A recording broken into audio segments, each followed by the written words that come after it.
Welcome to Fiction Audiobooks. If you enjoy the content, like and subscribing would be greatly appreciated. If you have any recommendations for novels, comment below. Please join my Patreon at https://www.patreon.com/fictionaudiobook. Chapter 79, C-79 Hulk. Dressing nicely for his first day of school, Peter ate breakfast with May in the kitchen of their new house before heading off to school. Although he's a fairly wealthy person now, Peter still takes the subway to school every day. He's used to it and enjoys the walk by this point. Though that doesn't mean he won't get a car sooner or later. In fact, he has his learner's permit, meaning Peter could drive a car with the supervision of someone with a license. He has been practicing for his driver's test with May every so often. May still has her car from before they were rich and refuses to get an upgrade, so Peter has been practicing in her old Toyota Corolla. He'll convince her to buy a new car someday. On the subway, Peter scrolled through his phone, looking at cars that he would possibly buy upon getting his license. The more Peter looked at cars on his phone, the more he wanted to buy an old car and completely upgrade it into something almost futuristic. He had the capabilities and the money to do so after all. That would be more fun than buying some random sedan or SUV, and Peter would have something fun to work on in his spare time. After looking through all of the possible cars, Peter was torn between either the 1965 Ford Mustang or the 1963 Chevrolet Corvette. Insert car pictures if you want, man shrugging. Both cars are aesthetically pleasing in Peter's opinion. The engine, brakes, handling, and other specs didn't really matter to him. Whichever car he gets would be gutted and turned into a futuristic Tesla powered by magic anyway. His choice was solely on which looked better. While contemplating this, Peter arrived at school and strolled in with all eyes glued to his figure. Ever since Candy Crush became one of the most popular mobile games all around the world, Peter's status in school has risen dramatically. Before, Peter was a sort of loner that would be bullied, but now he's considered one of the popular kids. Though that doesn't mean he hangs around anyone other than MJ and Ned, so he's still a bit of a loner. A popular loner. The fact that Peter would give out free in-game currency to the people in his school probably helped his rise. Even the teachers and staff of the school looked at him differently now. After all, he gets perfect grades and makes enough money for his schooling to be pointless at this point. Though Peter enjoys school as it gives him time to spend with MJ and Ned, so he wouldn't drop out or skip grades. As for being popular now, he doesn't care one bit. Nothing has changed besides the way his peers treat him, which didn't bother Peter at this point in his life. After happily spending the school day with Ned and MJ, Peter was going to invite them over to shop for cars online with him, but suddenly his phone buzzed. Bald Pirate, code green. As Peter checks his phone, the expression on his face morphs into that of surprise, excitement, and worry. Sorry, I gotta go. Peter says as he pecks MJ on the cheek and waves to Ned. I'll explain later. Let's look at cars tomorrow. Before either of them could reply, Peter ran off to a secluded location and portaled to the council room in Avengers Tower. After landing the plane in Brazil, General Ross and his small army of soldiers geared up and entered a small town. Camera. Ross orders over the radio as a soldier pushes a wire with a camera on its tip underneath a house's front door. Here we go. Being the high-ranking general he is, Ross is currently outside of the town in a safe location, excitedly watching this all play out through body cameras. Sadly for him, the general's excitement was ruined by a dog that noticed the camera and bites it. Get rid of the damn dog. Ross orders in annoyance. The soldiers retrieve the now broken camera and begin putting explosive charges around the door. Take him. Ross orders and the charges blow. Boom. The soldiers, who are being led by Blonsky, enter the house. They shoot tranquilizer darts at a small bed, only to find that it was empty with just a pillow and another blanket underneath. Targets on the move. Blonsky calls out over the radio as he shoots a dart at the poor dog that wouldn't stop barking at them. Where is he? The general asks over the radio. He's on the ground. Blonsky replies as he catches sight of Bruce Banner ducking into a nearby alley from the window. Let's go. Go. Move, move. As the soldiers give chase, searching the entire town for their target, said target was racing through the street in a sweatshirt with the hood up, trying his best to blend into the surrounding crowd. Sadly, Bruce is a scientist and not a spy. His movements are easily readable to a trained soldier like Blonsky, who instantly notices him. There he is. Go, go, go. He says and the chase begins once again. Do not lose him. General Ross eagerly says over the radio. A messy chase ensues, where Bruce has the upper hand as he has lived in this small town for a while now. He knows all the side alleys and back doors to slip through. Every time Banner would lose one group of soldiers, another group would catch sight of him, starting the whole chase over again and again. It certainly didn't help that his watch was beeping, signaling that his blood pressure was rising to dangerous levels. Taking a chance, as he doesn't want to change and hurt anyone, Banner hides quickly to lower his heart rate, catching his breath before he continues running again. After running for a while, Banner manages to lose the soldiers hunting him, but sadly that luck doesn't last long. While running, Bruce bumped into a few local gang members and didn't have the time to apologize for such disrespect. Not that they would have let him go with a simple "I'm sorry" anyway. While he may have lost the soldiers, for now, Banner was currently being followed by a whole separate unsavory group. Where is he? Ross calls out over the radio. Target acquired. Blonsky answers after seeing Banner run into an abandoned building with at least 6 men on his tail.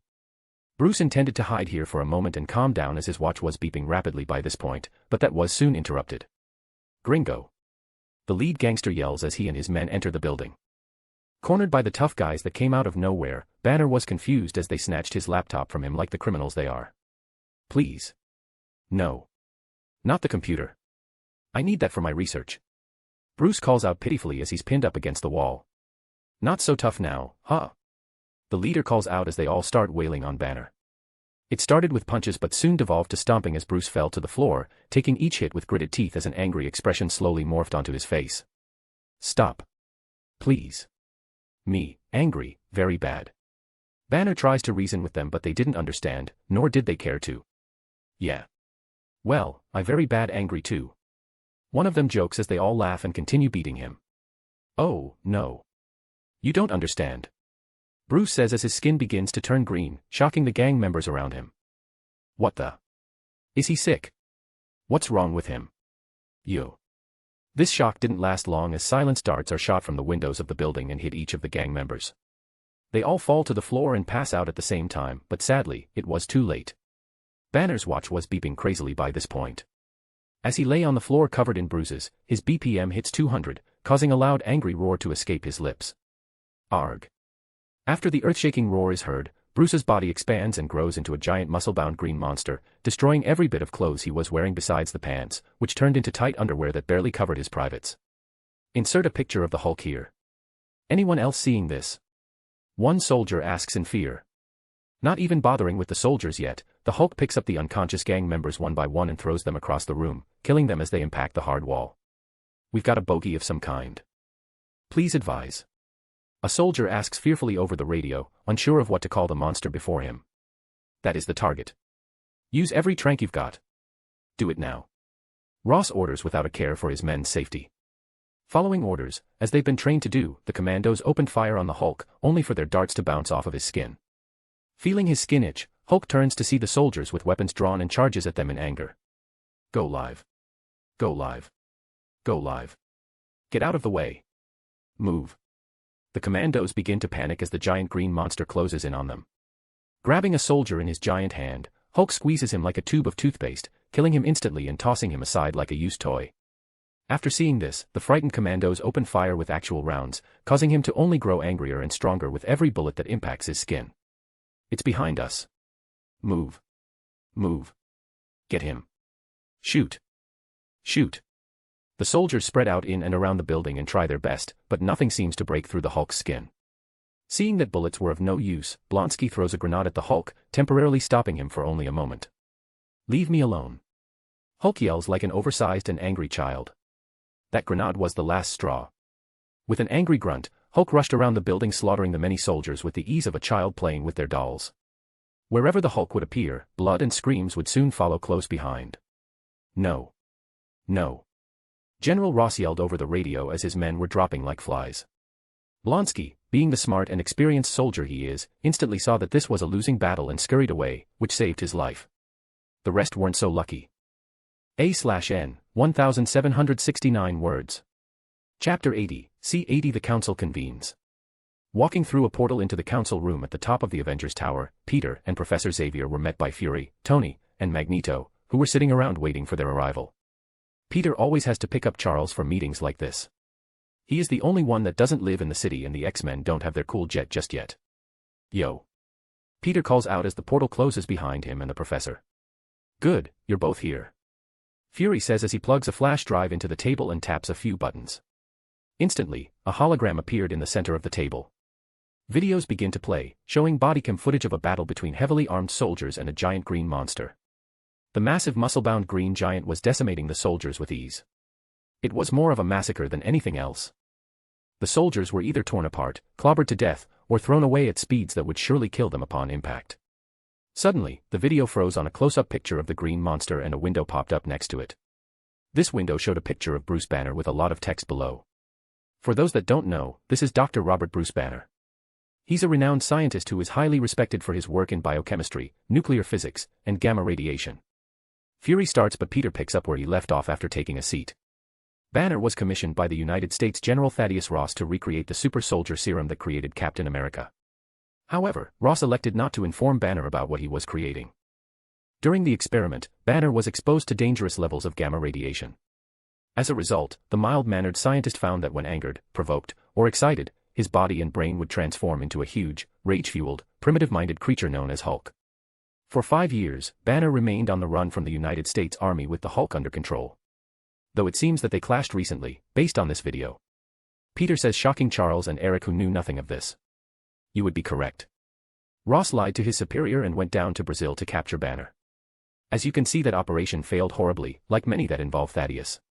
Fury throws a small dig at the general's history. It sounds like you knew about this for a while. Why haven't we dealt with this yet? Charles asks and gets a nod of agreement from Eric. The Hulk is a strong opponent to face and the Avengers was still new. Peter says with a shrug.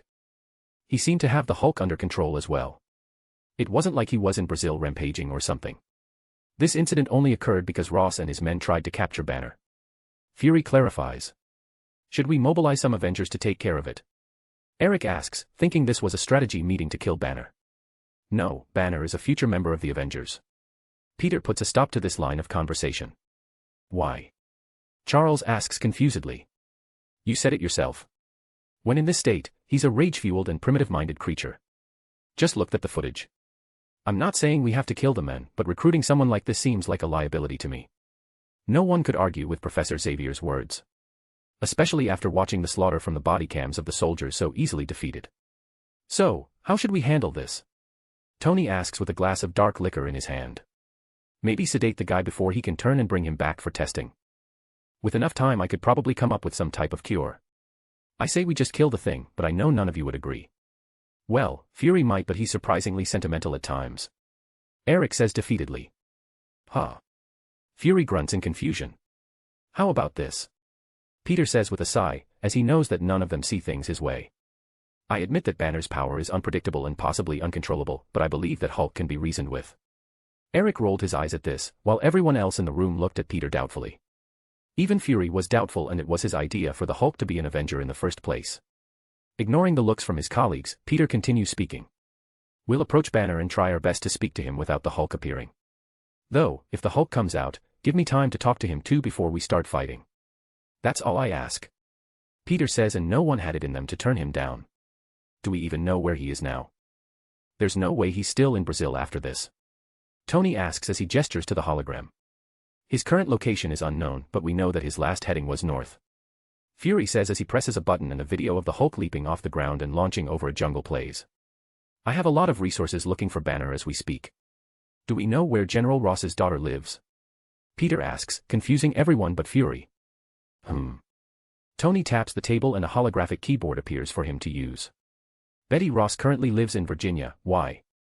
Then that's where we'll find Banner. Peter says with a nod. Fury, send Natasha and Clint to watch her. Banner will show up soon enough. Without asking any questions, Fury took out his phone and sent out 2 separate text messages. Done. He says and stashed his phone away once again. Why do we believe he'll show up for this girl? Revenge against the general perhaps? Eric asks curiously. No, Banner isn't the type. Fury says with a shake of the head. They were dating before the accident that made the Hulk, so it stands to reason that there's still somewhat of an emotional attachment. Not only that. Peter says as he sees the doubtful looks on everyone's faces. She also worked with him on the super soldier serum, so Betty could help him find a cure for the green guy. As a scientist, I'm positive that Banner has tirelessly spent these 5 years trying everything to fix himself. Her input on that would be invaluable to him. Okay, I'm convinced.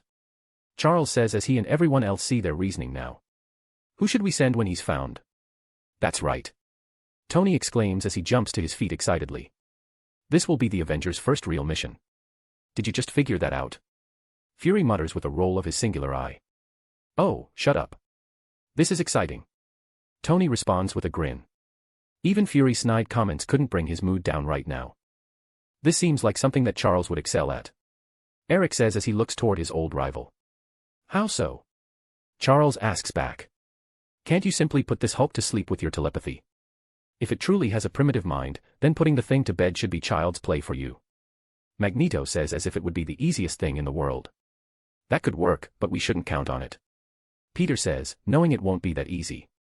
Let's call that Plan B. Plan A is me speaking to Banner or Hulk. Plan C will be fighting. I don't think that many of the Avengers will be able to handle something like this.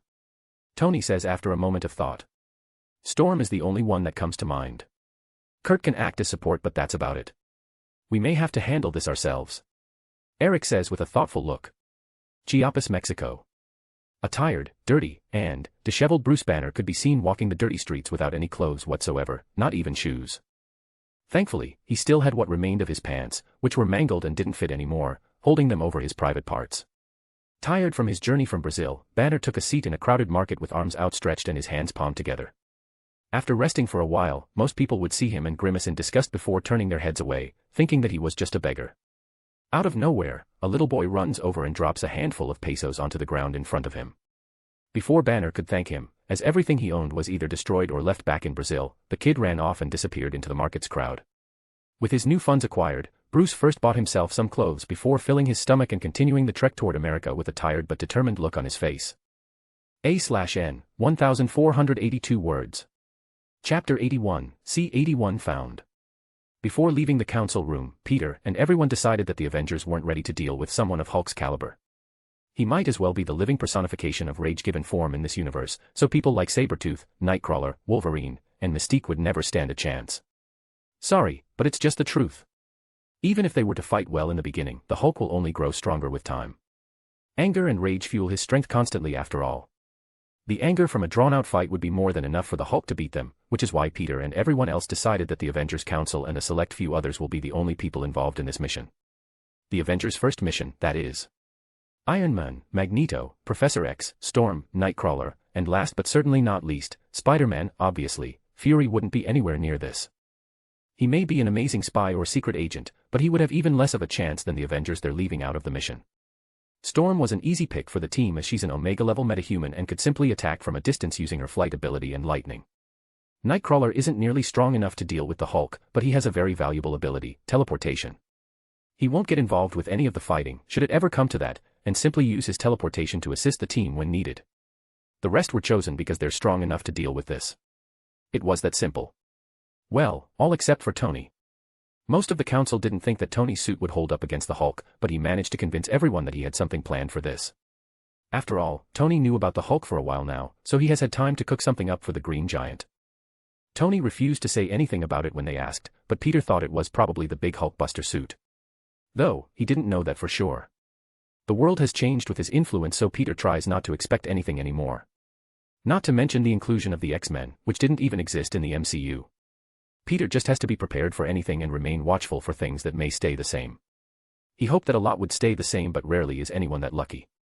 After the game plan was formulated and the council meeting was finished, Peter returned home to spend some time with his Aunt May before heading out that night to patrol the streets.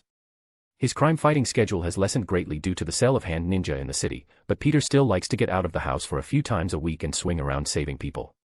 Speaking of the Hand, Peter swung to a nearby brick building and entered the place through the door on the roof. The door was locked by a keypad, which Peter easily accessed before entering the building. The outside and inside of the building were completely different. On the outside, the building looked like an old not-so-tall skyscraper. On the inside, the place looked brand new and modern. Stepping inside, Peter was instantly greeted by a small group of red-clad ninjas, who guarded the door in shifts. As soon as they saw his entrance, the ninja straightened up and bowed.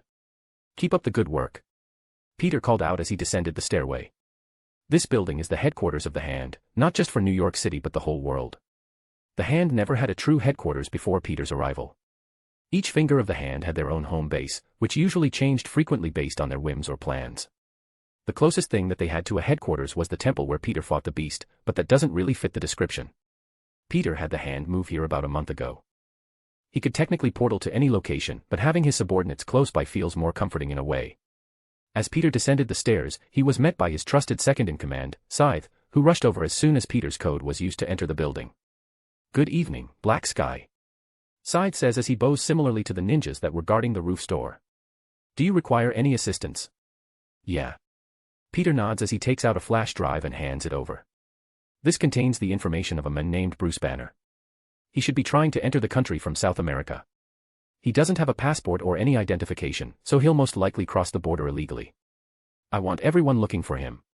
Discreetly, of course. Of course. Scythe agrees instantly and tucks the flash drive into his pocket. Would you like him killed? Hearing this from his second-in-command reminded Peter that he still has a long way to go with the hand. Their first line of thought is always killing. No, I want him located and surveilled. That's it. Peter says as he thinks for a moment. If he's having trouble crossing the border, maybe lend a hand, but other than that, keep a wide distance from this one. He's far more dangerous than he looks. You'll see from the drive I gave you. Understood. Anything else, sir? Scythe asks respectfully. Yes, have we had any problems since our last talk? Anyone stepping out of line or planning behind my back? Peter asks, knowing that Scythe has been monitoring the troublesome members of the hand closely for him. Nothing that I can't handle. Scythe says with a shake of his head. Malik and his men have been fairly quiet, which is odd for them, but the new rules don't give them room to act as they used to. How are the cities he's in charge of? Have his men followed the rules? How are the crime rates? Peter asks. Crime rates are down and the reports say everyone is following the rules. So far everything points to Malik and his men adapting to the new hand structure. Scythe says with a shrug. Stay vigilant. Peter says as he turns to head back up the stairs. I hope they adapt and thrive, but some people have a hard time changing. I'm going to call it a night. Be sure to get some sleep, Scythe. Yes, sir. With the hand and shield both looking for Banner, it didn't take long for Peter to be informed of the man's location. The hand was the first to inform Peter of his location, which made Peter feel a bit of pride. Shield, which has satellites and technology that has never been seen in the public before, couldn't find one man, while his ninja could. A few days after Peter gave Scythe the flash drive, he was messaged with the exact location of Bruce Banner.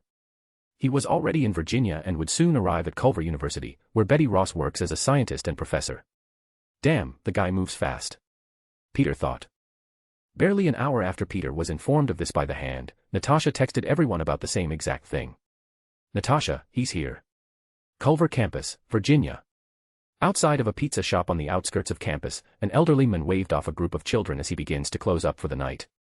As he's locking up, a disheveled man appears in his view, scaring him half to death. What? He jumps and freezes as a look of recognition forms on his face. Bruce. Stan, I give you my word, whatever you've heard about me, it's not true. Banner says as he holds his hands up on the other side of the glass door. Oh, I know. I always knew. I mean, you and Betty used to live up above me. Have you seen her? Stan says as he opens the door and pulls Bruce inside, hoping that no one saw him. No. She doesn't know that I'm here. She's with somebody. Banner asks as the old man locks the door and puts down the blinds one by one. Yeah, he's a head shrink. Stan replies. I see.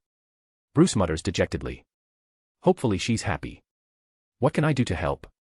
The man asks, ready to help in any way he can. I could use a bed for a few nights. Banner answers hopefully, eager to sleep in a nice warm bed. You can have your old apartment upstairs. Stan agrees easily. That'd be great. Thank you. Sadly, none of the old man's work with the blinds mattered, as Banner has been followed by two separate groups for a while now. Neither knew the other was there, but both were there on orders from the same person, Peter. A/N, 1,500 words. Chapter 82, C-82 Making Contact. Natasha, he's here.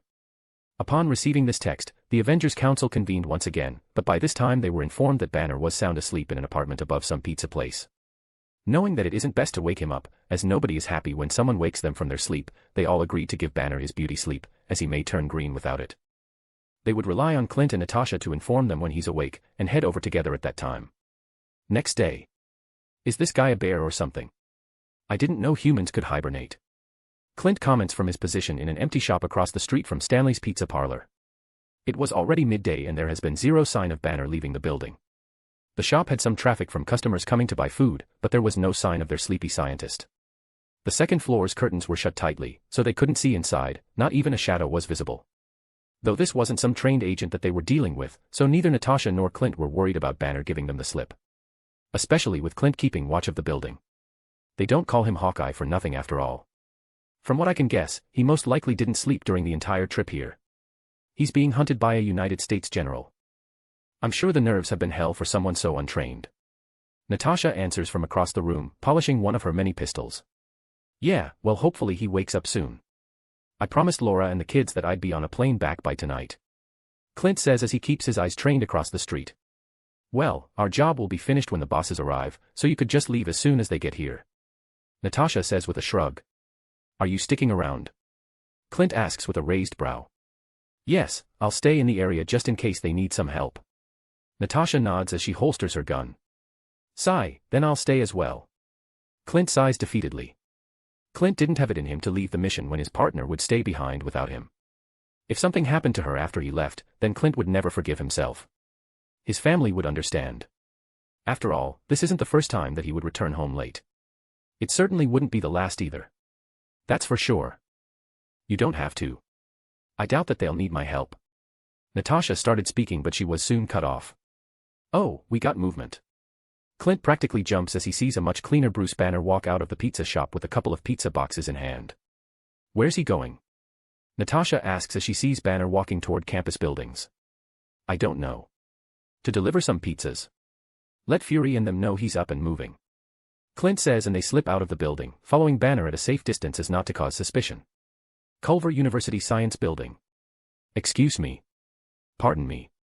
Coming through. Banner maneuvered his way through a crowded entrance and towards the security desk. Hey, pal. I got a delivery on the 5th floor. I don't think there's anybody up there right now. A fat security guard replies in confusion. Look, I'm going to catch hell for my boss if I don't collect. You have to let me at least check it out. I'll tell you what. I got an extra medium. Take it on the house. Banner holds out a pizza box toward the guard. Fine, just be quick about it.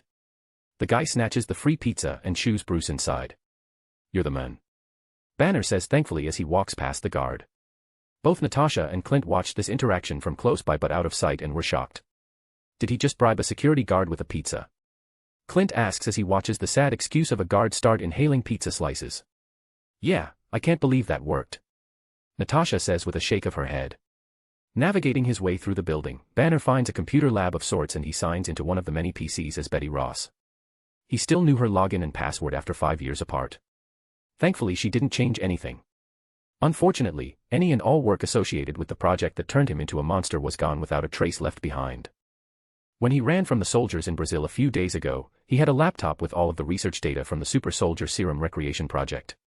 Bruce saved the data and even added to it over these many years, hoping to use it to cure his green skin condition. Sadly, that laptop was completely destroyed during the escape, so his only hope to recover some of it was this, but sadly, either the government or his old girlfriend deleted all of the data from that time. Sighing in defeat as he was hunched over the computer, Banner loads up a message board and instantly a line of text appears. Mr. Blue, Mr. Green. How goes your meditation? Bruce Banner, the data is gone. They found me and my laptop was destroyed during my escape. Mr. Blue, without the data, I don't know how to help you. What now? Bruce Banner, I've gotta keep moving, I guess. Mr. Blue and Mr. Green. A voice sounds over Bruce's shoulder, causing him to jump from his seat and onto his feet. How secretive. Turning around, Banner saw someone that he definitely didn't think would be there. He expected a guard or a professor perhaps, but not this. Surely not this. Spider-Man. Banner mutters in shock. Hello. Peter waves from his position, leaning on a nearby desk. What? Bruce asks in confusion. I'm here to speak with you and help if that's what you're asking. Peter says as he pulls up a chair and takes a seat. Help? You want to help me? Banner was confused. After all, in his mind, the Hulk is a killer that would warrant Spider-Man's assistance in subduing, not helping. It would be easier for Bruce to believe that Peter was here to attack him than anything else. Yep, you've been on the Avengers' radar for a while now, but we decided to wait. We were still building and recruiting at the time, so we gave you some space. Peter says as Banner tries his best to control his emotions and blood pressure. Okay. Bruce wasn't sure what to say. Technically, we would have left you alone a bit longer, but General Ross decided to pull his shenanigans, so we had to move up our schedule. After all, we can't have that idiot provoking you into destroying a city or something. Peter says, showing his clear distaste for Banner's most hated enemy. I see. Bruce says as he starts to slowly calm down. Good, you're taking this well. Peter says with a smile and stands up. We shouldn't stay here for too long. Get back to that pizza place. I'll meet you there. How do you? Bruce asks, but Peter jumped out of the window and disappeared before he could finish speaking. Sigh, my life used to be so simple.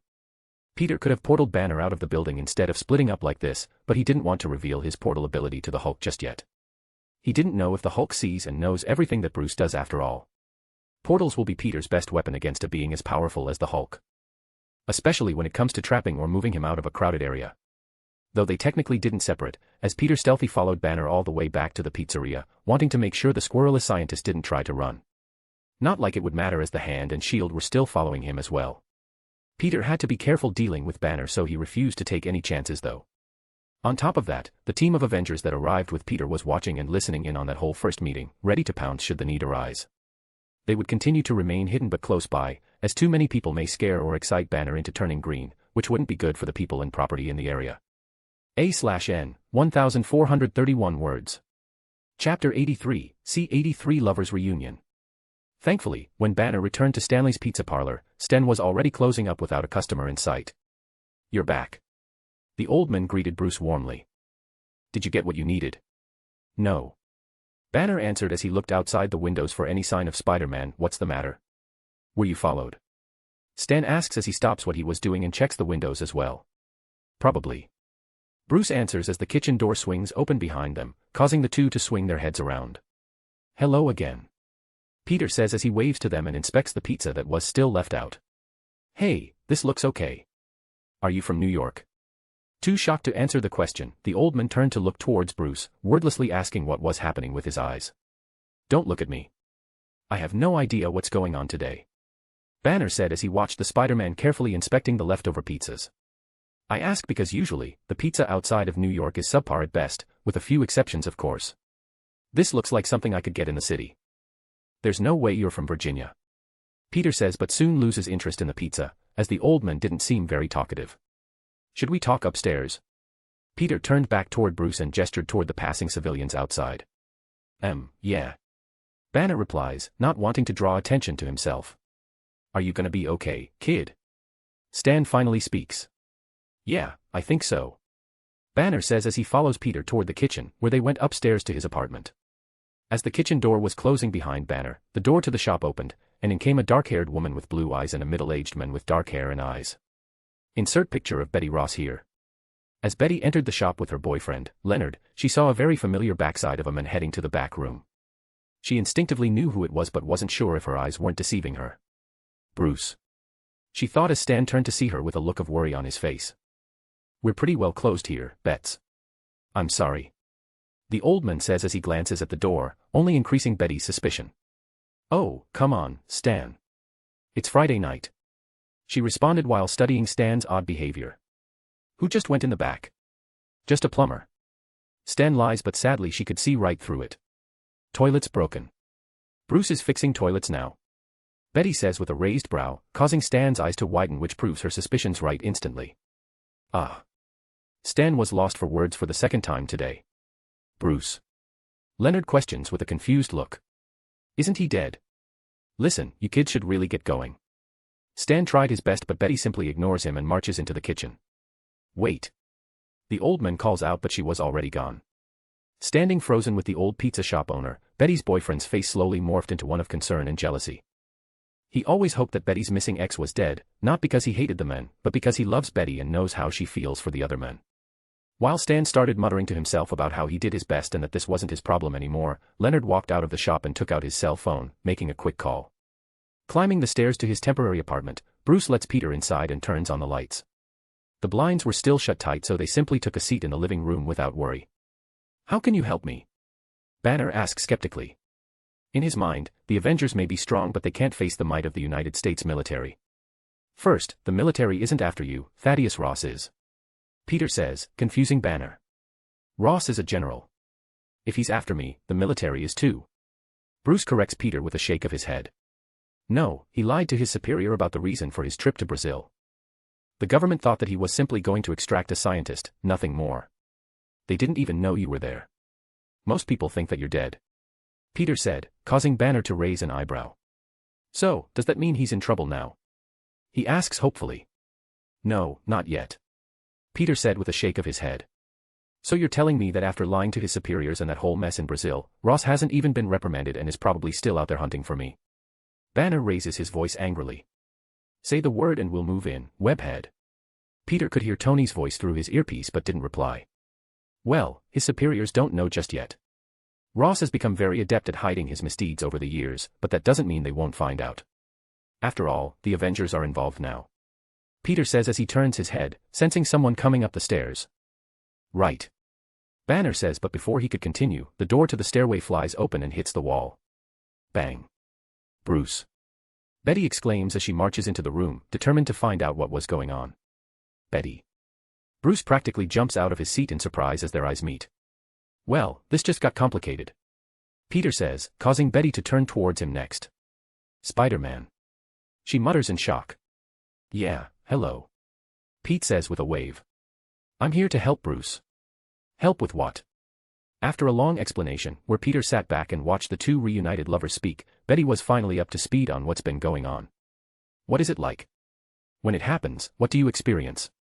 Betty asks curiously, completely forgetting her boyfriend is waiting downstairs for her. Remember those experiments we volunteered for at Harvard? The induced hallucinations.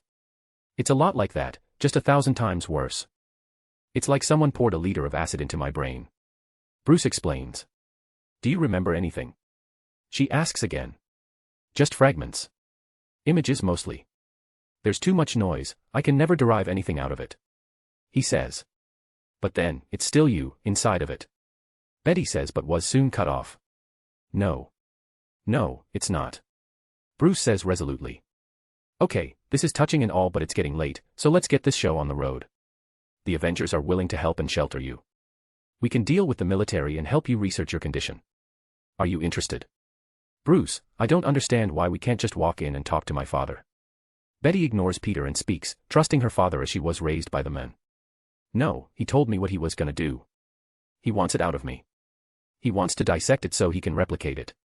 He wants to make it a weapon. I can't let that happen. It's too dangerous, Banner says, knowing just how scary the beast inside of himself was. Betty didn't know what to say. In her eyes, her father is a bit stern but he was still her father and she loved him, not some power-hungry general that would do anything for results. Though if what Bruce said is true, then how could she ever look at her father the same way again? So. Peter says, feeling like a third wheel somehow. You want our help? Yes, anything to get Ross off my back, but I need the research from the super soldier recreation experiment. That's why I came here, but it's all been deleted. I'll never be able to cure myself without that data. Bruce says dejectedly. No, it's not. Betty says, causing Banner's head to snap toward her. I have all the data from the project at home. I knew something was fishy when you disappeared so I copied it all and hid it away. There, problem solved. Where is it? Peter says as he wants to leave Virginia tonight. He knew how the movie went for this one, and if it goes by the same plot, then Ross and his soldiers would be arriving by tomorrow. Though things have changed with Peter's arrival, so he just wants to be safe. Peter isn't worried about the military, as General Ross and his army could be handled by a single Avenger, but the Hulk is a whole other story. The Hulk is a dangerous enemy after all. Ross is probably the only person on this planet that can anger Banner with his mere presence, so it's best to just keep them far apart for everyone's safety. A/N, 1458 words. Chapter 84, C-84 Enemies Seek Power. Outside of Stanley's Pizza Parlor, Betty's boyfriend, Leonard, was speaking in hushed tones over his cell phone. Yeah, you told me to call you if he ever shows up, so this is me doing that. I know. I'll try, but you know how bullheaded she can be. Leonard practically whispered into the phone as he paced back and forth outside of the building. This guy is a weaselly little sh*T, isn't he? Across the street, inside the same building that Natasha and Clint previously occupied, Tony comments to his fellow Avengers. Just as they planned, Tony, Charles, Eric, Storm, and Nightcrawler tagged along for this mission.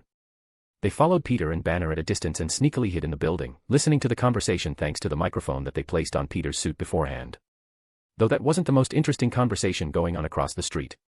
When Betty Ross showed up with what appeared to be her boyfriend, all of them instantly knew that this could get complicated, as love tends to complicate just about everything. As soon as her boyfriend left the shop without her, they all knew that Betty caught on somehow, but what surprised them was the little rodent's actions upon stepping outside. He made a call almost instantly. Using one of the many abilities he added to his Iron Man suit, Tony was able to listen in on the call and was shocked to hear Betty Ross' boyfriend calling her father and ratting out Bruce without a shred of shame. "What should we do?" Charles asks, knowing that the military would rush over. "Let's see what Webhead wants to do," Tony says as he opens communications to Peter once again. "Hey, we got a problem." "Where is it?" Peter asks after hearing that Betty has the research that Bruce needs. As soon as Betty was about to answer him, Peter's earpiece goes off. "Hey, we got a problem." Tony's voice came through. Betty's boyfriend just called the general and ratted Banner out.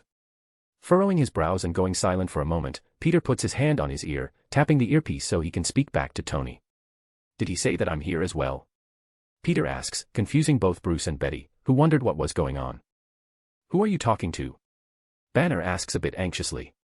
Waiting for a reply from Tony, Peter holds up his hand briefly, non-verbally telling the two to give him a minute. No, he didn't seem to know. Stark replies.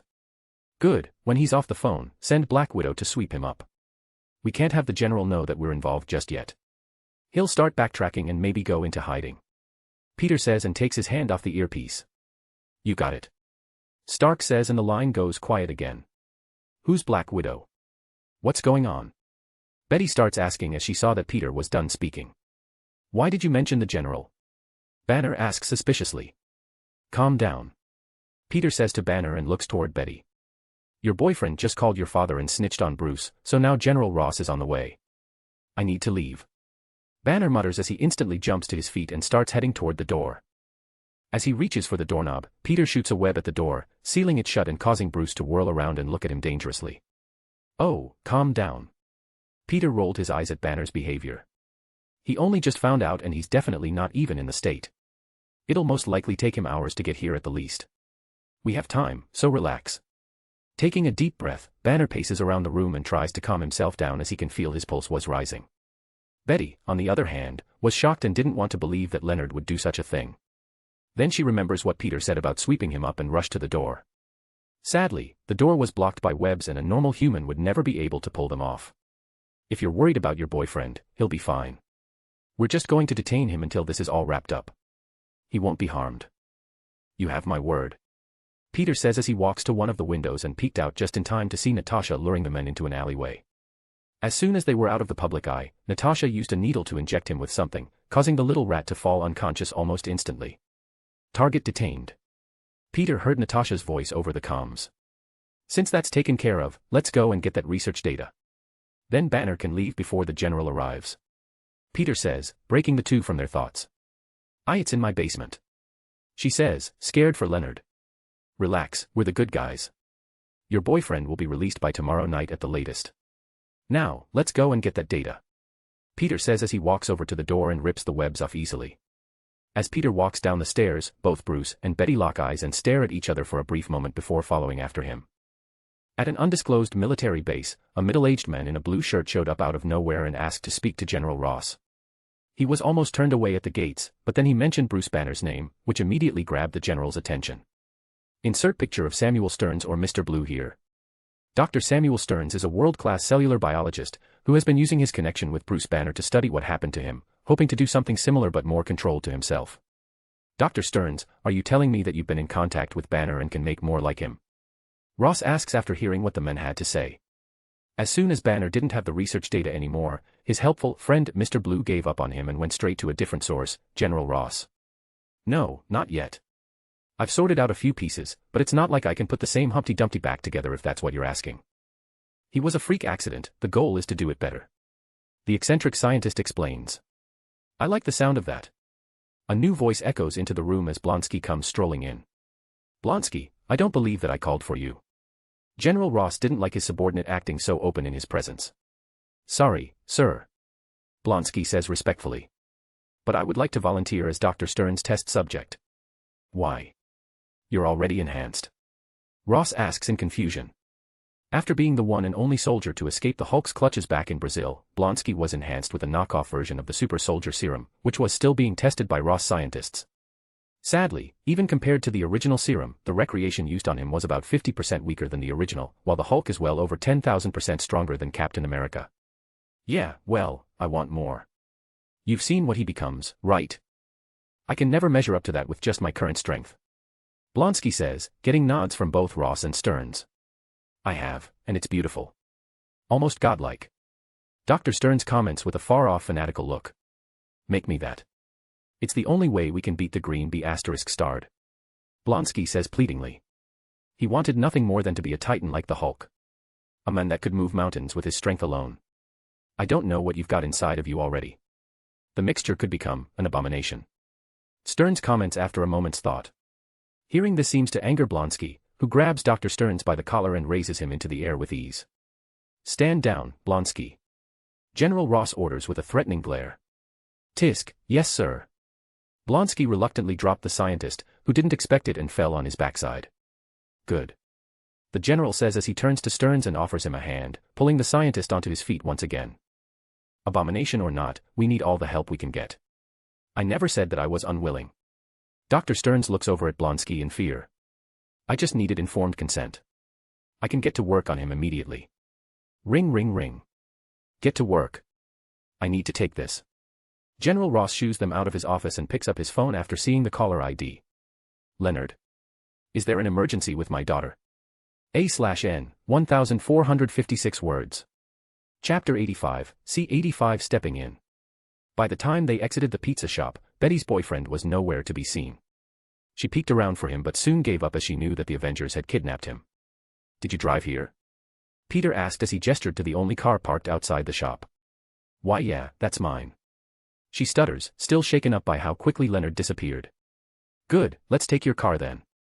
Shaking off her piling emotions, Betty unlocked the car and they soon drove off. The whole car was silent as they made their way out of town and toward Betty's house. Betty was dealing with the return of a man she loved even to this day and the abduction of her current lover. On top of all of that, her father may not be the man she thought he was. It's safe to say that she's having a very emotionally conflicting day. Banner sat in the passenger seat, staring at Betty as she drove the car. He loved this woman and he never forget that love even through the 5 years that he spent running and hiding from the US government. Sadly, she was already with another man, which is a bit crushing but it's been 5 years so he can't blame her. Though that doesn't stop the grudge that was forming toward her new lover. After all, he ratted Bruce out to his most hated enemy. Peter, on the other hand, sat in the back seat quietly listening to Fury on the radio. My people in General Ross' circle say that he's currently in New York. His men are gearing up and a plane is being readied for his departure. It will take about 5 hours for him to get here. Give or take. Fury informs everyone. Based on that time frame, Ross and his army would arrive by the morning. Should we send Banner away and stick around to capture the general? I see no reason to allow him free rein anymore. Charles says over the comms next. Hearing Charles's question, Peter remained silent for a moment. When it came to Iron Man, Peter allowed Tony to deal with Ironmonger, as it was his debut as a superhero in a way. Tony needed the first bad guy to beat in order to become who he was meant to be. In this case, the bad guy is a monster that is stronger than the base-level Hulk. The Hulk would have to get pretty angry to beat the powerhouse that is Abomination. Emil Blonsky would become a terrifying creature, but to Peter's knowledge that hasn't happened yet. He only gains that level of power after this run-in with Banner in Virginia, which means that Peter may have a chance to stop the Abomination before it's made. Maybe I should step in this time. Peter thought. Do we have all of the evidence to justify his detainment? Peter holds his earpiece and speaks, catching the attention of the two in the front seats. I have all kinds of damning evidence on Ross going all the back to the 70s to his recent excursion to Brazil. Fury replies. Once we get the data Banner needs, we'll send him to the Avengers Tower and stick around to greet our guests in the morning. Fury, can you get transport ready for our green friend? Peter says over the comms. Will do. Fury replies curtly, knowing that Peter wants to hide his portal ability from Banner for the time being. Are you staying to capture my father? Betty asks, torn between whether she believes everything she has heard about her father today. Yes, he won't be harmed. I promise. Peter tries to comfort her. He needs to stand trial for his actions, so if you don't believe what we've told you today, then your father can be proven innocent in court. Betty goes quiet for a moment as her hands grip the steering wheel tightly. It's not that I don't believe you. It's just hard to think of my father like that. 1 hour later. After getting a hard drive with all of the data from Betty's house, which ended up being more of a mansion, they returned to the car and headed to a nearby airstrip. Seeing as Betty was a bit of a wild card, Peter discreetly texted Tony to monitor her phone. Family is important, so Peter wasn't sure if she would tip off her father or not. Thankfully, Betty seemed to be conflicted, and that seemed to keep her from making a decision one way or another. Fury seems to always have a Quinjet close by for personal use, as that's what was waiting for them at the airstrip. Banner would be riding to New York in style. I've never seen that before. Betty comments as she's been around the military all her life, yet this jet was something new to her. Yeah, it belongs to a friend. Peter says as they park the car and step out. Maybe you should come with me, Betty. Banner says as he glances at the jet. I don't think it's going to be safe here in the morning. Usually, Banner would push her away, afraid of hurting Betty as the Hulk, but he was currently leaving what may become a war zone. Betty looks between the jet and Banner before walking forward and embracing her long-lost lover in a tight hug, surprising the men. I'm sorry, Bruce, but I need to see if my dad is really the man you told me about. I can't just chop. Before Betty could finish what she was saying, Peter karate chopped her in the neck from behind. Instantly, Betty lost consciousness as her whole body went limp. Thankfully, Banner already had her in his arms, so he supported her before she could collapse onto the cold hard ground. What? Why? Banner reacted with surprise, but slowly anger started to show on his face as he cradled Betty's body. She'll be going with you. Peter replies calmly. She can speak to her father in a safer setting. Not just for her safety but everyone else's as well. I have a feeling that you would get very angry should anything happen to her. Banner couldn't find a single word to argue back with, and soon his anger washed away. He didn't want her staying as well, and this solved that problem. Betty would be angry with them when she wakes up, but that can be handled at that time. You're right. Banner admits as he looks down at the woman in his arms. Though you could have been gentler. Maybe, now get on the jet. I'll see you at the tower when we're finished here. Peter says and shoos him away. I think you're forgetting something. Banner says as he gestures toward the hard drive in Peter's hand. No, I don't think that I did. Peter answers simply, not willing to hand over the data just yet. You, Bruce, are a man that thinks he's a lone wolf. I have not a single doubt in my mind that you'll go back into hiding upon landing. Turning around, Peter gets in Betty's car and rolls down the window, holding up the hard drive for Banner to see. This will be your incentive to stick around. Peter says as he starts the car. See you in New York, Bruce. As Peter drives off, Banner couldn't help but curse Spider-Man's name. The guy had him pegged perfectly though. He planned to get the data and slip away into hiding. Preferably to a less populated area, where he would contact his good friend Mr. Blue for help. Sadly for him, Peter already knew Banner's character from the movies and wouldn't let that happen. While General Ross was rushing to Virginia on a military plane, Blonsky and Dr. Stearns were in a lab unpacking supplies. What's that? Blonsky asked curiously as he watched Dr. Stearns organize his things. General Ross had this lab made in New York City after the incident that created the Hulk 5 years ago. Many scientists still work on the super soldier serum here to this very day, but none have come as close to completing it as Banner had. This dash, Stearns holds up a vial of what appeared to be blood. Is a blood sample from Banner. I had him send me this a year ago. It took months of persuasion to get him to mail this tiny amount to me. As Stearns places the sample into a glass fridge for storage, Blonsky watched his every movement, never taking his eyes off of the sample. A/N, 1451 words. Chapter 86, C86 Ross arrives. A/N, I heard about web novel making fanfic readers download the app. It doesn't affect me much because I've been using the app for a while now. I don't mind also uploading this on another site for PC readers though. Just leave comments here about which site you guys want and the most liked one is what I'll upload on. Are they gone? Peter asked over the radio as he drove Betty's car on the dark highway. Yes, I'm following them back as planned. Storm speaks over the radio. Thank you, I apologize for giving you the boring job. Peter says, feeling bad for sending her away on the first mission. No problem. I don't relish in fighting and this is an important job. Storm replies without care. Good, just keep us updated. If anything happens, I'll portal over to assist you. Peter says as he opens a portal in the road, which swallows the car leaving behind an empty highway. Betty's mansion comes into view as the portal closes behind him. Pulling into the driveway, Peter is met by the remaining Avengers members. That went well. Tony says with a smile. Yes, Mr. Banner has good control over his emotions. I could feel every fluctuation in his emotional state and he was constantly working to keep himself calm and together. Though there's a wave of constant anger in him that is concerning, to say the least. Professor X rolls over and shares his findings as well. Odd, maybe it's just the way he is. We can look into that later though. I'm sure he'll be thrilled with us helping in his research. Peter comments. Peter didn't think that there will ever be a cure for the Hulk. The Hulk, in Peter's opinion, is a physical manifestation of Bruce Banner's rage and anger. As long as Bruce has these feelings, then the Hulk will always exist. Seeing as Bruce tried to kill himself and failed due to the Hulk, Peter wasn't even sure if Banner could take any drugs to dull those emotions either. Would they even be effective? No, if there was a cure that could get rid of the Hulk, Bruce would have found it in the movies. Peter thought. The best option is for Bruce to accept and reconcile with the Hulk as he did in Avengers Endgame. At least then they can merge into a singular being, negating each other's weaknesses. A Hulk with the brains of Bruce Banner. The general should be arriving in a few hours. Peter says as he checks the time on his phone. Do we know where he's landing? -4 hours later. At an undisclosed airstrip in Virginia only a handful of miles away from Culver University, the sun rose only moments ago as one large military transport plane landed on the strip.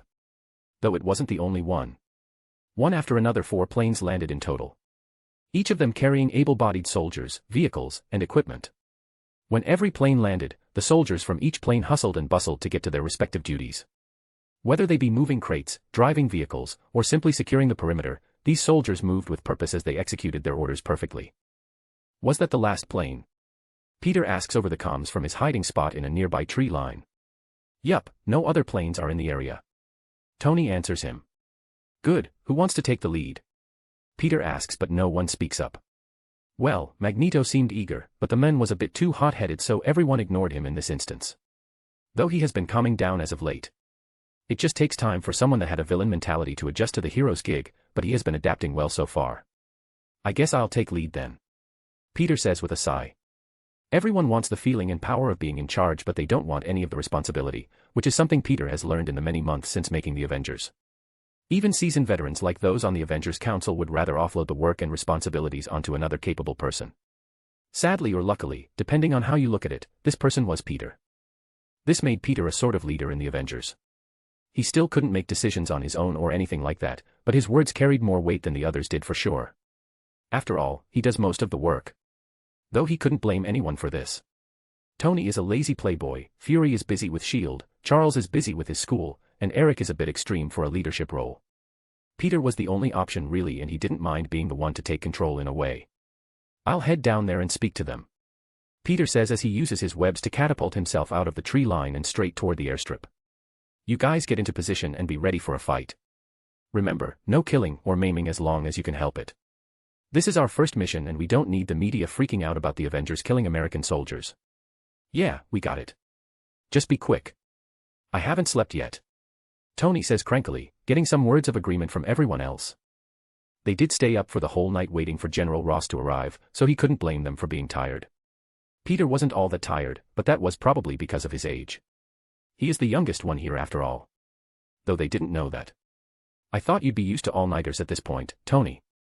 Peter jokes over the comms as he flew closer to the airstrip. That's different. Those all-nighters are spent in air conditioning, preferably drunk and with some lovely women. Tony banters back. I'm so jealous. Nightcrawler mutters, probably forgetting that they could hear him. As Peter soared closer to the airstrip, it didn't take long for the soldiers to notice his arrival. At first, they just saw a blurry blue and red figure in the air, but as he got closer, the men and woman with good eyesight immediately knew who was visiting them. Spider-Man. One muttered, which caused a chain reaction amongst the soldiers. It can't be. Why would Spider-Man be here? That's definitely him. Forgetting that they were supposed to be guarding the airstrip, each soldier watched Peter shoot past their defenses and land next to one of the planes with the grace of a cat landing on its feet. They didn't even raise a gun in his direction. Hello, I'm here to speak to General Ross. Peter says with a wave to the soldiers around him. Each soldier was too shocked to say a word, but that didn't last long as the man himself came driving over on a Humvee. What's going on here? Not knowing exactly what's happening, General Ross exits the car and sees his men standing around with dumb looks on their faces. There better be a good reason for. Before any more words could leave his mouth, the general turned to see a man dressed as Spider-Man standing next to one of his planes. Is this a joke? Ross muttered questioningly. I'm afraid not. Peter says with a shake of his head. General Ross, you're under arrest. As Peter says this, he shoots some webs in the general's direction, wrapping the old man's arms and legs tightly together and knocking him to the ground. You have the right to remain silent. Anything you say can and will be used against you in a court of law. You have the right to an attorney. If you cannot afford an attorney, one will be provided for you. Do you understand the rights I have just read to you? Peter says as if he were a police officer as Ross wiggles on the floor like an angry worm. What's the meaning of this? General Ross shouts angrily. Do you know who you're attacking? I'm a United States general. Yeah, I know. Peter says uncaringly. Sadly for you, the Avengers have been watching your movements. You may be able to hide your mistakes and misdeeds from your superiors but not us. Exclamation point.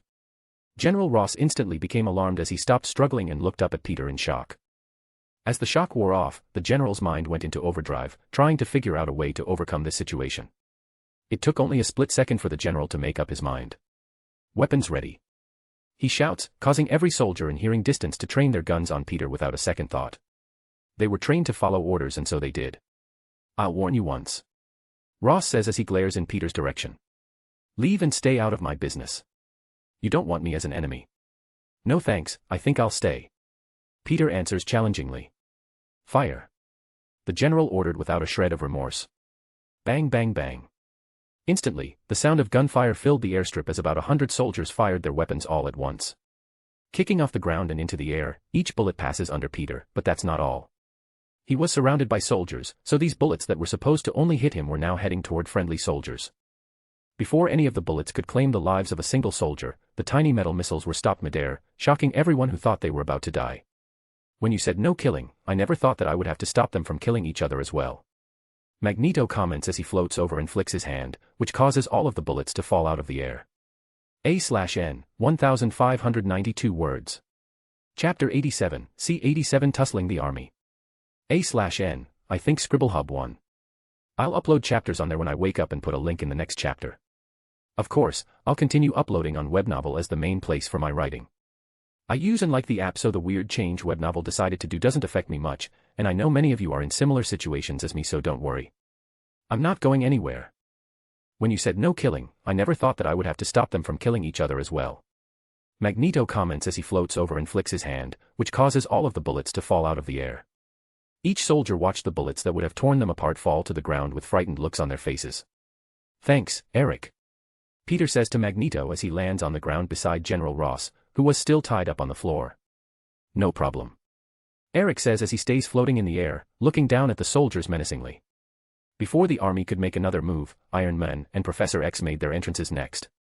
Using his telekinesis, Charles landed his chair beside Peter, while Tony stayed in the air with Eric, ready to fight at any moment. I advise you all to stand down. Peter takes the lead once again. You may have the numerical advantage in some military hardware, but we came here expecting to possibly fight an angry green monster. Compared to that guy, the bunch of you are nothing special. Now, put your weapons down and surrender. I promise that none of you will be treated harshly. The soldiers paused and looked around at their comrades, each of them contemplating how to handle the situation. Shooting Spider-Man was hard for them to do in the first place, as he's a hero that many of these soldiers respect, but one person held more respect in the military than even Peter. Tony Stark. The majority of these soldiers looked up at the Iron Man armor with awe and respect in their eyes. The Starks have always had the respect of the military ever since World War II. Hearing Peter's words and seeing the arrival of Tony Stark, many of the soldiers lowered their weapons, ready to peacefully cooperate with the Avengers. Don't listen to him and fire. Those that didn't lower their weapons instantly took aim at the nearest Avenger and fired. Thankfully, they have Magneto on their side, who once again stopped all bullets in midair with ease. Especially since the majority of soldiers weren't shooting this time, which made his job even easier. This time the shooting lasted longer, as each soldier that shot emptied their clip, hoping that more bullets would solve their problem. Sadly, it didn't. Magneto is an old Omega-level metahuman. He has had many years to train his powers and this certainly isn't the first time he has encountered automatic assault rifles. Jarvis, lock onto those that are shooting. Tony commands from his place in the sky. As Tony looks down at the many soldiers, his heads-up display gets to work and marks each hostile soldier with a glowing square. Good, now set weapon systems to stun and let M loose. Tony says, and many compartments all over his suit open up. From these compartments appeared all kinds of different weapons. Stun guns, tranquilizer guns, there was even a futuristic-looking blaster that popped out of his shoulder. It glowed in a pale blue light as it seemed to charge up. Within seconds, Tony resembled Farah from Overwatch, as non-lethal weaponry were fired down from the sky at each of the previously marked soldiers with pinpoint accuracy. Justice reigns from above. Peter thought as he saw the whole thing. I played too much Overwatch in my last life. As the soldiers were hit by the darts and stun weapons, the soldiers that didn't shoot watched as those that did were swiftly taken care of. Some were hit by stun darts that electrocuted them, some were drugged into unconsciousness by tranquilizer darts, and some were hit by what seemed to be a laser that instantly made them collapse. When the hostile soldiers were all on the floor and unconscious, Peter acted quickly before anyone else could get any funny ideas. "Don't worry, your friends are all alive and well," Peter says as he can see the remaining soldiers growing antsy after seeing their comrades taken down like that. "Feel free to move them for treatment if their condition worries you. We're only here for General Ross, so although you and your comrades here attacked us, we'll overlook that with the excuse of following orders. Don't listen to this idiot." General Ross starts yelling in anger once again. "Use those weapons and cut me loose now. You incompetent foo, LS." As the general was screaming more orders at his soldiers, who had no idea what to do at this point, a tranquilizer dart shoots out of nowhere and pierces into his neck. "God, you never know when to shut your mouth, do you, Thaddeus?" Before General Ross fell into sweet unconsciousness, he remained awake just long enough to see who was speaking. F. Fury. Ross stuttered before his willpower gave out and he fell asleep on the cold hard ground. Said person walked out from behind one of the military planes with a recently fired tranquilizer gun in hand, causing every soldier to turn their heads in his direction with dumb looks on their faces. "What are you waiting for?" Fury snaps at them instantly. "You heard the men. Get your comrades treated and cleaned up, now." Peter didn't know if it was because Fury spent a lot of time in the army or because he has been leading people for longer, but these soldiers followed his orders instantly. As the soldiers were scrambling to do as they were told, one of the more high-ranking grunts belonging to Ross walked off into a secluded area and made a phone call. With General Ross in custody, Peter looked around for Emil Blonsky but didn't find the guy anywhere on the airstrip. Asking around, he soon found out that Blonsky stayed behind in New York for some reason. Sadly, no one here knew why and the only man that could give him answers was currently in a drug-induced sleep. This wasn't supposed to happen.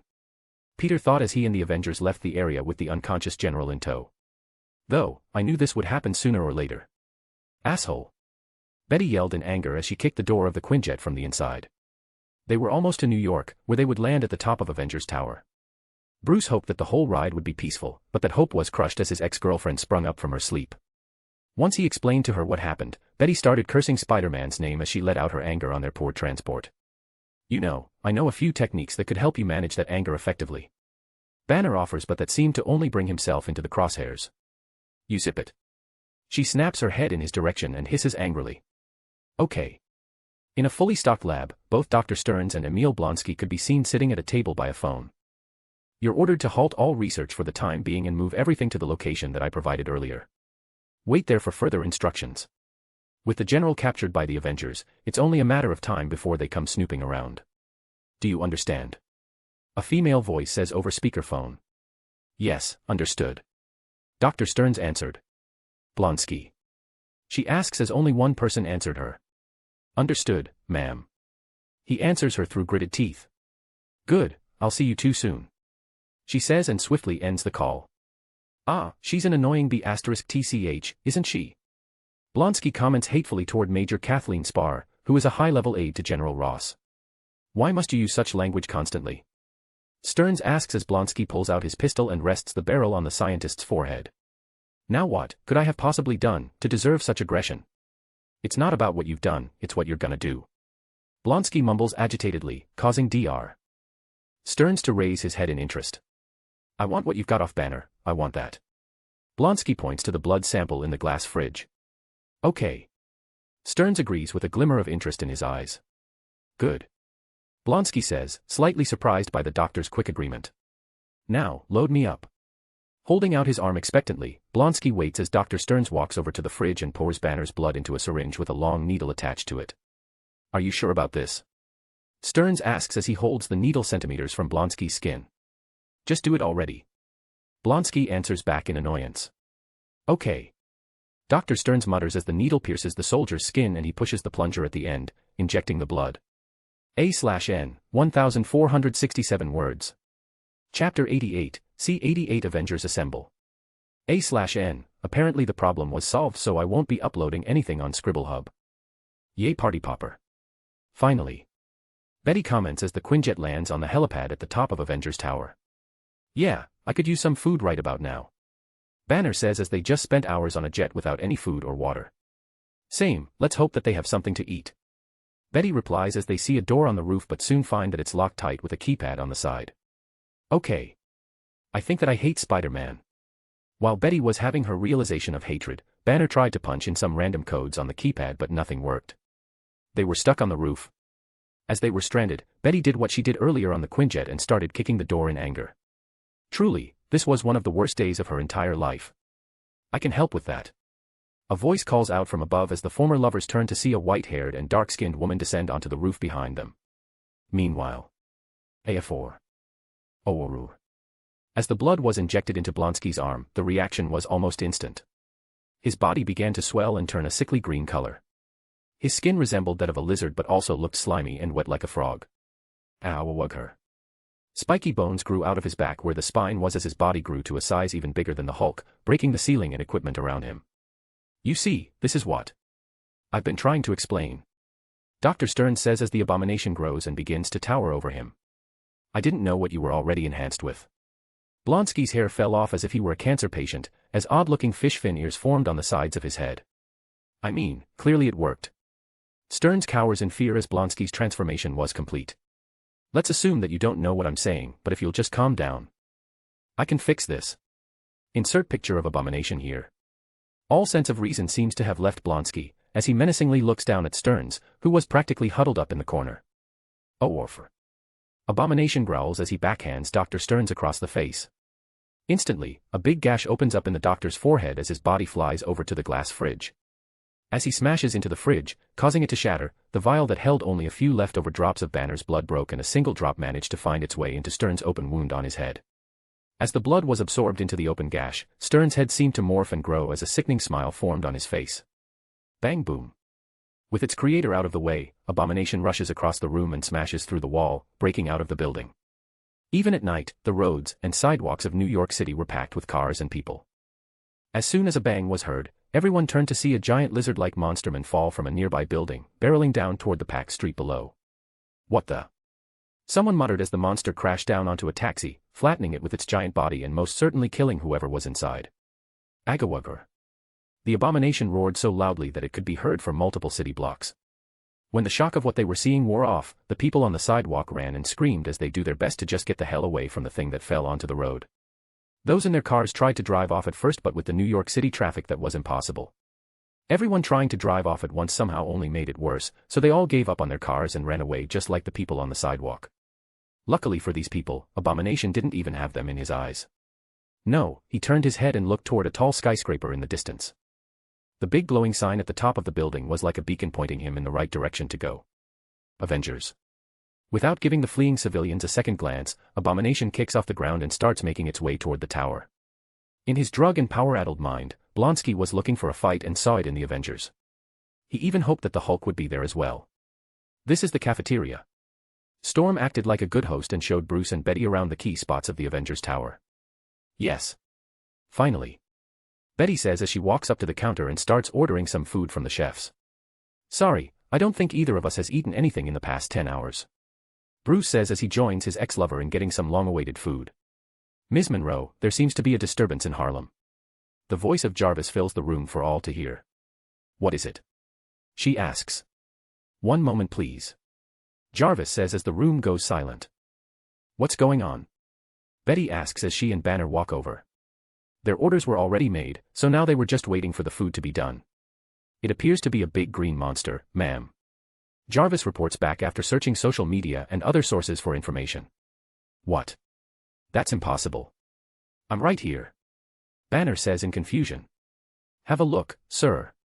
Jarvis says as a nearby TV lights up, showing surveillance footage of Abomination squashing a car with its entire body. What the F***CK? Banner was confused but soon remembered that General Ross flew from New York to Virginia. Is this his doing? Jarvis informs Stark about what's going on.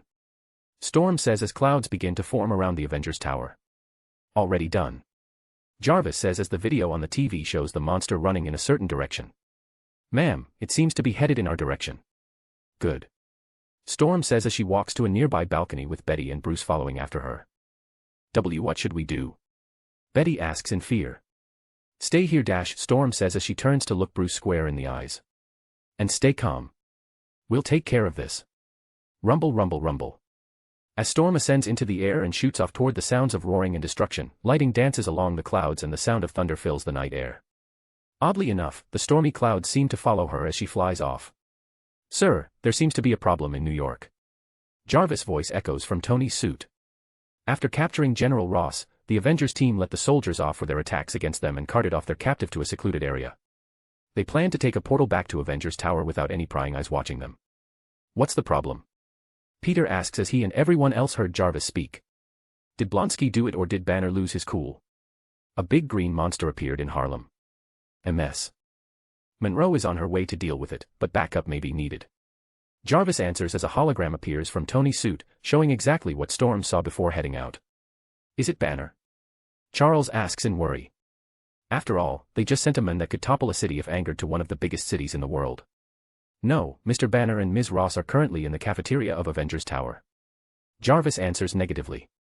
Whoever or whatever it is, let's just get back and deal with it quickly before anyone gets hurt.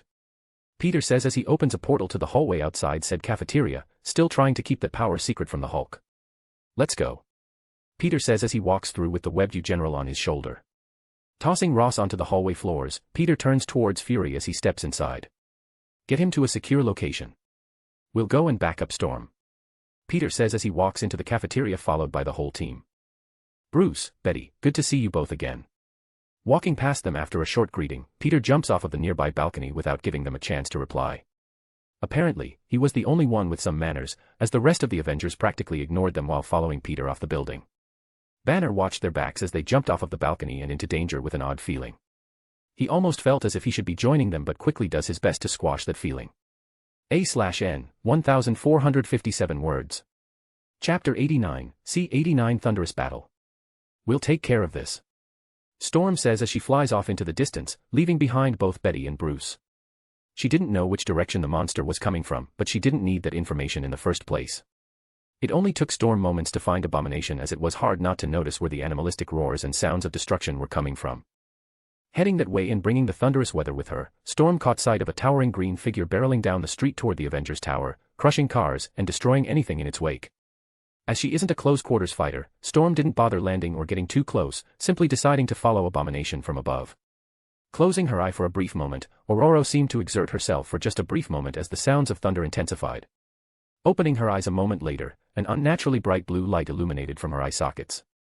Hearing the intense thunderstorm going on above, Abomination stops for a moment and looks up to see the tiny figure of a woman with glowing eyes floating in the clouds. Huh. Blonsky grunts in a deep and monstrous tone. Before he could understand what was happening, countless strands of lightning filled the sky, seeming to almost dance around the woman. Mesmerized by what he was seeing, Abomination stood in awe as every strand of lightning converged to form a giant blue bolt of energy. Fear set in as the glowing eyes of the flying woman lock onto him. Instantly, Blonsky knew that he was in danger, as his brain was telling every nerve in his body to move. Thanks to his training as a soldier and the enhancements his body has gone through, Abomination was able to push past the fear and run for cover. Sadly, his enhancements didn't make him faster than lightning, which moves at 270,000 miles per hour. Z. Even with a moving target, Storm controlled the lightning around her like a pro and swing her hand down, causing the giant blue bolt of lightning to strike downward with it. Pang. With such a big target to hit, it was almost impossible for Aurora to miss as the lightning crashed down onto the fleeing form of the Abomination. When the lightning made contact, it caused a small explosion that broke open the tough green skin of Abomination, blowing off a chunk of its chest. Blonsky yelled in pain as over 200 million volts of lightning coursed through his body. While being electrocuted, Blonsky's body convulsed and collapsed onto a nearby taxi, which was thankfully empty this time. Seeing that the beast collapsed and her attack had ended, Storm descended to get a better look at the odd appearance of the monster. Taking a look, she finds it passed out with smoke coming from the hole in its chest and the smell of charred meat circulating in the air. Disgusting. Aurora mutters as she covers her nose to block the smell. Descending lower to the ground, Storm didn't notice the hole in the thing's chest begin to close and heal at a rapid pace as she got closer and closer to striking distance. *TCH. Taking the chance, Abomination sprung up off the ground and reached out toward Storm with its giant hand, grabbing her out of the air. Ha ha ha. Abomination laughed as he watched Storm struggle and fail to get out of his grip. What a godlike power you have. Blonsky's voice rumbles. Is that all you can do, little lady? Why don't you give me a real fight? Bang bang bang bang. Gunshots are heard from behind as Abomination could feel slight tickles on its back. Turning its huge body with Storm still in hand, Blonsky could see a line of police cars behind him with about a dozen officers shooting in his direction. Each of them with a frightened yet determined look on their faces as they pulled the triggers. Ha ha ha. Abomination laughed again as he forgot about Aurora and used his free hand to grab a nearby car, throwing it at the line of police cars. This gave Storm just enough time to charge up once again, as her eyes lit up and a big pillar of lightning was called down from the sky for a second time. Zzzzzzzzzzz pang. The lightning took no time at all to collide with Blonsky's arm, causing a portion of it to explode on contact as lightning courses through his veins yet again. While the lightning was falling, the car that was launched toward the many police officers came inches from causing casualties, but suddenly, two webs appeared out of nowhere, yanking the car backward and away from the frightened policemen. Get out of here, boys. The Avengers will handle this. A familiar-looking man in a red and blue spider-themed suit lands in front of them. Focus on getting civilians out of harm's way. Why yes, Spider-Man sir. A new recruit answers with a stutter. Sending a nod their way, Peter doesn't wait long to go and join the fight. The lightning strike that hit Abomination's arm caused his grip to loosen, which gave Storm the perfect chance to escape. As she did so, Aurora instantly noticed something wrong with her right leg and left arm. Both hurt like hell and were turned in an odd direction, most likely broken from Abomination's grip. As she painfully flew from the monster's grasp, Abomination seemed to grow used to the pain and electricity coursing through him. This time, instead of toppling over on the ground, he fought through the pain and went to slap Storm out of the air like a fly. Just as the giant green hand was about to make contact, a nearby Prius flew through the air and smacked Abomination square in the jaw with its front number. This sent the sickly green monster tumbling backward, causing the trajectory of the slap to go off course and miss Storm completely. Hello, MS, Monroe. Having a hard time. Magneto floats over with his trademark smirk, two other cars floating over his shoulders. Storm still didn't have a good opinion of Eric, so she didn't want to answer him. Especially when he has that infuriating smile on his face. What? No, thank you for saving your life. Eric asks a bit condescendingly. Be nice, Eric. Charles says as he floats over on his chair. I'm always nice. Eric says as he sees Abomination rising back to his feet and sends the other two cars shooting in its direction. Right. Charles says unbelievably as he turns his head to see Nightcrawler on a nearby building. Kurt, take Aurora back to the tower for treatment. We'll handle this from here. Right, boss. Kurt says as he disappears from his spot on the building and appears beside Storm. Let's go. As he finished talking, both he and Storm disappear in a puff of blue smoke, leaving the battle to the rest of them. The police are safe. Peter comes swinging over and lands on a street light between both Eric and Charles. How are things here? Aurora was hurt so Kurt took her back to the tower. Charles explains. Oh, he's getting back up. Eric comments but something odd happens. A fourth car goes flying in Abomination's direction, slapping him square in the forehead and sending Blonsky back to the ground. Huh. Eric grunts in confusion as he wasn't the one to throw that car. Back in Avengers Tower, Betty and Bruce were both watching the TV in the cafeteria with plates of food in front of them. Neither has touched their food, as the sights being shown on the screen in front of them were too shocking.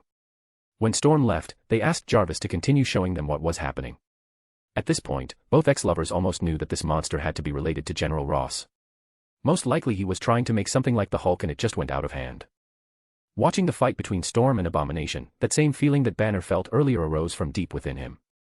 As he watched the monster crushing Aurora with its tight grip, Bruce couldn't find it in himself to sit by and do nothing. Weirdly, he felt responsible somehow. Standing to his feet, Banner walked over to the same balcony that the Avengers leaped off of. Hey! Betty calls out as she follows behind him with worry written all over her face. Where are you going? To help. Bruce mutters as he peeks over the edge of the balcony at the world below. What? You can't control it, remember? Betty says, referring to the Hulk. Yeah, but maybe I can aim it. Banner says as he stares down at the streets below. What if you can't? Betty asks, scared of what might happen with two monsters running around the city. I don't know. Bruce says as he climbs up on the ledge and looks down. But I have to try. Wait. Betty yells and reaches out to grab him but it was too late. Banner leaned forward with his eyes closed and fell out of the building from the 122nd floor. As he descended closer and closer to the ground below, Bruce opened his eyes which were now a vibrant shade of green.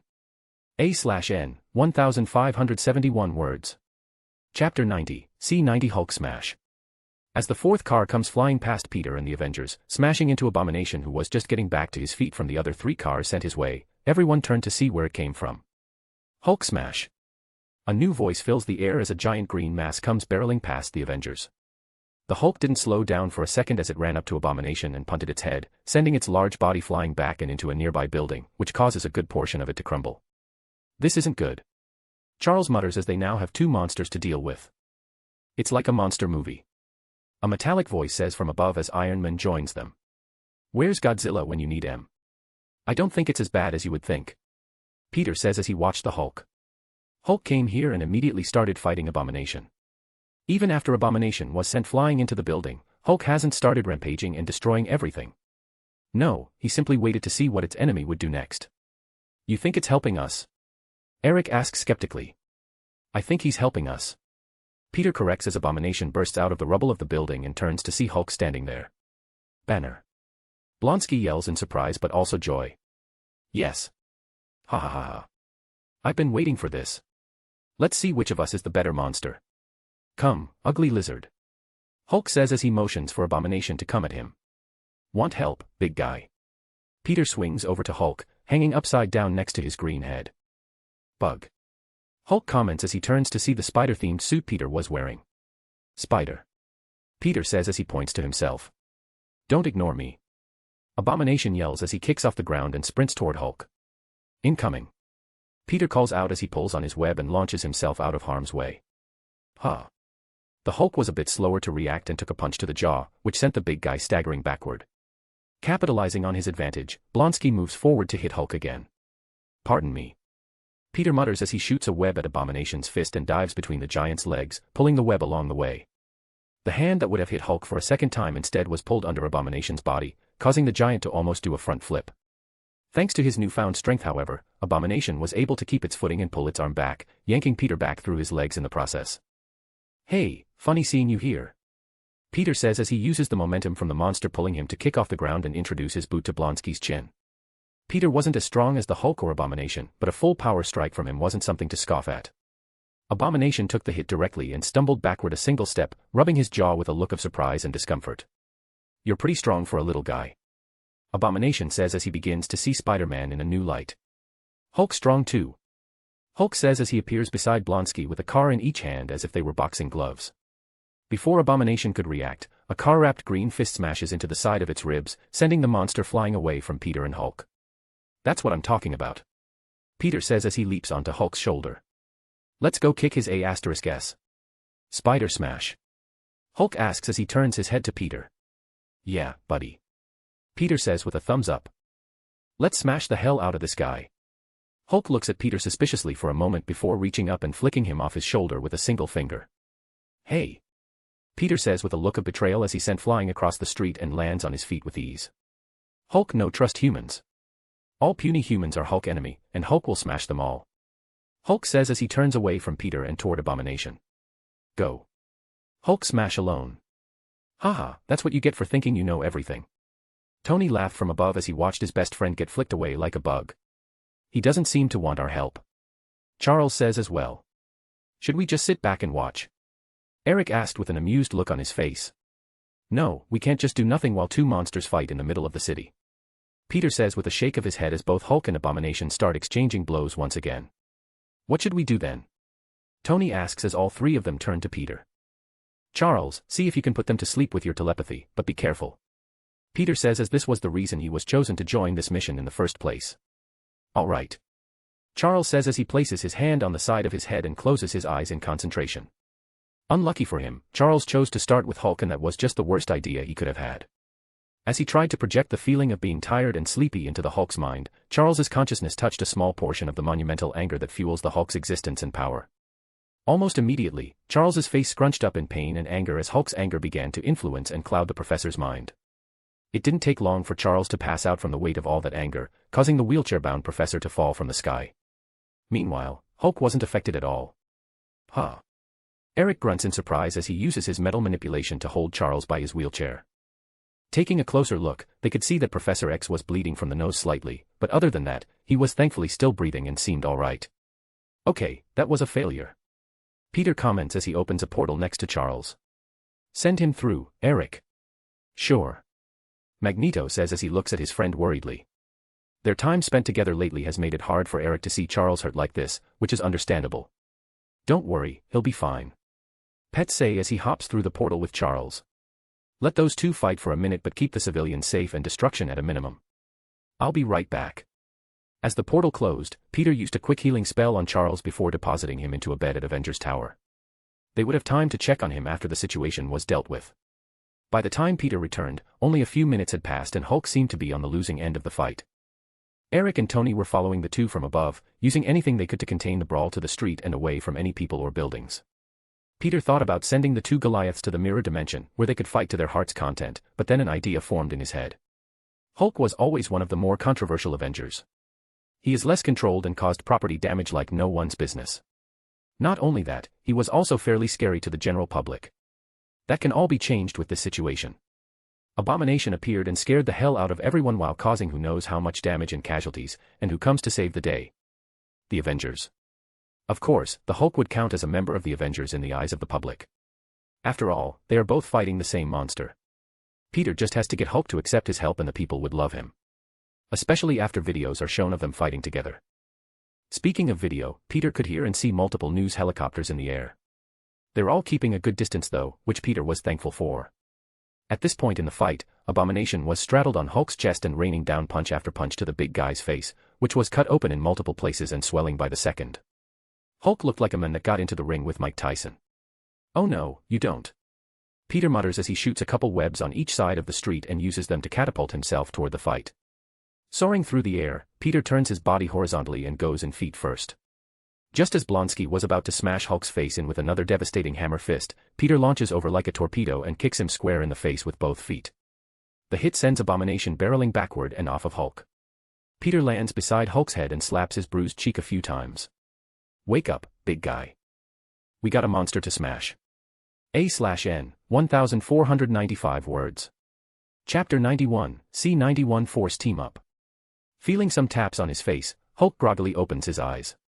The last thing he remembers was losing to the lizardman-looking thing and then getting hit over and over again without the power to retaliate. Wake up, big guy. We got a monster to smash. A voice says as Hulk sees the spider that he flicked away only moments ago.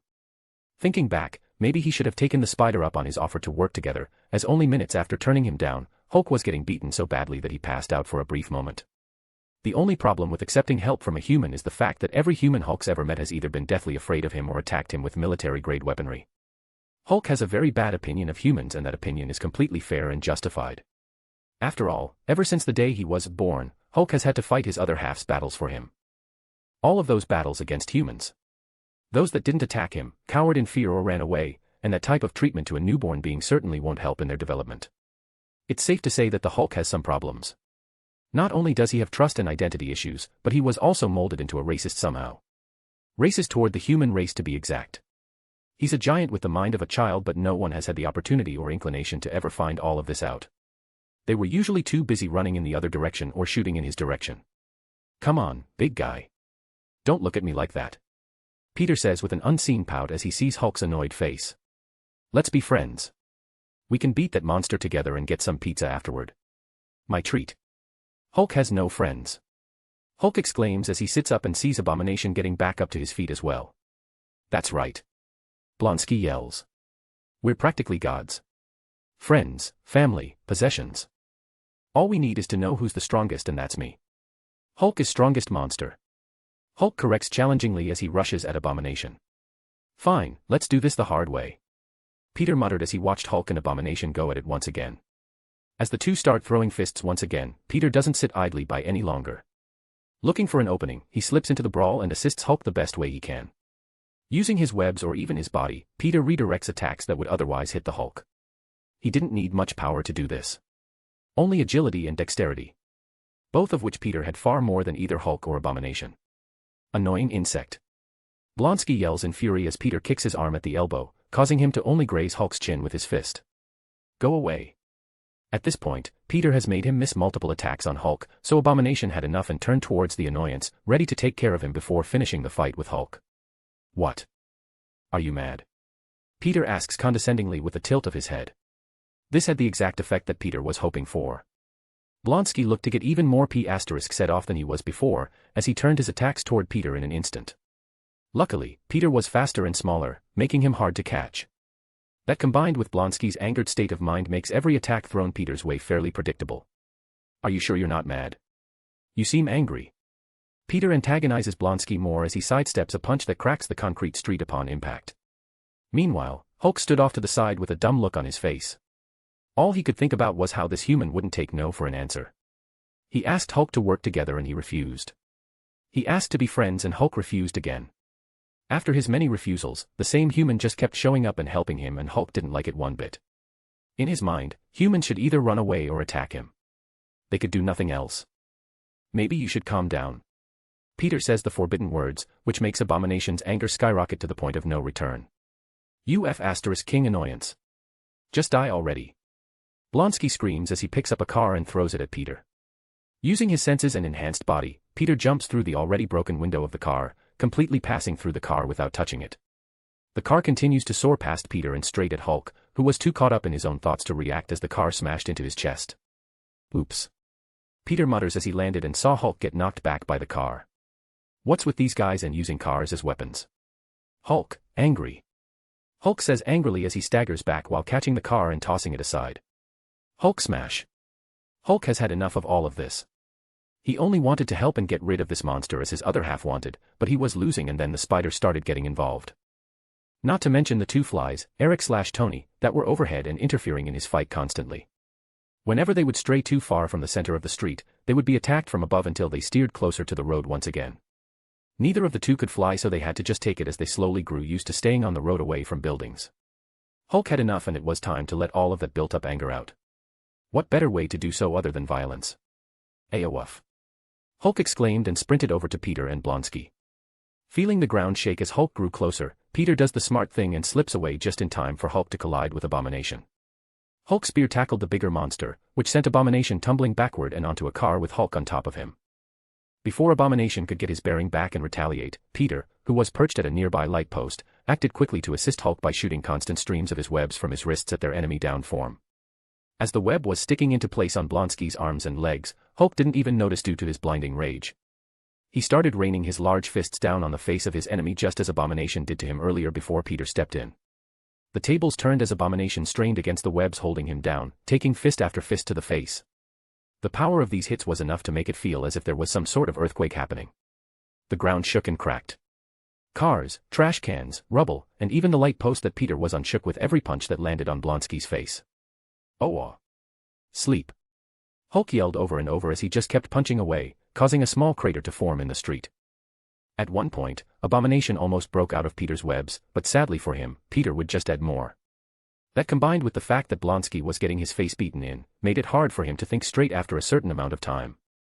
As time went on, Abomination's face started getting more and more mangled as each munch opened a new cut or swelled a new bruise.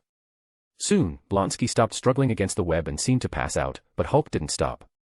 The attacks continued on the unconscious face of his enemy. Hulk either did not caring or hadn't noticing that he already won the fight. The question now is should Peter stop him or let Hulk kill Abomination? Should I step in? Peter thought as he and the other Avengers stood by and watched Hulk keep smashing Blonsky's face in. After a moment of thought, Peter made a decision. Jumping off the light post and onto Hulk's shoulder, Peter pats the big guy on the head a couple of times before speaking. That's enough. You won, big guy. Peter says these simple words, which instantly causes Hulk to stop and look down at his still alive yet mangled enemy. Hulk win. Hulk says as he stands up with Peter still on his shoulder. At this point, the news helicopters flew a bit lower to get a better shot, and some nearby police officers start pushing into the area as well, both thinking that the situation was over. The addition of these people set off alarm bells in Hulk's mind, as his only history with armed humans and helicopters was very violent, to say the least. Huh. Hulk grunted as he looked around and thought the worst. Hulk calm do. Peter tries to explain that they were on their side, but he was flicked off of Hulk's shoulder for a second time before he could finish speaking. With Peter off of his shoulder, Hulk turned and ran off, not wanting to deal with the humans that he thought would attack him at any moment. A/N, 1542 words. Don't foray my stones. Ya hear? Face with cowboy hat.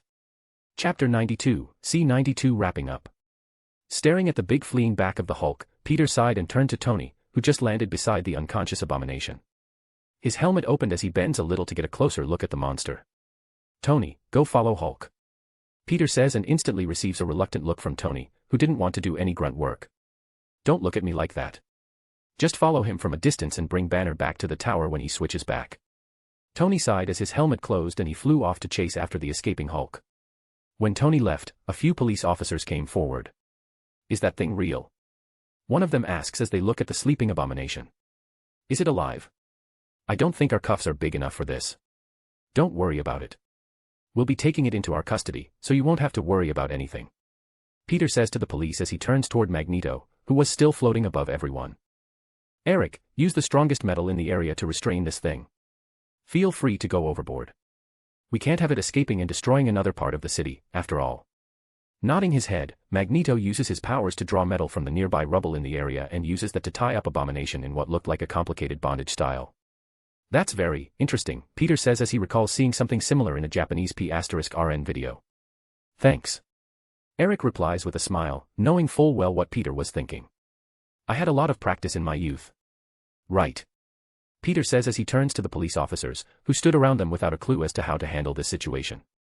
We'll handle this. If you guys can focus on crowd control, that would be helpful. Keep the media and civilians out of the area. Yes, sir. One officer said and the rest followed suit. Once Abomination was all tied up and secured and the police had a perimeter in place, news crews and curious civilians started pouring into the area in droves. Since the news crews couldn't get past the police, they set up outside the barriers and started interviewing witnesses. While this was happening, Peter was talking to Fury over the phone. Yeah, have Jarvis give you the location where this thing first appeared and see if there's a lab there or something. Alright, call me back when you have more information. Peter says and hangs up the phone. Where are we bringing this guy? We can't just stay here all night. Eric gestures between Abomination and the crowd of onlookers forming around them. Take him back to the tower for now. You go ahead of me. I'll catch up in a bit. Peter says as he looks around at the destroyed portion of the city. Is there anyone left that needs help? As Peter thinks out loud, Eric nods his head and flies off with the bound Abomination floating behind him. The news helicopters followed their departure, while the ground news crew stayed behind to continue their interviews and film the destruction. When Eric left with their prisoner, Peter ran around the area looking for any people in need. Although Magneto and Iron Man did their best to contain the fighting to the streets, that didn't mean buildings weren't damaged or destroyed here and there. Thankfully, the police were on rescue duty since the beginning of all of this, so not many people needed Peter's help at this point. Using his super hearing to locate survivors of tonight's festivities, Peter delivered injured victims to paramedics. As he dropped off the last of the injured, the news crews pounced and surrounded him with questions. Spider-Man. What was that thing? How did this happen?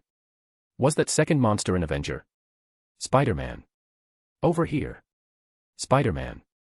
They were far too excited to even give Peter a chance to speak, so he simply swung away and headed back to the tower. Along the way, Peter took out his phone and started writing a tweet. At Spider_Man. Press conference at Avengers Tower at 7 a.m. Don't be late. The people needed answers and Peter knew it was best to give them swiftly. If you don't do that, those with bad intentions will twist the narrative to support whatever they're trying to sell to the general public. Arriving back at the tower, Peter found Magneto on the roof with Abomination contorted in metal bondage on the helipad. The news helicopters were still up above, filming the Abomination this whole time. He can't fit inside the building. Eric explains as soon as Peter arrived. Okay, this is something we should have thought about when designing the tower. Peter said with an exasperated sigh. True, we have a detainment floor, but none of the cells are big enough to fit this guy. We need bigger and stronger cells for situations like this. Eric says matter-of-factly. Okay, let me call Fury and see if he has something for this. Peter says as he enters the building through the rooftop door. Peter didn't know how they imprisoned someone as strong as the Hulk in the movies, possibly in an extremely reinforced cell or cryogenic storage. Peter wasn't sure. Killing him would be easier, but that wouldn't be a good idea with the cameras everywhere. Peter thought as he texted Fury about their problem. By the time morning came along, Magneto and Abomination were still on the rooftop, but thankfully, a solution was on the way. Fury had a reinforced cage, similar to the one they used on the Hulk in the Avengers movie. They had it made especially for the Hulk so it should also work on Abomination. It wouldn't be a permanent solution, but it would hopefully be enough for the time being. As for the laboratory where Abomination was made, Fury found it easily as there was an Abomination-shaped hole in the side of the building. Fury's men were still going through the building, but they already found security footage of Blonsky being turned into the Abomination. Everything was pointing at General Ross, which was good as it gave them someone to blame for all of this. Dr. Stearns wasn't found in the laboratory, which wasn't good. He appeared to have been affected by whatever made Blonsky into a monster, as his head swelled and grew in the security footage. 10 minutes before the press conference was planned to start, Tony returned with a knocked-out Bruce Banner in his arms. Hulk ran all the way to upstate New York and found a safe location in the woods before reverting back to Bruce. "I'm going to sleep," Tony said as he dropped Banner onto a nearby couch and walked off tiredly. "Lucky B*****. Peter muttered as he can't sleep until the press conference is over and Abomination is contained. Standing at a podium in an auditorium on a lower floor of the tower, Peter addressed the plethora of journalists and news cameras. "I won't be taking any questions today. I'll simply explain what happened and what we know. Today's incident was a tragedy brought on by the mistakes and actions of one man. General Thaddeus Ross wanted to recreate the same thing that made Captain America and failed twice. You all saw both of those failures fighting each other today. Hulk, the big green guy that helped us capture the Abomination on the roof, was his first failure. The guy on the roof is the General's most recent failure. They were both normal people like you and me, but the General wanted to make them into super soldiers. This is the result of that." As Peter says this, a big screen TV beside him lights up and shows the security footage from E-Lab. All in attendance gasped in shock as they watched a normal soldier transform into a giant monster. They couldn't believe that thing used to be a human. After all, everyone thought it was an alien or something in the beginning. Every bit of evidence we have points to General Ross, which is why we have him detained already. We'll continue to collect evidence against him before handing him and the evidence over to the US government," Peter says, his image being broadcasted all over the world. "This was the first mission of the Avengers and I'd say it was a successful one. I'm afraid that's all we have for you today though," Peter says with a wave goodbye as he walks off stage. "Have a good day." A/N, 1447 words. Chapter 93, C-93 Virgin. It was this huge abomination. It fell from the sky and flattened the taxi. I'm pretty sure whoever was inside is dead. News clips played on the TV in Peter and May's living room. This abomination just came out of nowhere and scared me half to death. May slept through the whole ordeal last night, but as soon as she woke up, she saw a recording of Peter on TV as Spider-Man addressing some sort of monster attack in Harlem that he was involved with. It was crazy for her to watch the footage of the two monstrous entities destroying the city with their battle. Thankfully, not too many people were hurt, and even fewer were killed, so she wasn't called into the hospital to help out. It's at times like this that she, and everyone else that loves Peter, worries for his safety. After all, this all started with normal criminals, but recently the types of characters that Spider-Man faces have been ramping upward in quality. First, it was normal criminals. Then, a man in power armor, and now a literal science fiction monster. It's a miracle that not a single metahuman has tried anything like this yet either. When will things go back to normal? May couldn't help but think as she watched the clips on every news channel. Although she is happy that Peter is out there saving people, May just sometimes wish that it was someone else out there. Though, if things like this happened and Peter wasn't a hero, many more people would have been injured and killed last night. Of course, with the Avengers thing that Peter has been building for these past months, he may not have to be the one handling all of these situations anymore, so things may be looking up in the future. Not expecting him to be there, May checks Peter's room to see if he was home yet and found him sleeping on his bed in his spider suit. Only his mask was removed on the floor by the bed. Sighing to herself, May sat at Peter's bedside and played with his hair as she looked down on him with a proud yet worried look on her face. After finishing with the press conference, Peter waited another hour for the Hulk-proof reinforced cage. Once it finally arrived, Peter wasn't surprised to see an almost replica of what S.H.I.E.L.D. used to hold Loki in the Avengers movie. Knowing that the Hulk was able to break out of the cage in the movie, Peter had Abomination locked inside with his metal bondage in place and had Magneto use some metal from Stark Industries to reinforce the cage even more. Just to be safe, Abomination's cell was moved into Eric's penthouse for now. Magneto would have a roommate close by until a more long-term form of detainment was made. Of course, they had to break a hole on the side of the building in order for the cage to get inside, but that would be fixed in a day or two.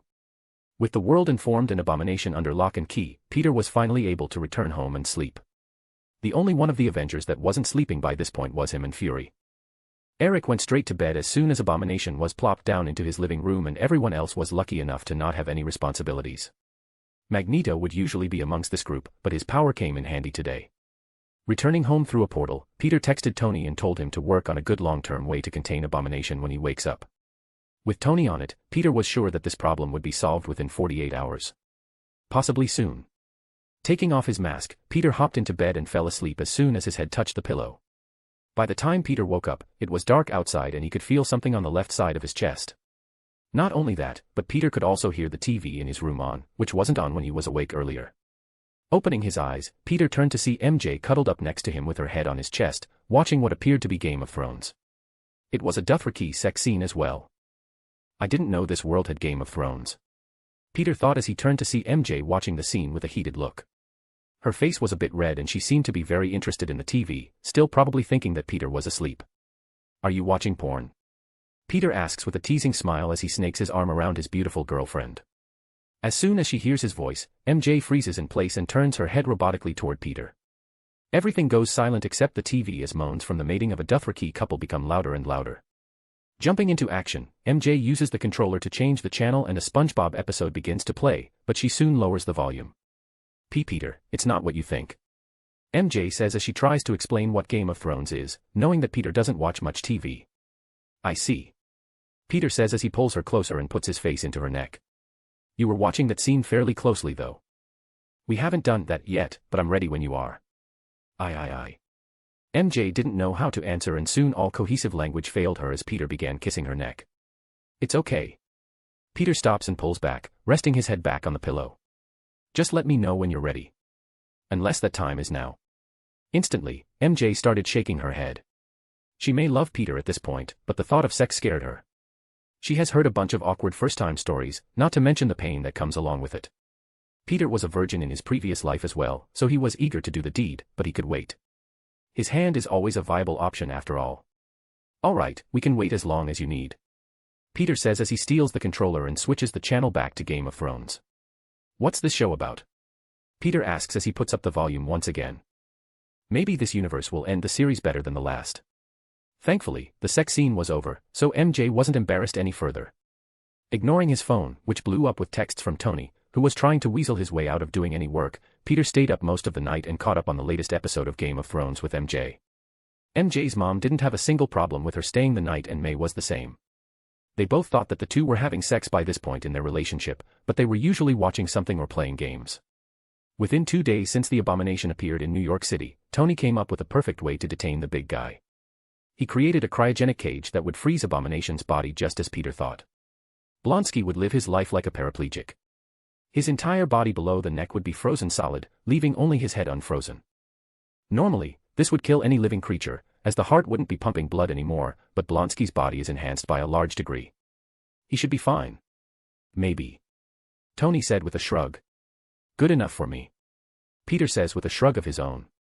"Try to get some blood and tissue samples before locking him up." "Already done," Tony says as he opens a nearby lab fridge and shows multiple vials filled with blood and sealed containers of lizard-like skin.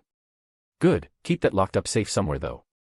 Those samples could be dangerous in the wrong hands," Peter says as he grabs half of the samples for himself. "Hey, get your own monster parts," Tony says and fails to take them back, as Peter ducks out of his way and opens a portal. "Thanks," Peter says as he steps through the portal and waves as it slowly closed before Tony's eyes. "Good work. Keep it up." A/N, 1405 words. Chapter 94, C-94 Death of a Father. In a rundown apartment in Russia, an elderly man was tucked into a small worn-out discolored bed. His face was turning pale and it was hard for him to keep his eyes open for long periods of time. He coughed regularly and looked to be on his last legs of life. Insert picture of Anton Vanko here. This is Anton Vanko, a former Soviet scientist. Upon moving to the United States of America in his youth, Vanko became partners with Howard Stark at Stark Industries where he and Howard created the first arc reactor. However, when Vanko sold his designs on the black market, Stark had him deported back to Russia, where Vanko spent decades drinking himself to death. The fruit of that labor was showing now. The alcohol has taken its toll, draining the man's life day by day. Now he's just a husk of his former self, ready to die at any moment and even hoping for it on most days. The TV at the end of the bed was tuned into a news channel, where Tony Stark was speaking to a news reporter in his Iron Man suit. They were talking about the recent attack in New York from the now officially named Abomination. As he was watching with a scowl on his aged face, the door opens, and in comes a man about Tony's age. Insert picture of Ivan Vanko here. The relationship between the two men was hard to see, as the alcohol and age have morphed the elderly man's body, but this is Anton Vanko's son, Ivan Vanko. Ivan is a Russian physicist, but it was hard to get a good job in his field as he is the son of a disgraced scientist. Who would want to hire or work with a man that could steal or sell your research? Ivan isn't his father and wasn't the one to sell blueprints on the black market, but the apple doesn't fall too far from the tree. That should be you, Anton says weakly from his bed as he shakily lifts his finger towards the TV. Don't listen to that crap. Ivan takes a seat at his father's bedside and shakes off his words, as he has heard them a million times by now. Suddenly, Anton grabs Ivan's hand with two aged hands of his own, grasping them as tightly as he could. Looking down at his father, Ivan could see a tired and apologetic look in his eyes. I'm sorry. All I can give you is my knowledge. Anton croaks out his last words. The sound of coughing fills the room for a brief moment before silence returns and Anton's body stills. He wasn't breathing. His heart wasn't beating and he already looked like a corpse. Ivan is naturally distraught. His father just died in front of him and all he could hear was Tony Stark's smug voice from the TV at the end of the bed. Staring at the TV with a vengeful look in his eyes, Ivan pulls out a set of blueprints for an arc reactor and gets to work. A week after the Abomination incident, the Avengers were surprised to find Blonsky turned back into his normal human form. He tried to escape from his prison by slipping through with his smaller body, getting the idea from Banner who could switch back and forth as well. Though, Blonsky seems to have far more control than Banner does. Blonsky succeeded in changing but failed to escape as his body was still frozen. The cameras picked up on this instantly and Jarvis notified the Avengers. Since he was being held in Avengers Tower's detainment floor, a new cage was swiftly made and Blonsky was loaded in by the end of the day. There is a silver lining to this change though. Blonsky seemed to become less erratic ever since changing to his human form. If they can rehabilitate the men, then the Avengers may have a strong member in the future. The council didn't like the idea, but Peter contacted a therapist to come in on schedule to see Blonsky. Hopefully, he can show good results within a year and Peter can use that to bring this idea to the council once again. It would be hard to disagree at that point. After going through all of General Ross' facilities, including the one in New York where Abomination was made, Fury brought back mountains of evidence against Thaddeus but that wasn't all he found. The General's years of work toward perfecting the super soldier serum were now in the hands of the Avengers. Compared to the research Betty gave them, the up-to-date research was leagues ahead. 5 years is a long time after all. Peter and Tony took a copy of each set of data before calling Banner to talk. Walking into Tony's workshop after going through multiple layers of security, Bruce found Spider-Man and Tony waiting for his arrival. Banner has been staying in one of the apartments in the tower for the past week and found the place very luxurious. Well, anything would be luxurious compared to the room he rented in South America. Just give the guy some air conditioning and a strong Wi-Fi signal and that would be heaven. You called for me. Banner says as he walks in.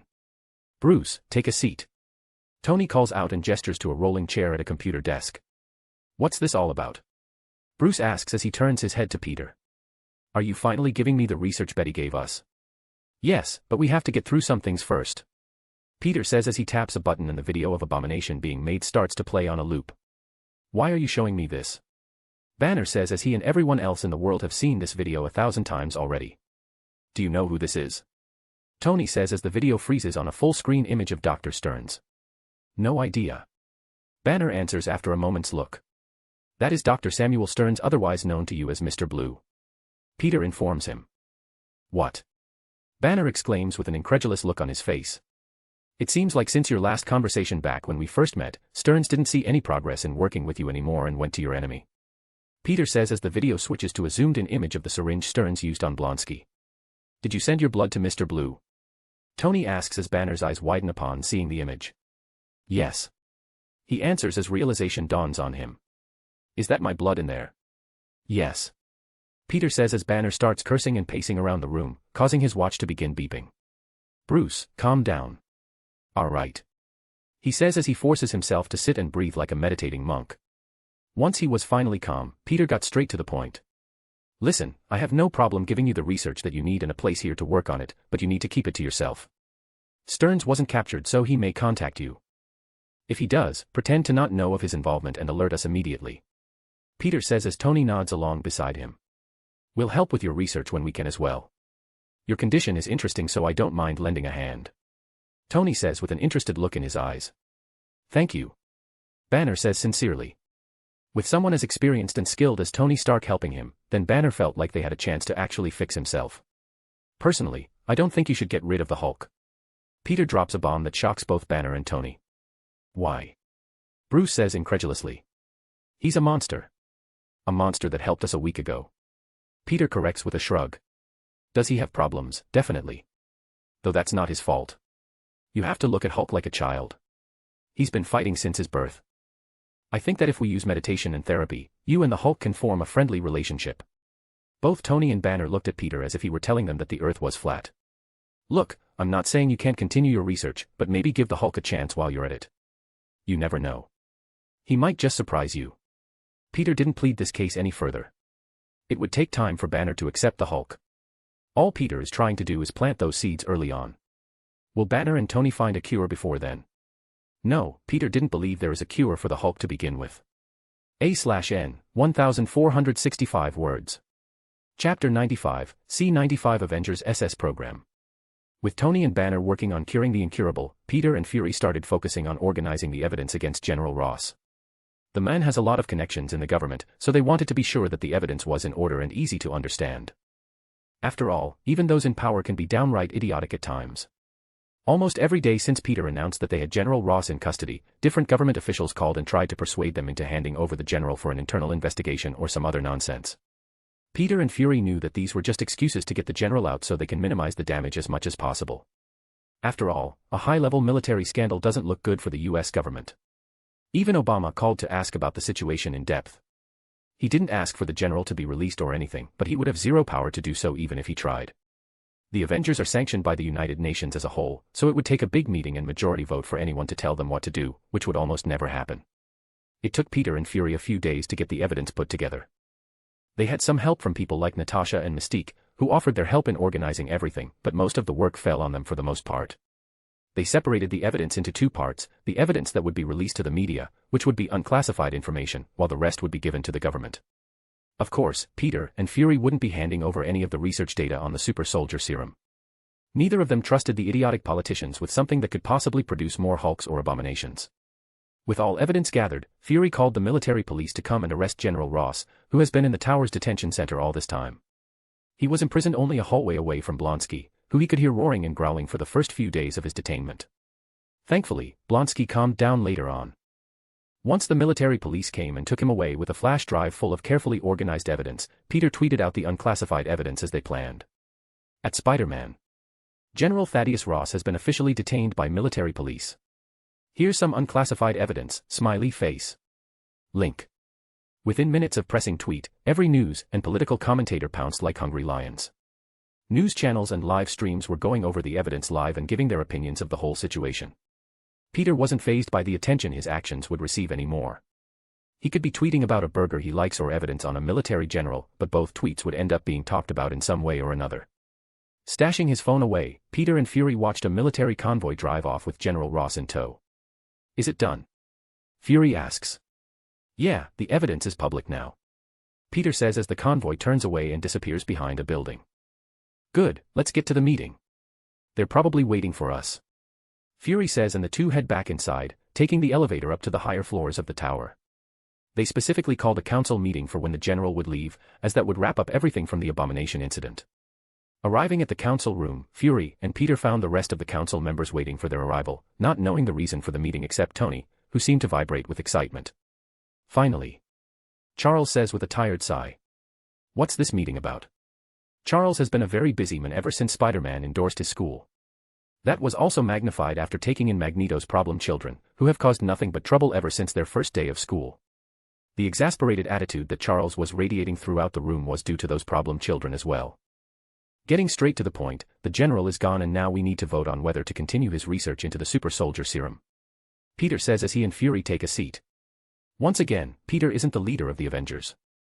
He may be the one they look to for leadership most of the time, but that doesn't mean he can just make decisions like this without consulting the council. Is there a need for it? Charles says with a hesitant look in his eyes. The damage that research has brought far exceeds the good. I would disagree. Fury cuts in with a shake of his head. World War II was won off the back of the super soldier serum. Captain America was a weak and frail man before he was turned into the hero we know today. Don't let the work of a power-hungry idiot ruin what could be a strong force for good. I agree. Tony speaks up, wanting to enhance himself so Peter can't make fun of him for not having powers anymore. We would obviously have to be far more careful than General Ross was. Procedures and safety measures would have to be put in place.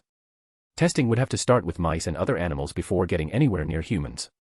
Everyone in the room was slowly nodding unconsciously as Tony finished speaking. Who would we even use the serum on? Eric asks, almost convinced. Those we find worthy and trustable. Peter answers instantly. Natasha, Clint, Fury, and Tony would be prime candidates. Other candidates can be vetted later on. We may also be able to take it ourselves, but testing would have to be done to see how the serum would interact with our already existing powers. Who knows how the X gene would react after all? Tony nods excitedly while Fury looks surprised by Peter's words. He didn't expect to be one of the candidates for the serum but didn't voice any disagreement. Becoming a super soldier would help in his duties for S.H.I.E.L.D. and the Avengers. Peter also planned to offer this serum to his loved ones. He already has the resurrection elixir, which he plans to give them as well, but that would take time to make the way he wants. The super soldier serum could be a good starting point for them before he can finish the elixir. After all, with what Peter has planned, his resurrection elixir would be far more powerful than the original. As long as we get regulations put in place as Tony described, I have no problem with us making this serum. Eric says in full agreement at this point. I would also like to add that we don't broadcast this to the world. If others know we can make our own Captain Americas at will, then countries, companies, and powers all around the world would come knocking. But we can handle that easily. Tony says with an uncaring shrug. True, but do we want to deal with it? Magneto asks with a raised eyebrow. Everything would be far simpler if this remains between us and those we choose to enhance in the future. I agree, let's vote. Peter says, and a few moments later a decision was made. The vote was 4-5 in favor of completing the super soldier serum research. The only one to vote against it was Charles, whose vote could probably be attributed to his bad mood. Though, the vote didn't really matter.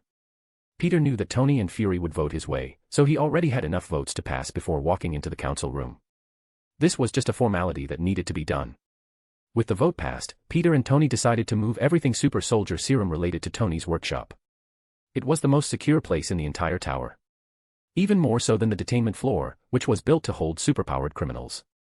Safety regulations were written up and agreed upon by the council, while Peter and Tony agreed to only work on the serum together. Accidents happen as shown by what happened to Bruce, so they decided that it would be better to have two minds keeping track of any possible mistakes the other could or would make. Hee hee ha ha ha ha ha. Tony laughed like a madman as he and Peter started working on the serum for the first time. Maybe this was a bad idea. A/N, 1421 words.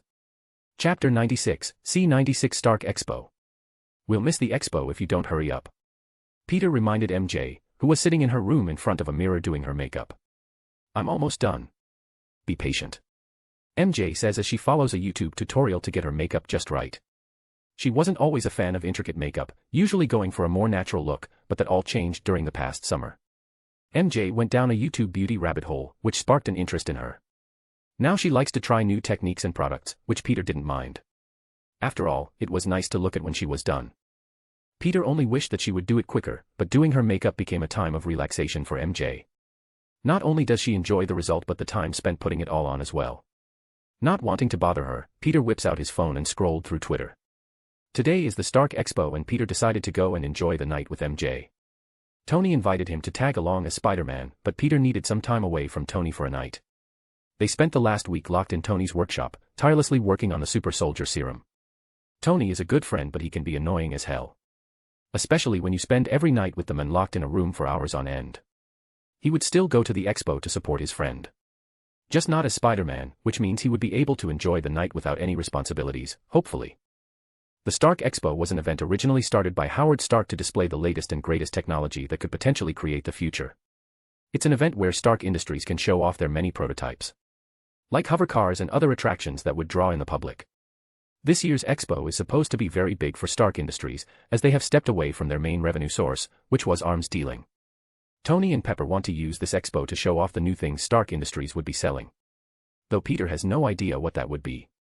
Probably cell phones and other appliances if Peter had to guess. The Avengers and Stark Industries may share a building but Peter doesn't have the time or that high of interest to know what they've been working on. Though he would find out today. Am I going to meet Tony Stark? MJ asks as she applies eyeliner. No, I'm going as Peter Parker, not Spider-Man. Tony doesn't know my real identity. Peter says with a shake of his head. Why? Do you want to meet Tony? I mean. Yeah. MJ says with a shrug. He's your friend so I want to meet him sooner or later. Also, he's Tony Stark. I see. Peter rolled his eyes at her. Tony was famous even before he became Iron Man. If Peter could compare his fame to someone from his past life, it would have to be something close to Kim Kardashian. Everyone wanted to hear which model or actress Stark bedded or what scandal ensued soon after. That behavior has calmed down severely since Tony returned from Afghanistan, but the reveal of Iron Man certainly helped keep the people interested. We could try to meet Tony while we're there, but I doubt we'll get past security. Just don't tell him I'm Spider-Man. Peter offers, getting an adventurous smile from MJ. Alright, let's infiltrate the expo and meet Tony Stark. We'll see how long it takes before we get kicked out. MJ says with a laugh. Well, you better hurry up then. I doubt he'll be there all night. Peter says as he checks the time on the watch she gave him for Christmas. I told you we'd make it on time. MJ says as she and Peter watch a brightly lit stage from the back of a large crowd. After waiting another 20 minutes, Peter and MJ took the subway to the expo. The second they joined the crowd, AC/DC started playing over the speakers as an image of Iron Man jumping from a plane played for the crowd to see. Watching and hearing the rock music blasting, Peter couldn't help but roll his eyes. Tony truly has a boomer's taste in music.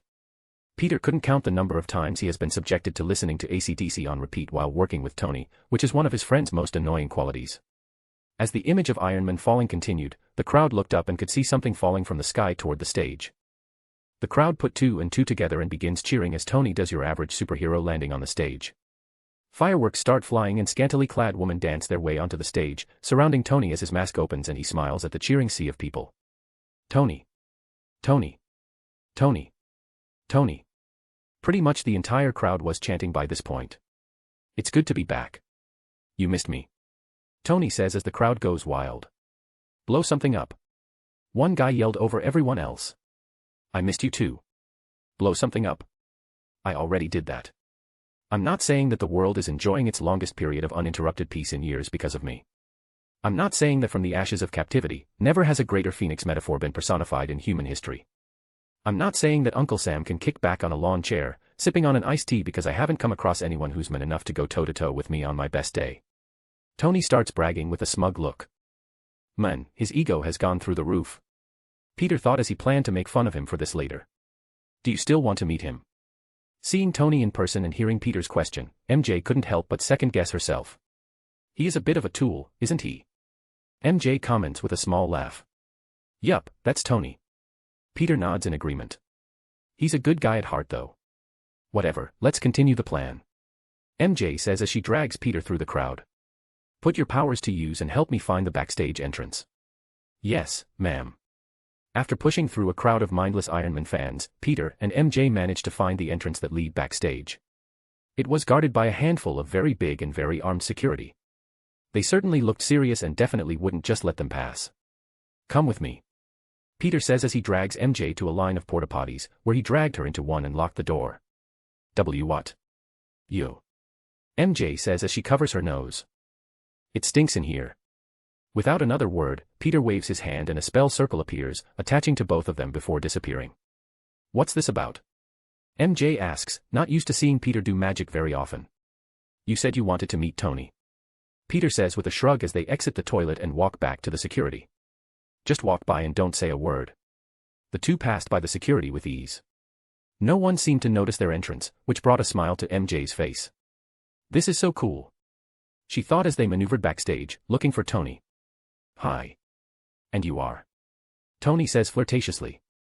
After searching for a minute they found Tony and his driver/bodyguard Happy Hogan speaking to a woman. Marshall. She replies with a smile and an outstretched hand. Irish. I like it. Tony comments as he shakes her hand. Pleased to meet you, Tony. She says as their hands separate.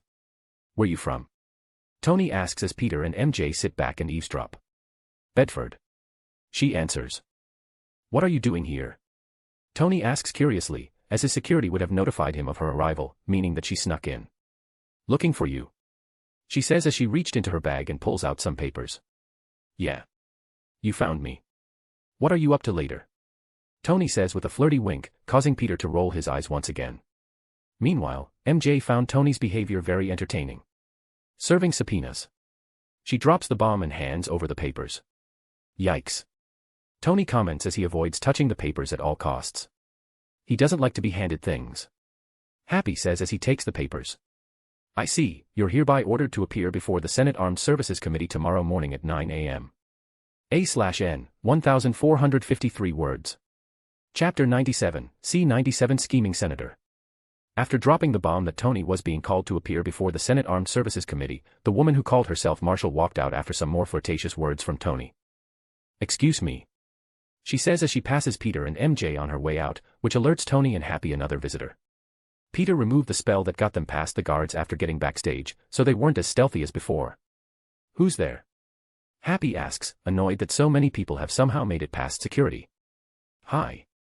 Peter takes the lead and walks in with MJ following close behind. Let me guess. You snuck in as well. Happy says, getting a nod from both teenagers. Don't tell me you have a subpoena for me as well. What's next? Does the Supreme Court want something too?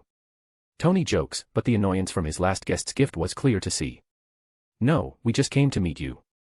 Maybe get an autograph, but it seems you have more to worry about than us. Peter acts like a fan, hinting that they heard the earlier conversation. Yeah, tell me about it.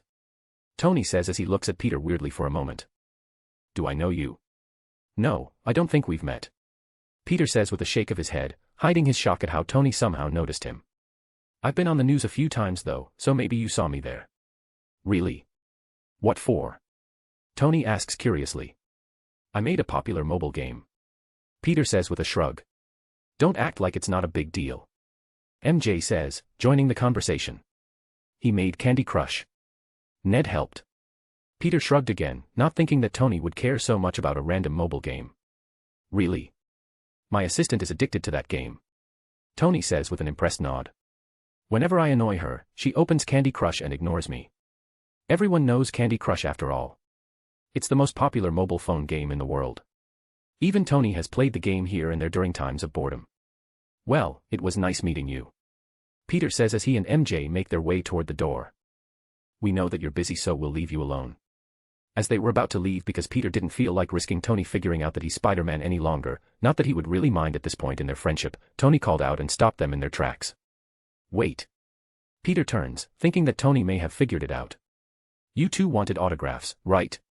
Tony says as he grabs some headshots of himself, which were made for this type of occasion. Here. Signing the two photos that made Tony look like a member of a boy band, they took a picture each and left with a quick thank you. Nice kids. Happy comments when they were gone. Yep. Tony says as he snatches the subpoena papers from Happy's grasp. How far are we from D.C.? D.C. 250 miles. Next day, 7 a.m. Although the Senate Armed Services Committee blindsided Tony by serving his subpoena only one night before he was required to attend the committee meeting, that didn't slow down the media from attending as well. Tony, Pepper, and Happy arrived just in time, which prompted every camera to turn their way as they entered the committee chambers and took their seats in front of a panel of high-level government officials. At the head of these government officials was Senator Stern, a senator from Pennsylvania and a covert member of Hydra. Using his position, Stern is the leading force behind everything happening today. His goal is to convince the American people that Tony Stark is a threat to their safety. Ultimately leading to Tony handing over his Iron Man suit, intending to use it to mass-produce power armor for Hydra. As soon as Tony took a seat, he didn't show a speck of respect for the committee before him. Rather, he took out his phone and started playing Candy Crush, flirting with Pepper every once in a while as well. Mr. Stark, could we get started please? Stern says as he tries for the 10th time to get Tony's attention away from his phone. Mr. Stark. Please. Yes, dear. Tony looks up from his phone and answers the senator. Can I have your attention? Stearns asks in exasperation. Absolutely. Tony says as he finally sets down his phone. Do you or do you not possess a specialized weapon? Stearns asks. I do not. Tony replies with a smirk that digs straight into Stearns' soul. You do not. Stearns replies with an air of disbelief. I do not. Tony repeats with an uncaring shrug. Well, it depends on how you define the word weapon. The Iron Man weapon, Mr. Stark. Stearns finally states what he is after. My device does not fit that description. Tony replies with a shake of his head. Well. How would you describe it? Stearns asks. I would describe it by defining it as what it is, Senator. Tony says, knowing that this dance they were having was annoying the senator and loved every minute of it. As. Stearns asks, seething on the inside. It's a high-tech prosthesis. That's actually the most apt description I can make of it. Tony explains with a smirk. It's a weapon, Mr. Stark. Stearns states plainly and clearly. Please, if your priority was actually the safety and well-being of American citizens. Tony starts to rant but Stearns speaks over him. My priority is to get the Iron Man weapon turned over to the people of the United States of America. The senator says, but before Tony could rebut, the large wooden doors of the committee chambers swung open. Does that mean all Americans would be able to buy their own Iron Man suits? Do you want to place them in gun stores next to the M4S and Desert Eagles? Peter says as he strolls into the room, dressed head to toe in a lawyer-like suit over his spider attire. The cameras that were once on Tony and the committee members panned over to show Spider-Man's arrival to all who were watching. Yo. Peter greets his friend as he walks over and takes a seat beside Tony. What are you wearing? Tony asks incredulously as he eyes Peter's suit up and down. What? Peter says as he fixes his collar and tie. I thought you could use some representation. But how did you even know this was happening? Tony laughs, thoroughly entertained. The spider has many little birds that sing all sorts of tunes. Peter references the show he has been watching lately. Game of Thrones. Pepper asks from the side. Yeah, I've been watching with my girlfriend recently. Peter reveals as he turns to Tony. I saw some of your expo last night on TV. Did you refer to yourself as a phoenix personified or was I dreaming? This whole conversation was being transmitted around the room for everyone to hear, as many in the room laughed at Peter's question. As much as we all love Game of Thrones, we should get back on track. Stearns tries his best to get everyone back on topic, saving Tony from answering an embarrassing question. You're right. Peter nods and turns his attention back to the senator. Tell us more about how you want every American citizen to be equipped with Iron Man suits. That's not what I want.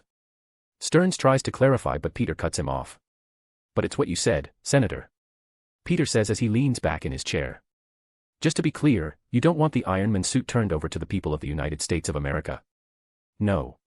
Stearns says through gritted teeth. Then why did you say so? Peter says with a smug look under his mask. Was that all this was about? Can we leave now? No, I merely misspoke. Stearns refuses as he takes a deep breath. What I meant was to have the Iron Man weapon turned over to the American government. Oh, I see. Peter says with an understanding nod. Give me a moment to speak with my client. Peter turns to Tony and doesn't bother to lower his voice as he speaks for all to hear through the microphone. Is it a no or a hell no? Peter asks, causing Stearns to brow to crease in anger. Hell no. Tony says with a smirk. I'm afraid my client would have to decline. Peter says as if he were heartbroken to turn the man down. Tony Stark is Iron Man.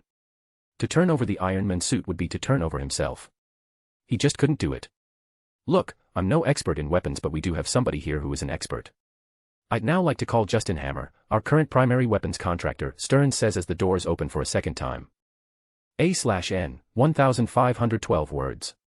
Chapter 98, C98 Hammer. I'd now like to call Justin Hammer, our current primary weapons contractor. Senator Stearns says. As the big wooden doors swung open, in walked a blond man with glasses and a very expensive-looking suit. He looked to be in the same age range as Tony, whom he was staring at with a smug smile on his face. Insert picture of Justin Hammer here. Justin Hammer is a military contractor, and the CEO and majority shareholder of Hammer Industries, which had formed a strong business rivalry with Stark Industries. Seeking to improve his own position as a contractor for the US government and get one over on Tony Stark, Hammer is working alongside Stern and attempting to damage the public's view of Tony. Not to mention the fact that he was promised to be able to study and replicate Stark's Iron Man suit and arc reactor upon their combined success. Hammer was called as an expert to prove that Tony Stark's ego and his monopoly on his Iron Man armor was now a danger for the United States of America and its people, as part of Stern's attempt to force Stark to give the Iron Man suit technology to the government.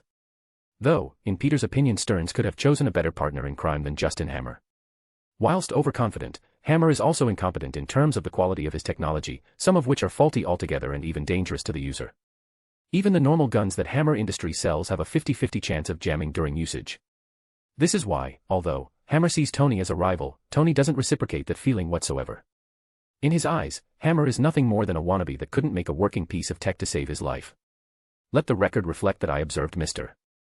Hammer entering the chamber, and I am wondering if and when any actual expert will also be in attendance. Tony comments, causing many to laugh and Hammer to scowl as he made his way up to a podium in front of the panel of government officials. Senator, if I may. Hammer says into the microphone, doing his best to ignore Tony's remark. I may well not be an expert, but you know who was the expert. Your dad. Howard Stark. Really a father to us all, and the military-industrial age. Let's just be clear, he was no flower child.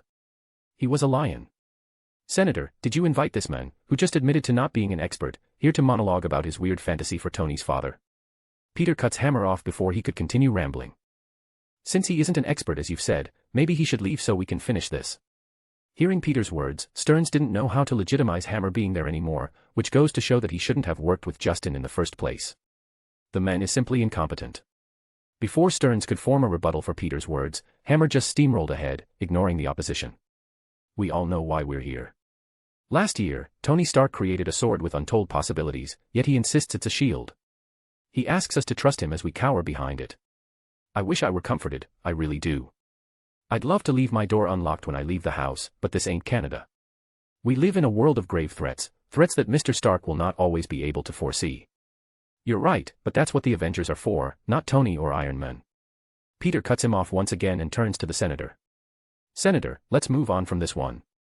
He's obviously not an expert, so I see no point in hearing him ramble any further. As Peter finished speaking, Tony was smirking like a madman while Stearns and Hammer were turning red from anger. The committee would now like to invite Lieutenant Colonel James Rhodes to the chamber. Stearns says through gritted teeth. Tony's head snaps backward as the doors swing open for a third time and Rhodes walks in wearing his military uniform with an ever-present scowl on his face. He looked like he didn't want to be here and most likely was ordered to attend by his superiors, but Tony was currently blinded by the feeling of betrayal so he didn't seem to notice.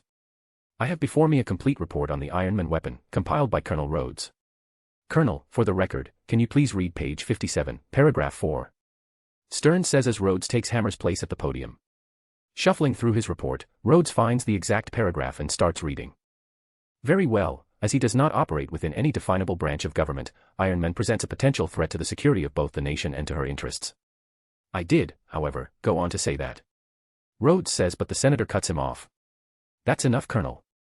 Stearns says, getting exactly what he wanted. You can step away from the podium now. Rhodes stood rooted to the ground, shocked that the senator would act so shamelessly with this whole situation. This is all very confusing to me because Iron Man is a member of the Avengers. As an Avenger, we operate at a higher level than any single government branch. Although you have the power to summon my good friend Tony here, as he's an American citizen, Iron Man is already a member of an extra government agency, You know, the longer this farce goes on, the more it starts to look like you and that idiot over there, Peter gestures to Hammer, who sat at the side. Simply want to take what doesn't belong to you. While I agree with you, Spider-Man, we do have a problem. Rhodes says as he digs through a folder and pulls out some pictures of human-like robots. Intelligence suggests that the devices seen in these photos are, in fact, attempts at making manned copies of Tony's suit. This has been corroborated by our allies and local intelligence on the ground indicating that these suits are quite possibly, at this moment, operational. Just like in the movie, Tony starts doing something on his phone, which triggers the TVs in the room to light up and start playing videos of different military tests from the pictures that were shown. Time for a little transparency. Now, let's see what's really going on. Tony says with a smirk. What is he doing? Stern asks in bewilderment. If you will direct your attention to the screens, I believe that's North Korea. Tony says and the robot starts to walk before stumbling and exploding in a fiery mess. Stern starts yelling for someone to turn off the TVs and stop Tony from continuing as more and more examples of failed Iron Man copies were shown. All of them ended in destruction. No grave threats here. Tony says as the screen changes to a video with Hammer in it this time. Is that Justin Hammer? How did Hammer get in the game? Look, you're on TV. How exciting. The video plays and shows a test pilot in some clunky Iron Man copy. Hammer directs him to twist his body, which causes the armor to overturn and snap the test pilot's spine with a sickening crack. The screams of the poor guy fill the room as Hammer finds the TV's plug and pulls it out. Wow. Yeah, I'd say most countries are 5 or 10 years away. Hammer Industries, 20. Tony states as he sets his phone down. I think the point that he's making. Stearns tries to speak but Tony cuts him off. The point is, you're welcome, I guess. Tony stands up with his hands spread. For what? Stearns asks incredulously. Because I'm your nuclear deterrent. It's working. We're safe. America is secure. You want my property? You can't have it, but I did you a big favor. Tony says as he turns to the cameras. I've successfully privatized world peace. I've successfully privatized world peace. Tony's image plays on an old TV in a rundown Russian apartment. Ivan Vanko stands in the center of the room, where his father died before his very eyes, dressed in metal straps and mechanisms with an orange glow on his chest, similar to Tony's arc reactor. Holding 2 lightsaber-looking objects in his hands, which were wired to the device on his chest, Vanko presses buttons in each hand, causing the 2 hilts in his hands to ignite in orange light. Insert picture of suited-up Vanko/Whiplash here. A/N, 1439 words. Chapter 99, C-99 Poisoning. As Peter portaled Pepper and Tony back to the tower in New York, Pepper stepped through the portal with a nervous look on her face. This was one of the very rare occasions that she was able to use Peter's portal. As she watched the portal close behind them with a look of awe, Tony just strolled through casually and made his way to a nearby minibar, where he poured himself a very large glass of whiskey. Peter removed the lawyer's suit and found a place to sit while thinking of what today's events mean. Iron Man 2. He thought. Vanko or Whiplash would come after Tony soon enough. This whole debacle with the Senator and Justin Hammer was like a flag telling him that Iron Man 2 would be happening soon. Using his intelligence and patience, Vanko vowed revenge against the son of the man that ruined his and his father's lives. His goal is to destroy Howard Stark's legacy, Tony, and the Stark family's reputation altogether. Sadly, Vanko is a pretty low-level villain, and even when he teams up with Justin Hammer, Tony should still be able to handle the situation on his own. Especially since Tony has gone through the Avengers training program and the design of his suit is ahead of what he had in the movie. Peter would know as they work on his suit together every once in a while. Maybe this would be a good test for the more inexperienced Avengers. Peter thought as he and anyone on the council could probably handle this situation on their own. Even Fury, who's a human with no powers or advanced armor like Tony, would probably be able to handle this situation if given enough time and resources. The only problem is Tony's arc reactor. He is using palladium as the core, which is poisoning him and increasing his blood toxicity as the core degrades. After researching and testing every known element, Tony still could not find one that could work in place of palladium, so he had to remain with what worked, even if it was bad for his health. Although Tony doesn't need the arc reactor to keep the shrapnel away from his heart, as he had that surgically removed in preparation for meeting Magneto, that doesn't mean the reactor isn't still poisoning his body. Tony still wears his reactor at all times in preparation for any possible situation that could break out, so he still needs to discover a better element before he kills himself. Tony would have to make a new element as he did in the movie, which he unceremoniously dubbed potassium. Thankfully, Peter knows how he figured it out, so this can be solved easily. Taking out his phone, Peter sent everything he knows about Ivan Vanko to Scythe and asked him to track him down. Once Peter has a handle on the situation, he can bring it up to the council and have an Avengers team take care of it or work out some chance at meeting between them. It's the perfect test for them after all. With that settled, Peter turned to Tony and Pepper, who stood by his side, and spoke. "So, Tony. Do you plan to tell us about your most recent problem?" Peter says, causing Tony to freeze mid-drink and Pepper to look at him in confusion. "What's he talking about, Tony?" Pepper asks as Tony averts his eyes. "I don't know what you're talking about," Tony says as he tries to avoid this conversation. "Okay," Peter says with a nod as he shoots a web at Tony's shirt and pulls, yanking the billionaire's upper clothes clean off. As Tony's naked chest was revealed to the world, the veins surrounding the arc reactor, which was still attached to his bare chest, were clearly visible and dyed black like ink. "What the?" Pepper gasped as she stepped closer to get a better look. "What happened?" "It's just some palladium poisoning," Tony says as he covers his chest with his arms and glares at Peter. "I'm working on a fix. There's no reason to worry." "Why didn't you tell me?" Pepper asks as she moves his arms out of the way and touches the black veins. "Well, you've been busy with becoming CEO of the company, so I didn't want to add more to your plate," Tony says as he looks away awkwardly. Are these two making this an intimate moment somehow? Peter thought as he watched them interact. They should just get together already. That's not an excuse. You're killing yourself. Take it off, Pepper says, knowing that Tony doesn't need the arc reactor as he removed the shrapnel long ago. I'd rather not, Tony says as he backs away. Why? Pepper asks confusedly. I just feel naked without it, Tony says as he looks down at the glowing blue object on his chest. What? It's killing you, Pepper states plainly. Yes, but I'm working on a solution, Tony says defensively. Without it, I feel like I'm unarmed. I need to be ready for any dangerous situation. At this point, it all made sense for Pepper. Tony has some sort of post-traumatic stress disorder, PTSD. He's acting like a veteran soldier that refuses to part with his service pistol. Peter already knew this from his time spent with Tony and his character in the movies. Look, I get it. Peter joins the conversation as Tony puts his shirt back on. I know that I joke about this a lot, but you don't have powers like the rest of the Avengers, so I understand why you feel so attached to the source of your power. However, you shouldn't be hiding such a huge problem like this. There are many people in the Avengers that are qualified and would be glad to help you, myself included. Tony has no words to fight back and Pepper nodded alongside every word that came out of Peter's mouth just now. Fine. Tony gives up with a tired sigh. I need help, but I still refuse to remove the arc reactor. Tony. Pepper goes to speak but Peter cuts her off. Fine, how much time before the poisoning gets bad? Peter agrees and asks, causing Pepper to turn to him with an imploring look. What? He's far too stubborn to see reason. Let's just focus on a fix before it's too late. I resent that, Tony says as he pours himself a new drink. You didn't answer the question, Peter says. I have about 2 weeks to a month before we have to start worrying. Tony says after sipping his liquor. Okay, let's recruit Banner, Charles, and Beast. With a stacked team like that, we'll have a fix for this in no time. Peter says as he takes out a phone and sends a message to the Avengers group text, causing Tony's phone to vibrate. Pulling it out, Tony reads the text out loud. Yo, Tony is dumb and dying. I hereby summon all big brains to the tower. Get here ASAP before he croaks. Tony reads the message that was sent to every Avenger with an unamused look on his face. Seriously? What? Peter says with a shrug. You are dumb for keeping this from us and you are dying if we don't figure this out. I agree, this was a very stupid thing to hide from us. Pepper starts reaming into Tony as Peter gets up and slowly sneaks away.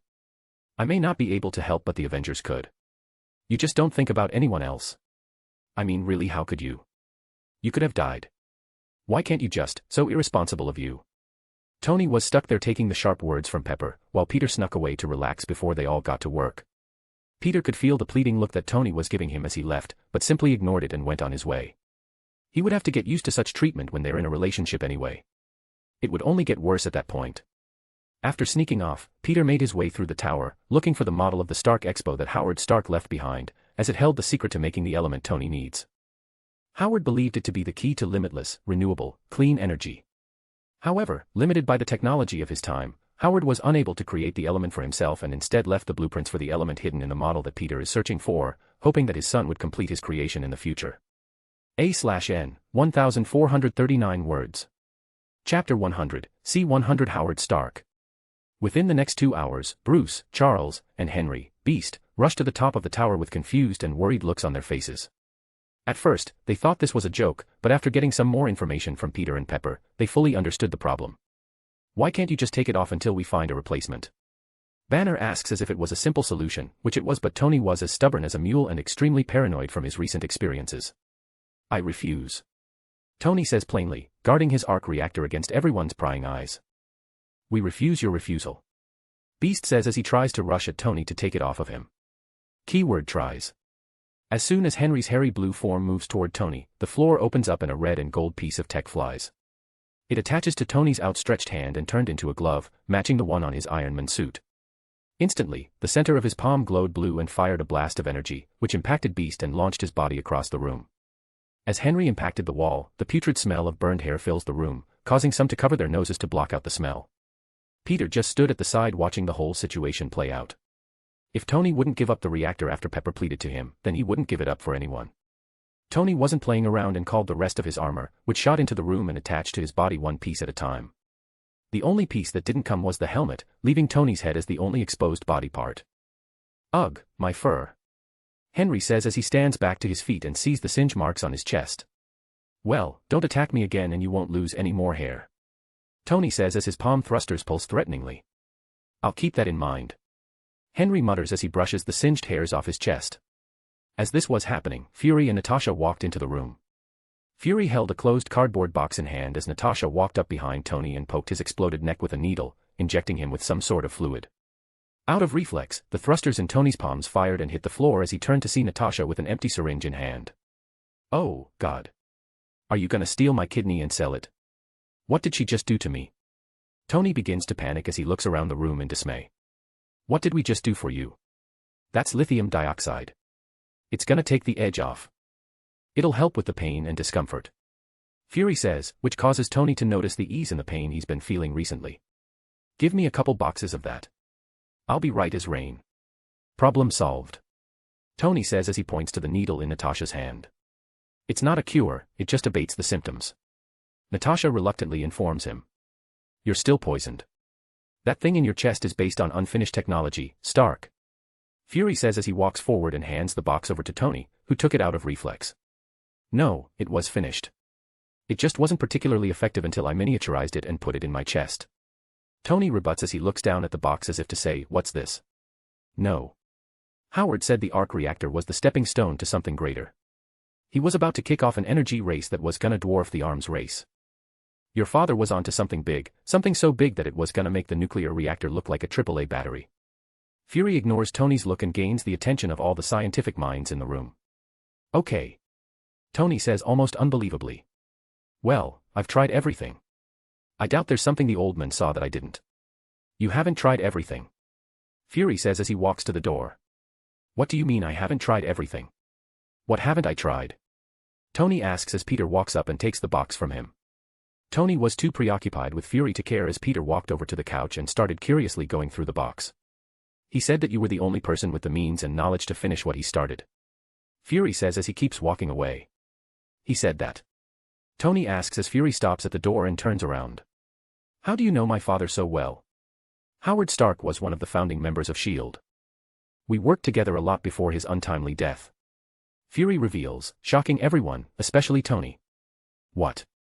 Tony mutters as Fury turns around and leaves. I got a 2 o'clock meeting. Fury calls out with a wave as he rounds the corner and disappears from view. Wait. What's with the box? Tony calls out but Fury doesn't come back. So? Peter says as he looks up from the box and at Tony. Your dad was a super spy, huh? Shut up, webhead, Tony says in exasperation. At most my dad was probably just a glorified money and gadget supplier. Trust me, he wasn't some type of James Bond. He was cold, he was calculating. He never told me he loved me. Hell, he never even told me he liked me. Sounds like the personality of a busy spy to me. Peter says jokingly. No, more the personality of a busy CEO who took every opportunity to avoid his family and their problems. Tony says as his suit is removed by robotic arms and he walks over to Peter and looks through the box. What's all this? He asks as Charles, Beast, Pepper, and Banner circle around to see as well. It's just files from your father's time working on the arc reactor with someone named Anton Vanko. It's all just files and blueprints. Peter says as he already took a look inside. Is that film for a projector? Charles asks as he sees circular tins, which held old school film for videos. It took almost an hour, but after going through the box with everyone, Pepper finally arrived with an old school projector for them to use. She left to find one so that everyone else could go through the box together. Hooking up the projector, they all sat back and watched but soon felt awkward as the film kept played. It seemed to be the outtakes/bloopers for a video that Howard Stark was filming for the expo back in the day. When it got awkward was when Howard suddenly started talking to Tony through the video, as they could all tell that Tony was feeling emotional from it. Tony, you're too young to understand this right now, so I thought I would put it on film for you. I built this for you. Howard gestures to the model of the Stark Expo behind him.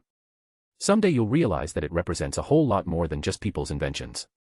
It represents my life's work. This is the key to the future. I'm limited by the technology of my time, but one day you'll figure this out. When you do, you will change the world. What is and always will be my greatest creation is you, Tony.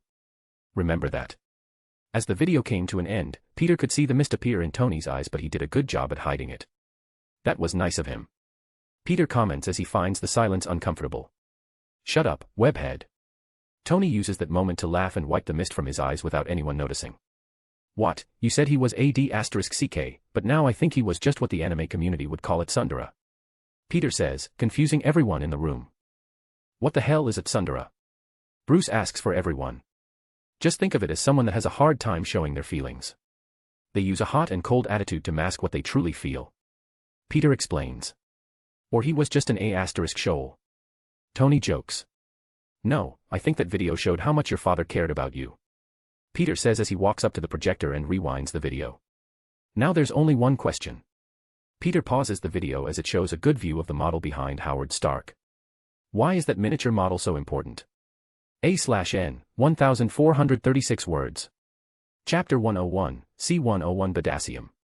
After dropping that hint about the old Stark Expo model, as no one seemed to pick up on the hint that Howard was broadcasting in the video, Tony had the model brought over as they all got to work trying to decipher what it meant. Peter didn't stick around for long, as he knew that Tony could figure it out on his own, but it was already a done deal with all of the helping hands he had at his disposal. As he returned home that night, Peter found May sitting in the living room, laughing at the video of him in his lawyer's suit from earlier in the day. The newscasters were talking about whether Tony Stark should hand over his invention to the government or not, but most seemed to be on the side saying that it's his property and he can do what he wants with it. Of course, as long as he doesn't break any laws in the process, which is almost impossible as Tony's a member of the Avengers. He would have to commit some villainous acts and the UN would need to get involved for Stearns and Hammer to get what they want. Though that's obviously not happening. Welcome back. May says as she pauses the TV and gestures to the kitchen. I made dinner if you're hungry. Sounds good, I haven't eaten since breakfast. Peter says as he rushes into the kitchen to fill his stomach. You know, I remember telling you to become a lawyer, but I didn't think you'd do it without going to college. May follows behind him. Well, Tony needed help. Peter shrugs as he sees some juicy-looking ribs on the countertop and starts eating them then and there. Can the government take his armor? May asks curiously. No, he's an Avenger. We work outside the construction of any government. This was all just a big farce. I'm certain that Senator Stern is getting an earful from the president for all of this. Peter says as he cleans the bone and moves on to another rib. If it was a farce, then why didn't you guys just leave instead of going along with it? May asks as she hands Peter a napkin for the barbecue sauce that covered his hands and lips. Because it was live on camera. Peter says with a shrug. It wouldn't look good to the public if I went in and dragged Tony out, so we just had to beat them at their own game. May nodded in understanding as she walks over and uncovers a bowl filled with cooked vegetables. Here, don't forget your veggies. Danksh. Thanks, Peter says with a full mouth, accepting the food gladly. In the days to come, Tony and the gang ended up figuring out the secret of the model and started working on making the new element that Howard thought up. Peter helped here and there, but even in this world, Tony was the real brains behind figuring it all out. Of course, Peter already knew the answer, but just giving it would be too easy, so he mainly focused on hints to lead them in the right direction. Now, Tony and the rest were rigging up his workshop with all sorts of equipment to actually make the element. While this was all happening, Peter was receiving daily reports from Scythe about Ivan Vanko's movements. Apparently, he's trying to find transport out of Siberia, which wasn't an easy feat for a man with no connections or money. Scythe hasn't mentioned anything about the energy whips and arc reactor that Vanko is supposed to have, but since he's looking to leave his home, that means his equipment is probably finished already. Vanko is definitely on the warpath.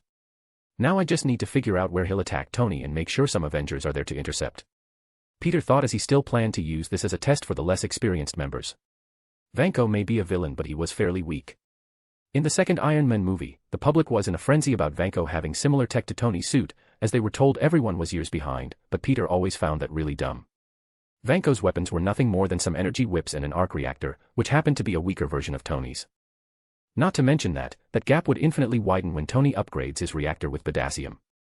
The difference in quality between the two suits was absolutely night and day. Speaking of upgrades. Within 2 days of figuring out the formula, they finished building the huge rig that would create potassium. Peter was sure to come and help during the last moments as he wanted to see a big moment in history take place. It's not every day that a new element is introduced to the world after all. Where have you been? Tony asks with a healthy bit of sass in his voice as Peter enters the workshop, where he and everyone else had been working. Lazing around and watching TV. Peter says without an ounce of shame. What about you? Oh, nothing. Tony says with a thick layer of sarcasm. Just tirelessly building King particle accelerator for hours on end so I can save my life. Nothing special. Peter was loving this whole situation. He couldn't count the number of times that the responsibility and work were thrown on his shoulders, so seeing Tony annoyed right now was like icing on the cake. Cool, we gonna fire this baby up.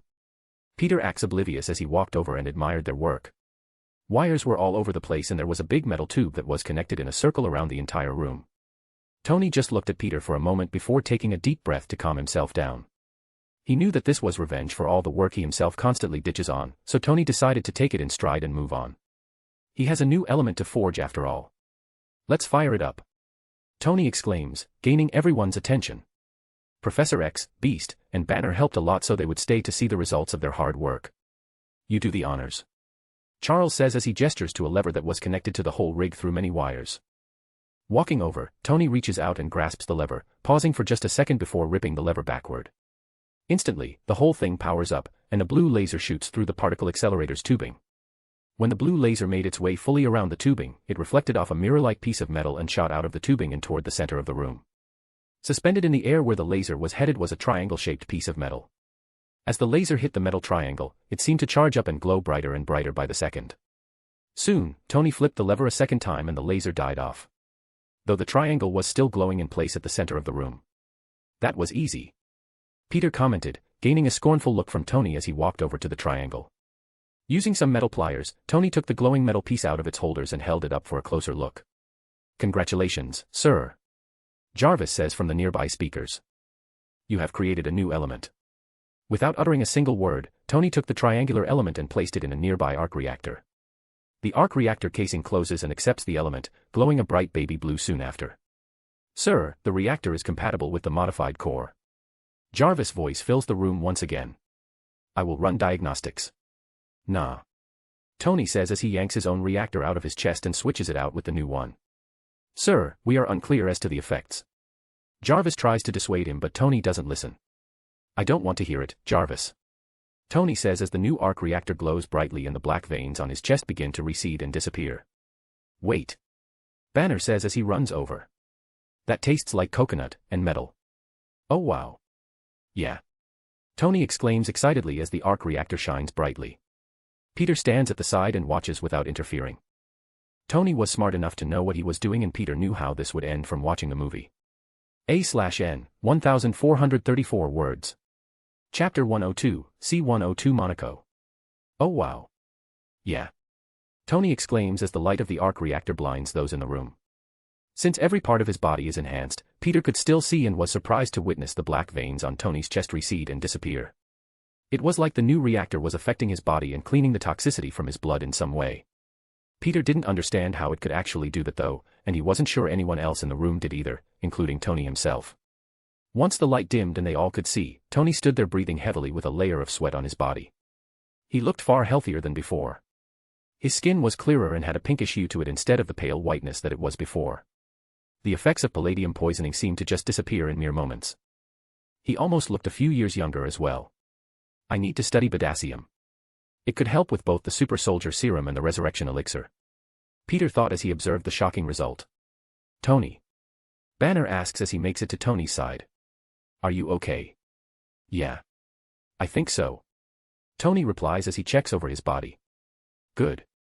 Banner sighs in relief as he smacks Tony upside the head. You idiot. You could have gotten yourself killed. Look what happened to me and learn from my mistakes. Always double, triple, quadruple, and quintuple check before doing anything. Especially when you're dealing with something like a new element. While Banner was yelling and lecturing Tony for his idiotic behavior, Peter walked over to Tony's computer and started looking into potassium. It didn't take long for the others to notice his actions. What are you doing, Spidey? Tony asks as everyone turns to see Peter scrolling through the PC. I'm looking at the structure of your new power source. Peter says as his eyes are glued to the screen. Why? Banner asks as they all walk over. Because if you haven't noticed, Tony is completely healed. Even the poisoning in his blood is gone. Test his toxicity levels and you'll see. Peter says and Tony grabs a device with a needle attached to it, poking his finger with it. Toxicity, 0%. *T, he's right. Tony mutters as he shows the test to everyone else. The new element somehow healed and purged the poison from your body. Peter says as he turns to Tony. Did any liquid or something exit your body? No. Tony says as he feels around and checks himself over. Then it wasn't purged but destroyed in some way. Peter says, getting everyone else interested in the mystery as well. That's amazing. Banner says as he thinks this could help solve his Hulk problem. This could be a cure for cancer. Beast comments from the side and he was right. This could be a way to cure a lot of diseases. If the element could destroy poison and heal Tony's body, then it could possibly destroy other bodily afflictions as well. Yup, we need to do some testing, but cancer isn't the only disease this could cure. Peter says as he turns to Tony. It could also help our little side project as well. Of course, Peter was referring to the super soldier serum. He just didn't want Beast and Banner to know about it just yet. We should run some tests on Tony to make sure he's alright before jumping into this. Peter says as he forcibly detaches himself from the computer. Those tests can also help us understand the effects of the new element. Whatever you want to call it. With that, everyone jumped to work and started running diagnostics and tests to make sure Tony was okay. During this time, Tony had nothing to do as they worked so he came up with a name for the element. Potassium. Of course, many didn't agree with such a joke of a name for something so important, but Tony's father was the founder of all of this, so they couldn't force Tony to change his mind. After the tests were finished, they found that Tony's body was completely healthy, almost too healthy. Tony is a big drinker and smokes on occasion, not to mention the drugs he's taken during his partying years, so seeing such a healthy liver and lungs was crazy. His body is in perfect condition. To further test this, they had Tony drink heavily and found that the damage to his liver was healed in an instant. The arc reactor would radiate its energy through his body and slowly heal any damage. Thankfully for him, this didn't speed up his liver, so he could still get drunk all he wanted. Tony just doesn't have to worry about the ramifications anymore, which wasn't good for Tony who was already a big drinker. I'll have to watch and make sure he doesn't start overly drinking. Peter thought as he didn't want his friend to become an addict. They also found out that Tony's body heals faster than before. It's not anywhere near as fast as Peter or someone like Deadpool that could heal at crazy rates, but he could heal about 3 times faster than the average human. Nothing that can be called super but certainly a good improvement. A week later. The Avengers were invited to the annual Grand Prix in Monaco. No one wanted to go but Tony, as he already planned on attending for the fun of it. Though, Peter knew that this would be when Vanko attacked Tony. Both from the movie and the hand members that were currently tracking his every movement. Ivan Vanko doesn't empty his bladder without Peter knowing about it after all. Seeing that this would happen, Peter took the opportunity to accept the invite and form a team that would accompany them. Nightcrawler, Wolverine, Sabretooth, and Storm would be the team. Mystique was a possibility, but her power is better used for espionage, which wasn't needed in this situation. Speaking of Mystique. Flashback. After the Senate Armed Services Committee meeting, Peter called Mystique for a mission. It would be her first mission as an Avenger. Waiting in one of the many meeting rooms in Avenger Tower, Peter sat with a manila folder in hand. Only a minute later, a beautiful blue woman came strutting into the room naked. At first, Mystique wasn't comfortable showing her true form in the tower, as she's used to constantly hiding. The only person that saw her real form constantly was Magneto, but thankfully she's gotten more comfortable in the tower. Do you need something? She asked as she waltzed in and looked at Peter questioningly. Yes, you have your first mission. Congrats. Peter says as he slides the file across the table. Hammer. Mystique says as she opens the file and schemes through it. Yep, his involvement with Tony's hearing was odd. I want you in his circle. Assistant, bodyguard, whatever. Just get close and inform me of his every move. Peter explains. I can get that done. She says as she closes the folder. Good, if you need more information, feel free to ask Jarvis. He can get you information on the people you need to switch out with. Peter says as he stands up to leave the room. Just remember no killing or hurting the people you switch with. I know. Mystique rolls her eyes as she and Sabretooth have to deal with warnings like this all the time. I'll send them on a vacation like the last guy. She understands the warnings when it comes to Sabretooth though, as he is far more wild and bloodthirsty than she could ever be. Good, thanks for the help. Let me know if you need anything. I should have brought my suit. Tony says as they pull up to the hotel they would be staying at in Monaco in a limo. Oh, relax. Peter says from beside him. There's 5 superpowered Avengers here with you. You don't need your suit for this trip. Just enjoy yourself. Tony was having a bit of a panic attack without his suit in arm's reach. Peter specifically dragged him here without the suit on purpose. He had to literally drag him kicking and screaming. Let's just say that there was a fight and Tony didn't win. Tony was like a man that borrowed from the mafia and lost it all, twitching and looking over his shoulder at every possible moment. Tony, relax. Peter says soothingly. Look, I understand you feel unsafe, but that's all in your head. You need to get over this. Look around you. Gesturing across the limo, Tony could see Sabretooth, Wolverine, Storm, and Nightcrawler. Sabretooth and Wolverine were glaring at one another, but that's a problem for later.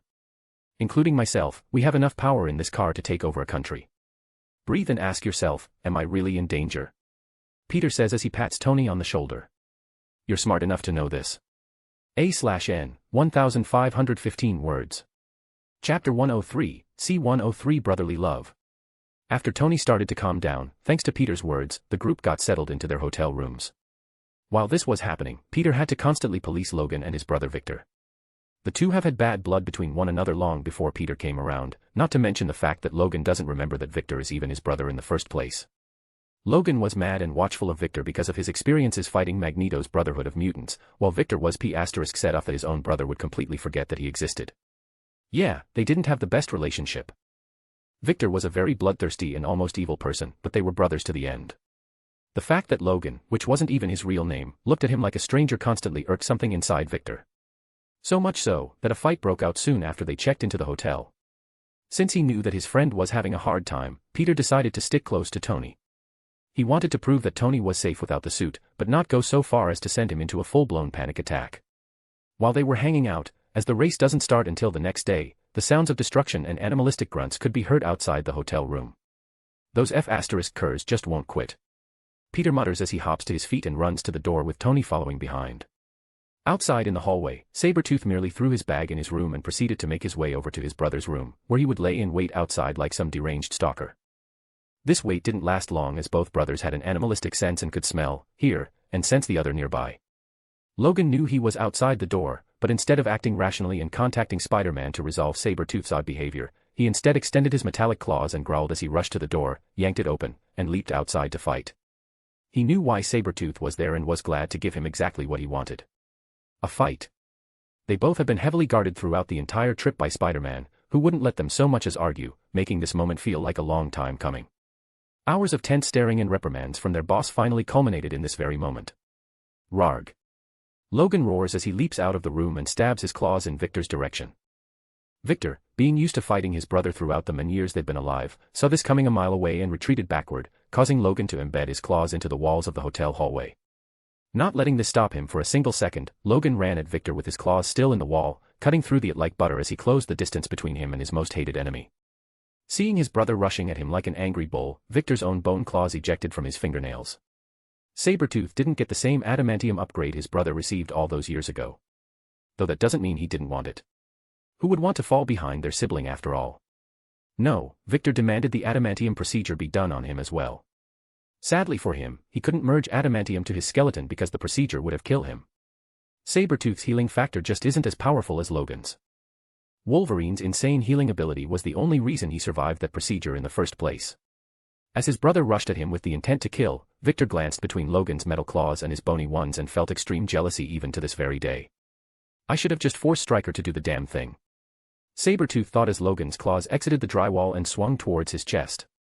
Lifting his foot, Victor Spartan kicked his brother in the chest, causing Logan to launch backward. Though before he was sent to far back, Wolverine's claws managed to graze Sabretooth's chest, tearing through his clothes and leaving 3 long cuts where each one touched along the way. Ugh. Victor grunted in pain. This is another reason Sabretooth felt so annoyed with his brother's adamantium upgrade.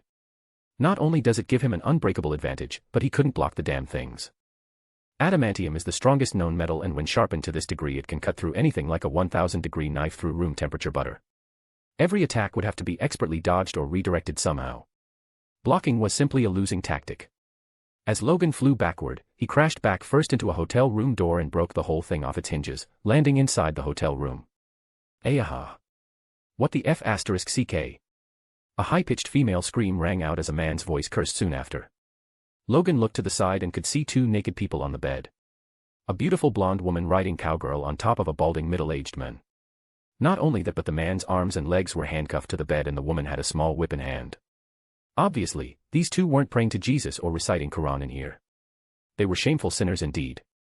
Ignoring these 2, Logan jumped to his feet and ran out of the room, where his gut met the clawed fist of his brother, which sent him into the hallway wall. As the wall dents and crumbles a bit, a nearby hotel room door opens, and out comes Spider-Man. Seeing the destruction left by his 2 subordinates' battle, Peter was annoyed beyond belief. After keeping them in check all this time, for them to have the nerve to do this while he was away for barely 20 minutes. If he wasn't masked up, then everyone would see a very cross Peter Parker right now. Especially since now, he has to go and apologize to a bunch of people and fork over money for repairs. Peter didn't want to do that. He wanted to hang out with Tony and watch some TV or play some games, not try to cover up the unhinged actions of his subordinates so that this doesn't air on every news channel across the world. There are even a couple of cameras in the hallway. Just as Peter was taking this all in, Tony peeked his head out of the door and saw everything. Logan and Victor haven't even stopped fighting and didn't notice their arrival in the hall. Oh, **T. Tony muttered as he could tell that Peter has had enough of dealing with them. Webhead. Without a word, Peter kicked off the floor and lunges forward. Shooting a web at the 2 brothers that were brawling along the hallway, Peter pulled them apart before yanking Logan's body back toward Victor, smashing the 2 together and sending them flying down the hall together. I've had enough with you 2. Peter talks normally, knowing that they could hear him even if he whispered. Walking over to them at a normal pace, Peter watched as they stood up and turned to see the person that sent them flying. First, I have to babysit you all the way here and now you have the audacity to fight like a bunch of animals. Peter says as he gets closer and closer. Look, we're sorry, just calm down, okay? Logan tried to use reason for once, forgetting about his earlier fight with Victor. He has a plethora of experience challenging Peter to a fight and knew exactly where this was headed. Hey, F***ck him. Victor says to his brother as he glares in Peter's direction. I've been waiting for an opportunity like this. Let's get this overgrown spider. Sadly, Victor doesn't have that well of experience. He only fought Peter once and Magneto got involved before it could really get anywhere. No, you don't get it, we won't win and it won't even be fun. Logan tries to stop Victor but it was too late. Peter shot a web at the floor in front of him and yanked on it, launching himself forward and appearing before Sabretooth. Learn when to shut your mouth. Peter says as his fist collides with Victor's face. Crack, crack, crack. Audible cracking sounds are heard as Sabretooth's nose breaks and a few of his teeth are chipped and broken as well. The momentum of the punch sends the big guy barreling into the wall, which dents and crumbles as he falls to the floor completely unconscious. Wait, I give up. Logan says with his hands up as Peter turns his attention toward him. Take your punishment like a man. Peter says as he walks over, cracking his knuckles along the way. A/N, 1488 words. Chapter 104, C-104 Truth and Punishment. Ah, my head. Sabretooth grunted as he woke from his forced sleep. What the hell? Rattle rattle. The sound of chains shaking could be heard as Victor tries to move, opening his eyes to see a dark room with one other person in front of him. Wolverine. After knocking the two out at the hotel, Peter portaled them to an abandoned warehouse, tied them in chains, and left to deal with the mess they made. Ugh hi. Victor grunted loudly as he tried and failed to break the thick layer of chains that bound his entire body.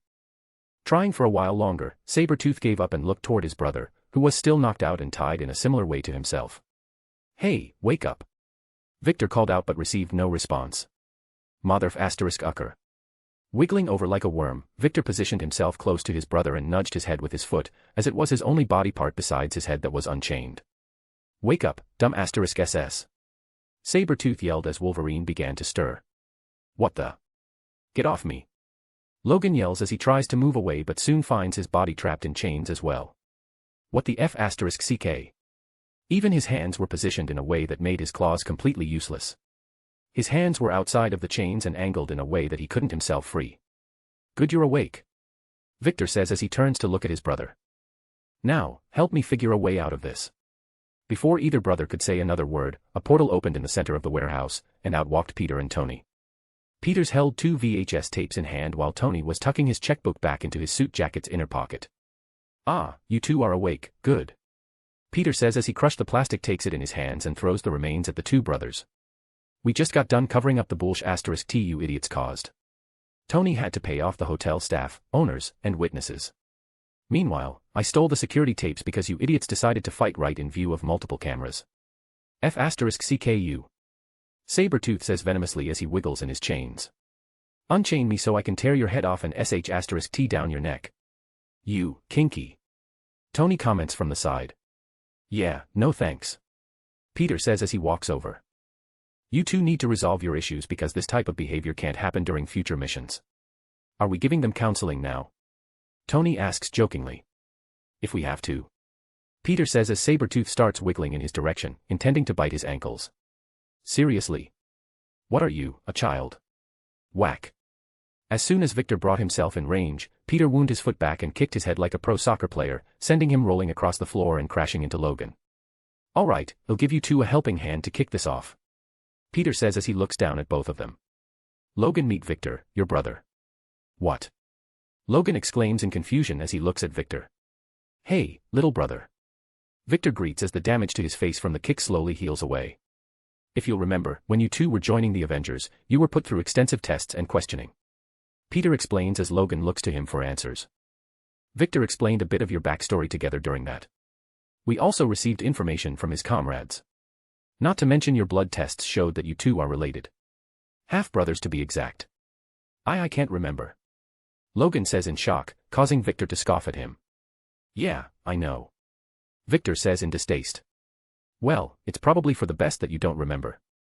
From what I've heard, Victor has been a fairly sh**tty brother, but I'm sure you can imagine. Peter says, getting a nod from Logan and a glare from Victor. I'm sure you still want to remember though. I would feel the same. As Peter says this, he shoots some webs at the two, sticking them to the ground so they have even less of a chance to escape. They could do nothing but lay on the floor and look at one another. What's that for? Logan asks. You two will spend the night here talking and resolving your issues. Peter says as he opens a portal behind Tony. We'll see you two in the morning for the races. Wait. Don't you F***king leave me here. Victor yells but Peter just waved as they walk through the portal, leaving the two alone in the quiet warehouse. So. Logan says, unsure of what to say at this point. You're my brother. F***CKU. Returning to the hotel, Peter and Tony hung out for the rest of the day with Storm and Nightcrawler. Thanks to today's events, Tony seemed to forget his own problem and calm down a bit. Although he didn't stop looking over his shoulder or worrying, the frequency at which he did so slowed by a good bit. Paranoia can be good in moderation, but the level that Tony has even now is just far too much for a person to handle. Maybe I should get him a therapist when we get back. Peter thought as he worried about his friend's state of mind. An official Avengers therapist doesn't sound like a bad idea either. It shouldn't hurt for the team to have someone to talk to. After all, superpowered individuals with mental problems is a possible villain in the making. So many problems could come from that. Next morning. After a good night's sleep, Peter portaled back to the warehouse and found both Logan and Victor staring at each other in silence. "How was your night?" Peter says as he steps out of the portal.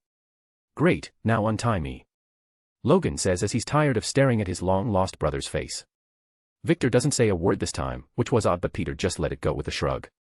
"Sure, but I want to make something clear," Peter says as he walks over. "If you cause trouble again, no matter what it is, the punishment will be worse than a night in a warehouse. I'll lock you two up in a room with a therapist for weeks. You'll be forced to talk about your feeling and understand each other. Wouldn't that be nice?" "God no," Logan mutters as his brother pales. There's one thing that two gruff, manly men are afraid of, and that's exactly what Peter just described. Logan and Victor would rather die than express their feelings and look deep within themselves. Then don't cause any more trouble. You're brothers after all.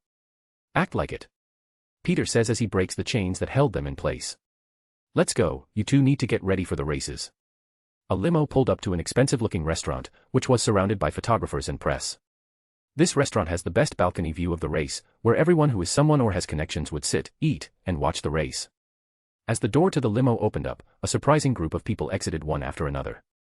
First, it was Tony Stark, but the next person shocked everyone. A blue man exited the limo, Nightcrawler. The world hasn't been exposed to many of the Avengers members just yet. Yeah, Nightcrawler was at the UN meeting last year, but that wasn't shown to the public. Neither did he stick around long enough during the Abomination incident to end up on the news. As every Avenger exited the car and walked inside, the flashes of cameras surrounded their every movement, especially Nightcrawler and Spider-Man walking inside. Pepper Potts met up with them as they would all sit together. She was here on Stark Industries business as she is becoming the CEO. "Tony. Hey, pal." Someone called out to them as they were walking past the many famous and rich people toward their table. Peter could even see Elon Musk seated at a table across the room. Sadly, Elon wasn't the one calling out to Tony. Justin Hammer. Tony says as he turns to see Hammer walking over with a woman at each side. One seemed to be his date by the dress she was wearing, while the other looked to be his assistant. "How are you doing, buddy?" For some reason, Hammer was pretending to be Tony's friend. "You're not the only rich guy here with a fancy car." While Tony and Pepper were reluctantly speaking with Justin Hammer and his date, the assistant that accompanied them looked toward Peter and winked. Mystique. A/N, 1468 words. Chapter 105, C-105 Raceway Battle. Spider-Man. Justin Hammer turns his attention from Tony to Peter. "It's good to see you again." Peter decided to play dumb and mess with him. "Who are you?" If he wants to play friends and smile for the crowd, then Peter would make this uncomfortable for him. Boy, did those 3 words work like a charm. Hammer went from having a fake friendly smile on his face to a look of shock and anger. He thought that he could make friends with the Spider-Man and the Avengers through Tony, especially after the failure of stealing the Iron Man suit, but that for sure wasn't happening. "Justin Hammer," he says, pointing to himself. "We met at that committee meeting a week or 2 ago." Not ringing any bells," Peter says as he puts on a thoughtful face. "You pretty much called me incompetent the whole time." Hammer was really trying to get Peter to remember. "Oh, yeah," Peter says as he puts on an almost dismissive look. "Well, it was nice meeting you, again, but we should get to our table. The race will be starting soon." Without waiting for a reply, Peter walked off toward the balcony and took a seat at an open table, where he could see the track where the race would take place on. It didn't take long for the rest of his group to take the same excuse as Peter and follow along. They would rather do anything than deal with such a fake person after all. Tony was grinning like a madman, happy that Hammer didn't get what he wanted and was embarrassed at the same time. As they all ordered food and the cars started to pour out onto the track, Peter received a message from Scythe, stating that Vanko was sneaking in through the employee entrances. How is he sneaking in with 2 giant electronic whips and all his equipment? Peter thought in doubt. Is he that skilled in infiltration or does he have some sort of plot armor? Of course, Peter was kidding about the plot armor, but he was confused about how a poor Russian scientist could do such a thing. Maybe all big-name Marvel villains get a jack-of-all-trades type of buff that helps them commit their crimes. Peter thought with an uncaring shrug. At the end of the day, it really didn't matter. While the cars were starting to line up on the track, Tony tried to sneak off to the bathroom, but Peter stopped him by grabbing his shoulder.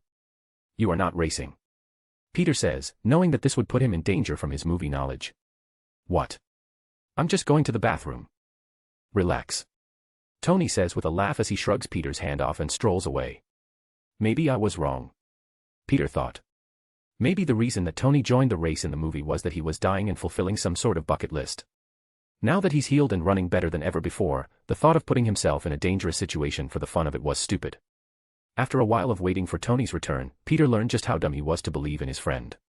The restaurant they sat in had flat-screen TVs everywhere for the race, and they showed the image of a dressed-up Tony Stark hopping into a race car with the Stark Industries logo prominently displayed all over its body. I shouldn't have believed in him. Peter mutters and gets an understanding nod from Pepper, who was more than used to these kind of things happening by now. Want me to go get them, boss? Nightcrawler asks between bites of bread that the waiter brought, as he could just teleport Tony back in a matter of seconds. No, let him have his fun. They'll be ready to help if he crashes, please. Peter says after a moment of thought. He's certainly reckless enough for that to happen. Pepper mutters. She may act like this doesn't faze her, but Pepper was fairly nervous about Tony's well-being. She and Tony have always had a romantic connection with one another, but she refused to admit it due to his playboy attitude and lifestyle. Who would want to date a man that would cheat on you after all? As all of the cars lined up and engines start roaring, the race is counted down and takes off with the wave of a flag. Tony is surprisingly quite skilled at race car driving as he passes a few cars before finding much more skilled opponents in the front half of the race. While the race is happening, a man dressed in orange pit crew clothing walks beside the track. Without a care for his safety, the orange-clad man steps over the barricades and onto the raceway. A car whizzes past the man as he takes off his jacket and unfurls two thick metallic-looking whips, which were held in each hand and connected to a harness on his chest. As his jacket falls to the ground, a circular panel on his chest harness lights up and ignites the whips in blue electricity. What the? Pepper mutters in confusion as she watches this happen. Peter watched as well, confirming that it was indeed Ivan Vanko, Whiplash. Kurt, go and take all of the racers to safety. Start with Tony, please. Ignoring all of the cars that were in the lead as they pass him by, careful not to run over the lunatic that's trying to kill himself on the track, Vanko winds his arm back and strikes out at a car. Tony's car. The whip hits the front end of the car, slicing through it like butter. As the front half disconnects from the back, where Tony was driving from, the back half flipped forward and launched off the ground. While the car was mid-air and Tony was screaming in fright, Kurt disappears in a puff of blue smoke and appears on top of the soaring car. Hey, boss. Nightcrawler greets as he touches Tony and disappears just in time for the car to crash into the ground and catch on fire. As Tony and Kurt appeared back on the balcony, Pepper rushes to Tony and started hugging him, but that didn't last long as she began to hit him and complain about taking unnecessary risks. Just going to the bathroom, huh? Peter says jokingly. He. Tony laughs awkwardly as his heart rate slows, calming down from the life-threatening situation he was just in. Ignoring Tony, who was still getting an earful from Pepper, Peter turned to the Avengers and gave out some orders. All right, this just went from a vacation to an active situation. Let's see how you all handle it. Peter says as they all straighten their backs a bit. Kurt, deliver your comrades to the enemy and then get back to evacuating the racers and anyone else that could get in the way. Remember, I want him captured alive. You're on camera, so act like it. Storm stays quiet as usual and nods to her orders, while Sabretooth and Wolverine simply grunt in affirmation. Though they were excited to fight someone that wouldn't absolutely demolish them like Peter. You got it. Kurt says as he takes hold of the group and they disappear in a puff of blue smoke. Sitting back down, Peter watched the TVs, which were following Vanko's every move, and saw the team appear before the enemy. Kurt didn't stick around and disappeared, leaving the fighting to the rest while he did as he was told and got the racers off the track. Are you not going to help them? Pepper asks as she fawns over Tony, looking for any injuries. She may not want to admit it, but she loves the guy. Even after yelling at him for so long, she still cares enough to make sure he's all right. Nah, they need the training anyway. Peter says with a shrug. They haven't had a big enemy to test themselves on just yet, so this would be their chance to shine. Are you sure they can handle it? Tony asks as he sits beside Peter and watches the TVs as well. This whip guy doesn't seem very strong, so they should be fine. Peter says as Pepper joins them at the table. My question is, how does he have an arc reactor? Hearing Peter's words, Tony took a close look at the screen and saw a glowing object on the chest of the man that cut his car in half. What? A/N, 1449 words. Don't forget MT stones. The moment is close at hand. Smiling face with horns, long have I waited to reign once more at the seat of the throne of stones. Relinquish your stones so that I may become king of fanfictions once more, Prince. Chapter 106, C-106 Raceway Battle. As Storm, Wolverine, and Sabretooth appeared before the whip-wielding maniac, they all jumped to do something different. All of them have been trained to the standards of a low-level shield grunt, but never have they worked together in battle before. Victor and Logan were the only two Avengers that have a long history of fighting as partners, but sadly Logan remembers none of it. Though that chemistry they once had seemed to still be there, if only slightly, as both brothers rushed forward at the enemy in tandem. Logan's mind may have forgotten, but his body seemed to retain some memory of its own. As the two brothers rushed at the enemy like angry bulls, Storm did what she does best.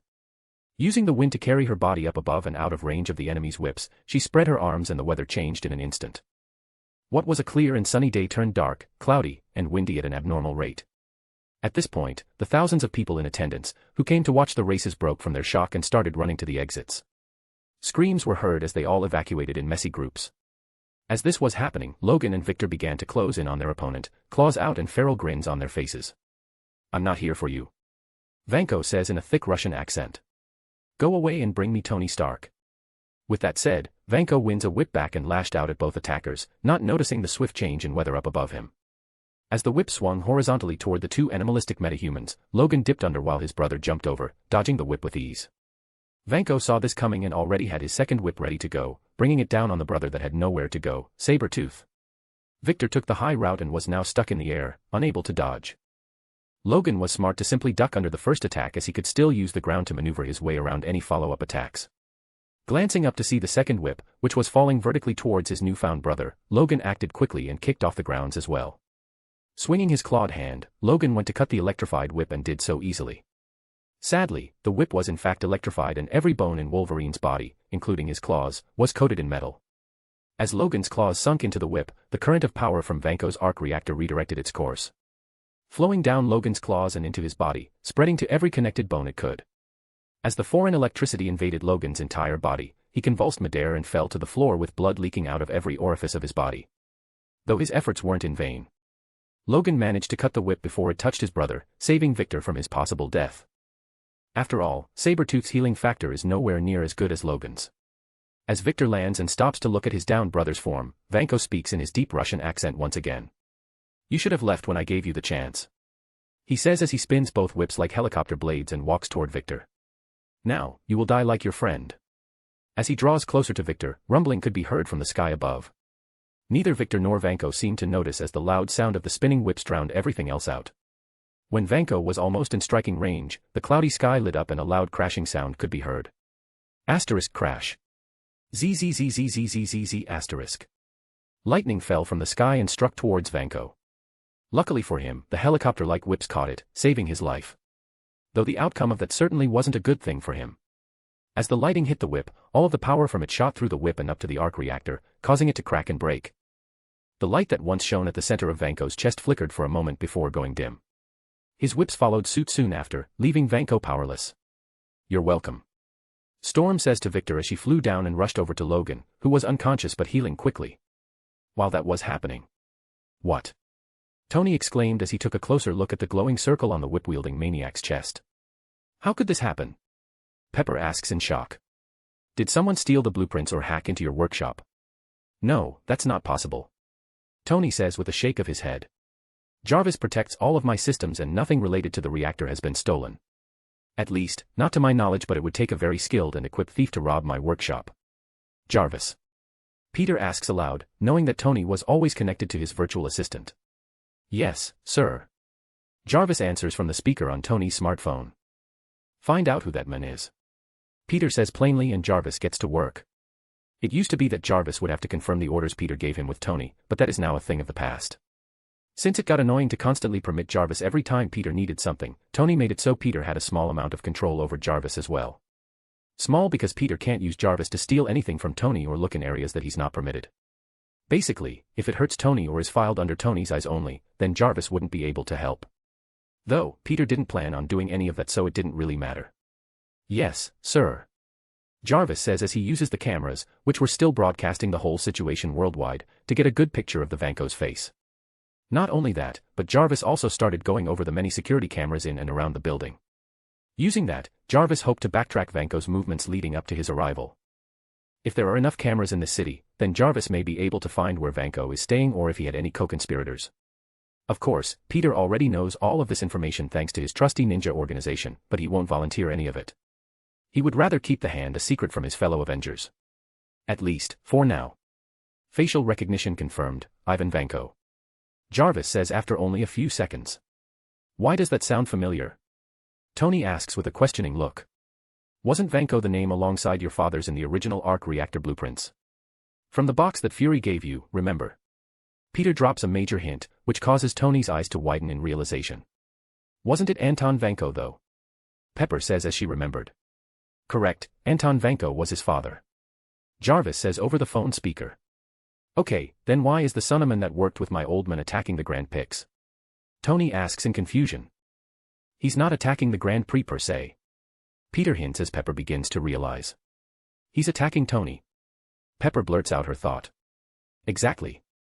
Peter says with a nod. Why else would he ignore every car but Tony's?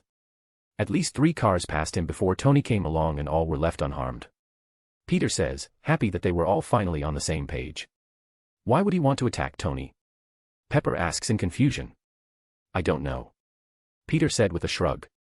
Maybe his father had a grudge or Tony did something that unknowingly irked him.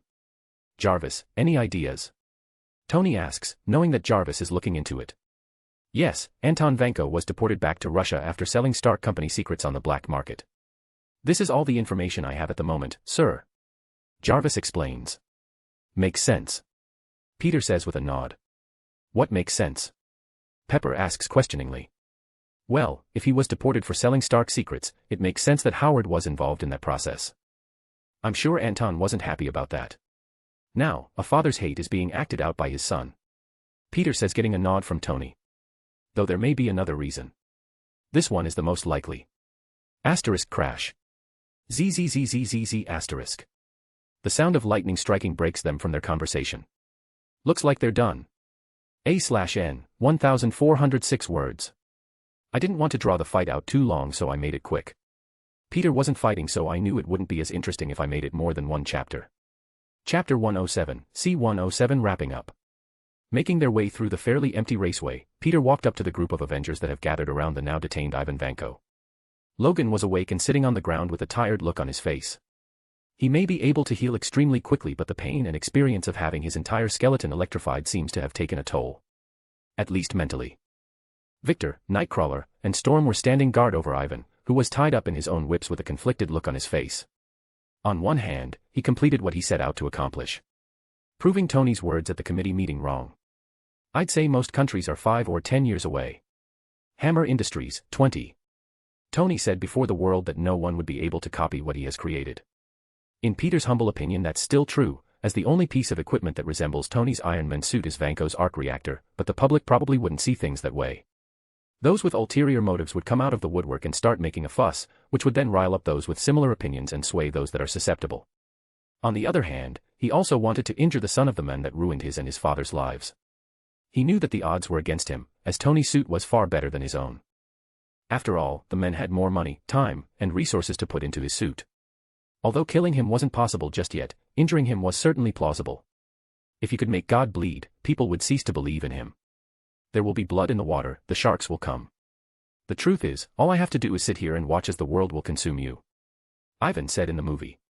In order to truly set the public against Tony Stark, Vanko wanted to show that the hero they worshipped was only human.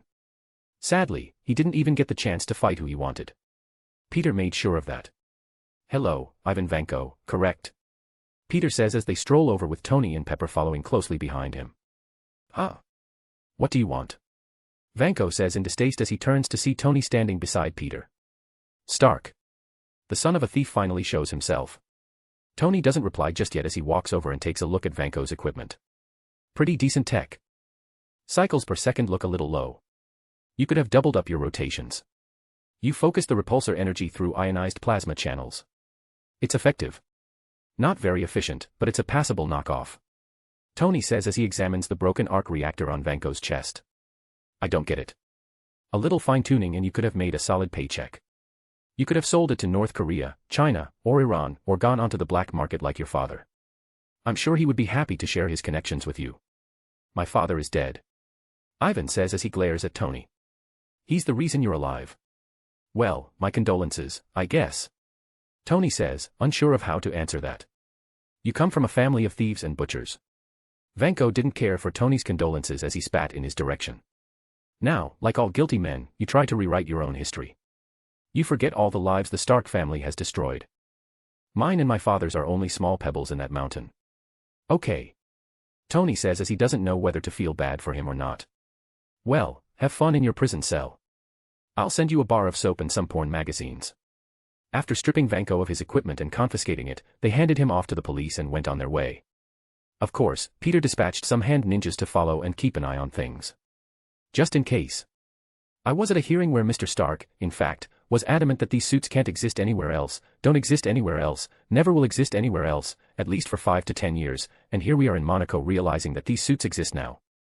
Stern was giving a speech on the TV in the council room of Avengers Tower.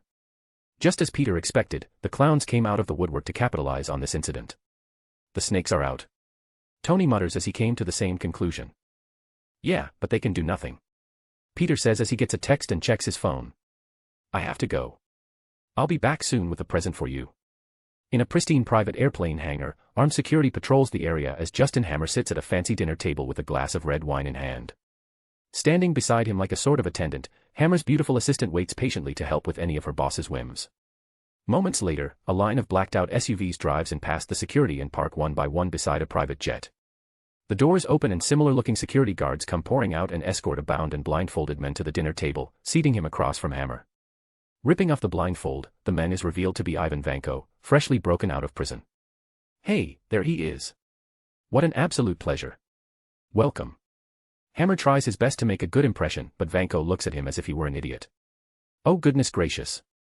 Can we get the handcuffs off my friend here? Forgive me, I'm such a huge fan of yours. I didn't want to make a first impression like this. He's not an animal. Come on, he's a human being. Warily following their boss's orders, guards take off the restraints but stick close by, ready for any possible attacks from their guest. My name is Justin Hammer. I'd like to do some business with you. Please sit. Dig in. What do we have today, Jack? Hammer introduces himself and turns to speak to a nearby waiter. Salmon carpaccio, sir. He answers instantly and dutifully. Anything you want here, we got it. I like my wine first. I had this flown in from San Francisco. It's Italian though. Organic somehow as well.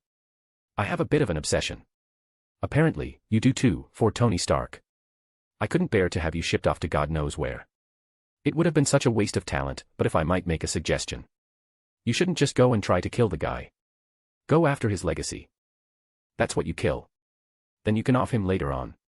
Hammer says and pauses, hoping for Ivan to join the conversation but he doesn't. You and me, we are a lot alike in a lot of ways. The only difference between you and me is that I have resources. I think, if I may, you need my resources. Someone behind you, a benefactor. I'd like to be that guy. What do you think? Hammer asks. Vanko pretends that he doesn't speak English. Okay, do you speak English? Because I can get a translator. I don't know. Have you been understanding everything I'm saying? Hammer asks, hiding his annoyance as best as he can. Very good, man. Vanko says in broken English. Very good, man. Hammer repeats, hoping that meant he understood. Very good, man.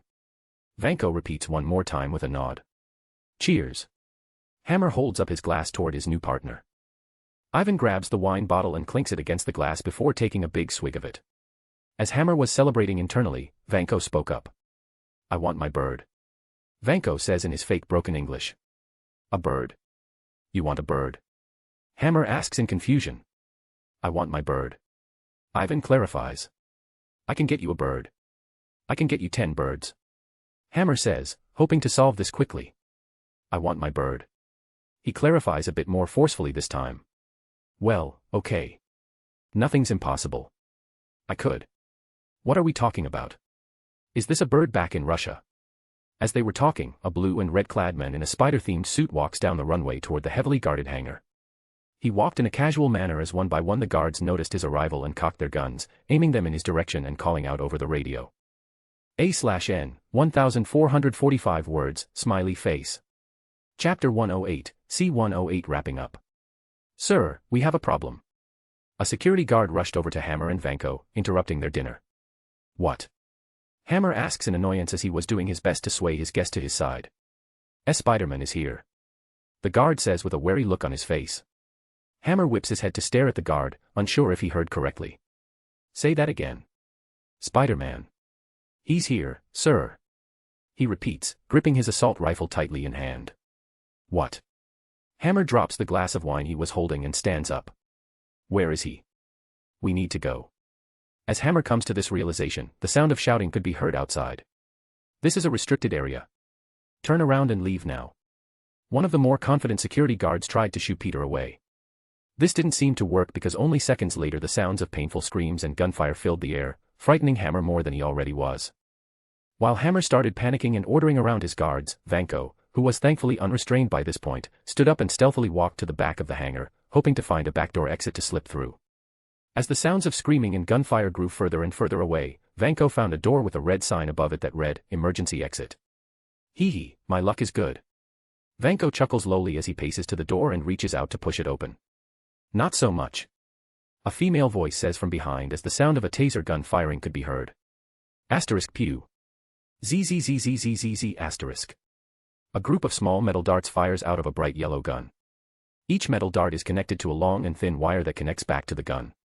Each metal dart makes contact with Vanko's unsuspecting back and digs into his flesh. Though the pain of this was nothing compared to what happened next. Over 50,000 volts of electricity rush from the gun, down the wires, and into Vanko's back. The electricity tenses his muscles and stops him in place before he could touch the door. Ow you. Vanko grunts in pain as his muscles no longer listen to him and he toppled over onto the hangar floor, shaking from the constant flow of electricity moving through his body. Huh. This thing works pretty well.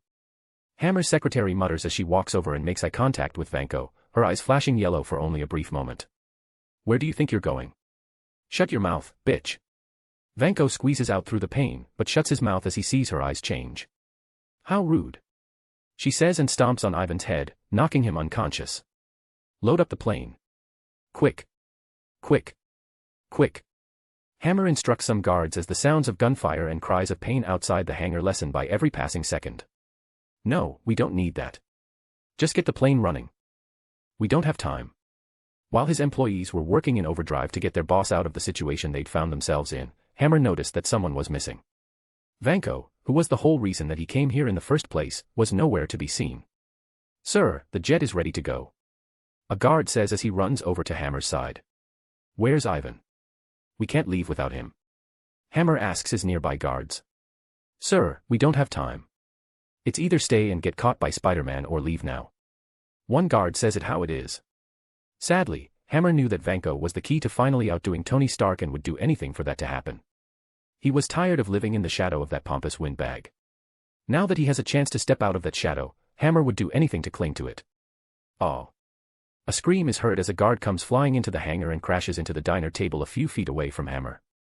As the guard's body broke through the table and hit the floor, he groggily aimed his gun outside the hangar and began to fire indiscriminately. Bang bang bang bang. Did I get him? He asks as he ran out of ammo. Seconds later and a second guard came soaring into the hangar and collided with the downed guard, knocking each other unconscious. You know what? Hammer says as he starts to have second thoughts. Everyone in the jet, let's go. Hammer may want nothing more than to get one over on Tony Stark, but he is also a very self-centered man. Seeing what became of his guards outside made him wonder what Spider-Man would do to him when he arrived. Sadly, it was too late. Hammer stalled for too long.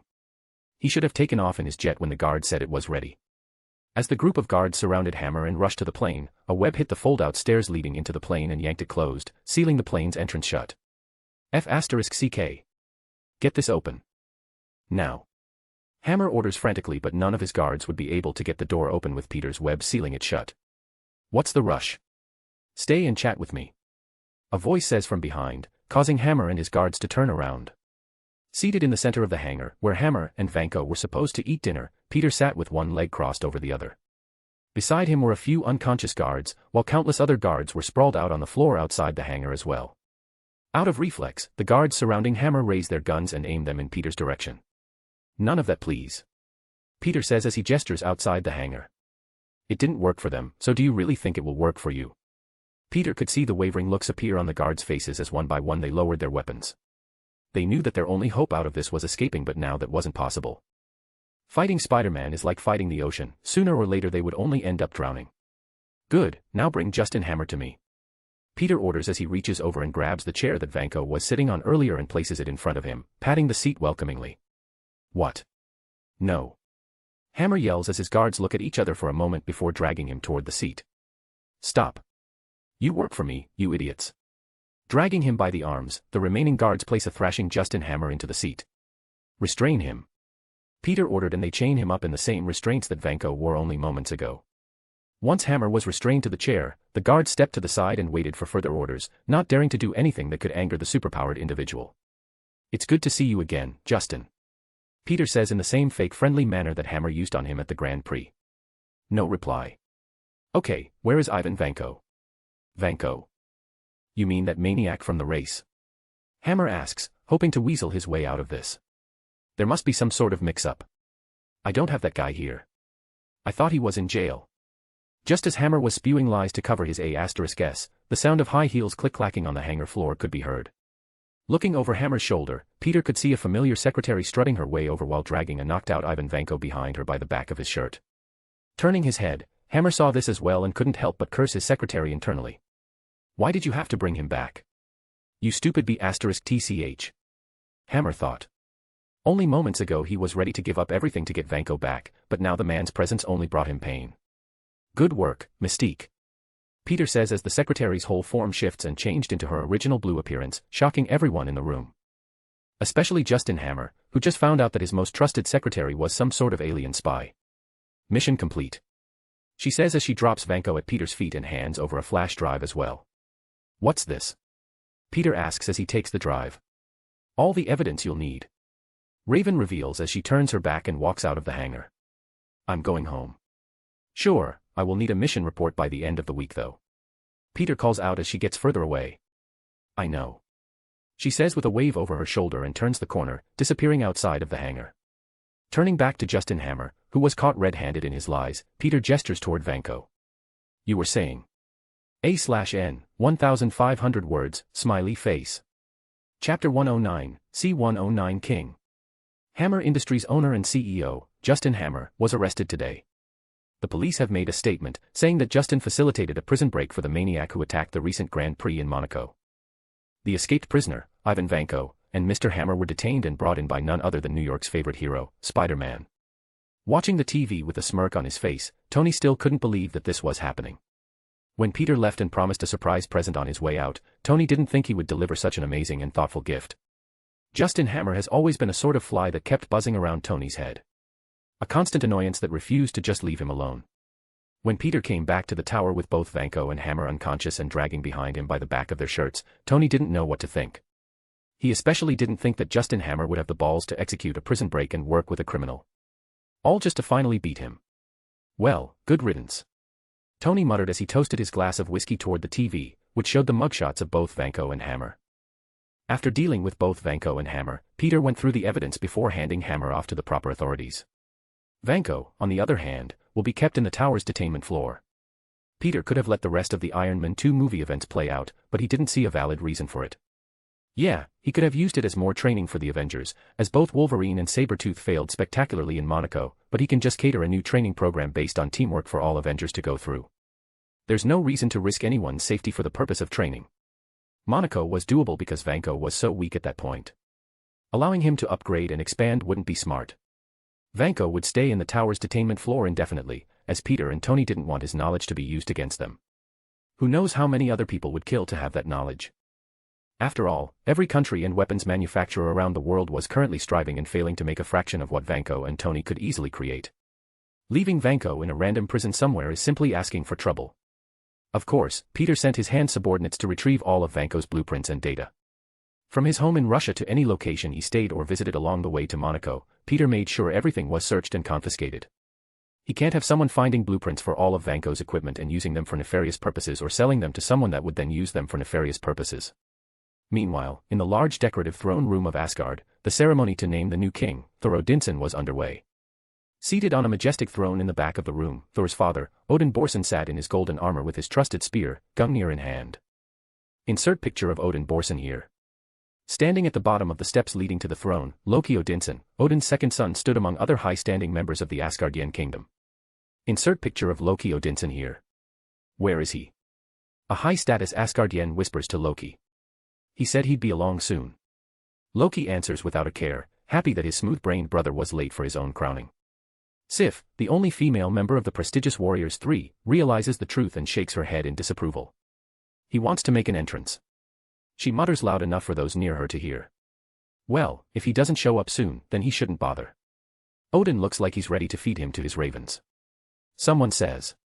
I wouldn't worry. Father will forgive him. He always does. Loki says, sneering inwardly. Just then, at the front of the hall, two giant decorative doors banged open and a hammer crackling with lightning soars into the room. Seconds later, Thor Odinson strides cockily into the hall, dressed similarly to his father with a proud smirk on his face. Holding out his hand as he walks in, Thor calls the hammer back and catches it with ease. Insert picture of Thor Odinson here. The waiting crowd erupts in cheers. Thor spins his hammer with a flourish and holds it up before the crowd, basking in the moment, relishing in the adoration, whipping his audience up into a frenzy. Oh, please. Sif says with a disapproving shake of her head. Odin watches from his throne, not liking his son's showy display. Vault below the throne room. As the sound of cheers echo from above, an odd, cold breeze picks up in the vault of Asgard. The station guards rub their limbs to warm themselves, growing increasingly uneasy as they sense that something wasn't right. They exchange a look, then walk the length of the vault's hallway to its end, where a blue casket sits undisturbed upon a pedestal. Large shadows suddenly loom over the guards. They look up and shout in terror as they raise their weapons. Throne room. As Thor finished stirring up the crowd and reaches the throne at the back of the room, he drops to one knee and kneels before his father. Frigga, Thor's mother, casts him an admonishing glance, not happy with his flashy entrance. Thor winks at her and she can't help but crack a smile in her son's direction. It was hard to stay mad at her children. Insert picture of Frigga here. Boom. Odin strikes Gungnir upon the ground with a deafening boom, causing the crowd to fall silent instantly. Gungnir. Its aim is true, its power strong. With it, I have defended Asgard and the lives of the innocent across the 9 realms since the time of the great beginning. Though the day has come for a new king to wield his own weapon. That duty remains the same. Thor Odinson, my heir, my firstborn. Odin speaks with quiet, effortless authority as he raises Gungnir for all to see. Placing Gungnir to the side, Odin holds out his hand and summons Thor's hammer to himself, catching it just as easily as his son did only moments ago. Mjolnir. Forged in the heart of a dying star from the sacred URU metal. Only one may lift it. Only one is worthy. Whoever wields this hammer commands all lightning and storms. Its power has no equal. Either as a weapon, to destroy, or as a tool, to build. It is a fit companion for a king. Odin says as he tosses the hammer back to Thor. Vault. The bodies of the Asgardian guards, which were now strewn with ice, are flung to the vault's floor. One of the large blue-skinned attackers lifts the blue casket off its stand and turns to leave, similar blue-skinned creatures following closely behind. As they leave, the wall behind where the casket once sat starts to separate and retract, revealing something standing in the shadows behind it. As the creatures walk away, a fiery glow rises behind them. They turn back around in surprise, but it was already too late. A fiery beam of light shoots in their direction, slicing the blue thieves into pieces. Throne room. Today I entrust you with the greatest honor in all the 9 realms. The sacred throne of Asgard. I have sacrificed much to achieve peace. So, too, must a new generation sacrifice to maintain that peace. Responsibility, duty, honor. These are not merely virtues to which we must aspire.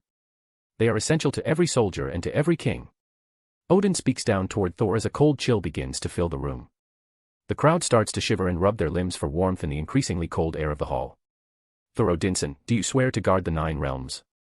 Odin looks upon his son with pride. I swear. Thor answers as his confident smirk grows by the second. Do you swear to preserve the peace? Odin continues. I swear. Thor answers once again. Do you swear to cast aside all selfish ambition and pledge yourself only to the good of all the realms? Odin asks. I swear. Thor says confidently. Then on this day, I, Odin Allfather, proclaim you king of Asgard and the 9 realms. Odin finishes as he slams Gungnir on the floor once again. Boom. The hall goes silent as the crowd witnesses the birth of a new king, but soon everyone begins to notice a strange change in the room. Ice creeps across the surface of the large banners around the hall, making an eerie cracking sound. Thor, the Warriors 3, and the crowd see it as well. Some in the crowd gasp in shock as the steam from their breath fills the air, visible for all to see. Frost giants. Odin mutters as his eyes go wide in shock. The far-off sounds of a battle echo in the depths of the palace below. Sif and the Warriors 3 reach for their weapons, as Thor forgets everything and races from the hall, ready for a good battle. A/N, 1557 words. The butterfly effect from Peter's actions are beginning to show and Thor is officially king of Asgard. Will he be thrown from Asgard once again? Find out next time on Dragon D's Nuts on Your Forehead. HAAA Team. Chapter 110, C-110 Rage-Fueled Decision. Thor enters the vault below the throne room with his hammer in hand and stares shocked at the sight before him. The Warriors 3 and Loki hurry in behind Thor and stop short. Shattered and melting ice is strewn about the floor.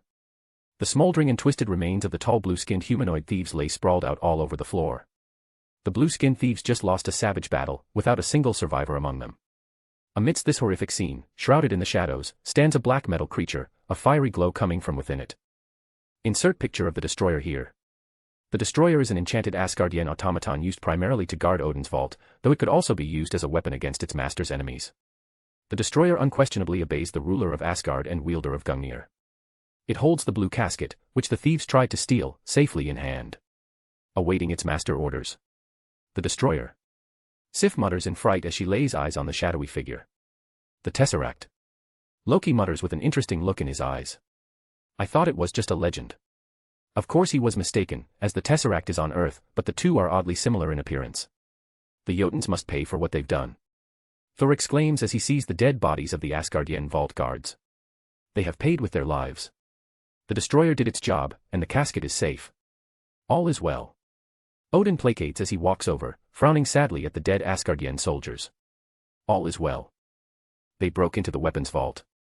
If the frost giants had stolen even one of these relics. Thor was said. But they didn't. Odin interrupts Thor. I want to know why they did this. Thor asks without taking his eyes off of the Asgardian bodies. The casket of ancient winters belonged to the Jotuns. They believe it's their birthright. Odin explains. And if you hadn't taken it from them they would have laid waste to all the 9 realms. Thor counters angrily. We have a truce with Laufey, the Jotun king. Odin explains. He just broke your truce. We must act. Thor says, pointing to the bodies in the room. Odin turns to Loki and the Warriors 3. Leave us, please. Odin says and they follow his command, leaving the vault. Loki couldn't keep his eyes off of the casket until he turned the corner and followed the Warriors 3 away from the area. What action would you take? Odin turns back to Thor and asks. March our army into Jotunheim as you once did, teach them a lesson, break their spirits so they'll never dare try to cross our borders again. Thor says with a proud look. Thor, you are a king now. Odin says as he walks over and places his hand on his son's shoulder. I know that this seems like an act of war to you, but it's not worth starting another war. Learn from me and my mistakes, my son. War brings nothing but pain and death to both sides. If you march soldiers into Jotunheim, many of those soldiers will die. Fathers, sons, mothers, and daughters will leave their homes and never return to their families ever again. Do you want that? Hearing his father's words, Thor's hands grip tightly into fists as his fingernails break the skin of his palms, drawing blood that slowly drips to the floor. How many Asgardians have to die to satiate your pride, Thor? Let's not even mention the fact that the Jotuns are our people as well. You seem to forget that Jotunheim is a part of the 9 realms, of which you are the sworn protector and king. Thor didn't notice, as he was far too enraged to see it, but Odin was speaking from experience. He let his pride dictate all of his actions and was once what many would call a warmonger.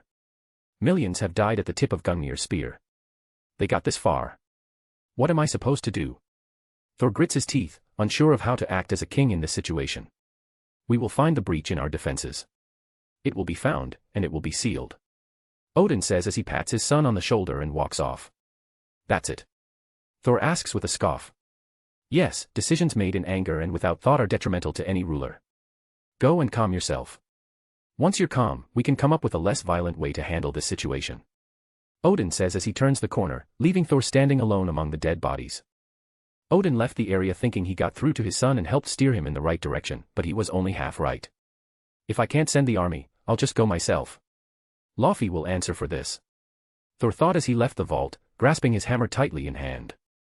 Thor took his father's words about war and the death of his people seriously, but that doesn't mean he doesn't want retribution. Thor is the type to always jump headfirst into his problems, so that's what he would do. The only Asgardian life he would risk will be his own. Arriving at the Rainbow Bridge alone with his hammer in hand, Thor walks across the bridge toward the Bifrost. The Bifrost is a dome-shaped building at the end of the Rainbow Bridge. It's used to teleport anyone to and from Asgard. Arriving at the end of the bridge and entering the dome, Thor was surprised to find his brother Loki and the warriors 3 waiting. All of them dressed for combat. Standing off the side, Heimdall stood unmoving in his golden armor, grasping his sword tightly. Insert picture of Heimdall here. Heimdall is an all-seeing and all-hearing Asgardian who is the gatekeeper of Asgard and the guardian of its Bifrost. His sword is the key to activating the teleportation of the dome. Ignoring Heimdall for the moment, Thor addressed his friends and brother. "Why are you here?" he asks with a raised brow, ready to fight should they try to stop him. "We know you, brother," Loki says as he sneers. "Father said not to retaliate against the Jotuns, but you won't listen. So, here we are, my king," Sif says as she and the other warriors 3 drop to one knee. "We will always guard your back, my king," the 3 proclaim all at once. "Yeah," Loki says, refusing to kneel with them. "What they said. Do you plan to travel somewhere, my king?" Heimdall asks from the side. "Yes." Exactly 1 week since Justin Hammer was handed over to the police with a mountain of evidence against him, Peter had started to relax again and get back into his schedule. During this time, Peter, Clint, and Natasha came together to formulate a training program for teamwork. Based on the fight in Monaco, Peter was sure that this type of training was sorely needed. The only reason Wolverine and Sabretooth won the fight against Vanko was Storm, who technically didn't do much either. Striking lightning on a grounded target while out of range wasn't a very impressive thing for her to do, after all. The training program would be put in place in 1 week, as they're waiting for specially made equipment that Tony would build for them. Speaking of Tony, his and Peter's work to recreate the super soldier serum made huge strides in the last week. Thanks to the addition of potassium, the current unstable version of the serum became 50% more stable. The current method to do so was radiating the serum with potassium. Simply dipping a piece of potassium into the serum and leaving it there for 24 hours did wonders. Now they just need to find a way to concentrate the radiation of potassium into the serum and they could have a completely stable super soldier serum. Things were looking good for the Avengers SSS project. As Peter was looking for cars online with MJ and Ned in his bedroom, his phone buzzed and chimed. "What about this one?" MJ asks as she points to an old Mustang on the website they were using. "No, he should get a Ferrari." Ned was adamant about Peter getting a supercar. "No, nobody needs a car like that, Ned," MJ says as they start arguing over which cars are better. Picking up his phone, Peter sees a text from someone that rarely messages him. "Bald Cyclops, meet me at the tower. Need your help with something." "You're going to ditch us, aren't you?" Ned asks. Of course, he is. He got the text and made that face. MJ says as she points at Peter's face. When did they stop arguing? Peter thought as he looked up and saw them staring at him with their arms crossed. What? It's not like I do this all the time. Right. Ned says unbelievably as MJ rolls her eyes. A/N, 1498 words, smiley face. Chapter 111, C-111 Banished. Do you plan to travel somewhere, my king? Heimdall asks Thor, ready to open the Bifrost for the new king. Yes, Jotunheim. Thor answers, receiving a raised brow from Heimdall. And I forbade you to tell anyone about our departure. You are king and I will follow your orders, but be warned. I will honor my sworn oath to protect this realm as its gatekeeper. If your return threatens the safety of Asgard, the Bifrost will remain closed to you. You'll be left to die in the cold wastes of Jotunheim. King or not. Heimdall says resolutely. I have no plan to die today. Thor replies in confidence. None do. Heimdall replies as he inserts his golden sword into the control panel, and the Bifrost fires up. After hours of trekking through the frozen hellscape of Jotunheim, Thor and his party made it to Laufey, the king of all Jotuns. Thor demanded answers while all Jotuns, including Laufey, merely laughed and jeered at their every word. Asgard may see the 9 realms as theirs, but most of these realms were abandoned after the war it took to win them. When your new self-proclaimed king leaves and never comes back after decimating your home, it's hard to really see them as your king. This is especially true for Jotunheim, where Odin's war brought nothing but destruction to the realm. After being made fun of by the Jotuns, Loki managed to convince Thor to retreat back to Asgard, but that was ruined by one simple comment from the crowd of Jotuns surrounding Laufey. Run back home, little princess.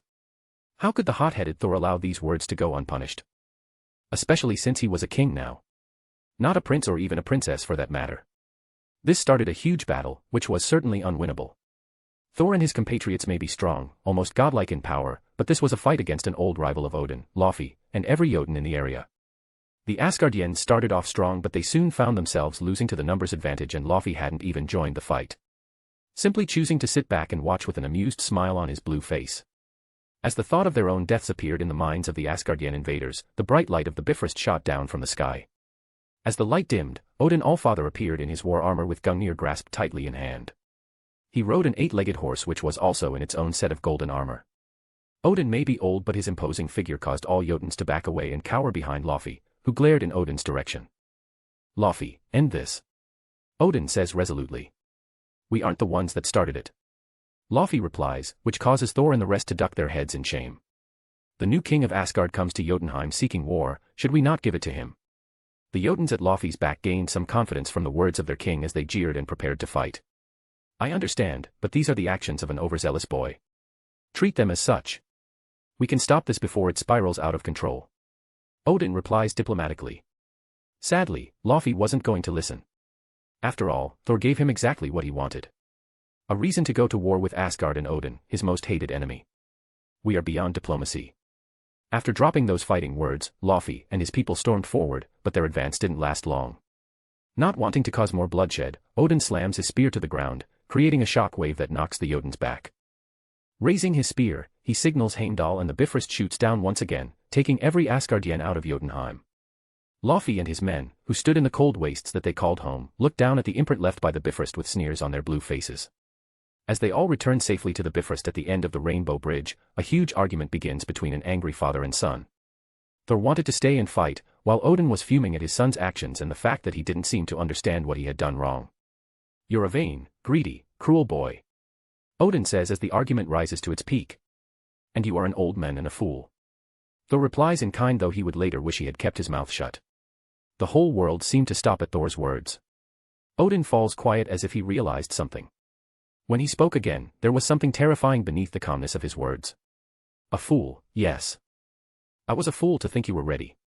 Odin states as he looks at his son in disappointment. Thor Odinson. You have ignored the sound advice of your father.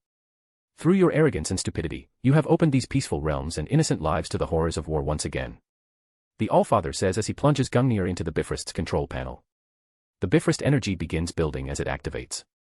With Odin's rage, it fires and the Bifrost opens at the end of the platform, creating a portal behind Thor. Odin turns to his son as he stalks over like an angry lion. You are unworthy of this realm. Odin says as he rips away the insignias on Thor's armor, which showed that he is, in fact, king of Asgard. Unworthy of your title. Unworthy of the loved ones you have betrayed and disappointed. Why you can't do that? Thor replies with a horrified look on his face, which soon morphs into anger. I am king. Yes, and I am the Allfather. Odin says as he ignores his son's pleas and continues on. I hereby strip you of your powers. Extending his hand toward his son, Mjolnir goes flying from Thor's grip and into Odin's waiting hand. In the name of my father and of his father before him. Odin uses what was once Thor's lightning to strike his son and completely strip him of his Asgardian armor. I cast you out. As he proclaims this, Odin thrusts Mjolnir forward and with a crack of thunder, Thor is hurled back into the open Bifrost and disappears into the vortex. Odin holds Mjolnir in his hand, staring at it bitterly. He closes his eyes, lost in contemplation as he brings it to his lips. Whoever holds this hammer, if they be worthy, shall possess the power of Thor. He whispers and runes appear on the side of the hammer, as if carved into its smooth surface. Suddenly, Odin turns and hurls the hammer into the Bifrost. As he walks over to take his spear back, deactivating the Bifrost, Odin collapses to the floor and falls unconscious from the overuse of his powers. So you're saying this hammer fell from the sky and nothing can lift it? Peter asked as he looked through the file that Fury gave him. I didn't think Thor would come so soon. The pictures in the folder showed the huge crater in New Mexico with a pristine Mjolnir sitting in the center with its handle pointing to the sky. Yes, we don't know for sure if it fell from the sky or not, but that's what it looks like. There's nothing under the hammer holding it in place either. Fury explains what they know at this point. We tested the metal as well, but couldn't find a match for anything on the planet. There also seems to be some sort of runic writing on the hammer's surface. It looks like ancient Norse. Peter replies as he observes an up-close picture of the hammer. Can you read it? Fury asks. Yeah. Peter confirms as the long hours in the library of Kamartaj weren't spent in vain. Well, what does it say? Fury asks curiously. It says things are just about to get interesting. Peter says, getting an annoyed grunt from Fury. Let's go to New Mexico. I want to see the Mjolnir. Mjolnir. 2 days ago. Do you think he's dead? A woman asks as a group of 3 crowds around the downed form of Thor Odinson. I think it was legally your fault. The 3 were driving in the desert at night, as they were following the storm, trying to understand the odd readings they were picking up from the activation of the Bifrost.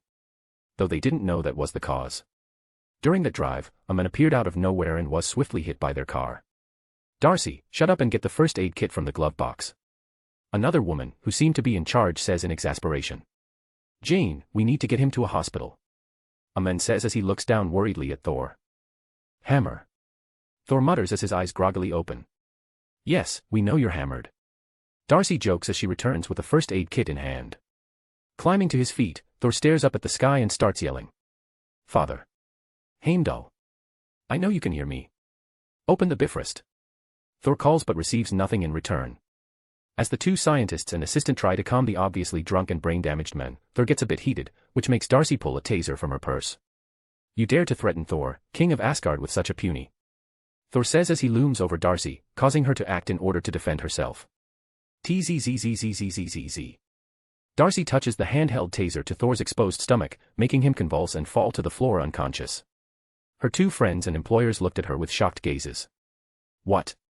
He was freaking me out." A/N 1636 words. Okay, that was the last of the Thor build-up chapters. Now we can follow Peter's POV fully in the coming chapters. Chapter 112, C-112 worthy. Arriving in New Mexico with a quick portal, Fury called for transport and took Peter to the site where Mjolnir landed. At first, the area was swarming with locals, who came to gawk at the odd occurrence and play King Arthur, trying one by one to lift the hammer as if it were Excalibur in the stone. Though that changed quickly when S.H.I.E.L.D. came on the scene and kicked everyone out. They cordoned off the area with a chain-link fence and set up some makeshift buildings around the crater, using them to house the agents that would guard the area and the scientists that were there to study the hammer's properties. When Peter and Fury arrived on the scene, the sun had begun to set and the generator-fueled lights around the crater fired up. Exiting the car and walking over to the crater, Peter and Fury passed countless guards and scientists along the way. Arriving at the hammer, Peter couldn't help but stare in awe. In his last life, there were 3 things from the MCU that every fan wanted to have. The Iron Man suit, Infinity Gauntlet, and finally Thor's hammer, Mjolnir. Especially after Odin's enchantment was placed on it. Who didn't want to know if they were worthy? "Are you going to tell me what it says now?" Fury asks as they stand in a spotlight as the sun fully sets.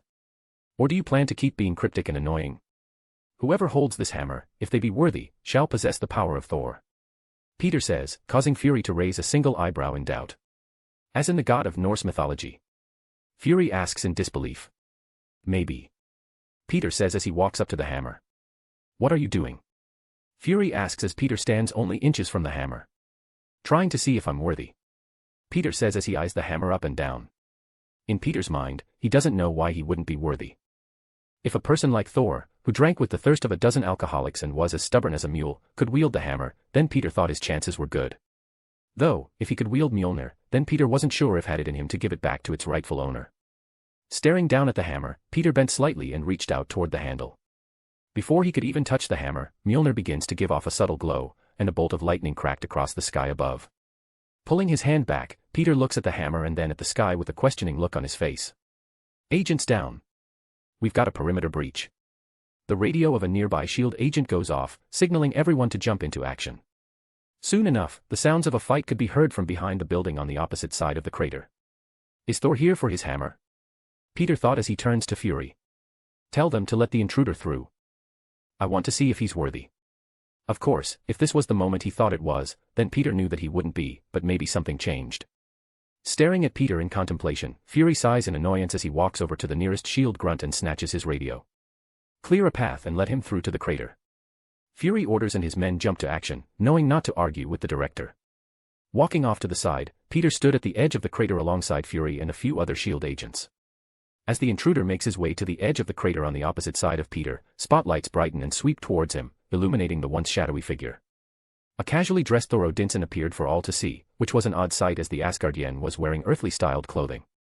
Peter was used to seeing Thor in his Asgardian armor after all. Rain begins to fall as Thor marches into the crater and towards his favored weapon. As Thor approaches his hammer, Mjolnir starts to glow brighter, blue electricity sparking off its surface. The crackling energy seemed to reach out to him. Standing next to the hammer, Thor feels its power. He bends over and reaches out to it with an air of familiarity and confidence. Thor wraps his hand around the hammer, smiling triumphantly as he lifts it, but the hammer doesn't budge. Thor looks confused and pulls once again with 2 hands this time. Nothing, the hammer stays glued to the ground. Anger and frustration overtake him, as he strains with all his might, screaming from the effort, glaring up at the storm and lightning above him. Suddenly, something begins to glow on the side of Mjolnir. Thor looks down and takes notice, reading the runes his father left behind. I'm not worthy, Thor thought in despair. Thor falls to his knees as the rain pours down around him, soaking his clothes completely through. He still isn't worthy, Peter thought as he walked down into the crater and stood on the opposite side of Mjolnir. As Thor picks up his head to see the blue and red spider-themed men, Peter bends once again and grasps the handle of the hammer. Instantly, a bolt of blue lightning comes crashing down from the clouded sky and strikes exactly where Peter held Mjolnir at the handle. Before Thor's shocked eyes, this unknown man took hold of his prized weapon and lifted it with relative ease. I guess I'm worthy, Peter spoke his thoughts as blue lightning danced around his body. It can't be, Thor mutters in complete and utter defeat. Walking away from Thor, who was stunned into an unmoving stupor, Peter spins the hammer in one hand as he turns to Fury. Your men can detain him now. I'll come to speak with him soon, Peter says as he walks off to play with his new toy. Ground units, move in. Show's over. Fury calls out over the radio, shocked at the scene he just witnessed. As the agents surround him, Thor doesn't seem to notice or care. He just sits there on his knees, eyes trained on the back of the strange man that just stole his most prized possession with a lost and broken look. While the shield grunts cart off the unresponsive intruder to his cell, Peter portaled to a more secluded portion of the desert and started testing out what he could do with the hammer. Immediately, thunder clouds roll in as lightning and thunder fill the open desert air. I might be able to terraform the desert with this thing, Peter thought as the rain started to fall. Kicking it into overdrive, Peter wound his hand back and hurled Mjolnir forward, causing it to shoot across the desert and strike a sandy hill. The hill exploded from the impact as some of the sand was converted into glass from the lightning that surrounded the hammer. Holding out his hand, Peter called Mjolnir back with an excited smile plastered all over his face. He always wanted to do this. Instantly, the hammer shoots out of the sands and back toward Peter, landing safely back in his hand. This is so cool, Peter muttered as he stared at the hammer in awe. Continuing his tests, Peter found that he possessed every power that Thor once had. Just as the enchantment Odin left said. The hammer could generate electricity, manipulate storms, change its weight, and grant Peter flight if he threw it and hung on for the ride. As for Thor's Asgardian powers like super strength, durability, speed, agility, stamina, reflexes, healing, and longevity, Peter wasn't sure how to test that as he already has those powers. Maybe not longevity though. I'll have to test it later and see if my powers have increased, Peter thought as he spun the hammer and flew back in the direction of the crater. Thor sits in a chair, staring forward blankly, hands cuffed behind him, unable to break them even if he tried. Agent Coulson stands across from him with a notepad in hand. It's not easy to do what you did. You made us all look like a bunch of mall cops. That's hurtful, Coulson says, but receives no response from the broken Asgardian. The men you so easily subdued are highly trained professionals, and in my experience, it takes someone who's received similar training to do what you did to them. Would you like to tell me where you received your training? Coulson continues asking question after question, but soon gives up as Thor doesn't respond to a single one. As he got up to leave the room, Thor finally spoke. Who was the men that took my hammer? A/N, 1475 words. Chapter 113, C-113 Q&A.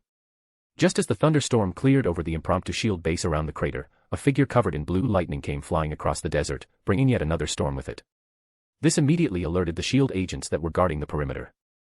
An alarm was sounded as the lightning-clad figure impacted the center of the crater with a loud boom, deepening the already large hole in the desert floor. As the armed agents circled the crater, ready to fight the second intruder of the night, they found a lightning-clad Spider-Man with a very familiar hammer in hand. Yo, Peter says with a wave as he walks out of the crater and towards the main building, where he could sense Fury and Thor were located. Seeing that it was Spider-Man, who arrived earlier with Director Fury, the guards eased up and lowered their weapons.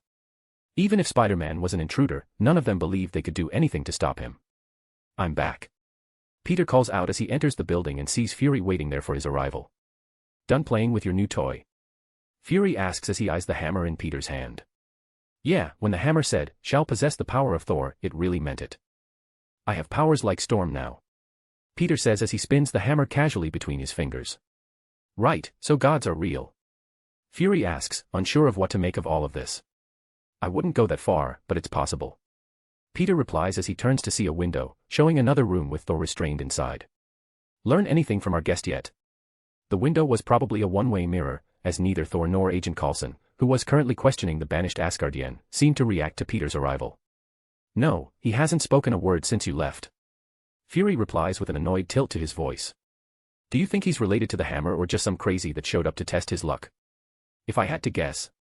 Peter says as he eyes Thor, pretending to think about it. He has to be related. The look of despair on his face when he couldn't lift it was too real. Going quiet, the two turned their attention to Coulson and Thor, watching to see if their guest would finally speak. Just as Coulson gave up and made his way to the door, planning to leave their prisoner to stew for a while, Thor finally spoke up. Who was the man that took my hammer? Thor asks, stopping Coulson in his tracks. You mean Spider-Man? Coulson asks as he backtracks to his seat. How do you not know who Spider-Man is? Have you been living under a rock? What an odd name. Thor replies in contemplation. It's his superhero name. Coulson explains, gaining Thor's full attention. Spider-Man is Earth's most famous hero. If you don't know that, then you must not be from around here. Staring at Coulson with a conflicted look in his eyes, Thor quickly comes to a decision. I refuse to speak anymore, son of Cowl. Bring that man Spider here. I need to have a word with him. Spider-Man left. He won't be. Coulson replies, but the sound of the door opening stops him mid-sentence. I'm here, you can leave, Coulson. Peter says as he walks into the room, Mjolnir in hand, drawing a jealous and sad look from its original owner. Ah, sure. Coulson says as he passes Peter and walks out of the room. As the door closes, leaving Peter and Thor alone in the room, Peter takes a seat across from Thor and places Mjolnir on the table right in front of Thor's eyes. Peter didn't mean it to be, but this simple move was truly torturous for Thor. Staring at the key to unlocking his powers and returning home, knowing that he couldn't lift it and that it now belonged to someone else truly stung deeply. Hello, I'm Spider-Man. Peter says as he leaned back into his chair, waiting for Thor's reply. Thor Odinson, King of Asgard. Thor replies, tearing his eyes off of his former hammer. King. Peter blurted out in surprise. Did I just hear him wrong? Yes, I was crowned 4 days ago. Thor says, but the arrogance that once filled him was nowhere to be seen. Peter was truly surprised. Though this wasn't exactly a bad thing. Either this world is slightly different than the MCU of his old world, or his actions have somehow affected Asgard, which was hard to believe. Either way, Thor being king of Asgard could actually be a good thing. An Avenger with full control of a godlike advanced alien civilization seemed very advantageous to Peter. With Peter's help, Thor might be able to save Asgard from its destruction. It's such a shame what happened in Ragnarok after all. They could also possibly save Thor's father, Odin, who would die because of Loki. In the movie, Loki wanted to live like a king, so he exiled Odin and used his appearance to rule Asgard. Sadly, due to his exile, Odin's power was slowly drained away until he died. He needed to stay in Asgard to keep himself alive, but Loki didn't know that. With Thor as king, Loki would have no reason to banish his father, hopefully. Either way, Peter would keep an eye out for Odin's safety. Obviously, he hasn't met the old men in this world, but Peter always liked Odin's character in the movies. Congratulations. Peter says genuinely, soliciting a self-deprecating chuckle from Thor. Yeah, the great Thor Odinson, king of Asgard. Banished to Midgard as a powerless mortal. Thor says as he slumps in his chair and looks up at the ceiling. To top it all off, a human from Midgard, the weakest of the 9 realms, now possesses the powers that were stripped from me. Sounds like you've had a tough week. Peter says, surprised with how much Thor was sharing. He expected the Asgardian to keep his lips sealed for a bit longer as he did in the movie. Though maybe he trusts Peter a bit, as Mjolnir and his father's enchantment see him as a worthy wielder of his powers. This whole week has been a mix of the best and worst days of my life. Thor admits as he sits up and looks straight at Peter. Why are you worthy and I'm not? You would have to give me more information for me to know that answer. I've only just met you and found this hammer today. Peter says as he motions toward Mjolnir. Why were you banished from Asgard? It's hard to believe that a king could be kicked out of his own kingdom after all. You must have done something pretty **TTY. Thor stares Peter straight in the eyes. What would you do if a foreign nation infiltrated your palace, killed your guards, and tried to steal something that could destroy your world and many others? Thor wanted to know what made Peter different from him. What made him worthy of Mjolnir and his powers? It depends on the circumstances. Peter says as he thinks for a moment. Seeing as you said the word tried, that means they didn't get away with this world-ending device, right? Yes. Thor nods. Then I would speak to those close to me with more experience for advice and come up with a plan together to deal with the threat. Whether that would be military action, trade embargoes, diplomacy, assassinations, etc. Though ultimately, the security around this hypothetical device would need to be increased by a large margin. Peter explains his thoughts. Thor goes silent as he reflects on his own actions, his father's voice ringing out in his mind. Decisions made in anger and without thought are detrimental to any ruler. Go and calm yourself. Once you're calm, we can come up with a less violent way to handle this situation. He wanted to help me and I spit in his face. Thor mutters quietly with a far-off look as realization began to dawn on him. Instead of trying to see things from his perspective, I let my anger and arrogance cloud my judgment. As Thor finished speaking, Mjolnir pulsed slightly on the table before going still once again. Thor didn't notice as he was too preoccupied in his own thoughts, but Peter sure did. Is it reacting to him? Peter thought curiously. I don't know what that means, but that sounds like a good reason why you wouldn't be worthy. I see. Thor says as he slumps back into his chair. Can you leave me alone? I need to think. Sure. Peter says as he stands and picks up Mjolnir from the table with ease. It was nice meeting you, Thor. Without waiting for Thor to reply, Peter stepped out of the room to allow Thor some time alone, closing the door behind him. I thought he'd never leave. A very familiar voice says, causing Thor to jump and find a transparent figure standing before him. Loki. A/N, 1537 words. Chapter 114, C-114 Brotherly Love. Shutting the door behind him and making his way back to the one-way mirror, where Fury and Coulson were waiting, Peter could feel the sudden appearance of some sort of mystic energy in the interrogation room with Thor. Is it Loki? Peter thought as he remembered the events of the movie. He was especially chatty with you. Fury comments as Peter arrived, peeking into the window at the first chance he gets. Well, I did take his powers. I'm sure he was both distraught and curious about me. Peter says as he watches Thor speak to the blank air in front of him. So, we're believing this story about a banished god king? Coulson asks as it was hard for him to believe, gesturing toward Thor, who was still talking to himself in the room. Because that looks like a crazy man to me. What's happened? Tell me. Is it Jotunheim? Let me explain to father. Thor pleads like a madman to thin air.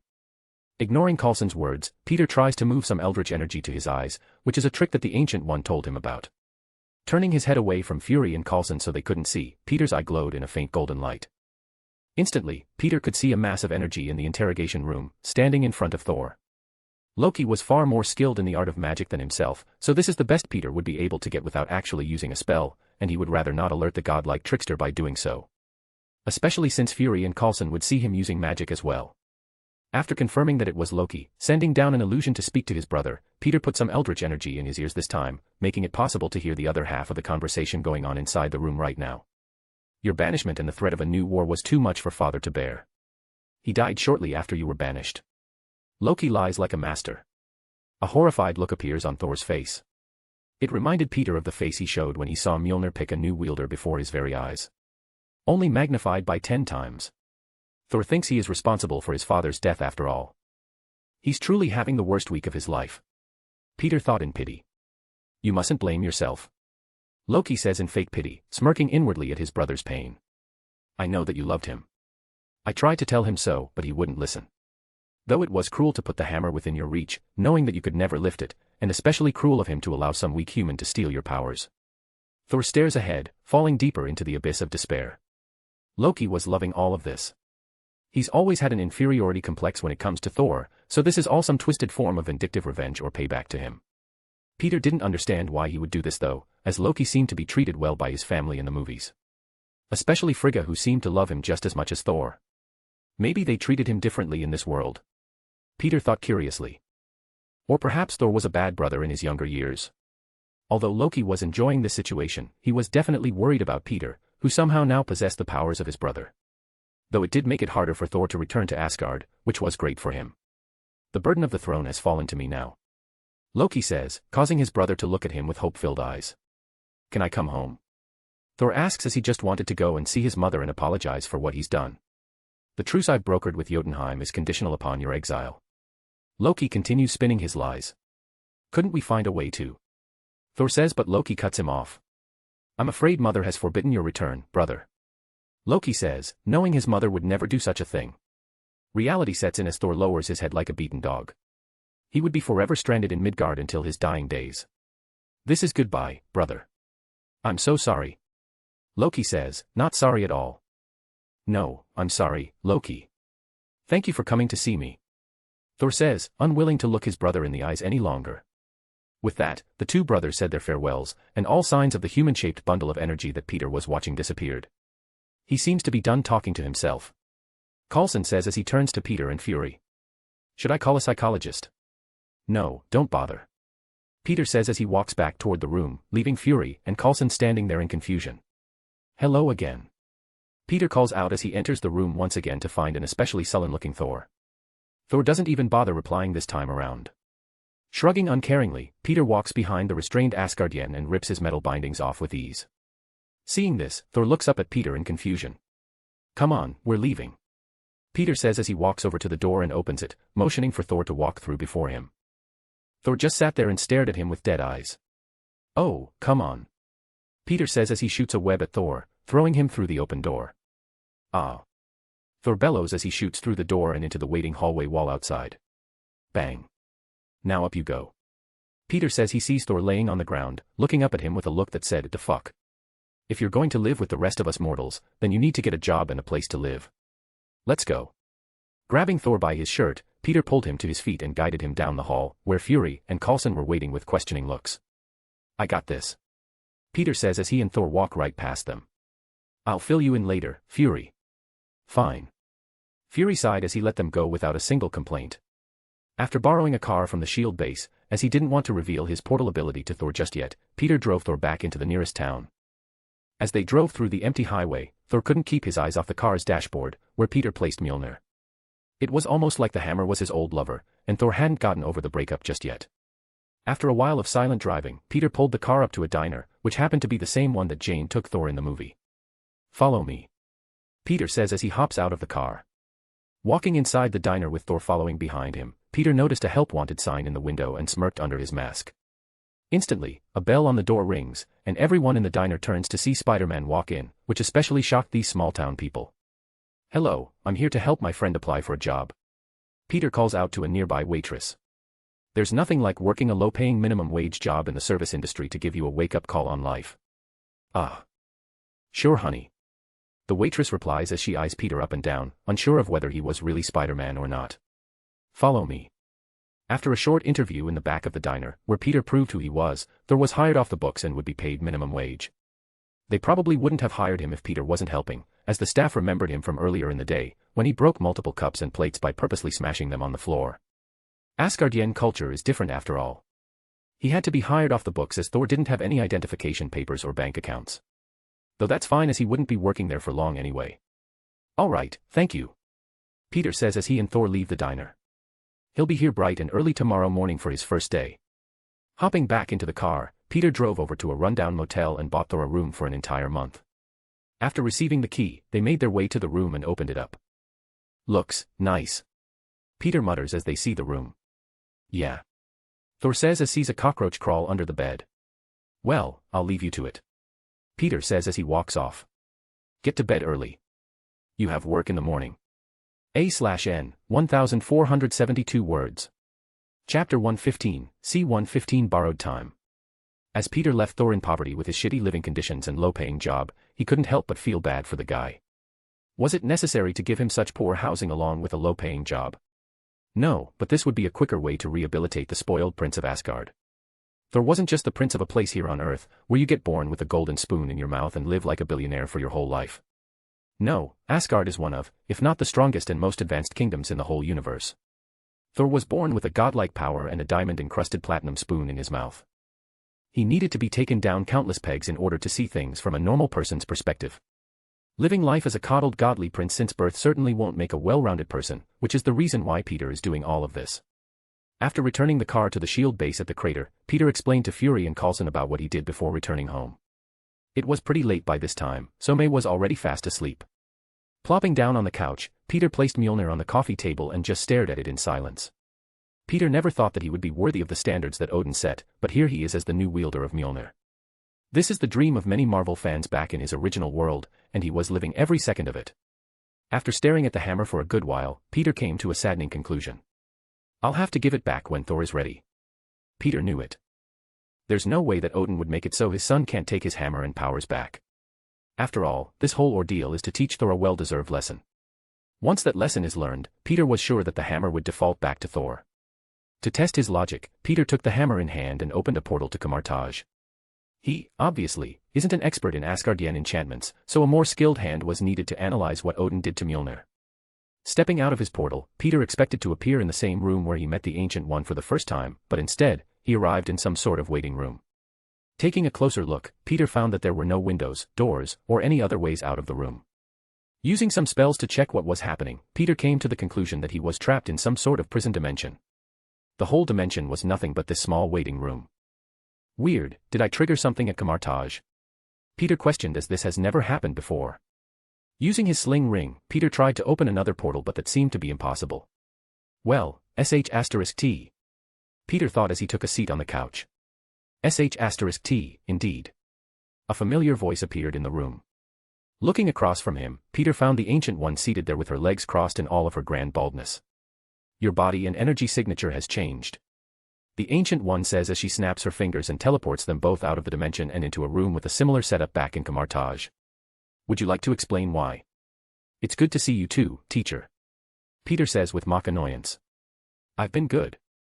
Thanks for asking. Yes, you have been ignoring me for a while. I accept your apology. The Ancient One has been keeping her distance and acting differently towards Peter ever since he offered her a place in the Avengers.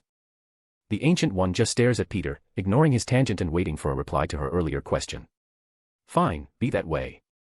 Peter mutters as he tosses Mjolnir into his teacher's lap with a vindictive smile on his face. Assessing the hammer with a glance while it was midair, the Ancient One instantly knew what was happening and teleported herself to the spot next to Peter on the couch. Asterisk crunch. Boom, asterisk. As she disappeared, the hammer fell and tore through her chair and smashed into the ground, breaking the flooring. That wasn't very nice. The Ancient One gives Peter an unamused look. Calling Mjolnir back, the hammer flew from the broken flooring and into Peter's waiting hand. Well, neither is ignoring your loving student. Peter says as he holds the hammer in front of her. This is Thor Odinson's hammer, Mjolnir. I've gathered that already. She says as she eyes the writing on the hammer. Why do you have it? Peter has been messing with her desired timeline all this time and she didn't like it. Though this move of his will certainly change things immensely. Especially if he tries to keep the hammer. The reason she has been ignoring Peter is the fact that she hasn't decided whether or not to change all of her carefully laid plans. After all, the Ancient One has spent hundreds of years preparing the perfect timeline for Earth and the surrounding universe's well-being. It landed in New Mexico a few days ago. Peter says as he places Mjolnir on the couch between them. I saw the enchantment so I tested my luck. Are you keeping it? She asks, hoping he would say no. We'll see. Peter replies with a smirk. He had an idea of what she was thinking and knew this answer would annoy her, which he would gladly do. I just want to know everything this enchantment does, so I came to my beautiful bald teacher. Peter continues. Right. The Ancient One says as she moves her hand slightly, causing the hammer to float in front of her and the enchantments to shine. As she does this, not only do the runes that Peter saw earlier brighten, but new writing appears just below as well. After a moment of silence, the Ancient One speaks. It has some fail-safes. She says as she points to the writing and begins to explain. Basically, as Peter expected, once Thor goes through his tribulation and learns his lesson, he would get priority in the use of Mjolnir and his powers would return to him as well. Sadly, Peter would lose his cool new power-up sooner or later. I thought so. Peter says as he takes the hammer back. Have you met Thor yet? She asks. Yep, I helped him get a job at a diner in New Mexico and a place to stay in a nearby motel. Peter says, causing his teacher to raise a questioning eyebrow. You have the Prince of Asgard staying in a motel in New Mexico? The Ancient One asks in disbelief. You mean King? And yes. His father sent him here to learn a lesson, so I thought I would lend a helping hand. Peter says with a smile as the Ancient One's eyebrows raise slightly. You are changing a lot. She says, knowing that Peter knew of her plans and how he was ruining them. Well, I try my best. Peter says with an infuriating smile. Your only choice is to join up with me and the Avengers. You're really making it hard on me, aren't you? She says with a pronounced frown on her face. Once again, I try my best. Peter repeats. You should come to the Avengers Tower sometime and look around. You might take a liking to it. I can guarantee you a spot on the council once you join as well. I'll think about it. The Ancient One replies with her usual answer. No, don't think. Just do what you want. Peter says with an exasperated sigh. You keep thinking that everything needs hundreds of years of planning and thought. It doesn't. You don't need to work alone and pull the strings from the background. You can step into the front and take charge. You don't need to die. The Ancient One just sat there and looks at him in shock. She knew that Peter had some future knowledge, but she didn't know that it went so deep as to know of her death. I'm sorry that I've been keeping my distance. She mutters for just a moment before disappearing from the room, leaving Peter sitting there all alone. You can't keep running from your problems. Peter yells to the empty room, knowing she can probably still hear him wherever she went. A/N, 1440 words. Just to be clear, this was the plan all along and I'm not nerfing Peter because I made him too strong. He will get something in return for losing Mjolnir later, as well as a little something extra. No spoilers though. Chapter 116, C-116 showing off. Returning home after confronting his teacher and learning the full scale of the enchantment on Mjolnir, Peter hopped in bed and stared sadly at the hammer on his nightstand. Deep down, Peter knew that he wouldn't be able to keep Mjolnir, but it's hard not to get so attached to such a cool weapon. The power-up he received was like icing on the cake as well. As he was falling asleep, Peter thought of a good idea. If I can't keep it, then I'll use it as leverage to get something just as good.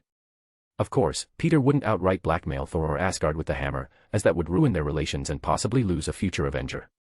He would simply hand over Mjolnir with a bit of reluctance while letting Thor know that he owes him one.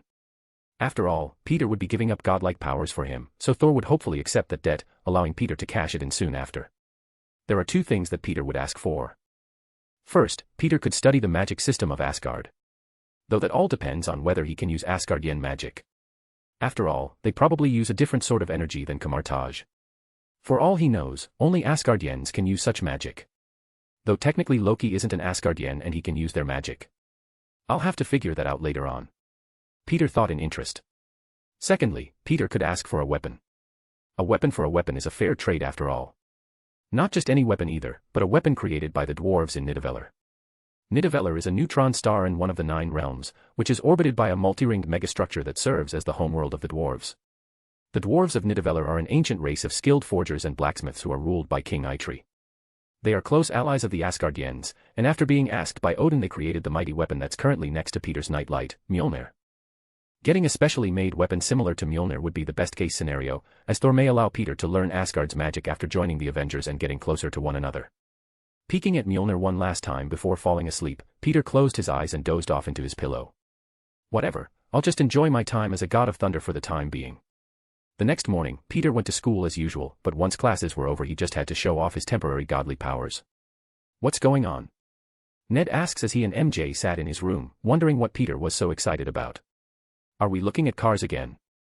You should really consider getting a supercar. Maybe not a Bugatti, but Ferraris aren't too expensive. MJ, who was sitting beside him, couldn't help but roll her eyes at Ned's childish taste in cars. In her humble opinion, supercars are for idiots that don't know what to do with their money. Especially if you buy one and never take it to a track to actually race the damn thing. No, it's something way cooler.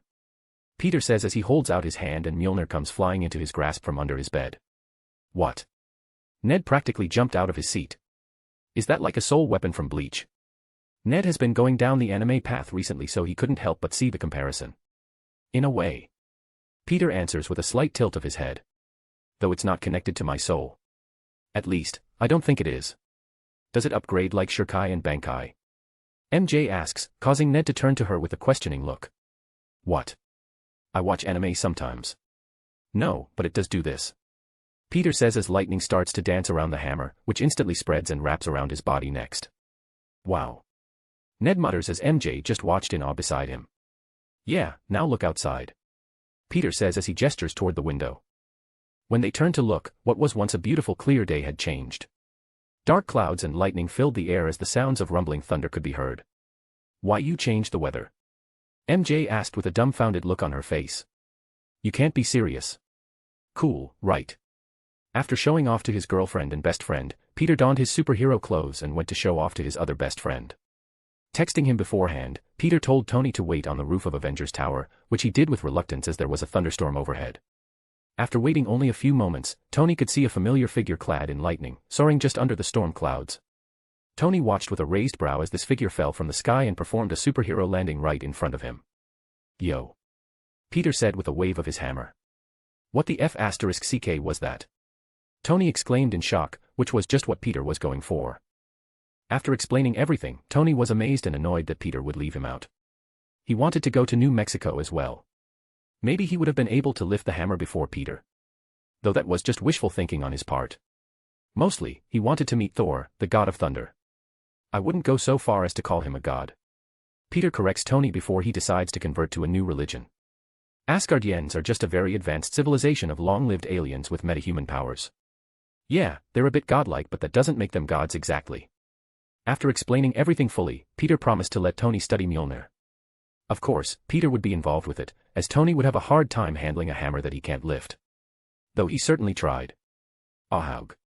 Tony grunted as he tried every position that he could think of to lift Mjolnir from his coffee table. He tried so hard that Peter had to put a stop to it, or else Tony would end up hurting his back. After finding out that he wasn't worthy, which was devastating for his fragile ego, Tony started sulking like a child that couldn't get his toy. "Oh, come on," Peter says as he plopped down next to Tony, putting an arm around his shoulder.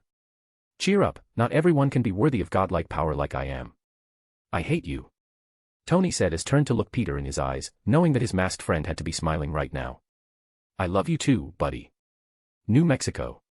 Knowing that he could use his low mood to get something out of him, Tony convinced Peter to take him to meet Thor, who just so happened to be working his new job. Ding dong. Opening the doors to the diner, Peter shocked the staff and customers once again, but this time it was even worse since Tony was there as well. "Table for two, please," Peter says to a shocked waitress. "Sit anywhere you like, Spider-Man, sir." She stutters as this was a different waitress from last night. "Thanks, darling," Tony says with a wink as he walks past Peter and picks a booth by the window. Peter gives his thanks as well, following Tony to the booth and sitting across from him. "So, where is he?" Tony asks just in time for the door leading to the kitchen to swing open. Turning their heads, Peter and Tony saw Thor wearing an apron with two filled garbage bags in hand. The look on his face was that of a man that has been through some sh*t, take that trash to the dumpster. An angry voice projected from the back of the kitchen. "Hopefully, you can't screw that up too." Thor seemed to duck his head in embarrassment as he heard these words. Making his way out the front doors, he didn't notice Peter sitting at a nearby booth. In almost every task they gave him, Thor would mess it up in some way or another. Dishes were broken. Food was ruined. Customers were disrespected. As Thor made it to the dumpster across the parking lot, he went to throw both bags into the dumpster. This sudden movement caused the heavier bag to rip at the bottom and dump all of its contents onto the ground. Thor just stood there unmoving as he looked at the mess beside the dumpster with dead eyes. "This has to be some form of torture," Tony remarks. A/N, 1452 words. Chapter 117, C-117 Father and Son Reunion. Leaving their table and walking back out the door to the parking lot, Peter and Tony arrive outside just in time to see Thor punching the side of the metal dumpster. Trash from his earlier accident still littered the ground at his feet. Bang bang bang bang. As the sounds of metal banging filled the area, those that were passing by on the sidewalk gawked and kept their distance from the crazy blonde maniac. "Bad day?" Tony asks as he and Peter stood a few feet behind Thor. Thor stops hitting the dumpster, which was dented by this point, and turned to give a sidelong glare toward Tony. That glare disappeared and was replaced with a sad and longing look as Thor saw Peter standing beside him with Mjolnir hanging from his hip. Taking a closer look, Peter could see the knuckles on both of Thor's hands were bruised, cut open, and dripping blood. The pain was probably unbearable for his new mortal body, but he didn't seem to notice or care. "Good to see you again, Thor," Peter says as he shoots a net-like web to the garbage that was all over the floor and tosses it into the dented dumpster, saving Thor the trouble of having to clean it all up. "You as well, man Spider," Thor says with a nod as he turns to Tony. "Do you know this mortal?" "Mortal? Why does that sound like a slur?" Tony felt offended by that word as he turns to Peter for answers. "I told you already. Thor has a bit of a god complex. I'm guessing his whole family does as well. To him, we are all just mortal ants that live below the heavens." Peter explains as if this were a cultivation novel. In actuality, he's just from an overpowered alien race. Tony wasn't the only one that heard this, as Thor's ears perked up upon listening in. "I don't know what an alien is, but we don't consider ourselves gods. Only you mortals thought of us in such ways," Thor says with a shrug. "Then why call us mortals in the first place?" Tony asked with a questioning look. "Well, because of your mortality. My people can live for countless millennia," Thor explained matter-of-factly. "But you can still die, right?" Peter cuts in and asks. "Because that's what mortality means. Being subject to an inevitable death. Only gods can't die after all." Upon hearing this, Thor didn't know how to reply or argue and started to realize something. He did, in fact, have a god complex. "I'm not a god," Thor thought as he looked between Tony and Peter before speaking. "You're right, I shouldn't have called you that. Forgive me." As soon as Thor uttered these words, Peter felt a jolt from the hammer hanging on his hip. Just as it did in the interrogation room yesterday, Mjolnir glowed slightly but soon dimmed, reacting to Thor once again. though nobody seemed to notice but him. Jotunheim. An apprehensive-looking Loki, king of Asgard, walks alone across the barren icy terrain, making his way toward a temple that was mostly rubble by this point. Darkness shrouds the ruined temple except for the shafts of light that shoot their way in through the crumbling ceiling. As Loki walks inside, frost giant guards surround him on all sides with weapons ready. Laufey approaches shortly behind his guards with a bloodthirsty smirk, towering over Loki menacingly. "Tell me why I shouldn't kill you where you stand?" Laufey asks. "I've come alone and unarmed," Loki says as he raises his arms, showing that he means no harm. "To what end?" Laufey keeps up the questions. "To make you another proposition," Loki says with a winning smile. "So you're the one who led us into Asgard?" Laufey mutters as realization dawns on him. "You're welcome." Loki lowers his arms as the surrounding frost giants lower their weapons, becoming less hostile toward him by the second. This was a lie though. Loki may be a manipulative piece of sh*t, but he wasn't involved with the attempt robbery on that day. He even mistook the casket of ancient winter for the legendary Tesseract.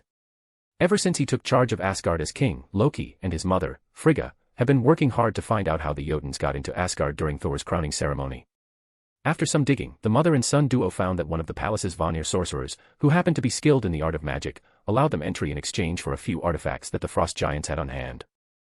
Vanir are those in Asgard that are born with the innate ability to wield magic. There are two races that dominate Asgard and the Vanir happens to be one of them. The Aesir are the other half. Where the Vanir are more suitable towards magic, the Aesir are natural-born warriors. A low to mid-level Aesir has the capability to match Captain America in strength. Of course, this all hinges on them actually working hard and building up toward that amount of power. Let's get back on track. After finding the men that helped the Jotuns get in, Frigga and Loki used their magical abilities and a bit of torture to get all the information they needed. And while his mother was using this information to fix the holes in Asgard's defenses, Loki snuck off to speak to the Jotuns without her knowledge. "My men are dead and I have no casket. You are a deceiver." Laufey lashes out, grabbing him around the throat, but Loki calmly stands his ground. "You have no idea what I am," Loki says as his skin begins to turn blue. The blueness spreads across his face, as Laufey and the guards stare in shock. "Hello, father," Loki says with a grin. Loki has known about his status as an adopted child for a while now. Frigga, being the caring mother that she is, knew that Loki was a smart boy and would find out sooner or later.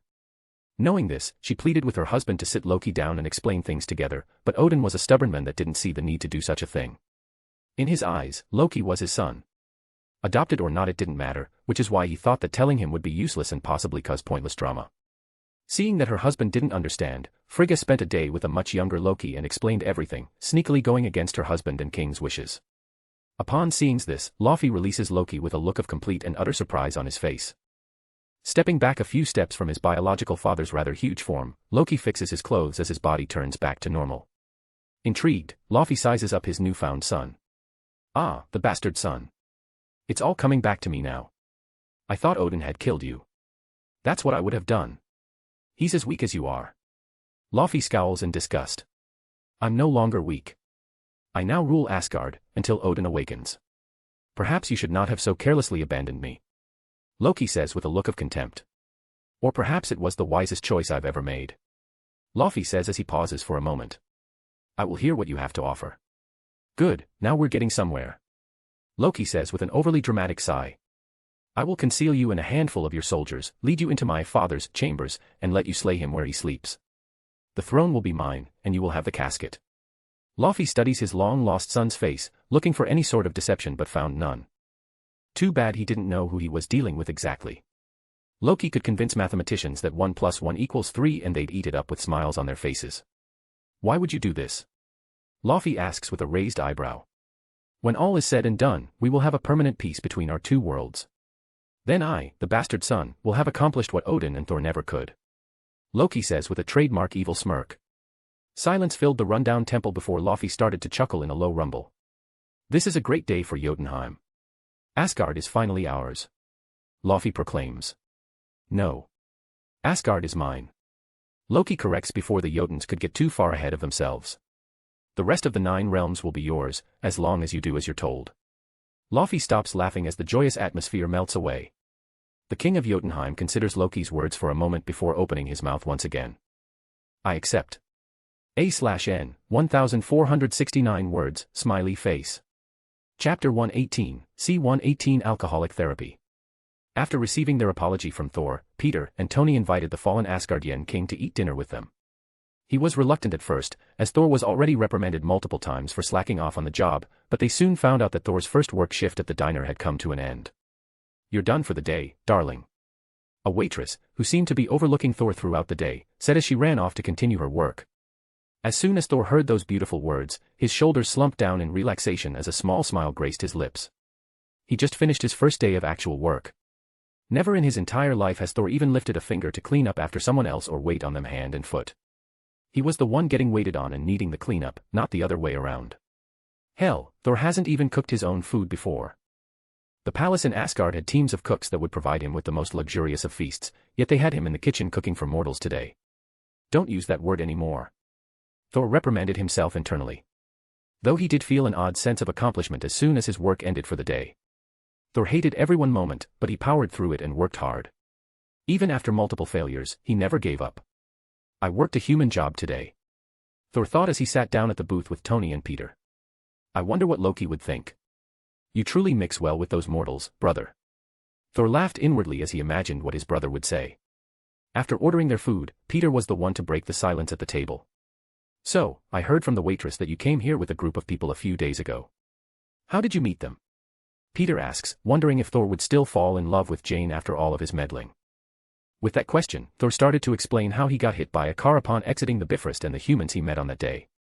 He didn't seem to show any lovey-dicey signs when talking about Jane, but Peter wasn't exactly an expert when it came to these things. After eating their fill and talking about minor things, Tony suggests that they go out to drink. Tony and Thor were all for it, but Peter wasn't really interested. The mask makes eating and drinking impossible for him anyway.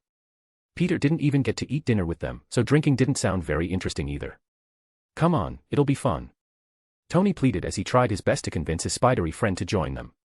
"We have to celebrate Thor's first day on the job anyway." "Yes, we must drink to a good day's work." Thor joined in, ready to drink until all of his problems fade away. "Fine," Peter agreed with a heavy amount of reluctance in his voice.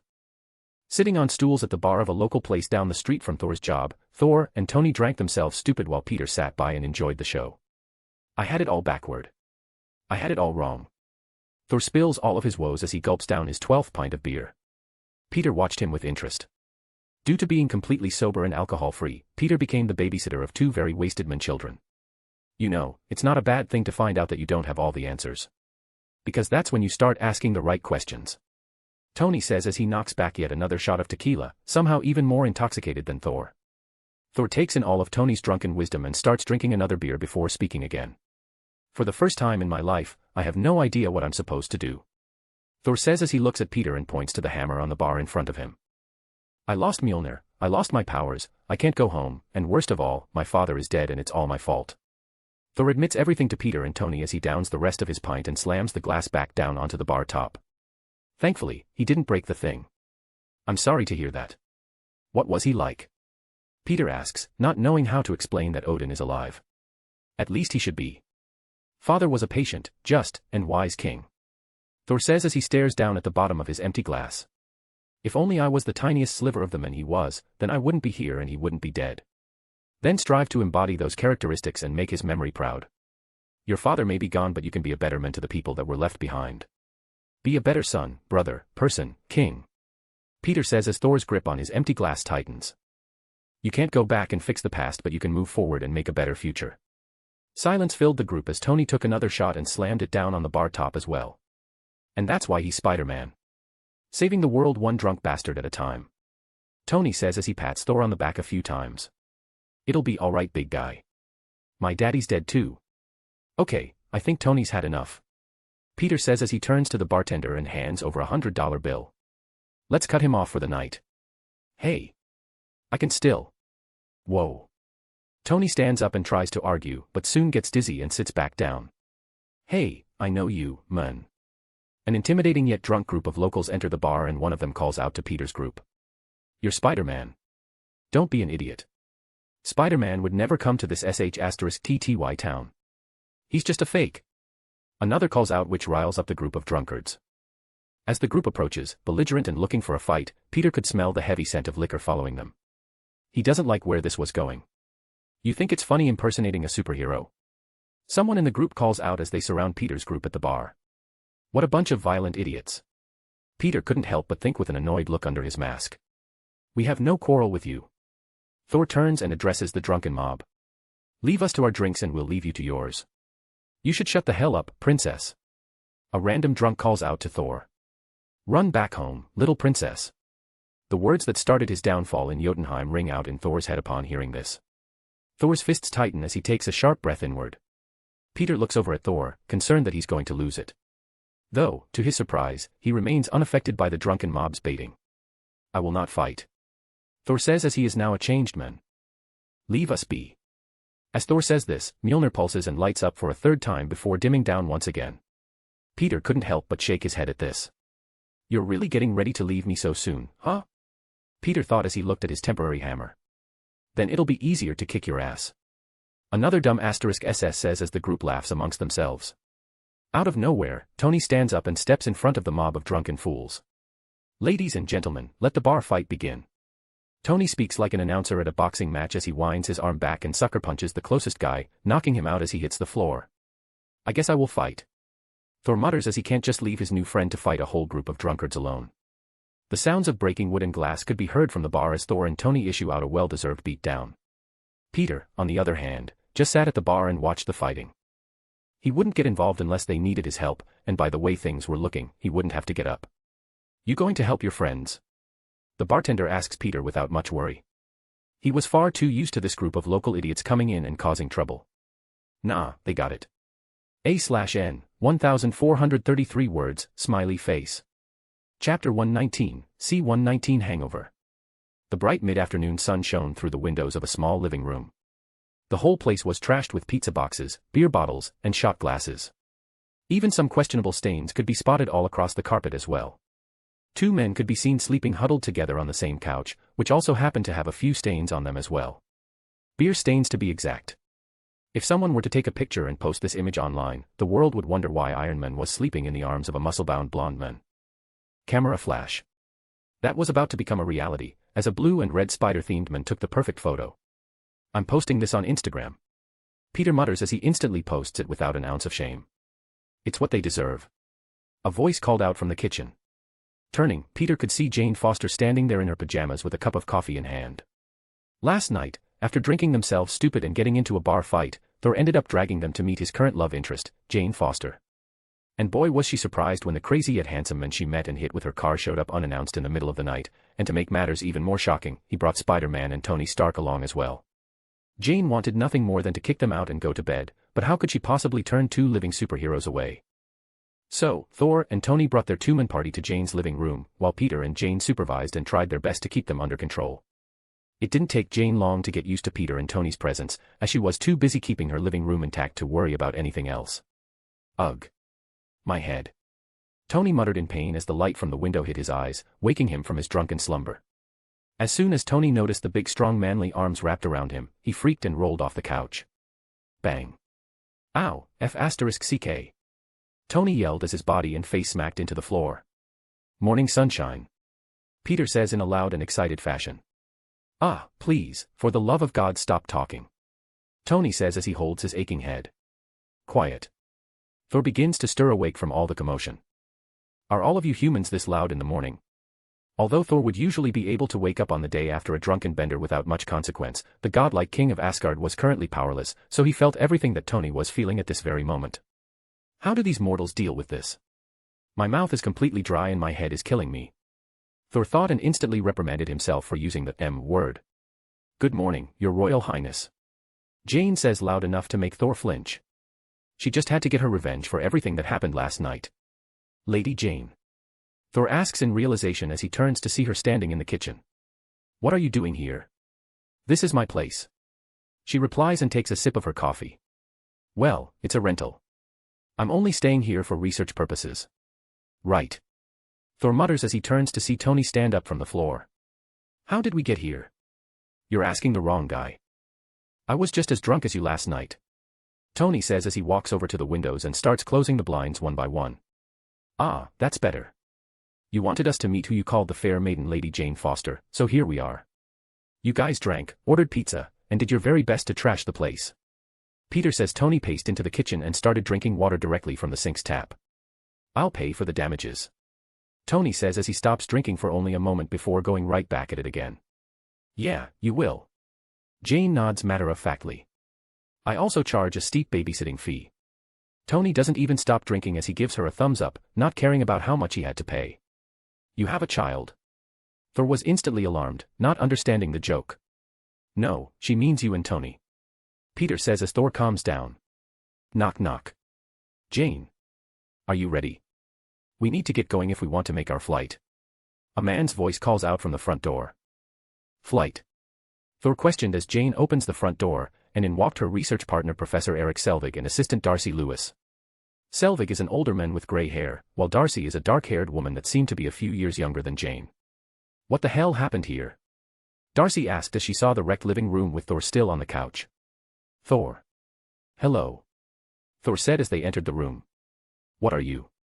Darcy begins to ask but stops in her tracks as she turns to see Spider-Man and Tony Stark standing in the kitchen. What are the Avengers doing here? Did you commit a crime? Of course not. They're friends with Thor. Jane denies the accusation immediately as she points at Thor. What? The crazy guy that you hit with your car is friends with Spider-Man.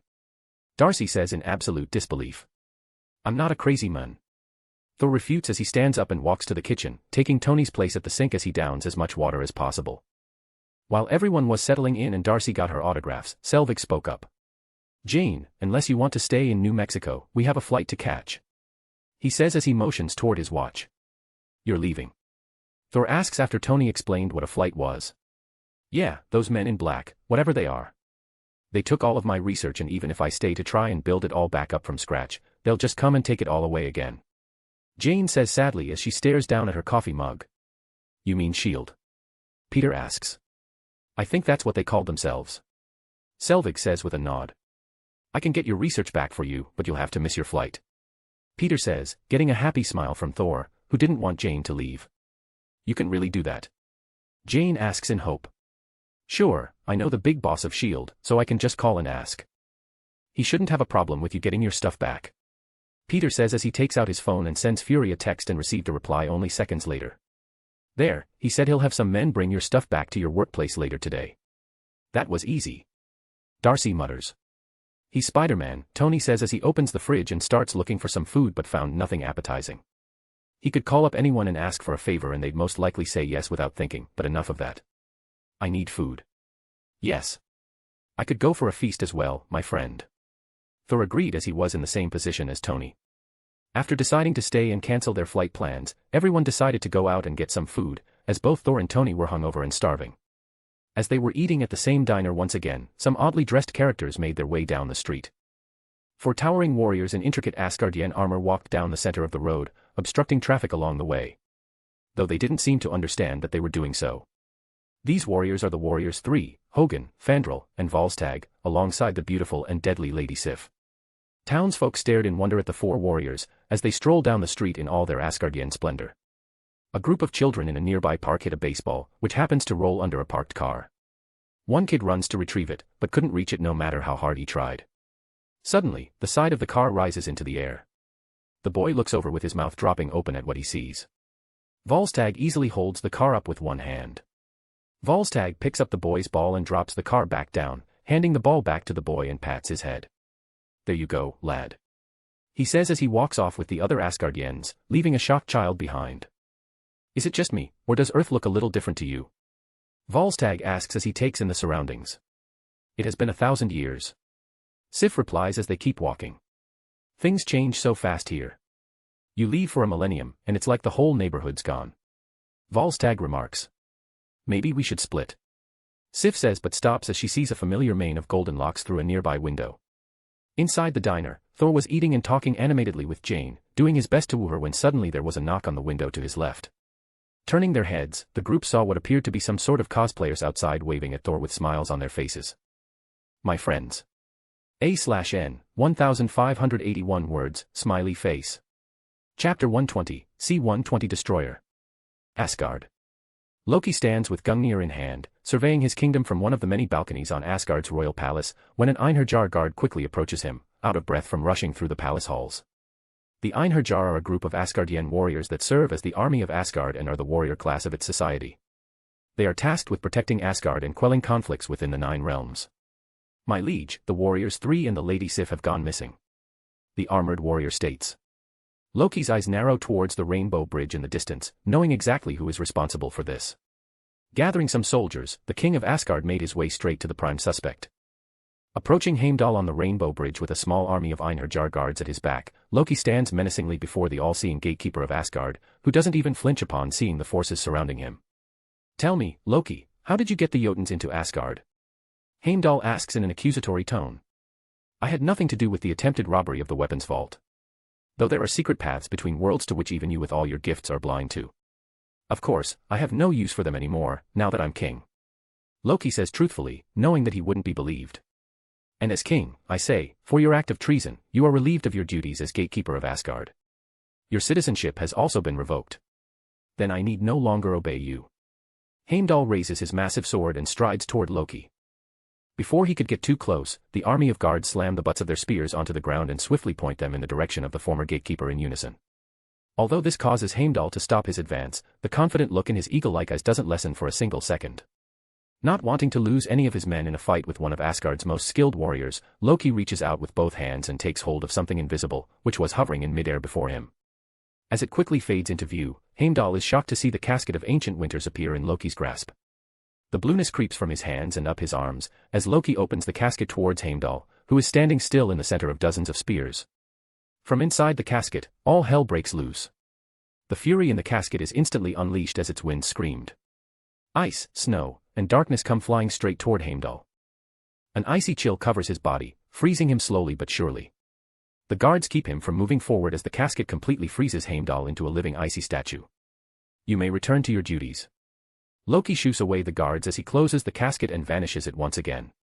As the guards ran off, leaving only Loki and a frozen Heimdall behind, Loki inserts Gungnir into the observatory's control panel and opens the Bifrost. With a single gesture, the destroyer appears before him, a fiery glow rising within it, as it turns its head toward its king. Ensure that my idiot brother and his friends do not return. I can't have them ruining my plans. My friends.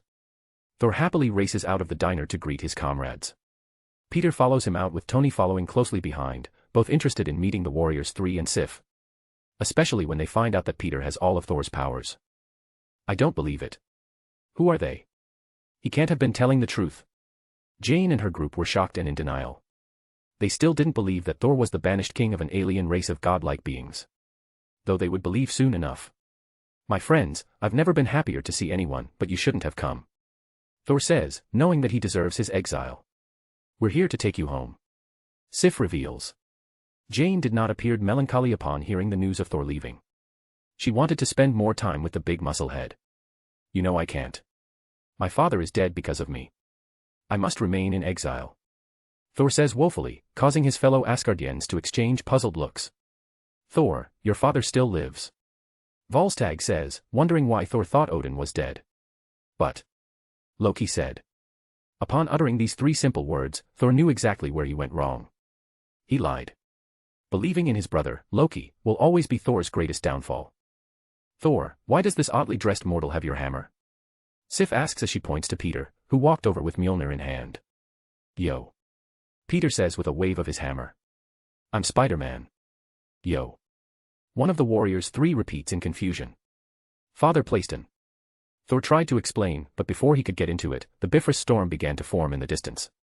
Was somebody else coming? Tony asks as the Bifrost funnel shoots down to the ground only 20 yards away. As the funnel disappears, a large metal armor-like robot appears in the middle of the road. After witnessing the very odd event ending with the appearance of a killer robot, every sane person within the area started running and driving in the opposite direction as fast as they possibly could. What's the destroyer doing here? Thor exclaims in alarm as the metal automaton marches in his direction. Oh, now this just got interesting. Tony says as he presses a button on his watch. Tony is never too far away from his Iron Man suit. Merely seconds after hitting the button on his watch, a large missile comes flying over from out of town and hits the ground in front of him. As the dust cleared from the impact, Tony was already suited up in his red and gold armor. When his mask slammed down into place, hiding his face, the Asgardians next to him couldn't help but gawk at such a magnificent set of armor. Midgard certainly is different. Volstagg mutters, as even in Asgard this kind of armor would be impossible to find. I'll take the first round if you don't mind. Tony's metallic voice fills the air. Sure, have at it. Peter says as he spins Mjolnir in hand. Though, I call second round. I haven't been able to test out this baby to its fullest extent just yet.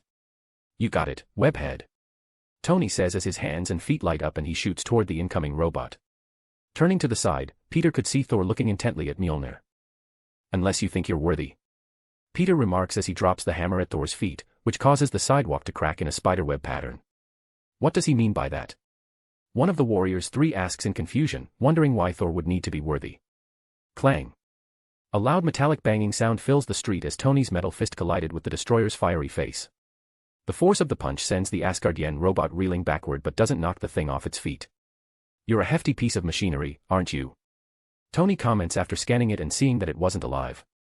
Let's blow you up and see what happens. I'll use your scraps to update my suit. While Tony was shooting missiles at the destroyer and laying waste to any nearby structures, Thor stares down at Mjolnir with a look of uncertainty.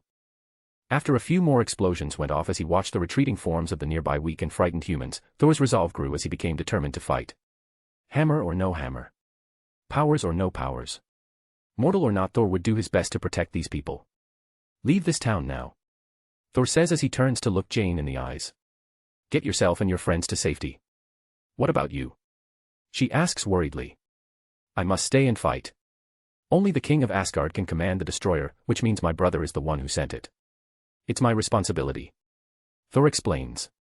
Before Jane could argue back, Thor turned to his Asgardian comrades.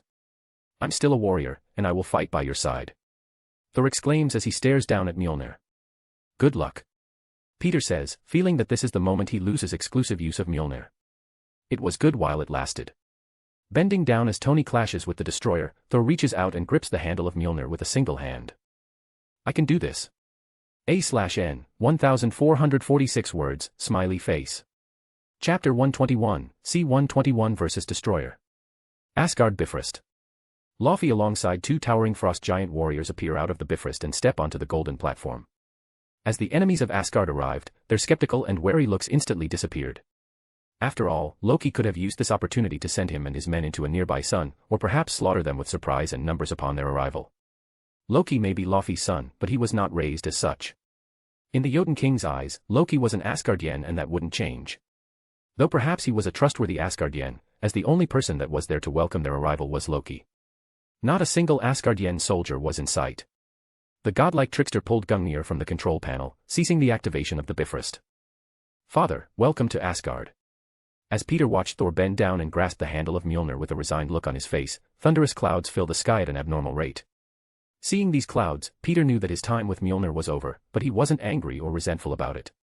This was inevitable and Peter would rather have a lightning-powered Thor fighting at his back than anything else. It wasn't my power to begin with. Peter thought as he watched Thor lift Mjolnir over his head as multiple strands of lightning converged above and formed one bolt, which cracked downwards and struck the hammer. When the bright flash from the lightning cleared, Jane and her group were instantly convinced that Thor's ramblings were, in fact, true. Instantly, Thor's normal clothes were swapped with his trademark golden Asgardian armor, accented by a sleek red cape. A look of pure happiness filled Thor's face as a single tear fell from his eye. He missed this feeling dearly. Bringing Mjolnir to his face, he smirked victoriously as lightning flowed around the hammer. Thor was truly happy to finally reunite with his powers and trusted weapon. Finally whole again. Upon seeing this, Peter smiled as well, feeling good about the way he handled things.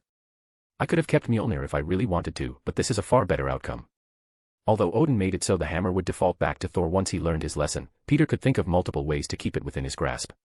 The simplest of these ideas was to kill Thor, which would be especially easy as he was a mortal only moments earlier. Without the person that it's supposed to default back toward, Mjolnir would be his. At least until someone more worthy comes along. Of course, Peter isn't a villainous person so he would never do such a thing. The hammer probably wouldn't choose a wielder that would do such a thing in the first place. Oh my god. Jane mutters as she looks Thor up and down with a heated gaze. That smirk only grew as Thor turned to see the woman he was interested in, eyeing him like a juicy piece of meat. Winking flirtatiously at his love interest, Thor turns to Peter, full of gratitude. Thank you, my friend. Thor says as his grip tightens on Mjolnir. It's a hard thing to give up such power. You have my respect, man spider. Don't worry about it. Peter says with a shrug. Bring me over to Asgard sometime and we're even. I want a tour of the place as well. Peter would ask for a replacement weapon from Nidavellir later on, and if Thor or his family are reluctant, then Peter can always portal there and ask the dwarves himself. I'm sure I can pay them for their services in some way. Peter thought hopefully. Of course. Thor laughs with open arms. I will invite all of my Midgardian friends for a feast upon my return. Boom. As Thor was celebrating the return of his powers, the last of Tony's explosives went off, shrouding the destroyer in smoke from the blast. By this point, all civilians have already left the area. Tony fought in a way that kept the destroyer pinned to one area, leaving room and time for the bystanders to hightail it out of there. Before the smoke could clear, a single fiery red and orange beam shot out and collided with Tony's armored chest, sending him flying back towards Peter, who ducked out of the way. Asterisk shatter. Crash, asterisk. As Tony's red and gold form flew past Peter, he smashed into the big glass window of the diner and only stopped when he hit the table they were eating at only minutes earlier, breaking it to pieces while sending food and drink everywhere. It looks like it's time for round 2. Peter says as Tony gets up and starts brushing food off of his suit. As the smoke clears, a pristine destroyer could be seen standing in the middle of a small crater at the center of the road. Damn. That thing is sturdy. Tony comments as he walks out of the diner with some food stains left over on his armor. I'll take it from here. Thor announces as he strides down the street towards the destroyer, no longer defenseless. You want any help? Peter asks, but before Thor could answer, his Asgardian comrades step forward. We can handle it. Sif says as she and the warriors 3 form up behind Thor, following him into battle. It's good to have you back, Thor. Volstagg states as he pats his true king and friend on the shoulder. You as well, my friends. Thor says as lightning begins to dance all over his body. His eyes never leaving the destroyer's ominous figure. Brother, for whatever I have done to wrong you, whatever I have done to lead you to do this, I am truly sorry. Though this world has done nothing to you. They are innocent. Thor says as he inches closer and closer to the destroyer, knowing his brother could hear his every word. Lifting Mjolnir into the air, lightning strikes down from the clouds and hits the destroyer. It convulses and falls to one knee as Thor swings Mjolnir around, launching himself off and up into the air. As the destroyer gets back on its feet and looks up at the sky, where Thor was surrounded by clouds and high wind, debris from the earlier battle began to rise into the air. The destroyer stayed there in the crater, kept grounded by its massive weight as wind launches debris all around. It lifts its head up, opens its faceplate, and unleashes a fiery blast in Thor's direction.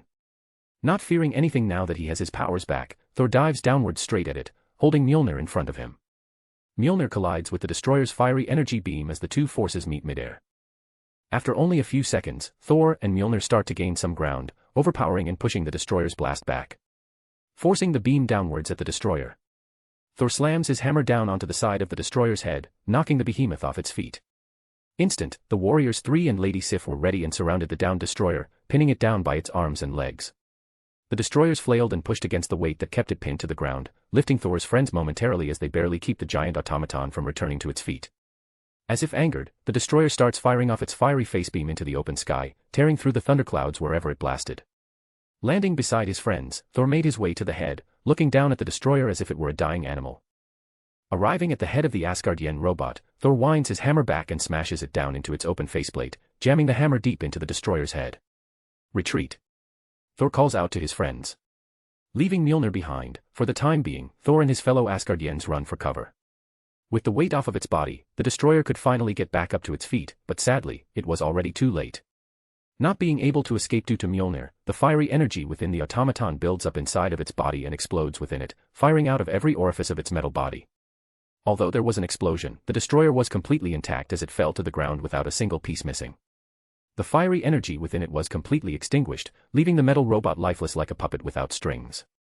Walking over, Thor pulls Mjolnir from its faceplate and leaves its lifeless carcass in the crater. Heimdall. Open the Bifrost. Thor calls out, ready to return home and find out all the damage his brother has caused. No reply. Heimdall. Open the Bifrost. He yells a bit louder this time, but once again, nothing happens. A/N, 1484 words, smiley face. Chapter 122, C-122A Badley's debut.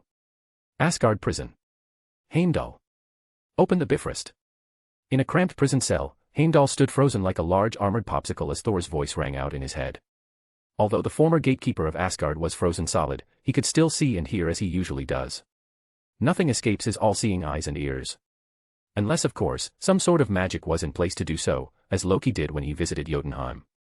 Sadly, although he could see, Heimdall was unable to move and follow the orders given to him by the rightful king of Asgard. Even if he could thaw himself, getting out of this prison and maneuver past the countless guards was practically impossible. He could only watch and listen as the events around him took place, completely powerless to act. He would open it if he could. I fear the worst, Thor says as he looks at the others with concern. Then we're trapped here forever. Volstagg comments in defeat. There was only one way in and out of Asgard, and that was through the Bifrost. At least that they knew of. If Heimdall wouldn't or couldn't open the pathway, then they would remain trapped on Earth for the foreseeable future. Then I suppose we'd best start settling into our new lives. Fandral looks to Darcy flirtatiously, turning on the charm. Are all Earth maidens as fair as you? A feline smile forms on Darcy's lips as she enjoys the attention. Jane couldn't be the only one with a handsome alien suitor after all. No, you're in the presence of greatness. Darcy answered in a conceited tone. Heimdall. Thor ignores the talking around him and shouts back up to the sky. Is he not able to open it? Peter thought as once again nothing happened. Peter wasn't sure exactly when it would happen, but he could swear that the Bifrost should have shot down by now. As Thor began to realize that he may not be able to return home, Tony snuck away from the group and made his way to the lifeless destroyer. You are a beauty, aren't you? Tony thought as his HUD scanned the downed automaton. I'm going to rip you apart, learn everything about you, and use you to upgrade my suit. While the inner mad scientist in Tony was boiling over to the surface, Thor finally gave up calling for Heimdall, knowing that something had to be wrong. Looks like we have more time to ourselves, my love. Fandral was really laying it on thick with Darcy. Ignoring the newfound couple that was forming, Peter turned to Thor, who was filled with a growing feeling of dread. Should I portal them to Asgard? Peter thought as he wondered if he could do such a thing. Peter has never portaled outside of Earth, and wasn't even sure if he could open a portal to somewhere in a random portion of space without coordinates or something. Yeah, he can open a portal to places he's never been on Earth, but at least he has an idea of where they are. Hence how he opened a portal to Mount Everest without ever visiting the place before. He knew it was in the Himalayan mountain range, which is located between Nepal and Tibet. Using those parameters, Peter could sort of triangulating the location and open a portal exactly where he wanted. With Asgard on the other hand, he's only ever seen the place in movies from his past life. Peter doesn't know the spatial coordinates, galaxy, nearest star, or even which side of the universe it was on. Now that he truly thought about it, Peter knew for a fact that he wouldn't be able to open a portal to Asgard even if he wanted to, which he most certainly does. Well, *T. Peter thought as he turned to see a familiar bald head in the distance. You've certainly made a mess of things, haven't you? The Ancient One comments, surprising everyone as they jump into action, ready to fight once again. She tends to watch a lot of Peter's major life events, especially since these events tend to align with her most favored timeline. At first, the Ancient One didn't want to reveal herself, but then the words of her most favorite student played in her mind. You don't have to die. The more covert way to handle this situation would be to simply portal over to the Rainbow Bridge in Asgard and open the Bifrost for Thor. She could be in and out without a single person knowing, not Odin nor Heimdall would see a thing.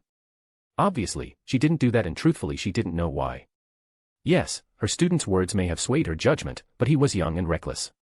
The flaws in his argument were countless, yet she felt the overwhelming need to just give in and trust her student. Does this mean you've decided to join the Avengers, teacher? Peter asks with a smirk, confusing all those around him, especially the people that know him. In his point of view, if she was willing to reveal herself to all of these people, then she was starting to see things his way. I haven't decided. The Ancient One says as she waves her hand, conjuring a portal right between Peter and Thor. You're welcome. Without another word, the Ancient One disappeared as if she were never there in the first place. Who was that? Tony asks as he walks over, dragging the carcass of the destroyer behind him. My teacher. You'll meet her again soon enough. Peter says cryptically, gesturing to the portal next to him. Thanks to her, we have a way into Asgard. Looking into the portal, Thor grins as he can see the familiar image of the Rainbow Bridge on the other side. While those that weren't used to seeing Peter's portals looked on in amazement as they studied the portal in awe. Turning to the beautiful Lady Jane, Thor takes her hand and kisses it tenderly. Jane looks up at him with fear-filled eyes, as if she may never see him again. Whatever fate lies before me, you are part of it. Thor states as he lovingly takes her into his arms and leans down to kiss her on the lips. When the farewells were said and done, the Asgardians ventured through the portal, leaving the Earthlings behind. I'm going to explore a bit. Peter gave everyone a quick wave and dashed into the portal behind them. Before Tony could decide whether he should do the same, the portal snapped shut. Whatever. Tony thought as he grabbed the destroyer by the foot and dragged it down the barren street. I have to go and dissect this thing anyway. Asgard Palace. Odin lies unmoving in his healing bed, sleeping as still as a corpse due to his Odin sleep. Odin sleep is a state of deep sleep that Odin periodically enters to recharge his Odin force, the magical energy that gives him his power. While in Odin sleep, Odin is left utterly vulnerable, though he is aware of what transpires, not only around him but throughout the entire universe. His loving wife and queen, Frigga, sat at his bedside, watching over him at all times. There's a reason that Loki has been able to rule with complete impunity since his unofficial crowning as king. That's because his mother barely ever left Odin's side during his Odin sleep. Suddenly, Frigga started to hear some shuffling outside, followed by grunts and the sound of armored guards falling to the ground. Jumping into action, Frigga waves her hand, which activated the security measures on the doors, locking them tightly. Grabbing a nearby sword, she expertly unsheathed it and casted a quick spell upon the blade in preparation. Asterisk bang. Bang. Bang, asterisk. Soon, the doors began to shake as whoever was outside tried to forcefully enter the room. Although the door was locked tight, it didn't hold for longer than a few minutes before the doors broke open and an armored frost giant warrior bursts in. Without an ounce of hesitation, Frigga swings her sword toward the blue towering intruder, cleaving into his shoulder. Ugh! The Jotun grunts in pain as the sword sliced through his armor and into his flesh. Just as he was about to retaliate against the Asgardian queen, an excruciating burning feeling filled the frost giant's body. Ah! The blue warrior screamed in pain as his icy body began to ignite and burn from the inside out. It was as though someone was pumping molten lava into his bloodstream, which was especially horrible for a creature built for the cold like a Jotun. Within a few seconds the screaming stopped and the frost giant's charred body fell to the floor in a burning and bleeding heap. Yanking the spelled sword from the Jotun warrior's fiery copse, Frigga turned to the open doors and found something she didn't expect to see. Loki. A/N, 1,500 words, smiley face. Chapter 123, C-123 Family Drama. As Thor and his trusted companions step out of the portal and arrive in Asgard, Thor walks slowly to the doorway and looks dazed at the beautiful city on the other side of the Rainbow Bridge. He couldn't help but marvel at his home and feel a fond sense of nostalgia from the view. It hasn't even been a week since he was banished, yet his home seemed to have a new shine to it that Thor never seemed to notice before. He truly appreciated his home world. Before his banishment, Thor would have walked past this view without a second thought, thinking nothing of his home, but now that's all changed. The luster of Asgard shined before his very eyes. I'm home. Thor thought as the warriors three joined him in the doorway. Are you all right? Sif asks as she places a comforting hand on Thor's shoulder. Why yes. Thor answers with a stutter as he snaps out of his dazed state. We should get to the palace. Heimdall isn't at his post, which means Loki may be up to something. Mind if I tag along? A foreign voice startled the Asgardians, causing them to draw their weapons and snap to attention.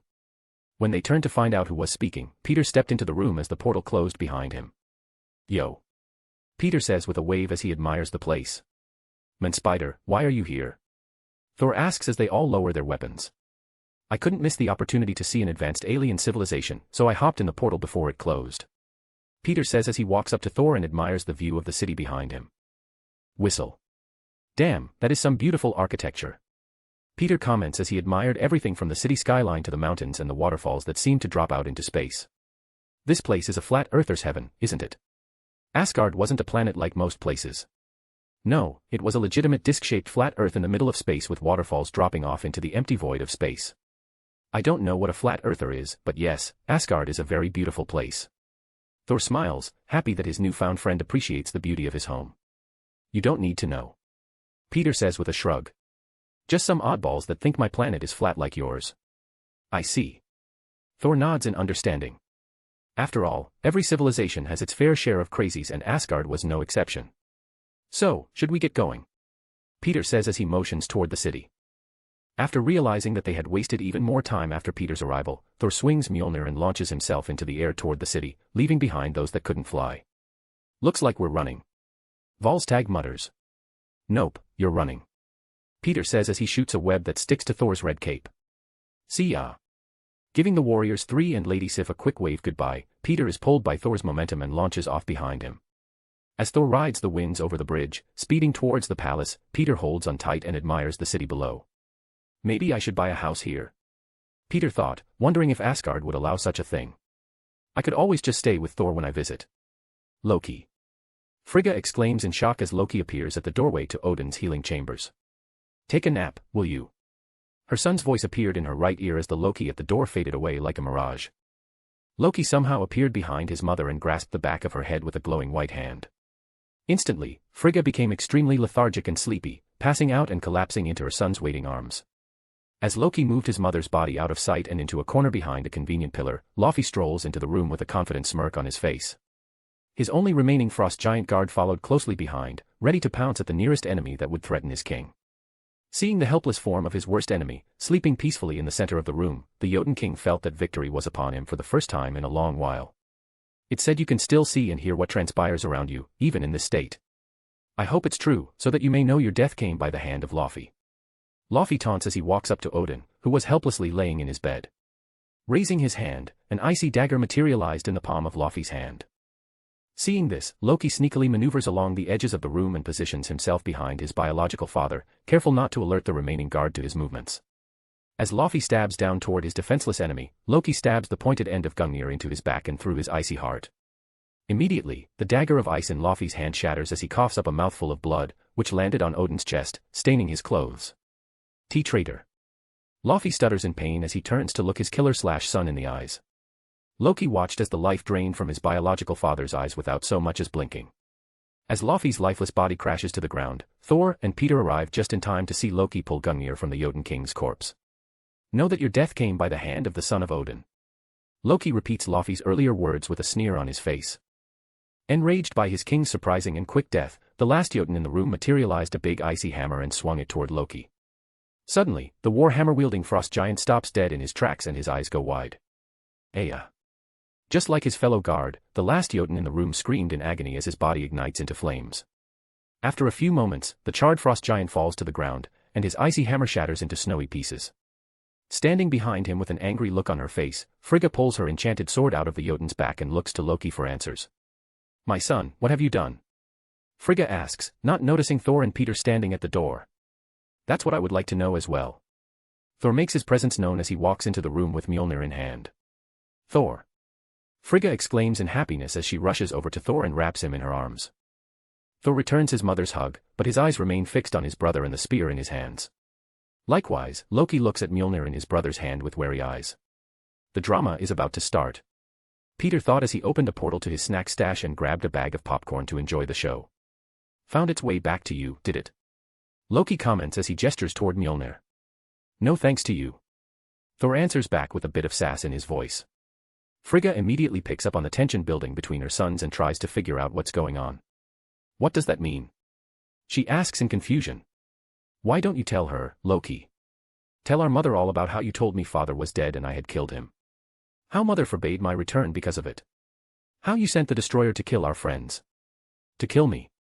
Thor lays out all of his brother's dirty laundry. A faint crunching could be heard in the background from Peter, who was leaning against a wall and shoving popcorn under his mask and into his mouth. Of course, the family drama was too distracting for anyone to notice his behavior. Frigga looks at Loki, alarmed, confused, and looking for answers. I only told it to stop you from returning, nothing more. Loki explains truthfully. Either he wasn't thinking, or he left the command open-ended on purpose, leaving it up to the destroyer to interpret his words. You're a talented liar, brother. Always have been. Thor has been lied to enough and wouldn't believe anything from his brother's mouth anymore. It's good to have you back, brother. Loki says with a smile that soon morphs into complete seriousness. Now, if you'll excuse me, I need to destroy Jotunheim. Loki suddenly raises Gungnir and fires it point blank at Thor, launching him out of the open door and down the hallway. Before anything else could happen, Peter had to come to a decision. Do I save Jotunheim or Loki?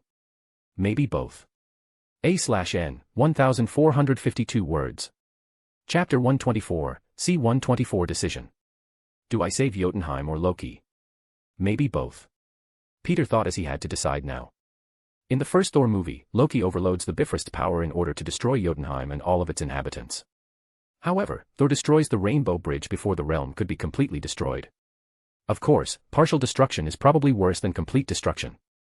Jotunheim is already an absolute wasteland of a planet, so who knows how much worse it gets when you add in an apocalypse-level death ray that almost disintegrates the whole place. If Peter were to decide to save Jotunheim, he would have to stop Loki from even starting up the Bifrost in the first place. As for Loki, Peter was even more undecided about saving him. Loki falling from the Rainbow Bridge and through a conveniently placed wormhole is an important moment in the Marvel Cinematic Universe. Far more important than any other thing that Peter has changed. Without this one moment, the Earth may not be attacked by the Chitauri and Peter would most certainly have a harder time getting his hands on the Mind Stone, as Thanos is supposed to give it to Loki in the form of a spear to aid in his mission to retrieve the Tesseract. Well, the Chitauri would probably still come. Peter thought, as that seemed to be the plan even before Loki showed up. The thing that worried Peter the most was the possibility of not getting the Mind Stone. Though there are some positives to saving Loki as well. Peter could gain another member of the Avengers, alongside the gratitude of Odin, who is currently one of the strongest beings in the universe. Though he's old and seems to have a cooldown in the form of Odin's sleep. Peter thought dejectedly. After what felt like hours of thought, Peter came to a shocking decision. This decision surprised even him. F***ck it. Let's shake things up a bit, shall we? Peter muttered as Thor collided with a wall at the end of the hallway. I've always felt a bit bad for Loki anyway. Maybe I can help him. Before Thor could get up, Loki tried to use an illusion to sneak off. Right in front of his mother's confused eyes, Loki disappeared with a quick act of magic. Though what really happened was a simple illusion.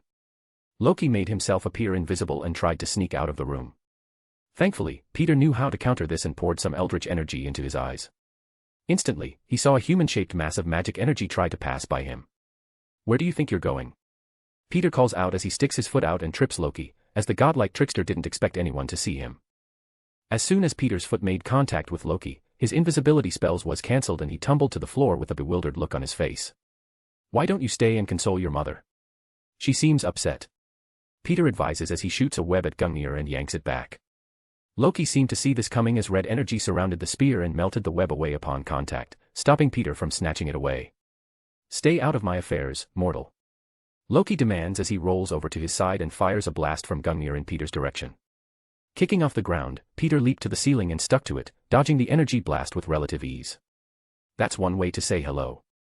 Peter comments as he kicks off the ceiling and aims his 2 feet at Loki's forehead. Just as he was about to stomp on Loki's head, a strong blast of wind shot at Peter from inside the room. Exclamation point. Feeling the incoming attack headed his way, Peter shot a web from each hand at the walls and hung on as the extreme current of wind tried to blow him away. When the wind stopped, Peter landed in the center of the hallway and turned to his latest attacker. Look, I get the whole protective mother thing, but I'm trying to help here. Peter says as he eyes Frigga, who just sent a spell his way to protect Loki. Before Frigga could reply to this stranger's words, the sound of rumbling thunder could be heard from the other end of the hallway. You've done it now. Peter turns to Loki with a look that says, get up. Turning around, Peter and everyone else could see a lightning-clad Thor Odinson, rightful king of Asgard, walking down the hall in their direction. Loki, why have you done all of this? Thor asks in exasperation. Is it because you want to be king? Is the throne really worth what you've done? That's where you're wrong. Loki answers as he stands up and stares directly at Thor. I never wanted the throne. I only wanted to be your equal. Now fight me. Loki points his spear at Thor, waiting for him to make the first move. Meanwhile, Thor stops his advance and looks at his little brother in pity. I will not fight you, brother. Thor announces as the lightning around his body dissipates. I'm not your brother. I never was. Loki reveals, but Thor didn't seem to pick up on what Loki actually meant by that. What made you think you're not your brother's equal? Frigga walks up and asks, unsure how it all came to this. Everything. Loki snarls in anger. Do you know what it's like to live in the shadow of a conceited, arrogant, immature, stubborn, muscle head? No matter what I accomplished, father would only see Thor. At first, I thought it was because Thor was the firstborn son, but you helped me realize the truth. Thor listened in silence, waiting to hear why his brother turned out like this. I'm not your son. Loki says to Frigga, who shook her head in vehement disagreement, and then he turns to Thor. And I'm not your brother. Frigga did indeed tell Loki that he was adopted, but she also told him that he was still her son and that would never change. The same went for Thor and Odin, though Loki didn't seem to think so. Loki, this is madness. Thor says as he hangs Mjolnir on his hip. Let's all just put down our weapons and talk like we've been doing. The time for talking is over. Loki states as he disappears. Using the same trick to locate Loki once again, Peter wasn't able to find his energy anywhere in the hall. Did he actually teleport this time? Can he do that? Peter wondered as he didn't know the extent of Loki's powers. Any idea where he is? Peter asked, knowing he would be going to the Bifrost. Though he couldn't just say that without any proof. He's making his way toward the Bifrost. Frigga reveals after a moment of concentration. Why would he go there? Thor asks in confusion. Is he trying to escape? No, Loki said that he needed to destroy Jotunheim. Peter says and pauses for suspense, as he already knew the answer. Can the Bifrost be used as a weapon? The hall goes silent as Thor wasn't knowledgeable enough to know and Frigga was too scared to answer that question. Not willing to wait another moment, Thor swung his hammer and launched himself out of a nearby window. He would head straight for the Rainbow Bridge and do all he could to stop his brother. Just as Thor flew out of the hallway, leaving Peter and his mother behind, the sounds of rustling and slow footsteps could be heard from the healing room behind the remaining two. Turning around, Peter saw a frail but conscious Odin standing with a tired yet determined look on his face. "Take me to my sons." A/N, 1375 words, smiley face. Chapter 125, C-125 thwarted. Arriving at the Golden Bifrost at the end of the Rainbow Bridge, Thor caught his brother hovering in the center above the control panel, where Gungnir could be seen jammed inside. Surrounding his levitating figure were countless Nordic runes accompanied by spell lines, which connected everything to Gungnir below. All these years and no one's ever dared to use the Bifrost as a weapon. Loki says as he welcomed his brother with a conniving smile. "Loki, stop this." Thor calls out as lightning dances around his body. Loki merely scoffed as the massive dome they were in spun slowly, taking aim at Jotunheim. Seeing this, Thor acts quickly and dashes at the control panel, planning to remove Gungnir before his brother could fully activate the Bifrost. As he rushes forward, an icy transparent barrier appears out of nowhere, which Thor smashes into head first. Bang! Looking inside the barrier, Thor could see the casket of ancient winters. The casket was connected to the barrier and pumped enough power into it to block a medium-sized army. "You can't stop it. The Bifrost will build until it rips Jotunheim apart," Loki says with a laugh at his brother's expense. Not one for giving up easily, Thor grabs Mjolnir and starts wailing on the frosty barrier with all his might. Boom boom boom boom. The dome-shaped barrier rippled with every hit of Thor's hammer, though it didn't come close to breaking even once. On his very last swing, Thor noticed a tiny crack appear on the barrier, but it was fixed in a matter of seconds thanks to the casket of ancient winters. "Why have you done this?" Thor asks his brother, out of breath. "To do what father never could. To destroy their kind forever. When he awakens, he'll see the wisdom of what I've done." Loki says haughtily as he looks down at Thor in contempt. "I see no wisdom here." Suddenly, an aged and tired, yet powerful, voice filled the room. Turning their heads to the side, Thor and Loki saw a frail and disheveled Odin walk in through a golden portal. He was too weak to walk on his own, so he had to be supported by their mother, Frigga. Usually, Odin would wake from his Odin sleep completely rejuvenated, but not this time. The shenanigans brought about by his sons, mainly Loki, have forced him to emerge from his much-needed sleep earlier than what was necessary. Walked in behind the king and queen of Asgard, Peter was surprised by what he found in the Bifrost. This isn't what happened in the movie, Peter thought as he eyed the layout of Loki's runes alongside the barrier. Though it makes sense. My interference probably caused him to be interrupted earlier than expected. As the room froze upon Odin's entrance, the Bifrost stopped spinning and was now aimed directly at Jotunheim. Staring at his father like a deer in headlights, Loki was originally hopeful, looking for any form of approval from Odin. Though, after hearing his father's words, that hopefulness turned to sadness and anger. "Loki, stop this at once," Odin orders as he gives his most troubled son a stern fatherly look. "It's too late for that." Loki answers with a dead look in his eyes as the runes around him glow, causing the Bifrost to power up. Soon, rainbow-colored energy began to build in the dome. Where it would have stabilized in order to ferry someone across the universe safely, the energy kept building to a point that was almost blinding to the naked eye. "Son, I know now that I've failed you in many ways, and I'm terribly sorry for that, but destroying your birthplace will not make it better." Odin tries his best to reason with Loki. "Bring down the barrier and end this, please." Loki froze for a single second, as he never heard his father speak like this. The mighty Allfather apologizing and using the word please. It was unthinkable. Though, instead of taking his father's words to heart, Loki merely scoffed and sneered in the Allfather's direction. "Careful, father," Loki warns Odin with a condescending tone. "You're growing sentimental and foolish in your old age." Odin's eyes go wide for a moment as he remembers his other son's words just before his banishment. "You are an old man and a fool. It seems that you and Thor have a lot more in common than either would like to admit." Odin mutters in defeat as Loki prepared to shoot the built-up energy of the Bifrost. "Loki, stop." Thor bellows as he returns to hammering on the barrier to no avail. Bang bang bang bang. "I guess that it's my turn to finally do something," Peter thought as he waved his hand, conjuring a portal beside him and reaching inside. "You can't kill an entire race." Thor roars tiredly as he gives up on breaking the barrier for a second time. What is this newfound love for the frost giants? You, who would have killed them all with your bare hands? Loki asks, wondering what happened to the bloodthirsty brother he knew only days ago. "I've changed," Thor answers matter-of-factly. "Good, because so have I." Loki answers as he taps a nearby rune with his hand, triggering the Bifrost to fire at Jotunheim. The king and queen of Asgard watched in horror as they knew what that rune meant. Each of them preparing themselves to witness a son they loved commit genocide on an entire planet of people. Though something odd happened. In fact, nothing happened at all. Instead of firing out its overcharged ray of energy, the Bifrost seemed to power down as the built-up energy began to disperse slowly but steadily. Loki, who was smirking victoriously only moments ago, instantly noticed that something was amiss. Frowning in confusion, Loki looked around and found nothing wrong with the Bifrost or his magic. Even the barrier was still working properly. Gasps filled the room as Loki saw his family looking at the control panel below him. Following their line of sight, Loki finally found the problem. Gungnir was missing. There are 2 keys to activate the Bifrost. The Spear of Odin, Gungnir, and the Golden Sword of Heimdall. Without either of those 2 keys, the Bifrost will simply power down and disperse whatever leftover energy it accumulated back into the universe. Looking for this, Peter made his presence known. Instantly, every head in the room snapped to Peter, who was casually standing to the side with Gungnir twirling between his fingers. Haha. Thor laughed in relief. Good work, my friend. Meanwhile, his parents were sighing in relief, as the Bifrost fully shut down without a speck of energy left over. Question mark. Loki stares in shock, not understanding how the oddly dressed mortal could get past his barrier. Though he was about to witness how in just a moment. Man Spider, bring down the barrier. Thor says and Peter waves his hand once again. Instantly, 2 portals opened in the room. One flat above Peter's open hand and the other directly below the casket of ancient winters.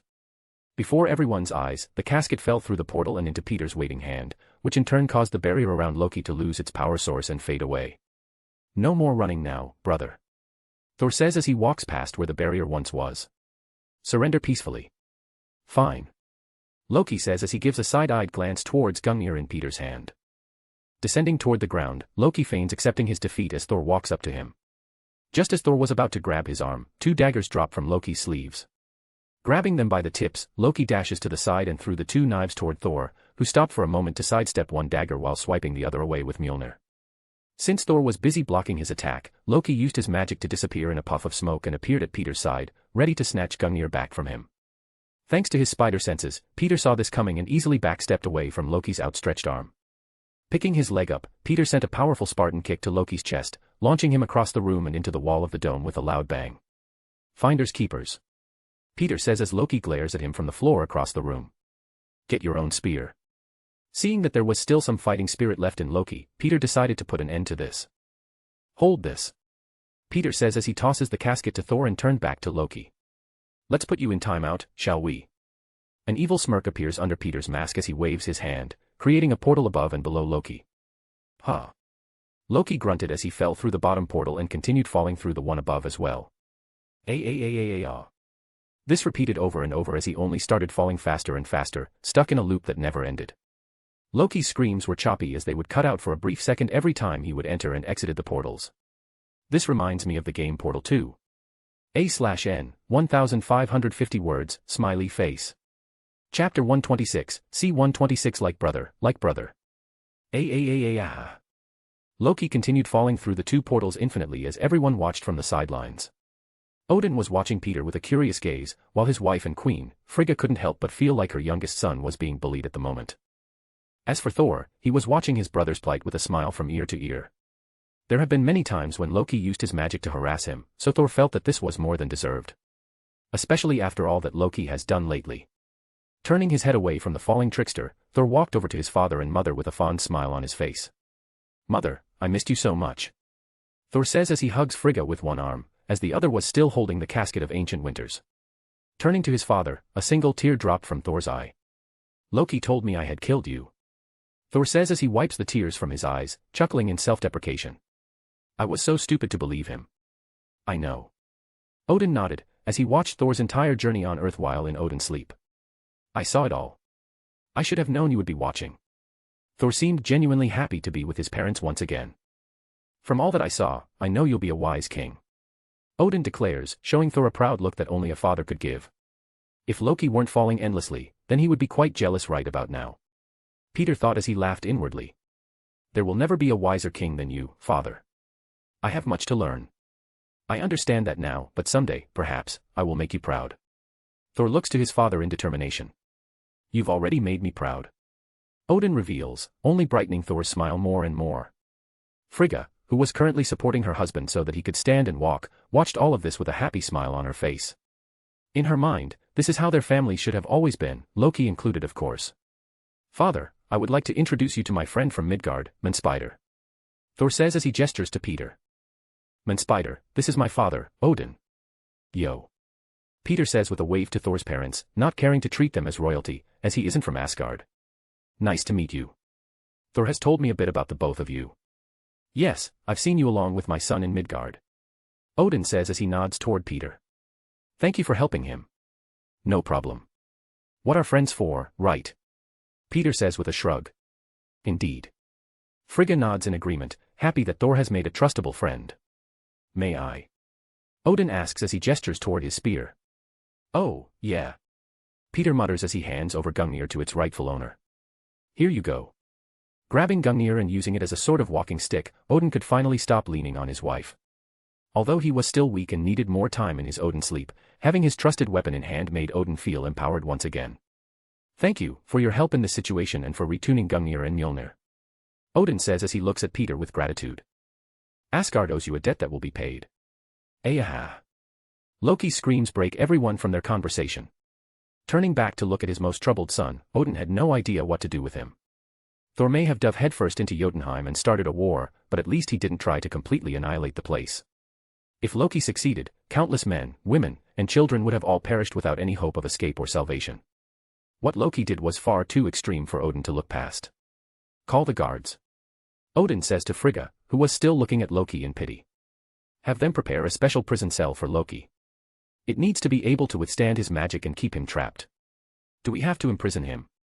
Frigga asks, afraid for Loki's mental state should he be imprisoned by his family. "Yes, don't worry.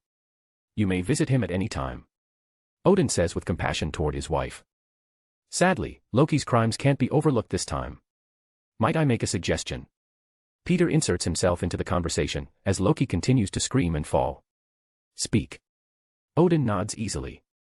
"First, would you say Thor's banishment was a success?" Peter asks as he pats Thor on the shoulder.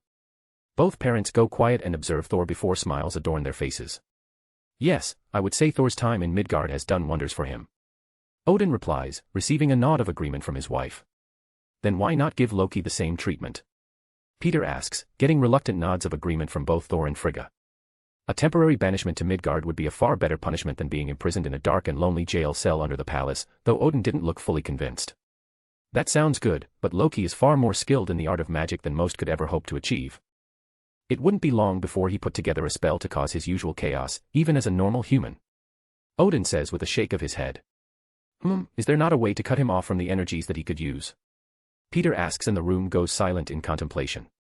"I can help with that." A familiar female voice appears in the Bifrost.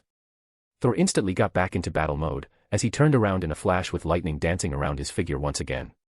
While his mother and father simply turned with surprised looks on their faces. "Teacher, this is the second time today that you've shown yourself," Peter says with a knowing smile on his face. "Are you trying to tell me something?" Atop the control panel of the Bifrost, the Ancient One stood with her usual bald head and monk robes. "No, now would you like my assistance or not?" she answers, annoyed with her student to no end. "Who is that?" Odin asks Thor, as he could feel that his newest guest was extremely powerful. Possibly more powerful than himself and just as old too. "I'm known as the Ancient One," she says as she could hear their conversation.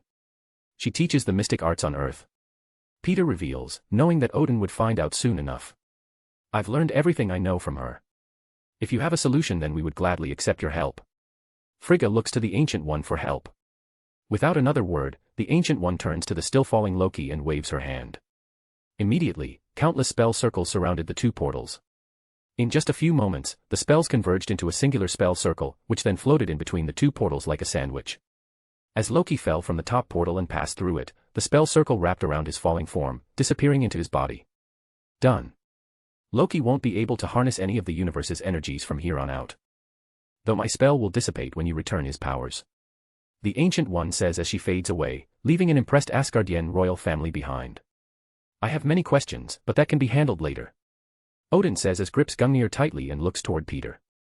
"Bring me my son." With a wave of his hand, Peter moved the top portal to Odin. "Ayaha." Loki screamed as he fell from the portal and hit the floor at max speed. Bang. Breathing heavily, Loki looked up from the ground and found his father standing menacingly over him. Loki Odinson. You have almost destroyed an entire realm in your childish rage. Through your arrogance, resentment, and anger, you wish to commit one of the most heinous acts I've ever witnessed, genocide. The Allfather says as he limps over and plunges Gungnir into the Bifrost's control panel. The Bifrost's energy begins building as it activates. Soon, it fires and the Bifrost opens at the end of the platform, creating a portal. Odin turns to his second son and limps over with a resigned look on his face. This would be the second time he would cast out one of his sons in just a week's time. 3 altogether if he was counting his daughter Hela as well. You are unworthy of your former titles. Odin says as he rips away the insignias on Loki's clothes, which showed that he was a prince of Asgard. And most certainly unworthy of the loved ones you have betrayed and disappointed. Wait, let's not be too hasty, father. Loki tries to reason with Odin but the time for that had passed. Mother, stop him, please. Frigga could do nothing but watch in sadness as her son pleaded for her help. I hereby strip you of your powers. Odin ignores Loki's words and continues on. Instantly, Gungnir glowed brightly and Loki could feel his godly powers being ripped away from him. In the name of my father and of his father before him. Odin bangs the butt of his spear to the ground, stripping Loki of all clothes that identified him as an Asgardian. I cast you out. As Odin proclaims this, a powerful gust of wind blows, launching Loki across the room and into the open Bifrost. As soon as Loki was gone, Odin collapsed to the floor, entering Odin's sleep once again. A/N, 1600 words, smiley face. Chapter 127, C-127 Jewel. New York City. 485 West 64th Street, Alias Investigations. In a rundown office building, where anyone can rent a meager space for their business, a black-haired woman can be seen sitting at a desk in a small office. She wore a black leather jacket, black shirt, and stylishly ripped jeans. Insert picture of Jessica Jones here. An elderly woman sat across from her, crying into some tissue she conveniently had in her purse. Between the two, on the desk, were photos of an elderly man and what appeared to be his much younger mistress. The man was naked and tied to the bed of a hotel room. Standing above him was a young woman, dressed in black latex and wielding a small whip. The age gap between the two was immense, as the man in the photo could probably pass as this young dominatrix's grandfather. How could he do this? The elderly woman cried as she felt nothing but betrayal and disgust. We've been married for 40 years, for Christ's sake. This woman, like many others that Jessica Jones encounters in her daily work, became suspicious of her husband, thinking that he could be having an affair. Not knowing how to handle it, she asked a friend and they pointed her in the direction of Alias Investigations, the small private detective agency that was created and owned by Jessica Jones. Well, look at the bright side. Jessica draws her attention away from the incriminating photos. You can divorce his sorry A*S, take his money, and spend the rest of your life as a single woman. Maybe move to a place with a beach and mingle with the local grandpas. Jessica's attempt at brightening the mood seemed to have missed the mark, as her client only cried harder as she grabbed the photos and swiftly left the room, slamming the door loudly on the way out. Hey! Jessica yelled as she ran to the door and ripped it open. You forgot my money. Unluckily, the elevator in the hallway had already closed and the woman was on her way down to the first floor of the building. This old B***TCH. Jessica muttered as she prepared to rush down the stairwell to get what was owed to her. Suddenly, just before she could leave the room, a blinding rainbow-colored light pierced through the windows behind her desk. Huh? What the? She muttered as the room brightened in an instant. Shatter, bang. Just as the light became almost blinding, something, or rather someone, crashed through the window, breaking the glass and destroying her desk on impact. As the light died down, Jessica could see a naked man laying unconscious in the rubble that was once her desk. Jessica just stood there for a moment, without a clue of what to do or what just happened. No, I'm not dealing with this right now. Leaving the sleeping nudist in her office, Jessica rushed down the stairs to get her payment before her client could get away. She would deal with her odd visitor soon enough. It's not like he's going anywhere. After Odin collapsed, Thor and Peter carefully carried his unconscious body back to the palace, where he would, hopefully, sleep peacefully this time. Though, he certainly wouldn't be bored this time around, as the trials and tribulations of a human Loki will definitely make for some good entertainment. As they laid him on his bed once again, Frigga looked him over for a moment before turning to Peter and Thor. He'll be all right, she informed them, which caused Thor to let out a relieved breath. He just needs to sleep uninterrupted this time. That's good, Thor said as he looked at his father's powerless form. He has never seen his father in such a weakened state before, so this was an odd sight for him. Every child tends to think that their parents are superheroes that would live forever, so it's always vexing when they become old and weak. I never get used to seeing him like this. Frigga admits as she joins Thor in watching Odin sleep. There's always this fear in the back of my mind that he won't wake. Although Thor was having this same feeling, he squashed it down and moved to his mother's side, hugging her with a single arm. Father will wake up soon enough, he says with confidence, trying his best to comfort Frigga. We must only wait. Frigga has been having a very emotional week. She only wanted her family to be together and happy, yet that seemed like a far-off dream at this point. At least, Thor is back, but now her other son has been banished just the same. I should go and investigate the palace, Thor says after a moment of silence. Who knows what else Loki has done in my and father's absence? Oh, yes. I almost forgot. Frigga says with a smile, as she takes Gungnir and hands it over to Thor. The king of Asgard has returned. Ah. Thor froze as he didn't feel like much of a king anymore. I don't know if I should be king anymore. An awkward silence fills the room, which Peter decides to fill. Great leaders don't seek power, they're called to it by necessity. Peter repeats a quote he remembers seeing in a novel. There are two heirs of Asgard's royal family, at least that I know of. You and Loki. If you aren't king, then that would leave Loki as the only other candidate. I think we can all agree that he isn't a viable option.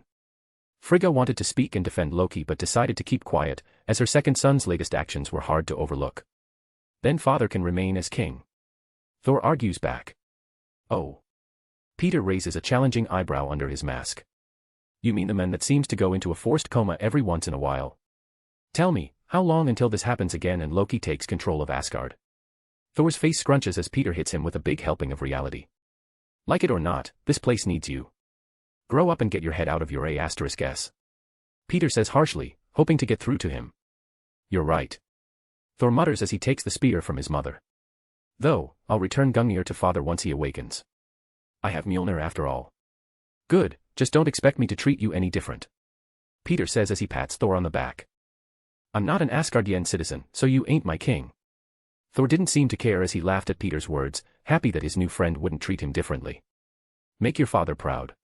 Frigga says as the sight of Thor holding Gungnir reminds her of a much younger Odin. I will.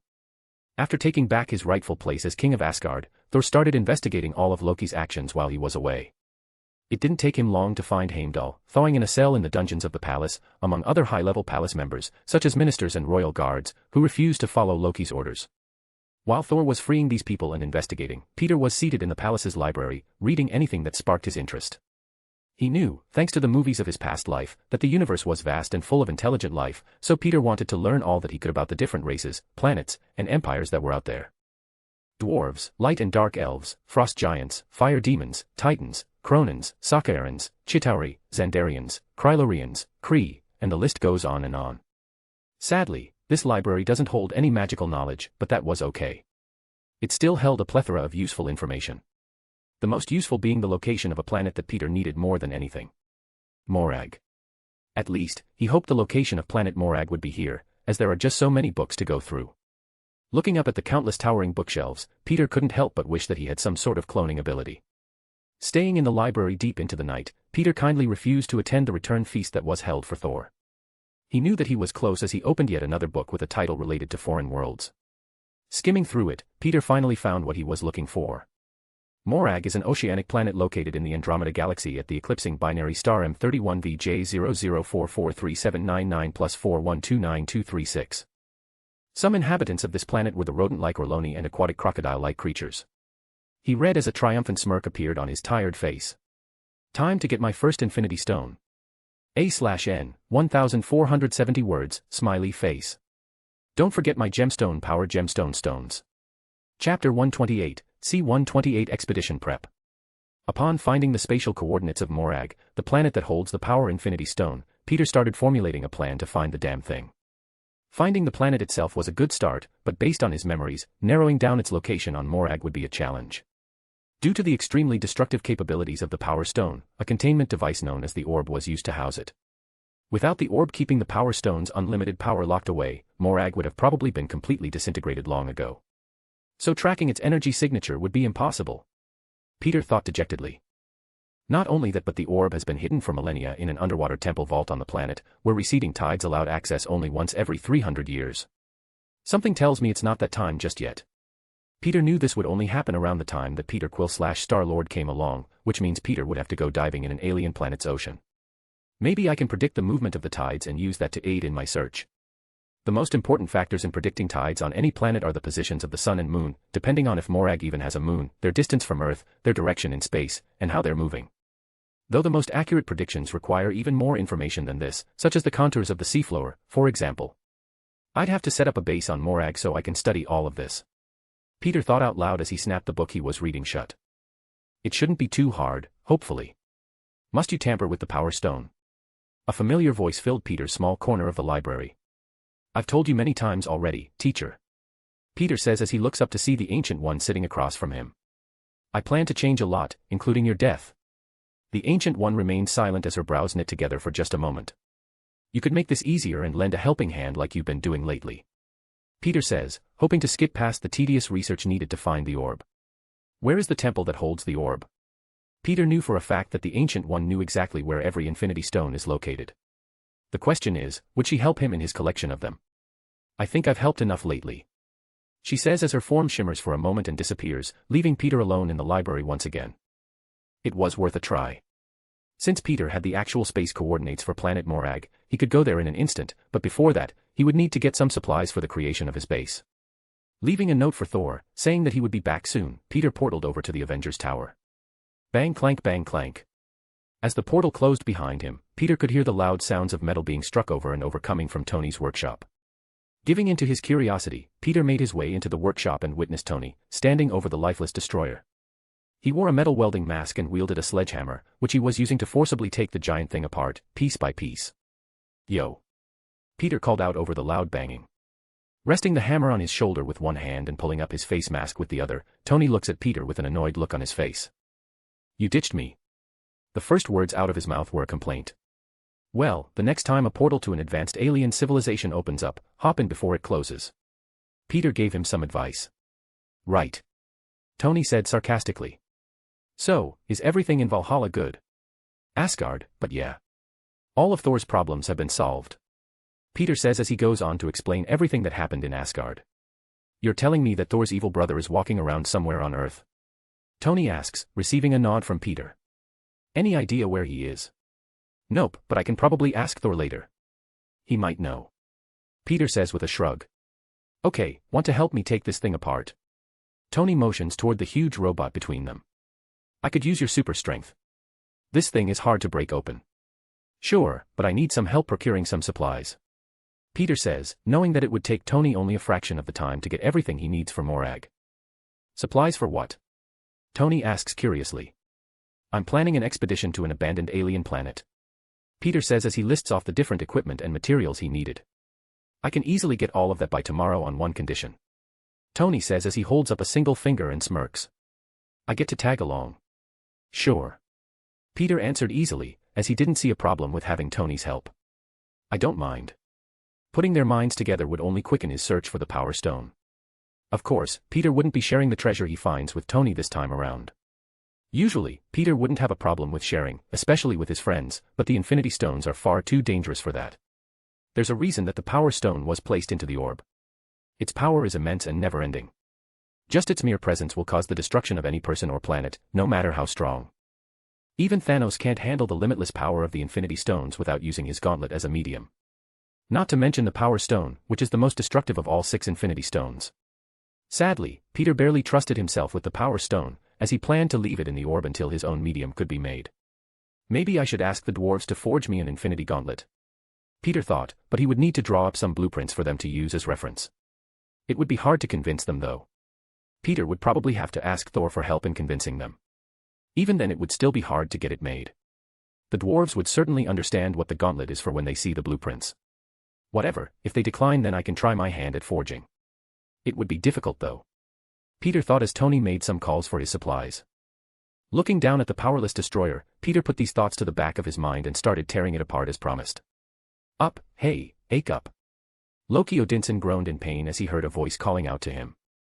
It was a female voice, laced with a rude annoyance, which reminded him of his usual tone. I said wake up. Slap. The voice yelled as his jaw almost cracked and a fierce stinging feeling was left on his right cheek. Huh. Loki grunted as he opened his eyes to find a beautiful black-haired woman with a scowl plastered on her face. Mortal. What did you just call me? She asked threateningly. Where am I? Loki ignores her menacing figure and looked around, finding that he was laying nude in a heap of broken wood near a broken window. He even had a few splinters and bruises on his back, which hurt quite a bit. My office, now get your A*S up into the bank. You owe me money for all the damage that you've caused. She says, doing her best to look away from his unclothed lower half. Bank. Loki muttered as the memories of his father casting him out suddenly filled his addled mind. Instantly, Loki became quiet as a simmering rage filled his every being. How dare they banish me? Loki thought as he raged in his own mind. Don't glare at me, you pervert. The unknown woman above him gets pissed, as Loki began to glare in her direction. You're responsible for every bit of damage to my business, and you'll pay or else. Snapping out his anger-fueled thoughts, Loki stood up and scoffed at the weak mortal before him. How could a god such as him allow a mere mortal to speak to him like this? Or what? Loki says as he glares down at her intimidatingly. I'll post these pictures online. She says, showing her smartphone screen to him, which had countless pictures of him laying naked in her office. His little Loki was bare for all to see. What would his mother think? Give me that. Loki tries to snatch the phone from her hand, but she saw that coming and grabbed his wrist with her other hand, crushing it in her superhuman grip. Crack crack. Ah! Loki yelled as his wrist was broken in an instant. You will pay or else. She says as she gives Loki's wrist a final squeeze before letting go. Do I make myself clear? Loki eyes her warily and cradles his broken wrist. This isn't some ordinary mortal. A/N, 1526 words, smiley face. Chapter 129, C-129 Tony's Enlightenment. After taking the destroyer apart for Tony, they found that it was just a hollow set of armor. No power source or robotics. Nothing.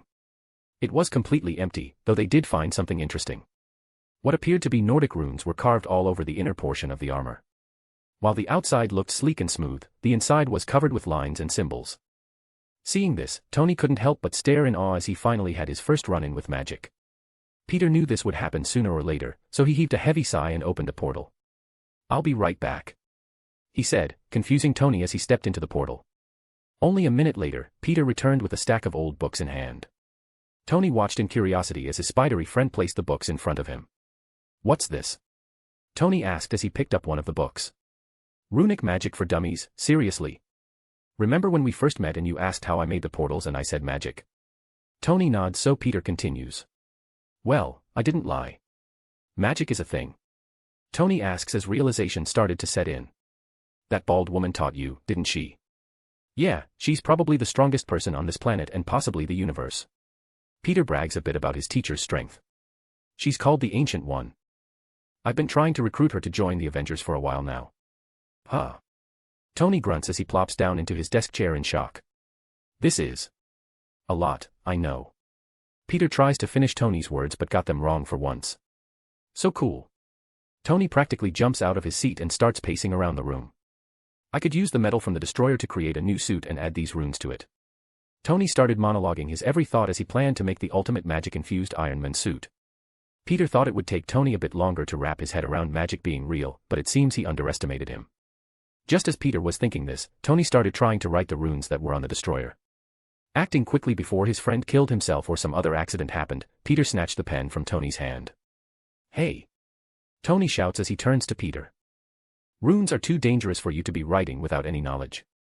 Peter reprimands Tony as he pushes the books in front of him once again. Memorize these first and then you can start practicing under my supervision. Tony stayed quiet for a moment, as he doesn't like being told what to do.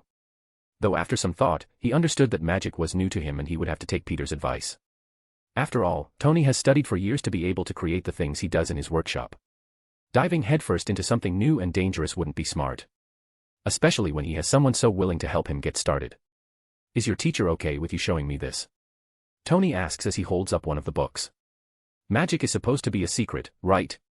There's a reason why magic isn't widely known all around the world, after all.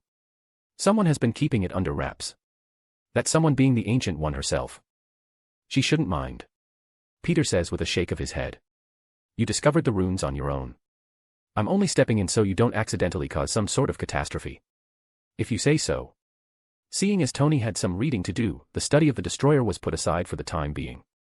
Before leaving for home, as he hasn't slept yet, Peter snapped some pictures of the runes inside the destroyer for his own personal studying. Asgardian runes are hard to come by. Peter thought as he carefully took his pictures before heading home to sleep. By the next day, everything that Peter needed for his expedition to Morag had arrived at the Avengers Tower. The only question was, would Tony be coming along still? As soon as Peter arrived at the tower, Tony was passed out in the same place he left him, surrounded by open books. He spent the whole night studying the rune books that Peter gave him, and fell asleep in his seat. Maybe it's best that I set up the base before Tony comes. Peter mutters as he portals Tony to his bed, leaving him to his sleep. Arriving at an underground storage area in the tower, Peter found everything he needed. Time to head out, I guess. Peter thought as he waved his hand, using the coordinates to open a portal to planet Morag. As the portal appeared, Peter peeked through it cautiously, making sure nothing went wrong. On the other side of the portal was what Peter could only describe as a rocky wasteland, filled with fog and clouds. Definitely a foreign planet. Peter thought as he ran a few safety tests before stepping through. Just from looking, Peter could say that it looked to be the same Morag from Guardians of the Galaxy, but that didn't mean he would step through the portal so easily. He would only enter Morag when he knew it was safe to do so.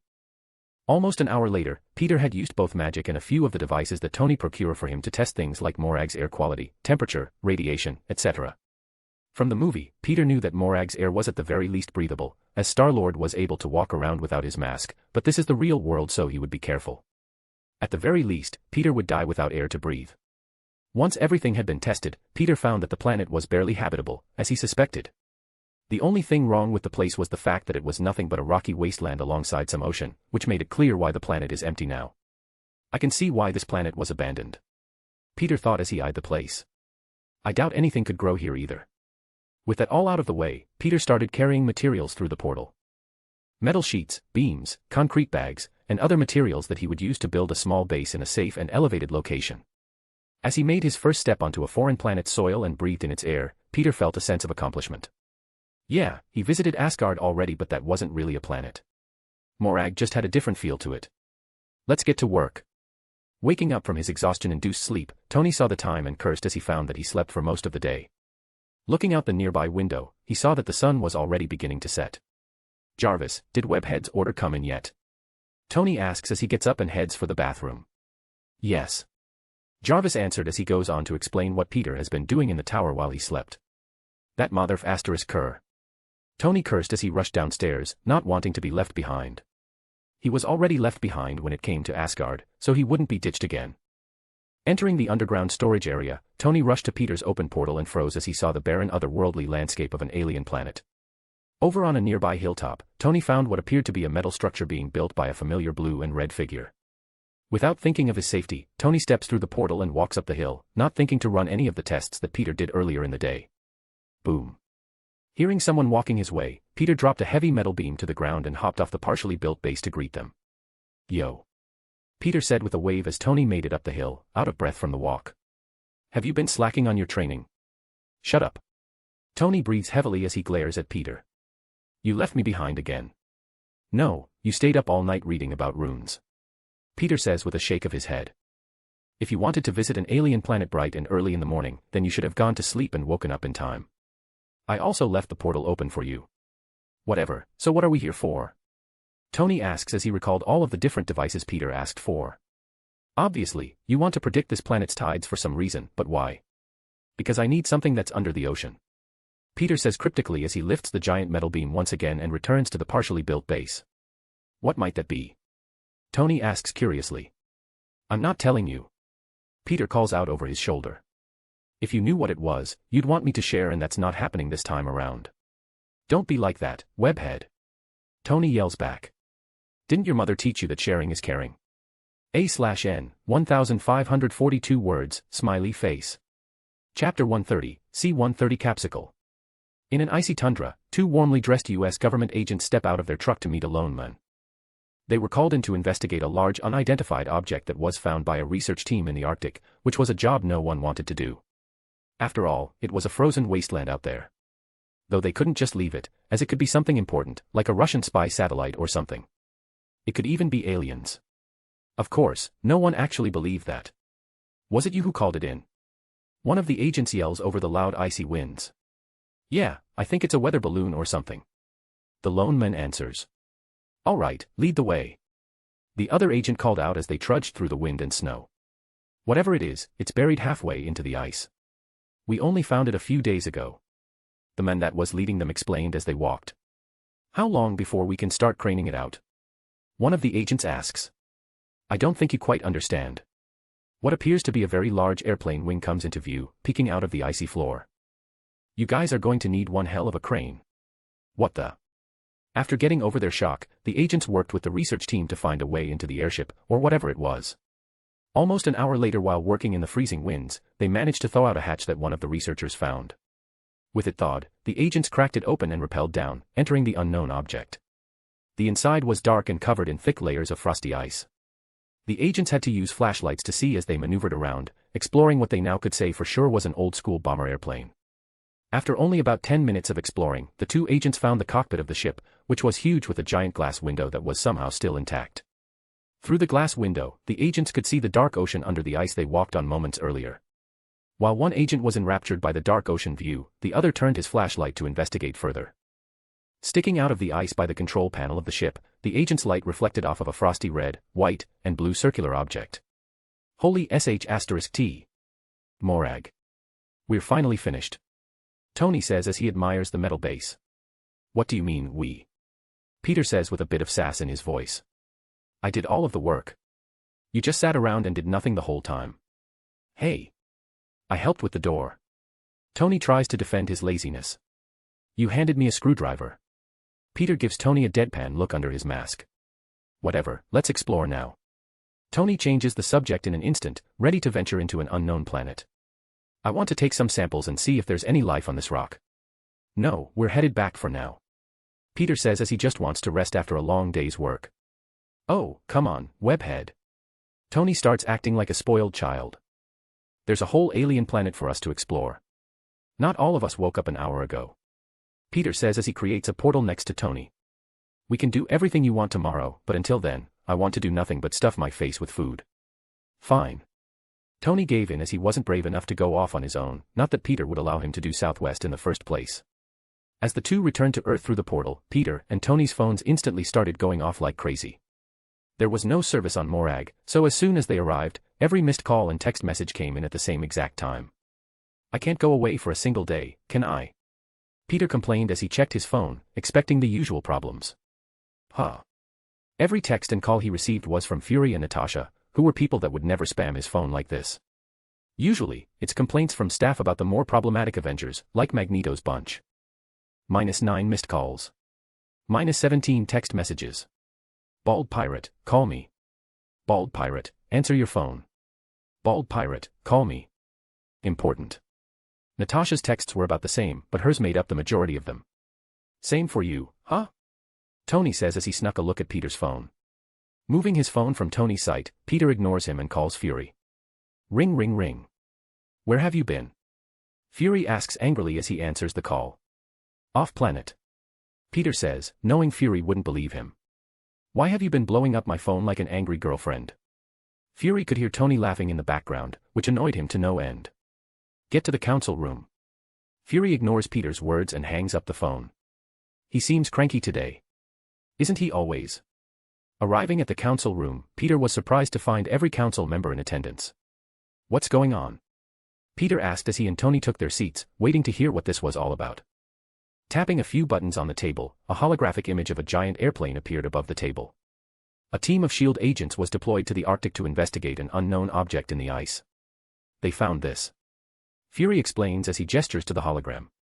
A Nazi Hydra bomber plane from World War II. Is it that time already? Peter wondered as he instantly thought of the first superhero in this world's history. Though it's what they found inside the plane that caused the need for this meeting. Fury says as he hits another button, causing the floating image to change to a frozen figure in red, white, and blue clothing. Insert picture of Captain America here. Yup, that's the Capsicle all right. Peter confirmed instantly. Is that who I think it is? Professor Xavier asks in surprise. Yes, we found Captain America.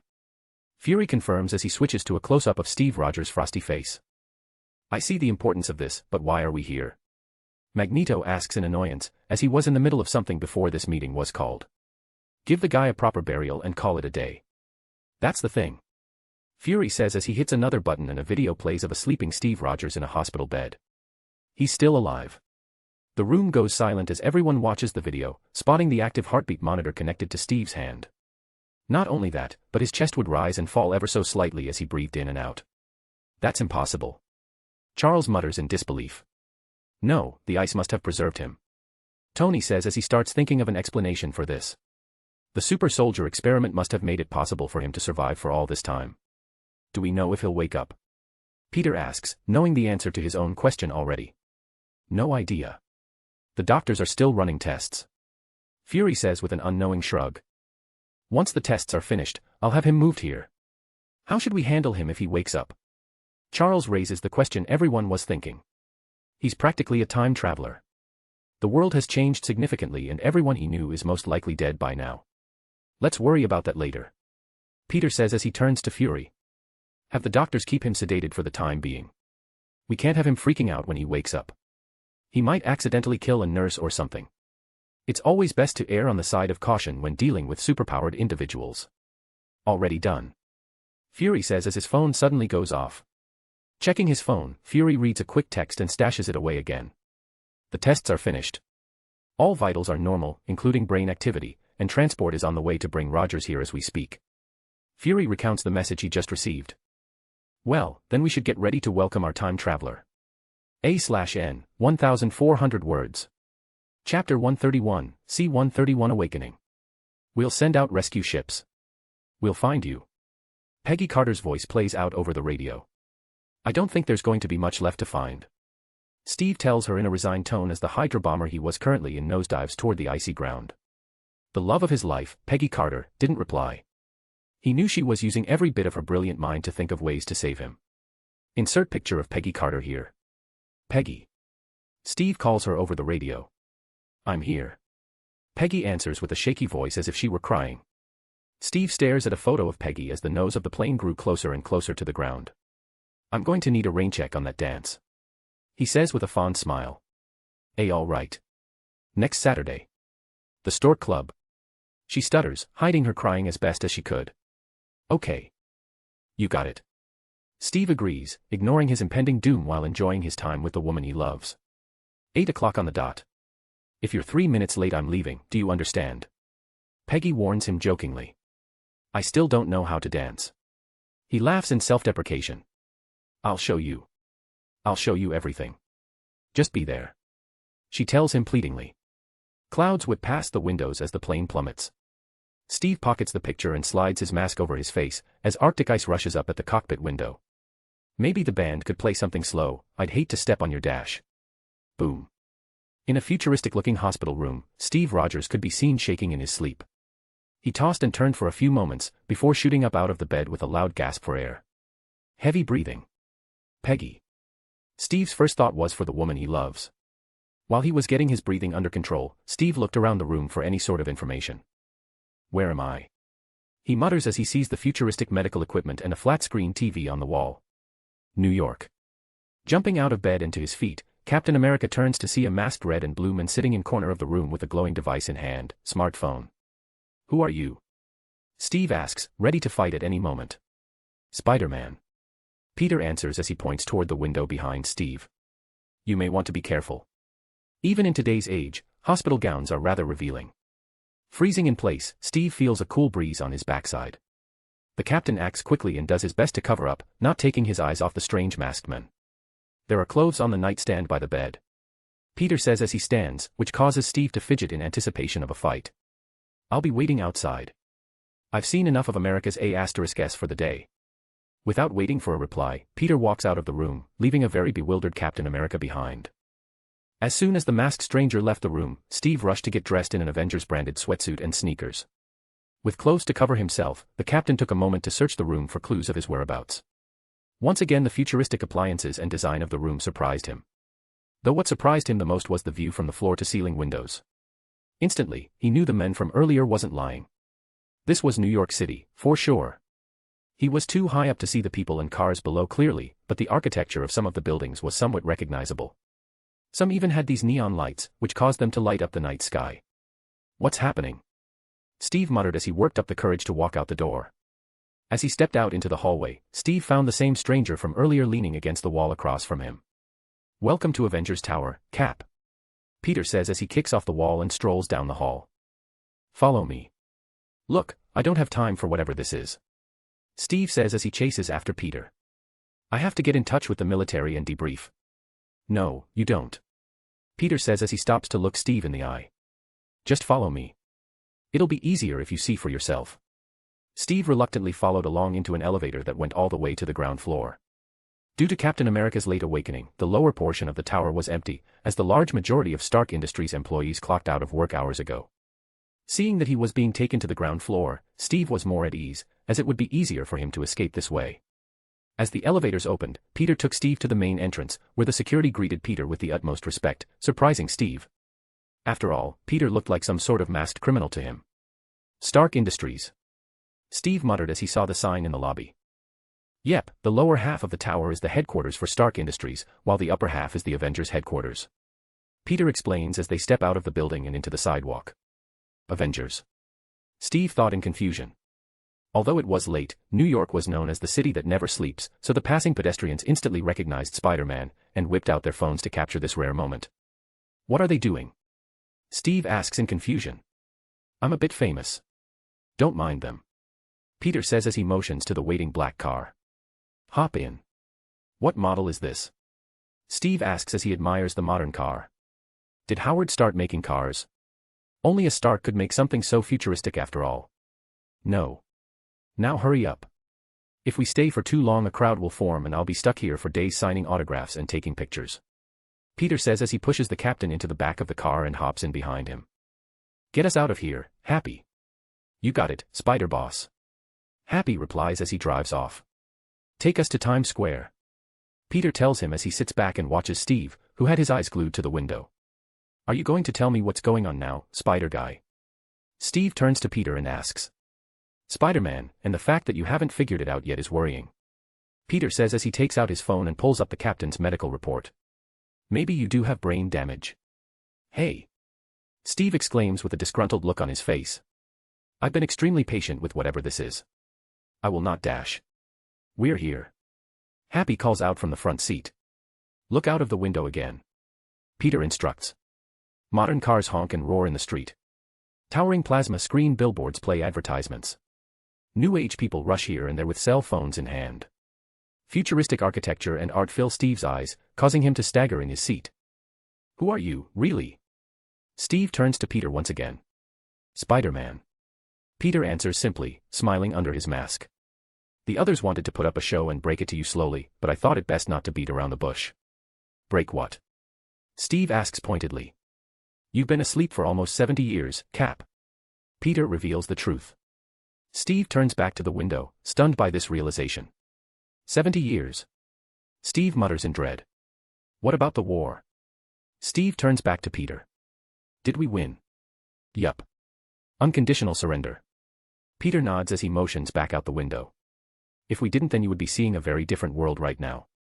You played a very big part in securing that victory." Steve didn't know how to react to all of this. "How am I alive?" he asks in confusion. "Dr. Erskine's formula combined with the extreme cold of the Arctic somehow preserved you. The second we thawed you out, your heart started beating again," Peter explains. "I know it's a lot to swallow, but the world's not as different as it looks. There's still work to be done," Peter says as he reaches into the front seat pulling over Steve's battered shield. "The world could still use a man like you. If you're up for it, that is.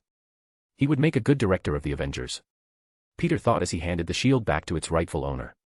Aye aye. Steve didn't know what to say as he barely knew what was happening. "Take your time. You've earned it," Peter says with a shrug. "Just know that there's a place for you in the Avengers if you're interested." Of course, Steve had no idea what the Avengers were, but he would learn soon enough. The car goes silent as Happy starts driving them back to Avengers Tower. "Are you all right?" Peter asks. "Yeah, it's just." Steve looked out of the window sadly. "I had a date. A/N, 1521 words, smiley face. Chapter 132, C-132 Steve's Gill Fetish. After dropping the truth bomb on Captain America, Happy drove them back to the tower, where Peter gave him a key card to get into and around the building. "You're not a prisoner," Peter says as Steve took the card. Feel free to come and go as you please. Though before Steve could run off to explore the new world he has found himself in, Peter showed him to one of the Avengers' apartments. This will be yours for the time being, Peter says as he shows him around what is basically a penthouse apartment. These apartments are for Avengers members, but an exception can be made for you. Ah. Thanks. Steve was blown away by the apartment. No problem. Feel free to stay here as long as you want, Peter says with a shrug. Especially if you decide to join the Avengers. What is the Avengers? Steve finally asks. It's a team of superheroes, Peter answers plainly. It started with me here in New York City, stopping bank robberies and rescuing cats from trees. Now we protect the Earth from both foreign and domestic threats. Huh. Steve was speechless for a moment as he looked Peter up and down. Do you have superpowers? Superhero comic books were fairly popular back in his day, so the idea of superheroes was familiar to him at the very least. Yup, most people in the Avengers have their own superpowers. Peter nods as Steve looks at him with a skeptical look. Don't believe me? No, it just... Steve says, but Peter cuts him off. You know what? Peter says as he smiles under his mask. You've been frozen for a long time, old man. Why don't we head to the training room and break in those brittle bones of yours? A confident smile forms on Steve's lips as he nods in agreement. Let's see what you got. Escorting Steve to one of the many padded training rooms, Peter stood across from the man himself. Do you want a shield or something? Peter asks, knowing the captain's fighting style. No, hand-to-hand is fine. Steve shakes his head. Okay, just let me know if you throw out a hip or your arthritis starts acting up. Peter couldn't help but make old man jokes. Kids these days. Steve mutters in annoyance. Who do you think will win? Clint asks as every member of the Avengers watched through the cameras in the training room. The captain. Coulson answers as he holds his Captain America trading cards tenderly. Your opinion doesn't count, fanboy. Tony laughs from the side, pouring himself a drink. Spidey will win, Natasha says confidently. I've trained him and can easily say that Rogers doesn't stand a chance. Coulson ignored her as he continued to root for his hero, Captain America. Everyone else just looked on in curiosity, hoping to see a good fight. Ladies and the elderly first, so make the first move, Peter says as he stands casually, waiting for his opponent to start things off. You asked for it, Steve mutters as he kicks off the ground and rushes at Peter faster than Usain Bolt could ever dream of moving. Sadly, this was Spider-Man he was up against. As soon as Steve appeared in front of Peter, extending a fist toward his face, Peter merely twisted his body slightly. With the ease of handling a toddler, Peter dodged everything move Steve threw at him. Punches, kicks, elbows. No matter what Steve did, every one of his attacks was expertly and easily avoided. Steve felt like he was having one of those bad dreams, where no matter how hard he punched his opponent, they were completely unaffected. A/N, anyone else have those dreams? You're pretty quick, Peter comments as he dodges a Spartan kick to the chest. Alright, I'll stop dodging for you. Thinking that Peter was underestimating him, Steve rushed forward and doubled his efforts. This time, instead of dodging, Peter met every attack thrown at him and parried them to the side. Punches were slapped away while kicks were punted to the side. This seemed to really put things into perspective for Steve. Though he didn't bother slowing down, as he had some aggression to work out and this was the perfect opportunity to do so. Everyone he knew is most likely dead, and he missed the life that he was meant to lead with the woman he loved. The anger and resentment inside of Steve needed to be worked out or else he would go crazy. Ah! Steve exclaimed as he tried a new combination of attacks. Of course, they were all knocked away with relative ease.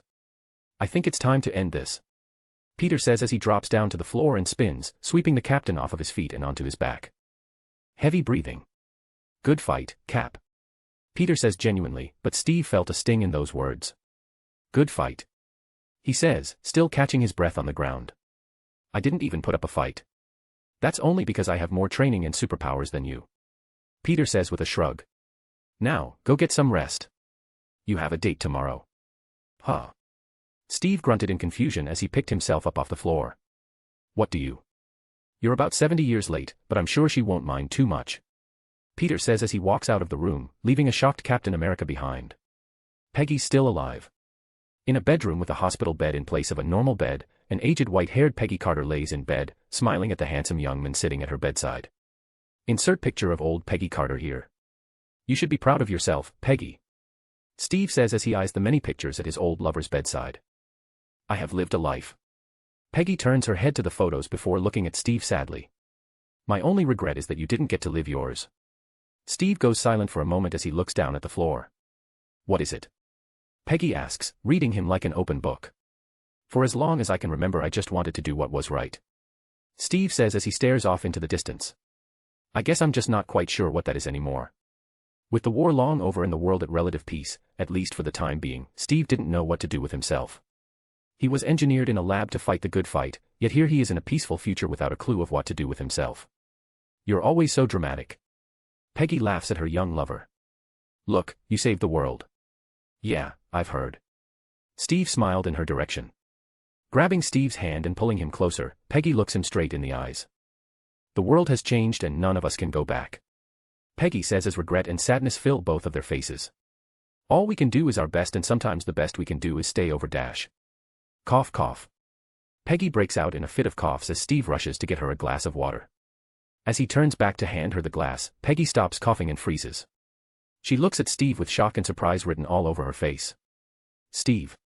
She asks as her dementia starts showing, completely forgetting the whole conversation they just had. You're alive. Yeah. Steve plays along as he was warned about this earlier.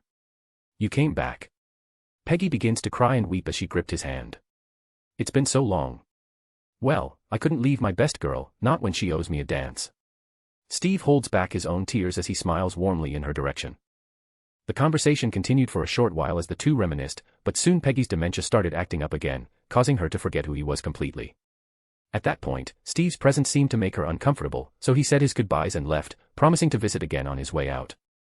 Watching sadly from the window at her bedside, Peggy saw Steve get into the back of a black car, which swiftly drove off. That was a cruel thing you just did. A voice appears in the room. Turning her head to her newest visitor, Peggy found none other than Spider-Man himself standing in her doorway. Cruel but effective. Peggy answers without an ounce of regret. Steve needs to move on with his life, and he can't do that while chasing the skirt of a dying old woman. He deserves a happy life after all that he's done. Peggy didn't have Alzheimer's or dementia. No, she just didn't want to be an anchor in the new life of the man she loved, so she did her best to scare him away. What if I said that I could make you young again? A/N, 1507 words, smiley face. Chapter 133, C-133 Convinced. What if I said that I could make you young again? Peter says as he strolls in and takes a seat at her bedside. I would say prove it. She eyes Peter with a skeptical, yet curious glare as the old Agent Carter comes out. Well, you would be the first human test subject. Peter admits as he leans back into the chair Steve was in only moments ago. In a way, you would be the proof that it works. How reassuring. Peggy says with a heaping helping of sarcasm. You're already dying. Peter shrugs uncaringly. Either you die during the process or die naturally a week or two from now.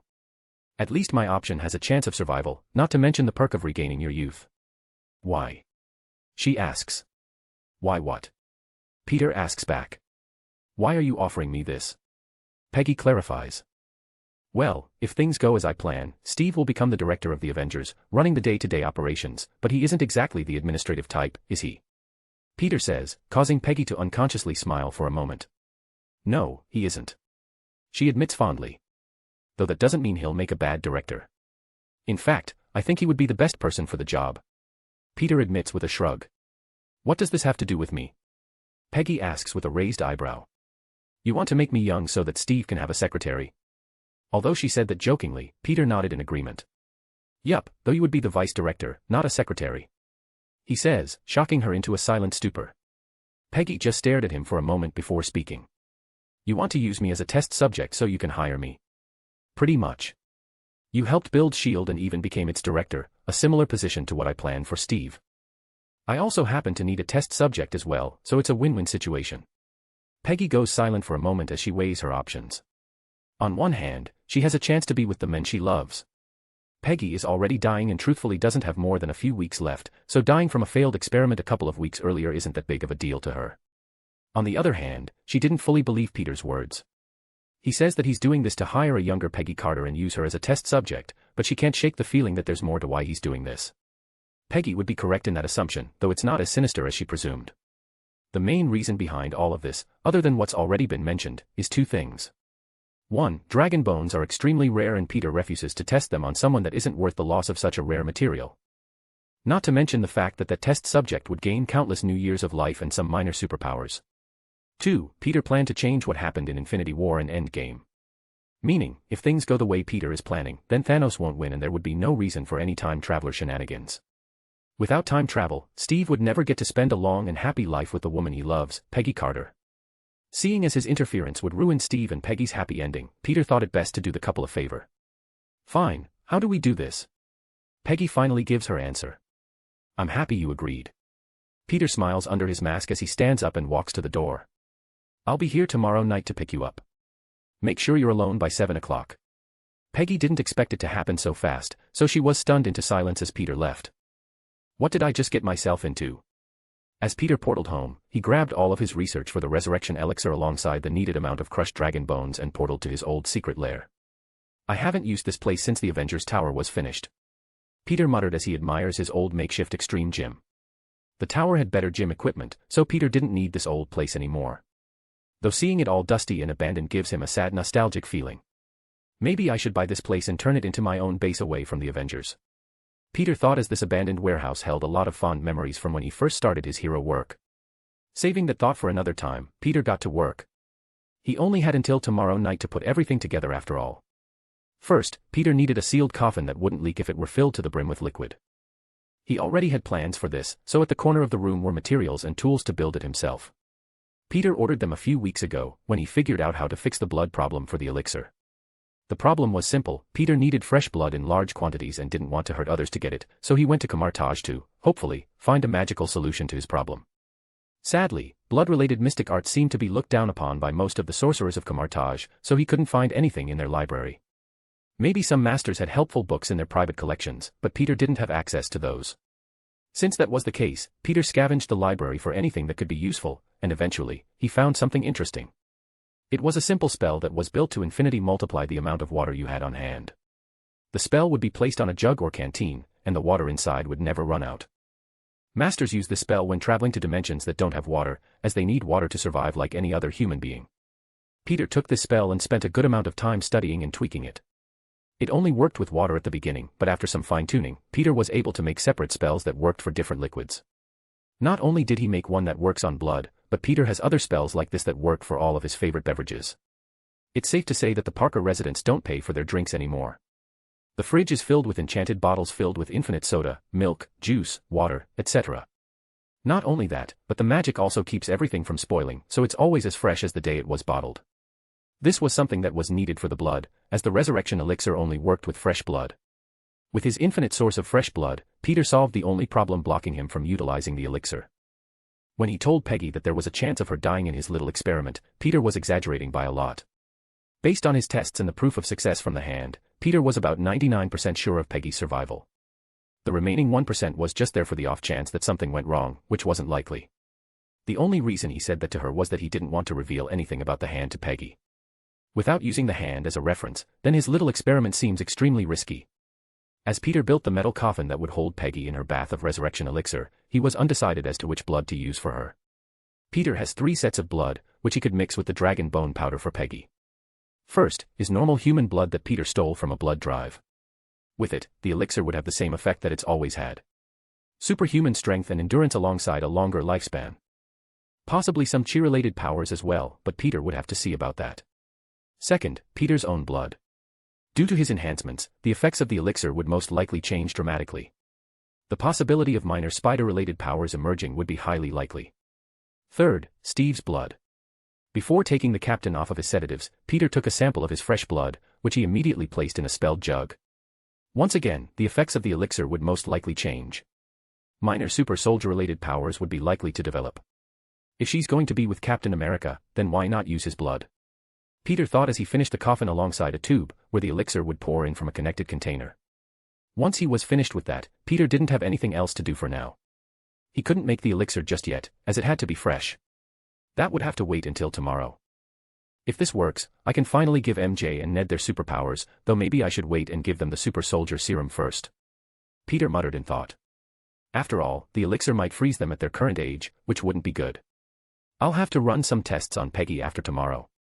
A/N, 1551 words, smiley face. Chapter 134, C-134 experiment begins. Returning home that night, Peter didn't tell anyone about Peggy or his plan with the elixir. In fact, he has kept the elixir a secret from just about everyone for all this time. Peter didn't want to get his loved one's hopes up, but mainly he wanted to keep the existence of the elixir as quiet as possible. Immortality is a dangerous thing to go around advertising after all. If tomorrow's experiment is a success, then Peter could tell his loved ones and possibly a select few in the Avengers, as Peggy may not be able to keep her mouth shut. Hopefully, she's a good secret keeper, though I can expect Steve to know about it sooner or later. Peter thought. Of course, Peter won't be telling anyone about the contents of the elixir, as not even Peggy will know. They'll only know that he has a way to reverse aging, prolong life, and give minor superpowers. Drifting off to sleep that night, Peter wondered whether he should tell his loved ones about the elixir or not. After all, he may not use it on them for a while. Whatever, I'll just go with the flow.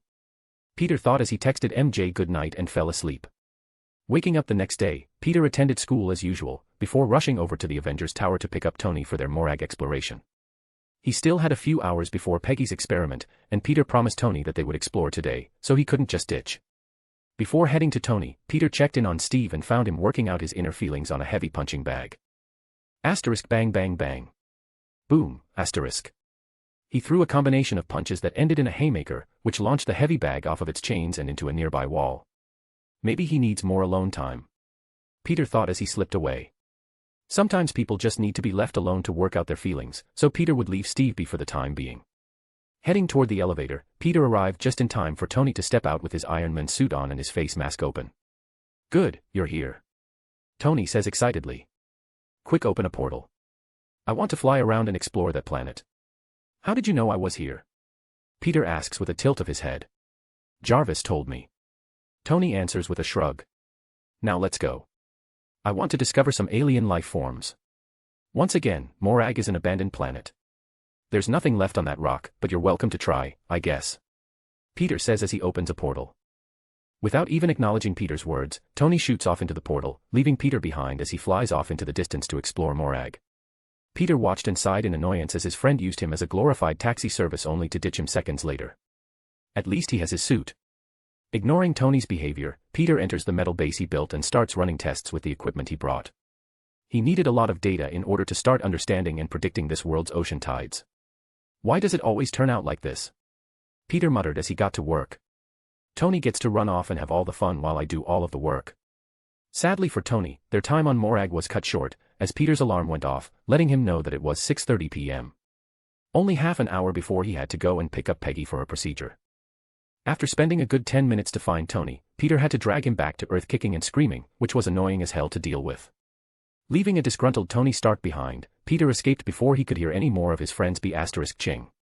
Arriving at his warehouse lair, Peter got straight to work, mixing Captain America's blood and the dragon bone powder. He needed it to be ready for when Peggy arrived. Once the clock hit 7 p.m. on the dot, Peter portaled into Peggy's bedroom, though his sudden and magical appearance didn't seem to shock the elderly woman as he expected. No fun. Peter jokingly whined like a child. You're supposed to be shocked by the portal. Oh my god. How did you do that? Peggy sarcastically pretends to be surprised from her hospital bed. Okay, don't rub it in. Peter whines some more. If she knows about my portals, then Peggy must still have access to high-level SHIELD information. Are you here to complain about my reactions or make me younger? Peggy asks with a raised eyebrow. That's right. Peter says excitedly as he banished his former attitude. The granny before me has a studly soldier with a well-rounded booty waiting for her arrival. We should hurry, as America's *S waits for nobody. Who knows how many harpies or succubi are eyeing him as we speak? Succubi. Peggy asks as her lips quirk upward involuntarily. It's plural for a succubus. Peter answers as the portal closes behind him. Right. Peggy says, giving up on this conversation. Can we get going? I want to get this over with quickly. Either I die tonight or I start my life anew. Sure, take this. Peter says as he walks over and hands her a few pills. What is it? Peggy asks as she eyes them warily. A sedative. Peter says as he dumps the pills into her hand. You'll be asleep for the entire procedure. Is this necessary?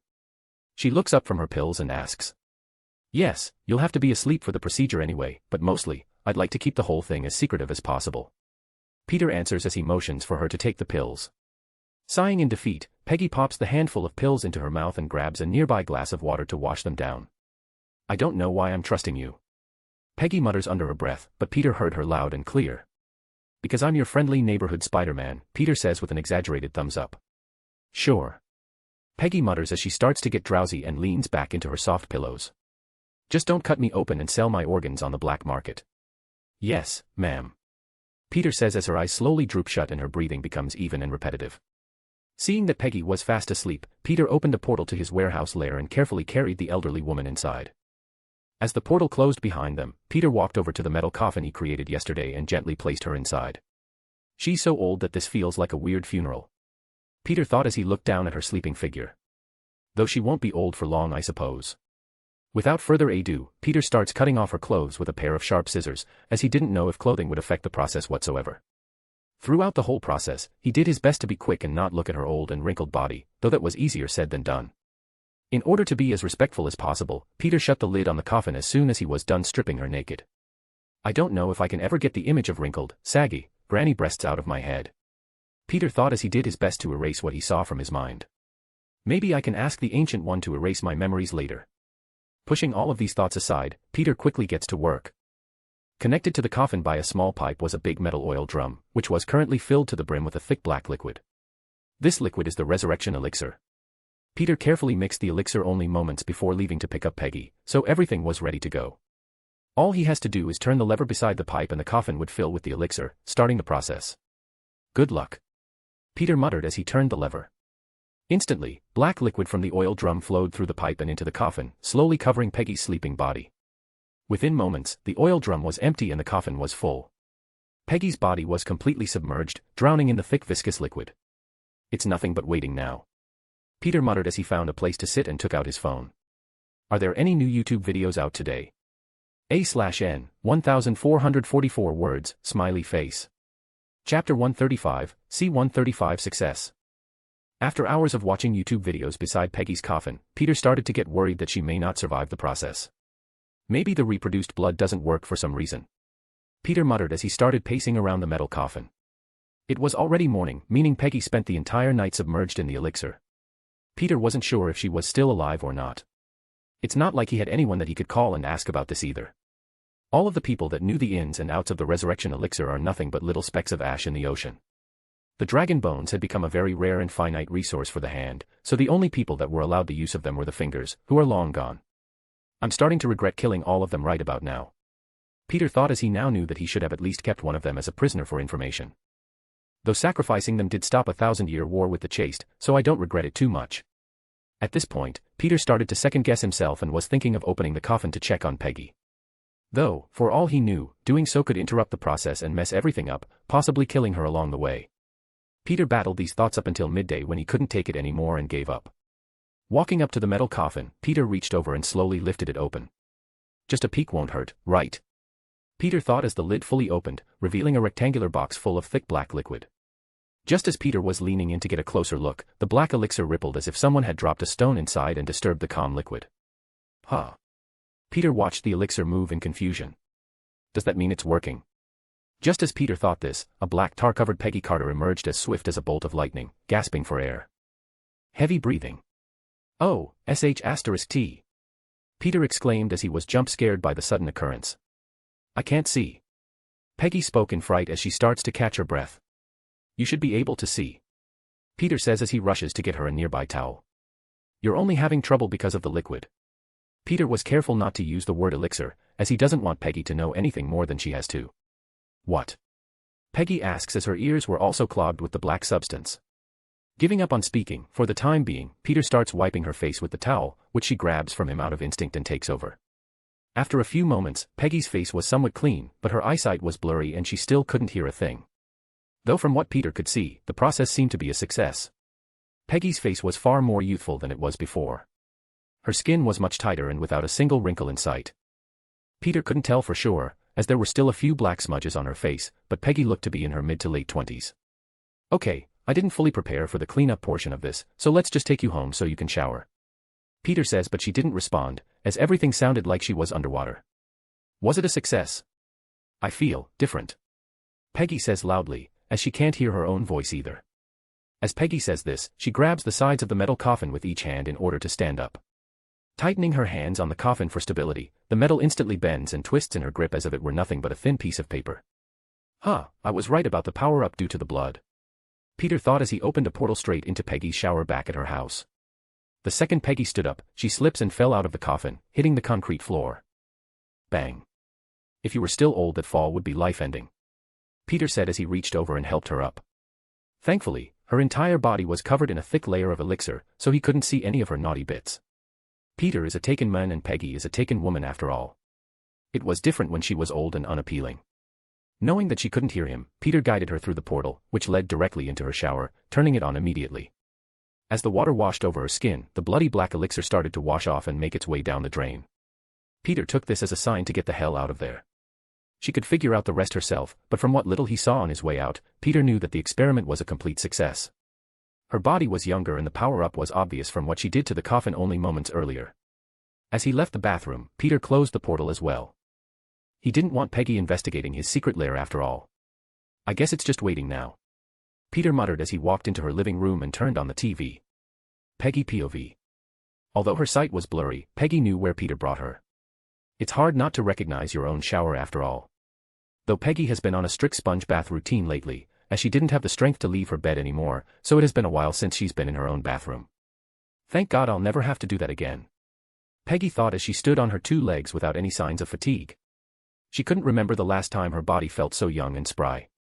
Speaking of sponge baths, as a 90-year-old adult woman that has lived through war, having another person wash you in bed because you couldn't do it yourself is downright degrading. Due to the black liquid infesting every crevice of her body, Peggy took almost an hour in the shower before finally turning it off and stepping out. While in the shower, she saw the youthful appearance of her body, but she hadn't gotten a look at her face just yet. Walking over to the sink, Peggy wipes the steam off of the mirror above and froze in shock.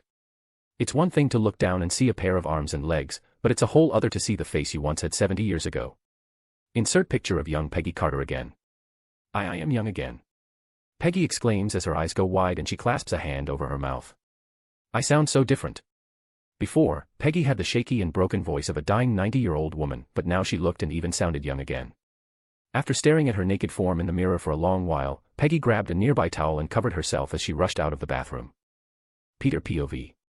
As Peter was watching Looney Tunes in Peggy's living room, he suddenly heard the sounds of wet feet pacing his way.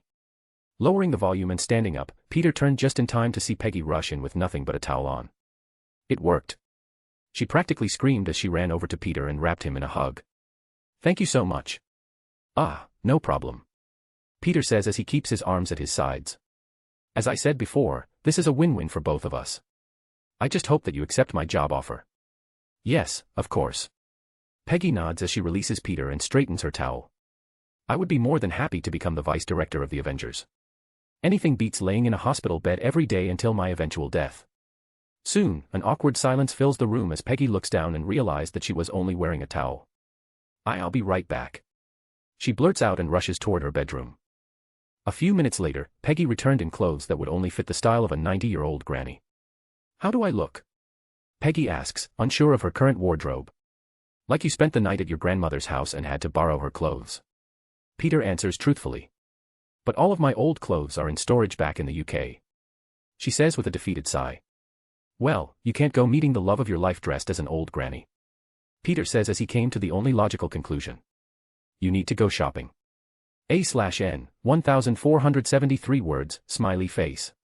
Chapter 136, C-136 Lovers Reunited. Since Peggy was far too excited to meet Steve again as her younger self, she rushed to the nearest store and bought the first outfit that looked good on her. Meanwhile, Peter hid in the car as he didn't feel like being swarmed by Spider-Man fans. If he went in with her, then soon enough they would be stuck in a sea of people asking him for autographs and pictures. Although Peter liked interacting with his fans, it can easily get very overwhelming. Even in a small clothing store, if he stayed long enough, word would spread and thousands of people will converge on his location, with all of them hoping to meet Spider-Man. It just wasn't worth the hassle. After waiting for only 10 minutes, Peggy came walking out in a much more modern outfit. She wore a slim black women's pantsuit with black high heels. The little swing in her hip along with the pep in her step said it all. Peggy felt young and beautiful again, which boosted her confidence far above what it's been lately. It's been so long since I've been able to wear heels, Peggy says with a smile as she gets into the driver's seat. Well, I'm just happy that I could make that possible for you again, Peter says as he enjoyed her happy mood. He felt a strong sense of accomplishment for helping Peggy. Yesterday she was a dying old woman and now she was on her way to living a long and happy life. Find an empty road and I'll open a portal into the underground parking lot in Avengers Tower. Peter says as she starts driving. As they drive through traffic, Peter explains some things to her.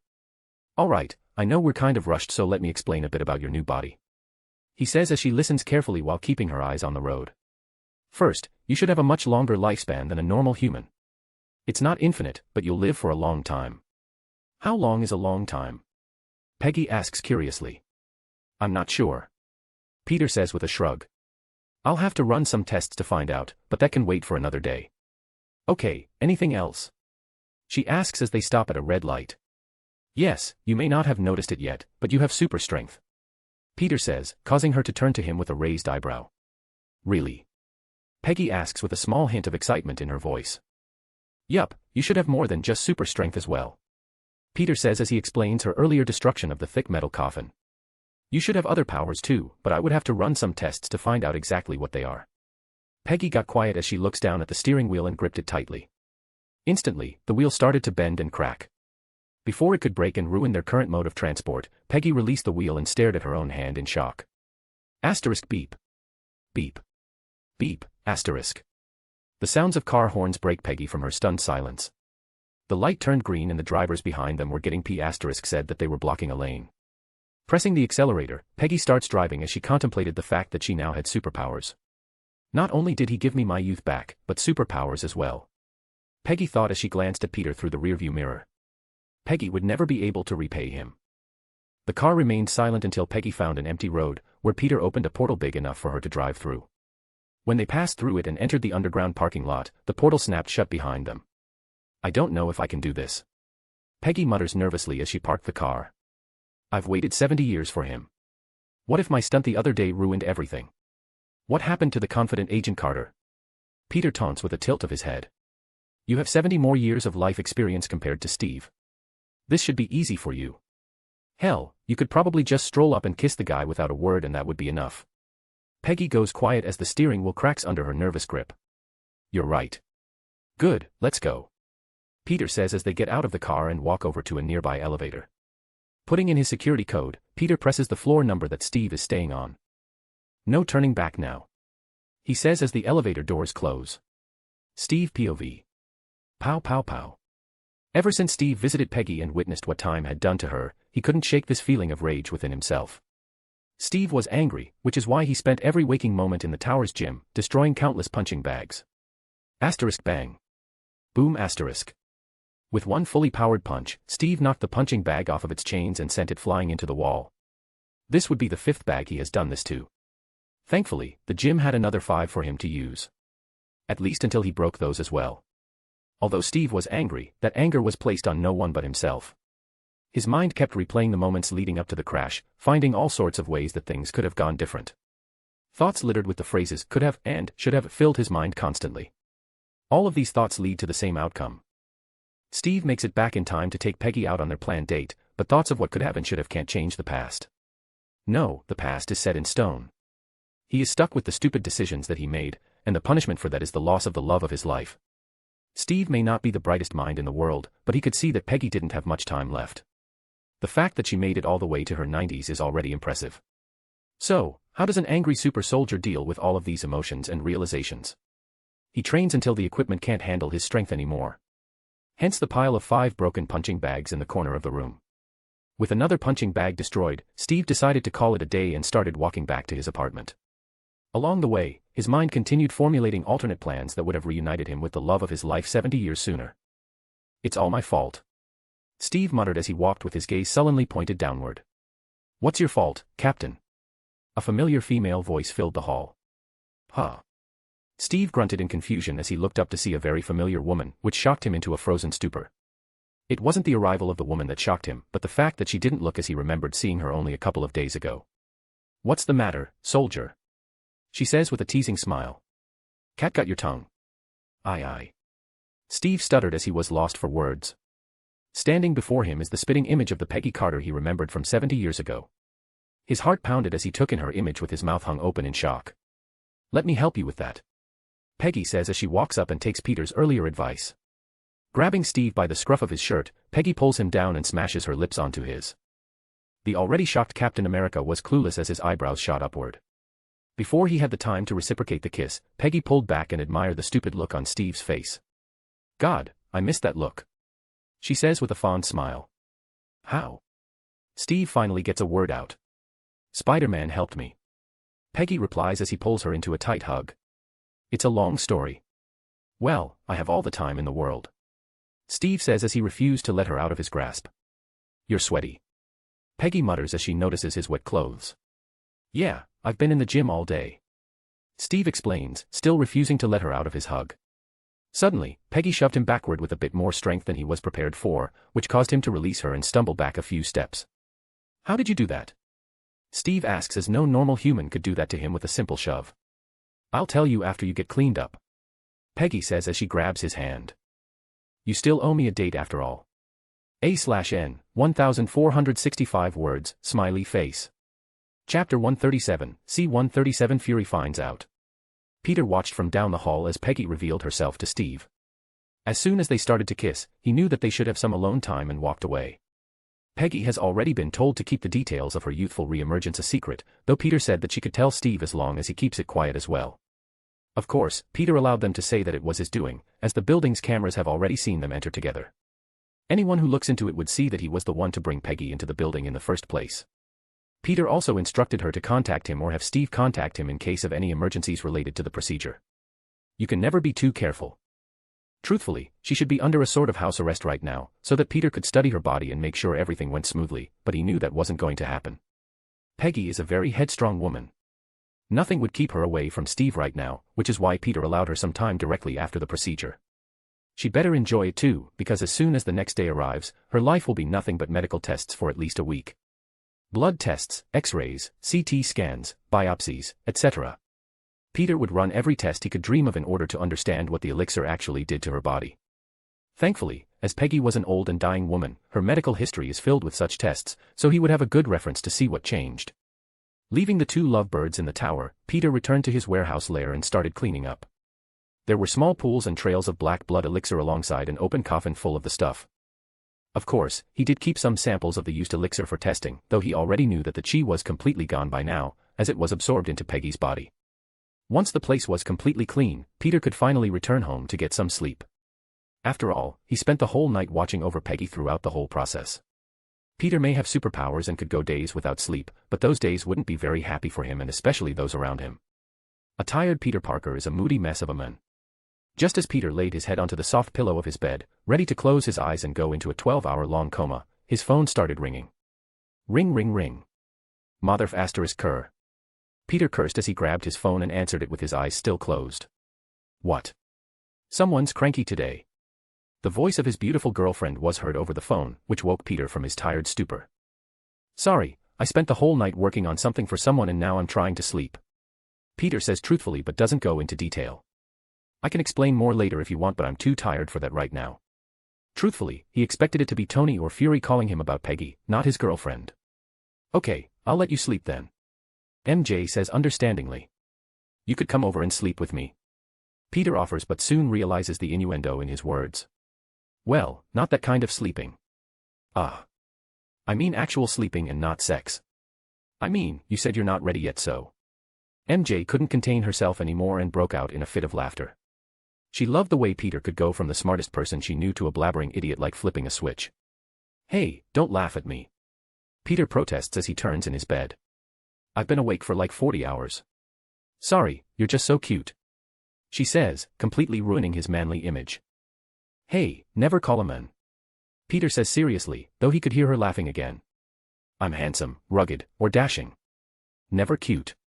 Whatever you say, cutie. I'll be there after I have dinner with my mom, MJ says and hangs up before Peter could say anything.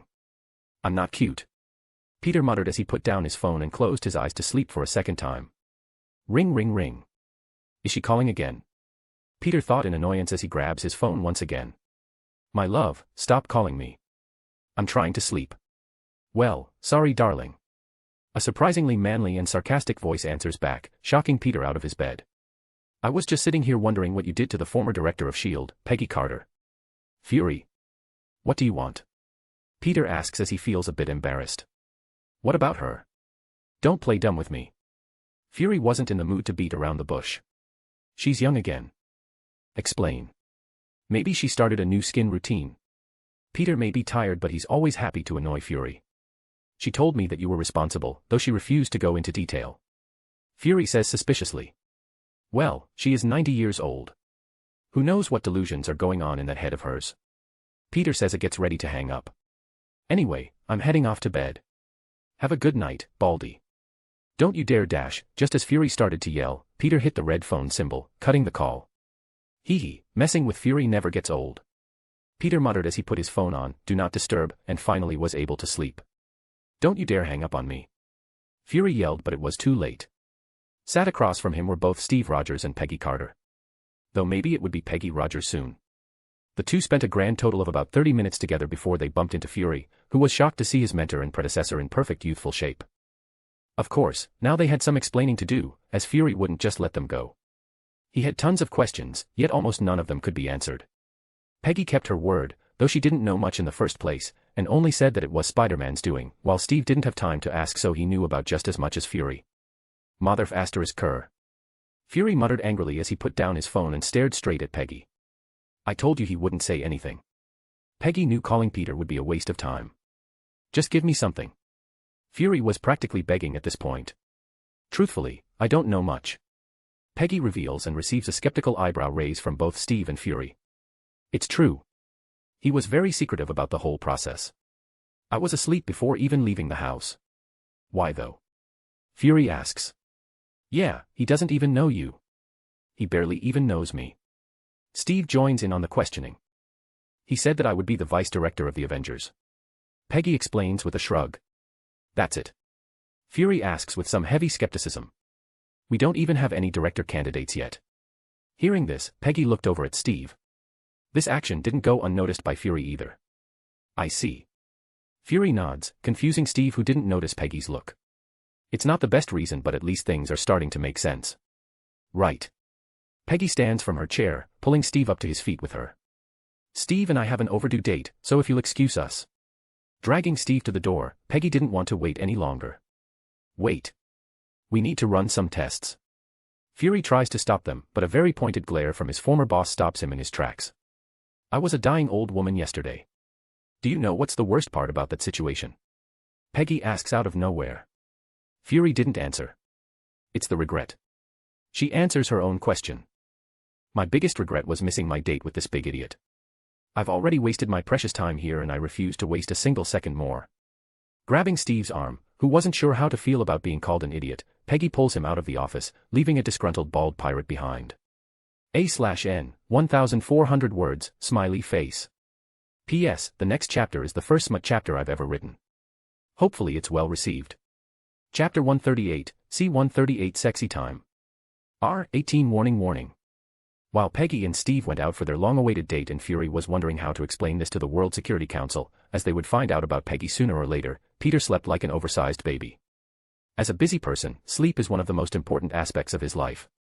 Well, that and eating. It's hard to find the time to eat and sleep when you have a million things to do. Especially when you enjoy those things so much as well. Speaking of eating, Peter didn't eat a single thing for about 17 hours before going to sleep either. Thankfully, he has superpowers to help tide him over, otherwise, Peter would have been dead a long time ago. An hour after dinner time came and went, a dark female figure skulked into Peter's bedroom. As this figure tiptoed through the room and arrived at Peter's bedside, they froze and seemed reluctant for a moment. After almost a minute of frozen silence, the figure began taking off their clothes, starting with her shoes and working up from her pants to her jacket, shirt, and bra. Within seconds, the figure ran out of clothes to remove and stood completely and utterly nude. As she stood there naked as the day she was born, the clouds in the night sky parted, revealing a bright full moon. The light from the moon shone through the window, brightening the room only slightly. Instantly, the nude intruder was revealed. Michelle Jones Watson stood beside her sleeping boyfriend's bedside. The moon's lights illuminated her previously hidden body, as well as the nervous look on her face. MJ has been working up the courage to sleep with her boyfriend for a while now. Not the same sleeping that Peter so eloquently explained on the phone earlier today either. Taking a deep breath in order to steel her resolve, MJ crawled into bed and under the covers. Throwing one leg over her boyfriend's sleeping body, draping herself over him. I just want to be clear that if you don't stop, I'm not going to be able to control myself. Peter suddenly speaks with his eyes closed. You were awake. MJ squeaked in surprise. I have super senses. Even the stealthiest ninja couldn't sneak up on me. Peter opens his eyes and wraps his arms around her waist, doing his best not to grab a handful of her perky, ahem. Calm down. I'm stronger than this. Begone dirty thoughts, dead puppies, hairy spiders. MJ didn't know what to say or do as she just lay there with her naked body melded closely to his. Okay, it seems like we've found ourselves in a predicament. Peter says as he smiles down at her. I'll give you 10 seconds to get dressed. Otherwise, we'll continue what you started. Reluctantly removing his arms from his beautiful girlfriend's waist, Peter slowly counts to 10 in his head, waiting for her to make the decision. 8, 9, 10. Peter voiced the last 3 numbers, yet MJ hasn't moved a muscle. I see you've made your decision. Nodding up to Peter, MJ just lay there, hoping that Peter knew what to do. Yeah, she's watched porn before, but her mother said that most porn was acting and unrealistic. Especially when it comes to the size of her future partner's genitalia, though MJ has seen Peter's, little Peter, and can unequivocally say that it was anything but little. Okay, give me a second. Peter says as he waves his hand. Instantly, a spell circle appears and covers the whole room before fading away as if it were never there in the first place. With that, Aunt May wouldn't be able to hear anything that happens inside the room. Before MJ could comprehend what happened, he created yet another spell circle, but this one shot toward MJ, causing her to squeeze Peter in fright. This spell circle shrunk and attached itself onto MJ like a small tattoo on her lower stomach, before fading into her skin and disappearing as well. What was that? She asks in worry as she felt around her stomach, forgetting about the other spell. Contraceptive. Peter explains easily. There's no doubt in my mind that you'd make a wonderful mother, but I'd rather not have any children this early in life. I'm on birth control and you could have just wore a condom. MJ looks up at him and says as if it were obvious. Maybe, but I've heard sex without a condom feels better. Peter admits as he looks away in embarrassment. Though that wasn't the only reason. Birth control is 91% effective, while condoms are about 98% effective. Although both of those numbers are very high, for when it comes to preventing pregnancy, Peter found the 100% effective magic spell far more appealing. Especially since he would be able to do it without a condom. Hearing Peter's confession, MJ couldn't take it anymore and burrowed her head into his neck, hiding her blushing face. Ah. MJ screamed as Peter flipped her over onto her back, looming over her naked body with a hungry look. Last chance to stop this. Peter says, but MJ doesn't reply and merely looks to the side in embarrassment. Hee hee, no turning back then. Leaning downward, Peter captured MJ's lips, poking his tongue forward to part her lips just enough for him to pass through. Seeing as he didn't have to hold himself back anymore, Peter's hands wandered all over her body. Caressing along her waist-smooth thin waist. Fondling her perky breasts. Squeezing her tight little A*S, Peter held himself back for so long and now his built-up sexual needs would finally be satisfied. As this was going on, MJ could feel something poking her midsection. Looking down, she could see the large tent in Peter's boxer briefs poking and prodding below her belly button. Acting without thought, she reached out and grabbed it. Huh. Peter grunted in surprise, not expecting that his shy girlfriend would do such a thing. Getting confident, are we? And no. MJ stuttered in denial as she started rubbing his clothed member through his underwear. Hee hee. Peter chuckled as he started removing all of his clothes in front of her.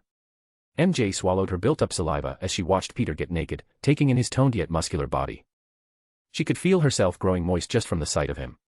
Especially when he peeled off his boxer briefs, releasing the towering monster hidden inside. God damn. MJ thought in shock as his erection slapped down onto her unsuspecting stomach. That look suits you. Peter says as he enjoys the expression on her face. MJ was getting annoyed with Peter's words, so she reached out and started stroking him without warning.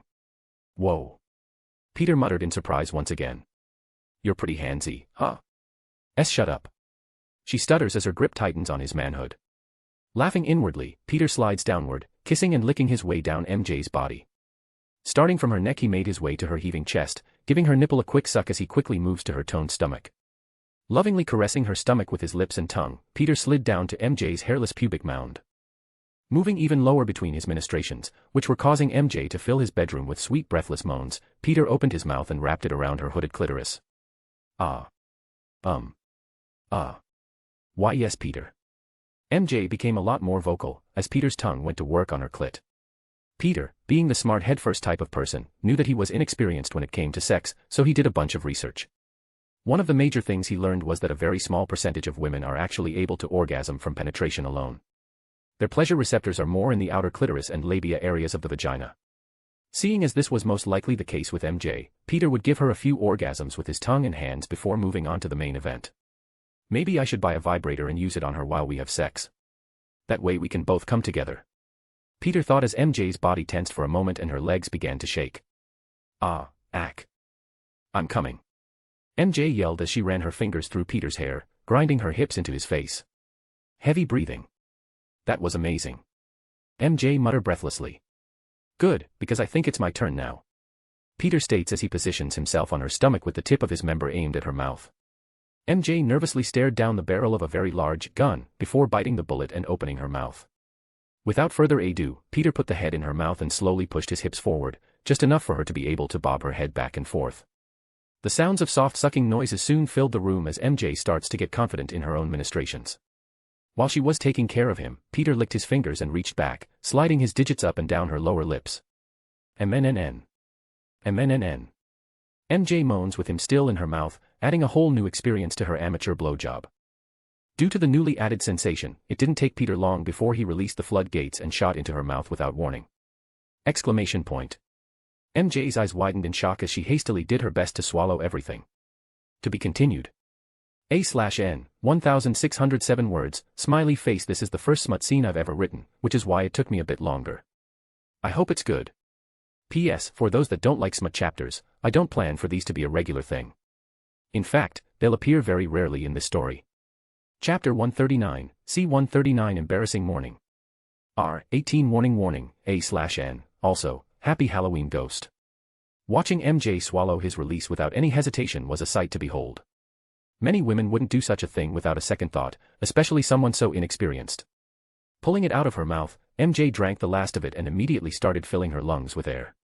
Some warning next time would be appreciated, she says while glaring at Peter. Sorry.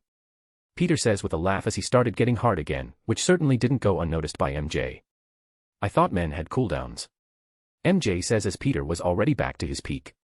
Well, I'm Spider-Man. Peter says with a shrug. What does that have to do with your D***CK? MJ asks as she pokes it. It means I have superhuman stamina. You should feel lucky. I'm like a 24/7 sex toy. Always ready to go. Peter says as he moves between her legs and rests the tip of his member on her wet entrance. In fact, I'm ready right now. Just go slow, alright? MJ asks as she spreads her legs with a nervous expression. After all, she was about to lose her virginity, which could be a scary thing for a young woman. Especially when she heard that it could be painful, though that depends on her hymen, as every person indifferent. Of course. Smiles down at her and slowly pushed inside. As the whole tip was swallowed inside, Peter felt a barrier blocking his way. Looking down at MJ for permission, he received a shaky nod and pushed a bit harder, breaking past her hymen in a single thrust. Ugh. MJ grunts in discomfort, which subsided almost instantly. That wasn't as bad as I thought it would be. Good, but I'm having a hard time keeping still. Peter says as every fiber of his being was screaming at him to start swinging his hips. I can move right. Go for it, tiger. MJ says, finding his predicament entertaining. Thank God. Peter exclaimed as he started thrusting his hips back and forth. Oh. Peter grunted as he felt her tight walls wrap around him as he slid in and out over and over. This is better than I imagined.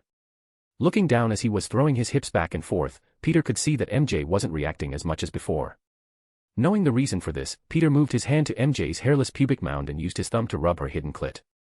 Instantly, MJ started moaning more and it was even louder than last time. Ah. Ah. Ow. Ha. Peter, stop it. MJ involuntarily moved her hips up and down, feeling her second orgasm coming along. I don't think I will. Peter says as an evil smile forms on his face. Doubling his efforts, Peter speeds up the movement of his hips and tries his best to vibrate his thumb over her clit, and thanks to his enhanced body, he was able to get close to what he wanted. Aha! MJ shrieked as her legs shook and her toes curled. Instantly, her mind went blank as the strongest orgasm she has ever felt flowed through her body like a wave. Her legs shook as MJ turned her head into the pillow and clawed the sheets beneath them. Did her eyes just roll back a little? Peter watched from above in shock. I thought that was just a hentai thing. Though Peter didn't have a lot of time to admire this as he could feel MJ get tighter, probably due to her orgasm. Oh, F***CK. Peter muttered as he got a few more pumps in before releasing his second load of the night. As Peter released everything, the spell below MJ's belly button appeared, working its magic. The energy from the spell moved through her body and began to neutralize every bit of semen that it could find. Heavy breathing. Once he was done, Peter rolled over and lay beside MJ, who was glistening with a light sheen of sweat as she did her best to catch her breath. "So, how was your first time?" Peter asks with a smile as he traces his finger over the spell on her stomach. "I have no words." MJ states as she was still coming down from the high of the best orgasm of her life. "I'd say that I did a good job then." Peter smirked as he started getting hard again. "Ready to go again?" MJ turned to look at Peter in horror as she felt him poking her side. "This isn't fair." R18 end. The morning sun shot through the bedside window, shining a golden spotlight on two sleeping lovers. Peter and MJ stayed up for most of the night. Well, it was Peter who kept MJ up all night with his unending stamina. To a normal human like MJ, Peter's unending libido was both a blessing and a curse. For the first half of the night, she loved his non-existent cooldown time, but as the night went on she started wondering when it would end. She truly went through a hell of pleasure last night and loved every second of it. As for Peter, there's no doubt that he enjoyed himself. He especially appreciated the research he did beforehand, which helped him make the experience a lot more enjoyable for both of them. As a bead of light shone into his face, Peter's face twitched as he blocked his eyes with his only free arm, as the other was taken by MJ. "I should have closed the blinds," Peter thought as he turned to see MJ sleeping with her head in his chest and her arms locking his arm in place. Cute. After admiring his morning view, Peter maneuvered his way out of MJ's grip without waking her. Lovingly covering her in his blanket and closing the blinds so she wouldn't be rudely awakened as he was, Peter got dressed and left the room. Taking care of his morning rituals, Peter walked downstairs and found his Aunt May in the kitchen cooking breakfast. As soon as she saw the smile plastered on Peter's face, May knew something happened. She just needed to figure out what that was. "Good morning," May says as she flips a pancake and studies her nephew's face. "Where's MJ? Usually, you two come down together. How'd you know she's here?" Peter asks as he pours himself a big glass of orange juice and downs it within seconds. Is breakfast almost done? After all, he worked up quite the appetite last night. "Soon, will MJ be joining us?" May asks as she starts to put the pieces together. "Probably not," Peter says as he didn't know what to say. "Sorry, IF***ed her into oblivion last night and she probably won't be awake until noon." Yeah, no. Even if Peter said that MJ was up late or that she didn't get much sleep it would still sound bad, so he decided to just keep his mouth shut. Why not? Though May wouldn't let up. "Because she's sleeping," Peter answered back, acting like May's question was dumb. "Well, go wake her up," May says as the puzzle pieces were coming together. "I'm sure she doesn't want to miss breakfast." "No, let her sleep," Peter says dismissively. Ding dong. Just as May was about to start grilling Peter like a detective, the doorbell rang and an image from the front door camera appeared on the TV in the living room. Turning to look across the kitchen and into the living room, Peter saw the image of MJ's mother, Grace, standing at the front door. "Oh, sh**t. Peter muttered with a shocked look. As soon as May heard those words exit Peter's mouth, she knew exactly what was going on. Her little boy lost his virginity. "I'll get the door," May says as she tosses aside her spatula and walks off. "Make sure the eggs don't burn." "Ah, yeah," Peter says as he mindlessly got to work. A minute later, both Grace and May came walking into the kitchen. May was smirking while Grace had a curious look on her face, though she did her best to hide it. "Hey, Peter," Grace says as she looks him up and down. "Is MJ upstairs?" "I'll go and see her." Without giving Peter a chance to reply, she paced across the kitchen and down the hall to the stairs, eager to hear about her daughter's first time. "Wait." Peter tries to salvage the situation at the last minute but May grabs his arm. "It's too late," she says with a chuckle as she shook her head from side to side. "Go set the table. The food's almost done." "Ah. All right." Peter gave up and listened to his aunt. MJ wouldn't mind anyway. She and Grace are more than just mother and daughter. They're best friends, so Grace would know soon enough either way. Feeling someone shaking her arm, MJ turned in her sleep and muttered incoherently. "Peter. It feels so good. Spank me again." She practically moaned in her sleep. "He was that good, huh?" Grace asks, which causes her daughter to stiffen under the blankets. Mom." MJ stutters as she turns to see her mother standing beside the bed with a knowing smile on her face. A/N, 1566 words, smiley face. Chapter 140, C-140 Foreshadowing. After sitting through an awkward breakfast, to say the absolute least, Peter retreated and left MJ to the wolves. He would never forget her honorable sacrifice. It would always be remembered. Meanwhile, Grace and May were getting ready to kick him out so they could talk to MJ alone. They didn't mind his tactical retreat one bit. As for MJ, she was both extremely embarrassed and wanted nothing more than to follow Peter away from this situation. She stared at his fleeing form with feelings of both jealousy and betrayal. Explain everything. Peter could hear the questioning begin as he flees out of the house. Arriving at the Avengers Tower wearing his spider suit, Peter made his way straight to Steve's apartment and knocked on the door. Knock knock. Soon enough, he heard some shuffling on the other side of the door before it swung open, revealing a disheveled-looking Captain America. Yes. Steve asks awkwardly as if he was hiding something. Where's Peggy? Peter asks as he slips past Steve and strolls into the living room. She's not here. Steve says as he quickly catches up. I escorted her home last night. Right. Peter says sarcastically. Do you think I'm an idiot? What? Steve replies in confusion. Cap, your hair is messy, your shirt's on backwards, and your zipper is down. Peter lists off as he points to the closet by the door. If that wasn't enough, I can hear someone in the closet over there. I don't know what dash. Steve decides to double down on his lie, but he was interrupted by the closet door swinging open. Gigs up, huh? Peggy says as she exits the closet wearing nothing but one of Steve's dress shirts. Yup, go and get dressed. We have a lot of tests to run. Peter says as he wanted to get this day's tests done before Tony woke up, as they would be heading off to Morag. Yes, sir. Peggy gives a mocking salute and walked off to the bedroom. Turning back to Steve, who fixed his shirt and zipped his pants closed, Peter saw an embarrassed look on his face. Have a fun night? Peter asked as he smirked under his mask. Peter needed to pass on the embarrassment he felt this morning to someone else. Thankfully, Steve offered himself as the perfect target. Ah.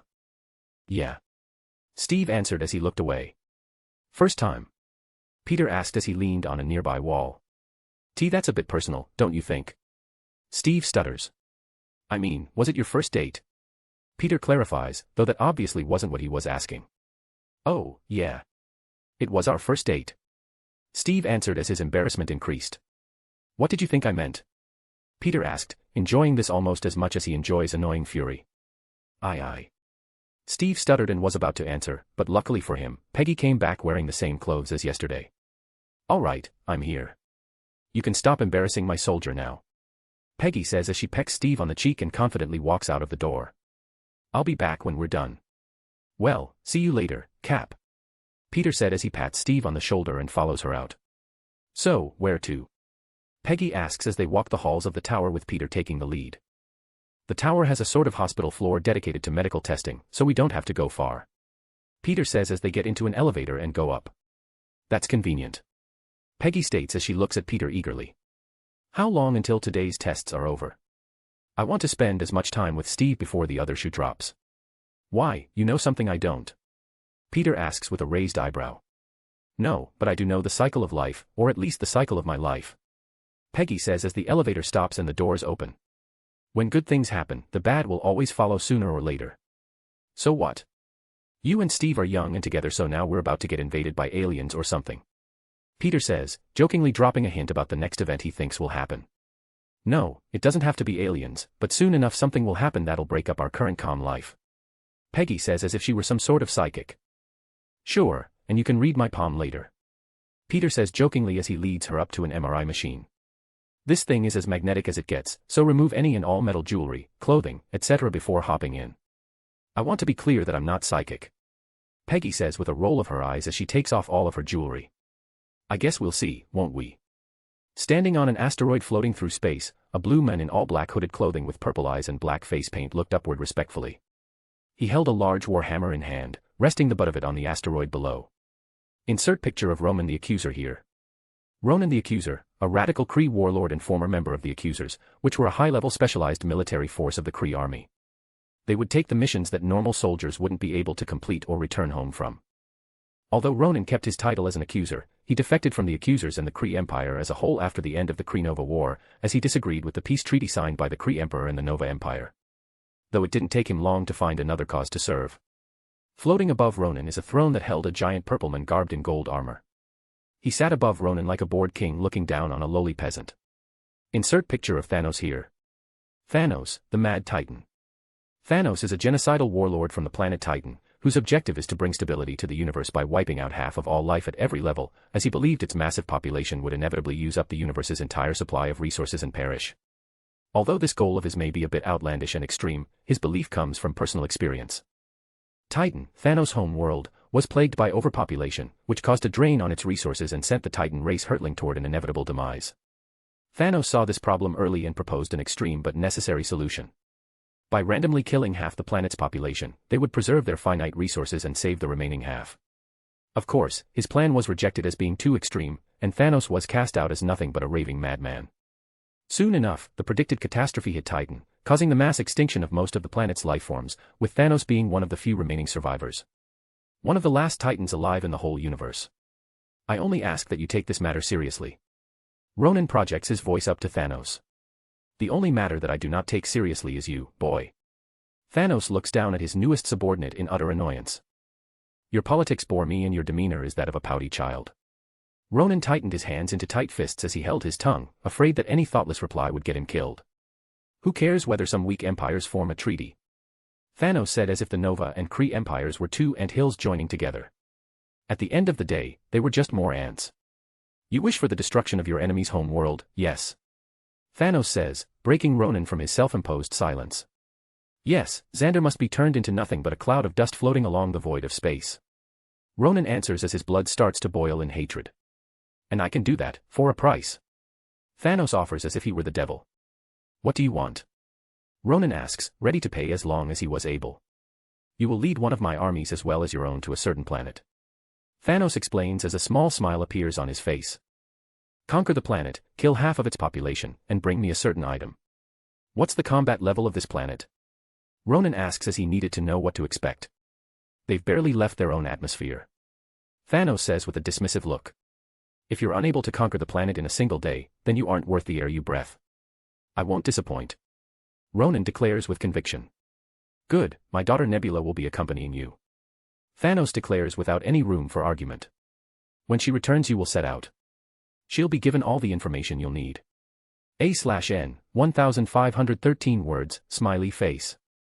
Chapter 141, C-141 Aid. Time skip, 2 weeks. 2 weeks passed as Peter's life became peaceful once again and a rough schedule was formed. After school, Peter went to the tower where he would run tests and collect data on Peggy. She and Steve were practically living together at this point, as he would always find her at his apartment in the tower. During one of his many visits, Peter offered Steve a job as a member of the Avengers, where he would be groomed for the position of director, but Steve seemed unsure of what to do with his life. He was alive and had his girl by his side, so the war hero part of him was currently put on the sidelines. That will change soon enough. Peter thought as he knew that something would happen to trigger his involvement. Whether it be the possible invasion, the remnants of Hydra, or some other villain's appearance, Peter knew that Steve would join the Avengers sooner or later. Once Peter was done running his tests, he would go meet Tony, who would usually be getting out of bed by that point. The man either spends the whole night partying or crafting something in his workshop. After Tony eats his breakfast, which is usually a glass of some fancy liquor and a Pop-Tart, the two would head over to Morag, where Tony would ditch him to explore the wasteland of an abandoned alien planet. Since Peter would usually be left behind due to the needed research to find the orb's location, he decided to make use of Tony and asked Jarvis to scan the planet as his adventurous creator flew around. With this, Peter was able to get a complete and accurate map of the entire planet, which Jarvis turned into a convenient hologram. Thanks to this, Peter's time on this planet was virtually cut in half, speeding up his search for the Power Stone by a large margin. Who knew that Tony's slacking would actually pay off for once? Peter thought as he studied the holographic replica of Morag. Sadly, the scans don't go below sea level. If they did, then Peter would have found the orb already, though he should have everything he needs to find it within another week or two. Other than that one bit of helpfulness, Tony didn't really get involved much in Peter's study of Morag and its tides. He wasn't exactly motivated, as Peter made it very clear that he wouldn't be sharing the treasure he was searching for. Whatever, he helped more than enough. Peter thought as he swung through the skyscrapers of New York City at night. After his daily research on Morag, Peter usually had some free time, where he would either relax or go out on patrol as he is now. Due to the knowledge that New York was protected by Spider-Man, a lot of the professional criminals left for other more defenseless places to work. Of course, not everyone left as people like Wilson Fisk smartened up and started doing their dirty work behind closed doors, shrouding their crimes behind the guise of legitimate business. Though Peter was far too busy to investigate the smarter criminals, so he planned to create a division for that in the Avengers. AID, Avengers Investigation Division. He would recruit some of the less powerful heroes and saddle them with detectives from the NYPD, as they had experience in these sorts of investigations. A council meeting has already taken place on this subject and the votes were unanimously in Peter's favor, which is why Peter was out tonight. Yes, he planned to stop any crime that he may run into, but his destination was the NYPD headquarters. AID would expand past just New York, but that would take time and the existence of more Avengers. I could also use AID as a way to absorb the Hand into the Avengers. Arriving at his destination after stopping a mugging and an illegal street fight, Peter swung down and landed at the entrance to the NYPD headquarters. A few beat cops were outside smoking cigarettes when he landed right in front of them and waved hello. "Yo, good to see you guys again," Peter says as he remembered them from the bombing incident. "Spider-Man." One of them jumped in surprise. "Spider-Man, sir, is there something you need?" Another officer asked respectfully. "Yeah, can you take me to your boss? I'm here on Avenger business," Peter said as he points to the door. "Ah. Yeah, follow me," one of them says, and they lead Peter inside, surprising the police inside with their entrance. "What happened, Richards?" the desk sergeant calls out in a joking manner. "You catch a Spider-Man wannabe?" Hearing this, many of the officers laugh, as no one expected the real Spider-Man to show up at their door. Before the men leading Peter inside could explain, a bald mustached man in a highly decorated police uniform came stomping out of his office. "Quit playing around and get back to work," he yelled in anger, as this wasn't the first time they were slacking off today. "Hey there, Chief," Peter says as he strolls over. "It's good to see you again. I see why they were messing around now," he says, not believing it was the actual Spider-Man either. "Someone get this clown out of here or into a cell. We don't have time for this. There's work to be done." Under the horrified gazes of the few officers that knew the truth, 2 nearby cops rushed over to Peter, ready to throw him out so they could earn a couple brownie points from their boss. Sadly for them, they didn't get very far before their legs and arms were entangled with webs, causing them to fall face first into the hardwood floor. Bang. "That's not a very nice way to greet a guest," Peter says a bit menacingly as the chief's face goes pale in realization. I didn't dash," he stuttered as he tried to explain himself, but Peter started laughing out of nowhere. "I'm just messing with you," Peter says as he walks past the chief and into his open office. "Come inside. I have a proposition for you." Hastily following Peter into his office, the chief closed the door behind him and shut the blinds as well. "I apologize for that," he says as he takes a seat and offers Peter one on the opposite side of his desk. "They've been messing around all day, so I thought someone called in a Spider-Man lookalike as a joke." "Don't worry, I don't mind," Peter says as he shrugs uncaringly and takes a seat. "Good." The chief sighed, relieved that he didn't make an enemy out of the most influential and powerful man in the world. "Now, what can I do for you?" "Well," Peter says as he explains the general idea of AID. "And I want your best detectives to become liaison officers assigned to this division. Ideally, each detective will be paired off with a low-level Avenger. So, you Avengers want to go after local crimes as well? I thought you were set on higher-level stuff," the chief mutters as he takes everything in. "Not that I mind, of course. We could use the extra help with criminals like Fisk walking around freely. Yes, some Avengers aren't as strong as others, so they wouldn't be called for any higher-level stuff, as you said. Of course, that doesn't mean they can't be put to work, which is why I'm putting together this division. I'm on board 100%, though I'll have to run it by the commissioner before anything can happen on my end," the chief explains powerlessly. "That's fine," Peter says as he stands up and walks to a nearby open window. "This is all in the early stages of development and I have to get some things moving on my end as well. In the meantime, you should get approval from your higher-ups and start putting together files on the detective that you think are worth applying." "Yes, I'll get right on that." The chief nods in agreement as Peter dives out of the windows and swings away. Returning to the tower, Peter takes out his phone and makes a call. "Yes." The feminine voice of Mystique answers. "Get to the tower. I have another mission for you. A/N, 1416 words, smiley face. Chapter 142, C-142 Secret Identity. While waiting for Mystique's arrival, Peter started going over all of the data that he collected from Peggy. They just had their last day of testing yesterday, which means Peggy is now free to spend her days in leisure, cuddled up with Captain America. At least until the other shoe drops, as she so eloquently stated a couple of weeks ago. As Peter just started to go over everything, Tony saunters into the room wearing a Gucci robe. He looked to be completely naked underneath as he sipped a glass of brown liquid. "Spidey," Tony calls out as he walks over. "Just the man I was looking for." "What's up?" Peter says as he looks up from his reading material to see his tipsy friend's appearance. You thought that you could hide it from me, did you? Tony says as he points at Peter accusingly.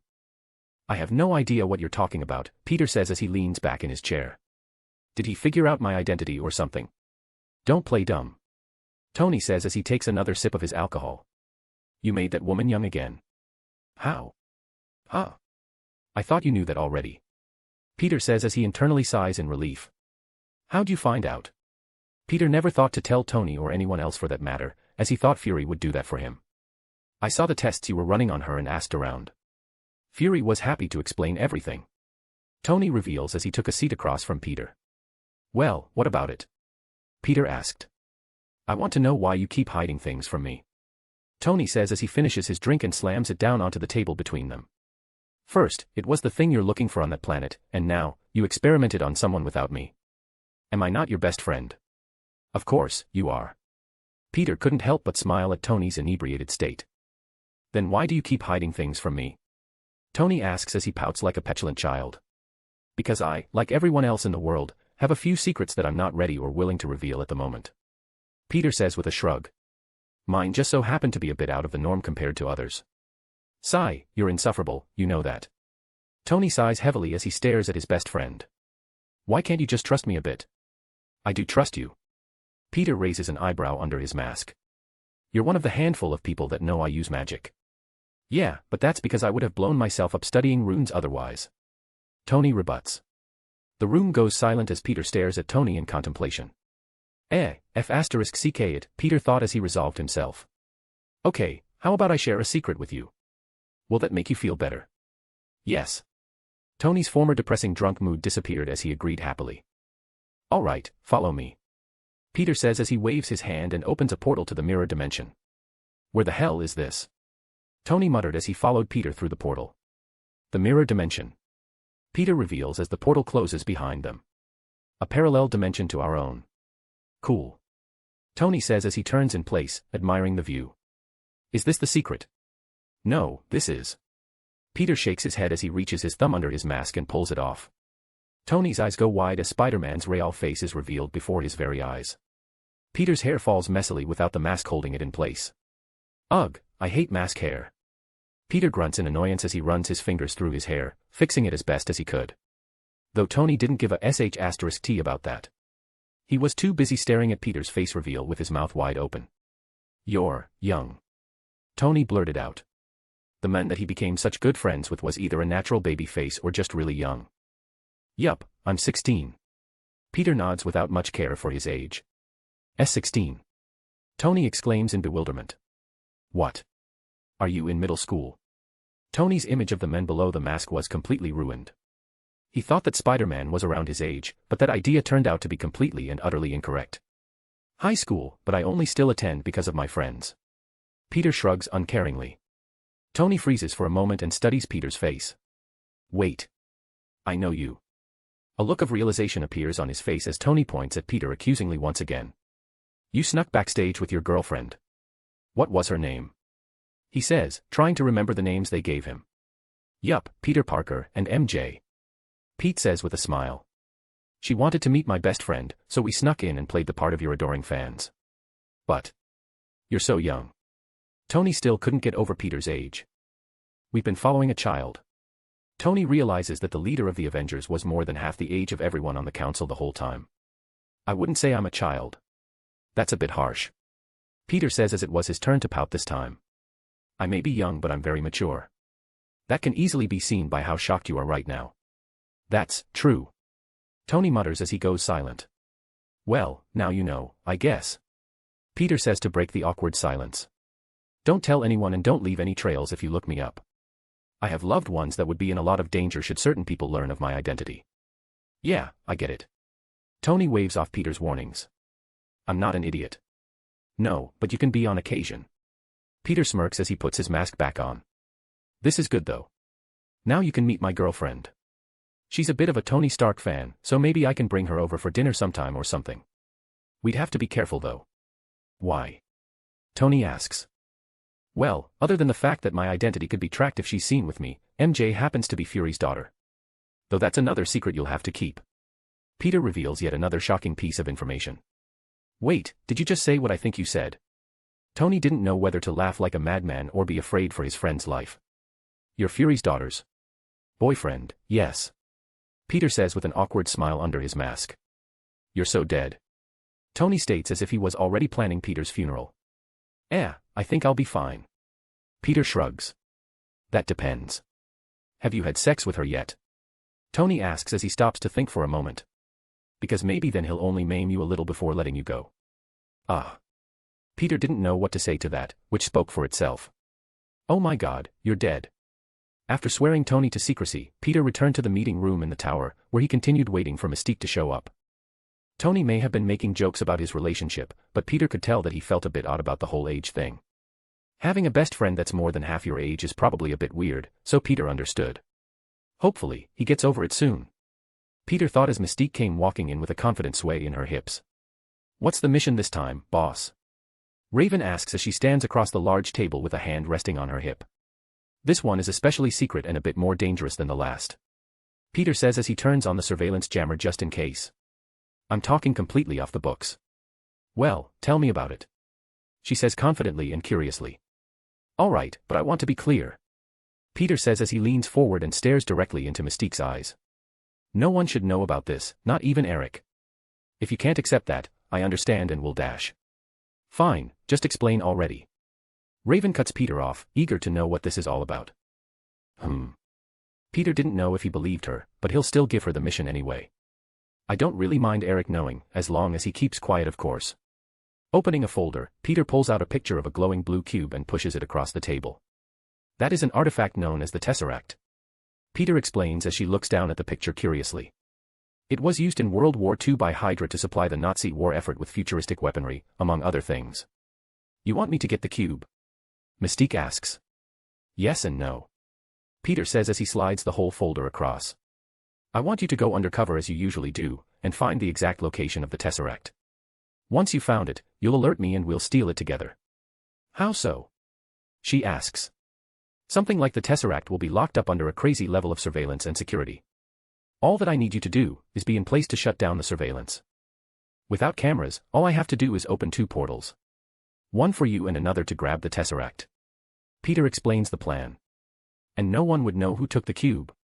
Raven was impressed. That would be the point, yes. Peter nods. Who has the Tesseract? She asks. Reaching over the table, Peter opens the folder, revealing many classified papers with the SHIELD logo. The folder contained everything that Peter has managed to find about the Tesseract since he started working with SHIELD. It's not much, as Peter has been busy, but it should be enough to find the thing, especially with Raven's help. SHIELD. Mystique was certainly surprised. Yup, will that be a problem? Peter asks questioningly. No, but I want something in exchange for my silent services. She gives Peter an ultimatum. Sure, as long as it's doable and doesn't go against my morals. Peter agrees easily. That'll do. Mystique nods as she takes the folder and walks to the door. Wait, you didn't say what you wanted. Peter called out but she merely waved over her shoulder. You can pay upon completion of the mission. A/N, 1740 words, smiley face. Chapter 143, C-143 research complete. Time skip, 2 weeks. Another 2 weeks passed while Peter was waiting for Mystique to contact him about the mission that he gave her. Throughout these 2 weeks, Peter has stuck to a very similar schedule, except now his time after school was open since Peggy didn't require any more tests. Speaking of her test results, Peter was finally able to go over them without interruption, and boy did he learn a lot.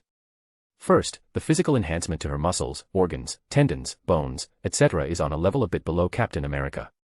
Peter didn't think that her body would reach that level of power, but the combination of dragon bones and super soldier blood seemed to do the trick. I wonder how powerful she would have been if I used my blood instead. Peter wondered as he looked over the results. After all, Peter is far stronger than Steve. Secondly, the results also allowed Peter to see the longevity effects of the elixir, which was amazing, to say the least. The human body is composed of trillions of cells. They provide structure for the body, take in nutrients from food, convert those nutrients into energy, and carry out specialized functions. Cells go through a natural life cycle that includes growth, maturity, and death. This natural life cycle is regulated by a number of factors, but that doesn't matter right now. As cells age, they function less well. Eventually, old cells must die, which is a normal part of the body's functioning. New cells take their place with time, but the capacity to continue replacing cells with fresh ones reduces over time. This causes aging and inevitable death. Peggy's cells seem to be moving through that same cycle but at a much slower pace. So slow, in fact, that she may be able to live for 300 to 400 years before either dying or needing another dose of the elixir. I wonder what Steve's lifespan is. Peter wondered if the super soldier serum affected Steve's aging at all. I'll have to give him the elixir otherwise. After all, two lovers being separated by death is a pretty sad reality. Peggy has already had to live 70 years without Steve, so adding to that already large number seemed cruel. I'll worry about that when I have a larger stockpile of dragon bones, or possibly a more viable replacement for them. Peter thought dismissively, as Steve is still fairly young. Next, Peter covertly scanned Peggy with a spell that tested her body for traces of chi energy, which was said to enhance due to the elixir's use. Everyone has chi in their bodies, but only those that were trained to harness it could wield their inner energy. Since every living human had chi, Peter cross-referenced Peggy's chi levels compared to some random people, which he stealthily tested during his patrols. If he could give a ranging number for the normal human chi level, Peter would place that around 23 to 37. Meanwhile, Peter had a whopping 186, and he hasn't taken the elixir yet. As for Peggy, she had a chi level of 153, which was only a little less than Peter, so it had to be good. Of course, Peter didn't know the average chi level of someone from Kunlun, so for all he knows, this could be a very meager amount. Maybe I can test one of the chi masters from Kamartaj. Peter thought, hoping that they wouldn't find it disrespectful or something. Although Peggy had all of this usable chi, Peter battled with the idea of telling her or not. Revealing this to her will open up a whole new world, as Peggy would no doubt search for someone to teach her how to harness her energy. On the other hand, Peggy already has super soldier powers and Peter didn't want to deal with the questions that would follow. No doubt, everyone would want the elixir even more than they already do. Peter thought as he remembered Tony asking if he could get the immortality drug next. Thanks to Jarvis, who runs everything in the tower, Tony saw every test that Peggy went through, especially the tests on her cells. When Tony learns that the elixir also gives energy powers as well, he would become even more annoying and insistent than he already is. Peter lamented over the decision to tell her or not. After thinking for a good while, Peter concluded that he would play it by ear. If the Ancient One reveals herself fully and joins the Avengers, then Peter would offer Peggy's name to one of the Chi Masters of Kamartaj as a possible disciple or something. As Peter was thinking this. Peggy's POV. Peggy Carter was given a second chance, which she would not throw away carelessly. A second chance to be young and with the men she loved was all Peggy could ever ask for after all. Since she decided to take this second chance seriously, Peggy has jumped right back into her former army and SHIELD training. Thankfully, the procedure not only made her young again but packed on a good amount of lean muscle as well. The transformation reminded her of a minor version of the experiment that transformed Steve into the man he is today. Although Peggy was instantly given the body of a super soldier, the same couldn't be said for the former skills she picked up throughout her long life. The worst of it all was her martial arts, which were extremely rusty due to a lack of use. Peggy couldn't exactly practice Krav Maga from her hospital bed after all. Now that she was able-bodied, Peggy made constant use of the advanced gym equipment in the Avengers Tower, sharpening herself back into the warrior that she used to be. Which is where she was at this very moment, covered in sweat and striking out at a human-shaped dummy. Bang bang bang. Using the practice combinations that she remembered from her training, Peggy stuck the target non-stop. As she was doing this, Peggy felt an odd sensation run from her core, through her arm, and toward her clenched fist. Boom. When that same fist made contact, the dummy's head snapped off and flew across the room, only stopping as it embedded itself into the wall. What the? Peggy muttered as she didn't use enough power to do that. Yes, as a super soldier, Peggy could do such a thing with raw strength alone, but she was especially careful not to ruin any of the equipment. Unlike Steve, who breaks at least one piece of gym equipment a day. Looking at her hand in confusion, Peggy found a tiny speck of golden light coming from under her fingernail, though it disappeared so quickly that she wasn't sure if it was real or not. Maybe I'm just seeing things. Peggy thought but wasn't convinced. Looking between the damaged wall and the destroyed training dummy, Peggy didn't know what to do. I'll just blame this on Steve. Peter's POV. Other than going over Peggy's test results, Peter has officially studied planet Morag and its neighboring moons and sun enough to predict the tides fairly accurately. That combined with the very in-depth map of the planet was all Peter needed to find the orb. Through all of his research, Peter learned one very important thing. Every 300 years, which just so happens to be when the tides recede enough to reveal the temple that holds the orb, an odd event occurs in Morag's solar system. The sun, moons, and Morag itself become completely aligned. Obviously, this alignment affects the tides heavily and causes them to recede for a short while, before coming back full force and covering the whole planet in water for some time. Thanks to this revelation, Peter took all of the research he gathered and made a simulation of this event. Jarvis was very helpful in this step as well. Once the simulation was complete, Peter pressed a button and a big hologram of Morag appeared. The planet was about 97% ocean, with the only piece above water being the area he built his base. "Run it, Jarvis," Peter calls out. "Yes, sir. Running simulation now." Jarvis responded and the hologram began to move. Immediately, the tides receded and the planet went from 97% water to 91%. Not a huge change, but it was certainly enough. "We did it," Peter exclaimed to Jarvis, who helped him a lot during this expedition. "Congratulations, sir," Jarvis replied normally. "Now all we have to do is search the coasts based on this simulation," Peter says happily. With this, Peter narrowed down the search for the orb by a lot. Before knowing this, Peter would have searched a much larger part of the ocean, wasting tons of valuable time. Especially since a few islands appeared in the simulation as well, which Peter wouldn't have thought to search as they weren't there beforehand. Now, all he has to do is search the simulation's receded areas. "I'll have the orb within the week. A/N, 1502 words, smiley face." Chapter 144, C-144 Mystique POV. Weeks before Peter started his search through the coastlines of Morag alongside the few islands that appeared in the simulations, only days away from possessing one of the Infinity Stones, Mystique disappeared without a word to anyone. This wasn't very normal for her either. Usually, when Raven disappears for a mission or something, she would at least inform Eric, but even he was left in the dark this time. Mystique promised Peter secrecy and would do her best to deliver on that. Especially since her stipulation was at stake. Using the information that Peter provided, Raven did what she does best and infiltrated multiple S.H.I.E.L.D. bases. Kidnapping her victims, she would impersonate them and slowly dig up any information on the cube that Peter was looking for. 2 weeks passed since receiving the mission, and Mystique infiltrated 5 different S.H.I.E.L.D. bases, yet information about the Tesseract was few and far between. One after another, Raven followed the tiniest crumbs that barely kept her hunt going. Moving from base to base, she learned that the cube was on the move for a while before settling down in one place. The World Security Council decided to restart something called Project Pegasus, but all other information wasn't available. Raven had no idea what the World Security Council or Project Pegasus was, but at least she knew that the cube wouldn't be on the move anymore, which was good for thieves like her. With this newfound knowledge, Mystique knew that she had to impersonate someone really high up on the food chain if she ever wanted to learn the Tesseract's location. "He's going to be P** said if he finds out," Mystique thought as she walked into a S.H.I.E.L.D. facility in perfect disguise. As she passed S.H.I.E.L.D. employees, they would stop and make way, saluting respectfully as she walked by.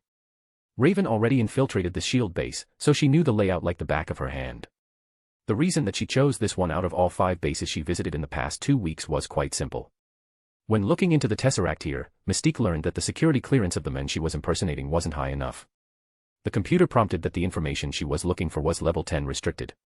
This was something that she didn't see at any of the other S.H.I.E.L.D. facilities. She didn't know how she would find a S.H.I.E.L.D. member with level 10 clearance, so Raven took the riskier, more dangerous path and impersonated someone with the highest clearance. Nick Fury. Taking the elevator up, Mystique was surprised to find a group of high-level S.H.I.E.L.D. agents waiting for her as the doors opened. At the front of them was the commander of the base she was currently infiltrating as well.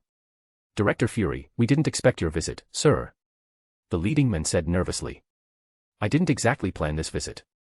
Something came up and I need something from lockup," Fury says as he steps out of the elevator confidently and starts walking down the hall. Jumping into step behind him, the group of men and women start asking questions. "What do you need, sir?" one asks. "Classified," Fury answers, keeping a fast walking pace through the halls.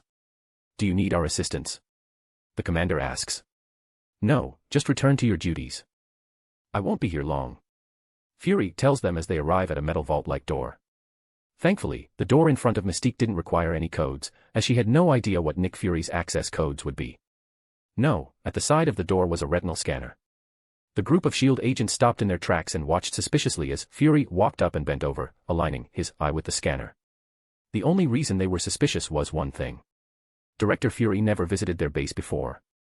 Some of them have never even met the director, so they thought he might be an imposter wearing a prosthetic mask or some other possible disguise. As the light of the scanner waved over Fury's singular eye, the men and woman waited with bated breaths, ready to draw their weapons should the scan reject access. Chime. Access granted. A mechanical voice called out from the scanner as the vault door started slowly opening. "Welcome, Director Fury." The watching crowd internally sighed as they saw the door open. "Huh. You're still here." Fury turns to send a glare at his subordinates. "I thought I said to get back to your duties." "Yes, sir." The commander kept a cool head as he shuffled away along with the others. Idiots. Mystique thought in disdain as she walked into the vault. As the doors closed and locked behind her, one by one rows of lights illuminated a giant warehouse-sized room. Long aisles of shelves were filled with boxes and crates. Each box or crate was either evidence from a SHIELD operation or some sort of high-level confiscated materials.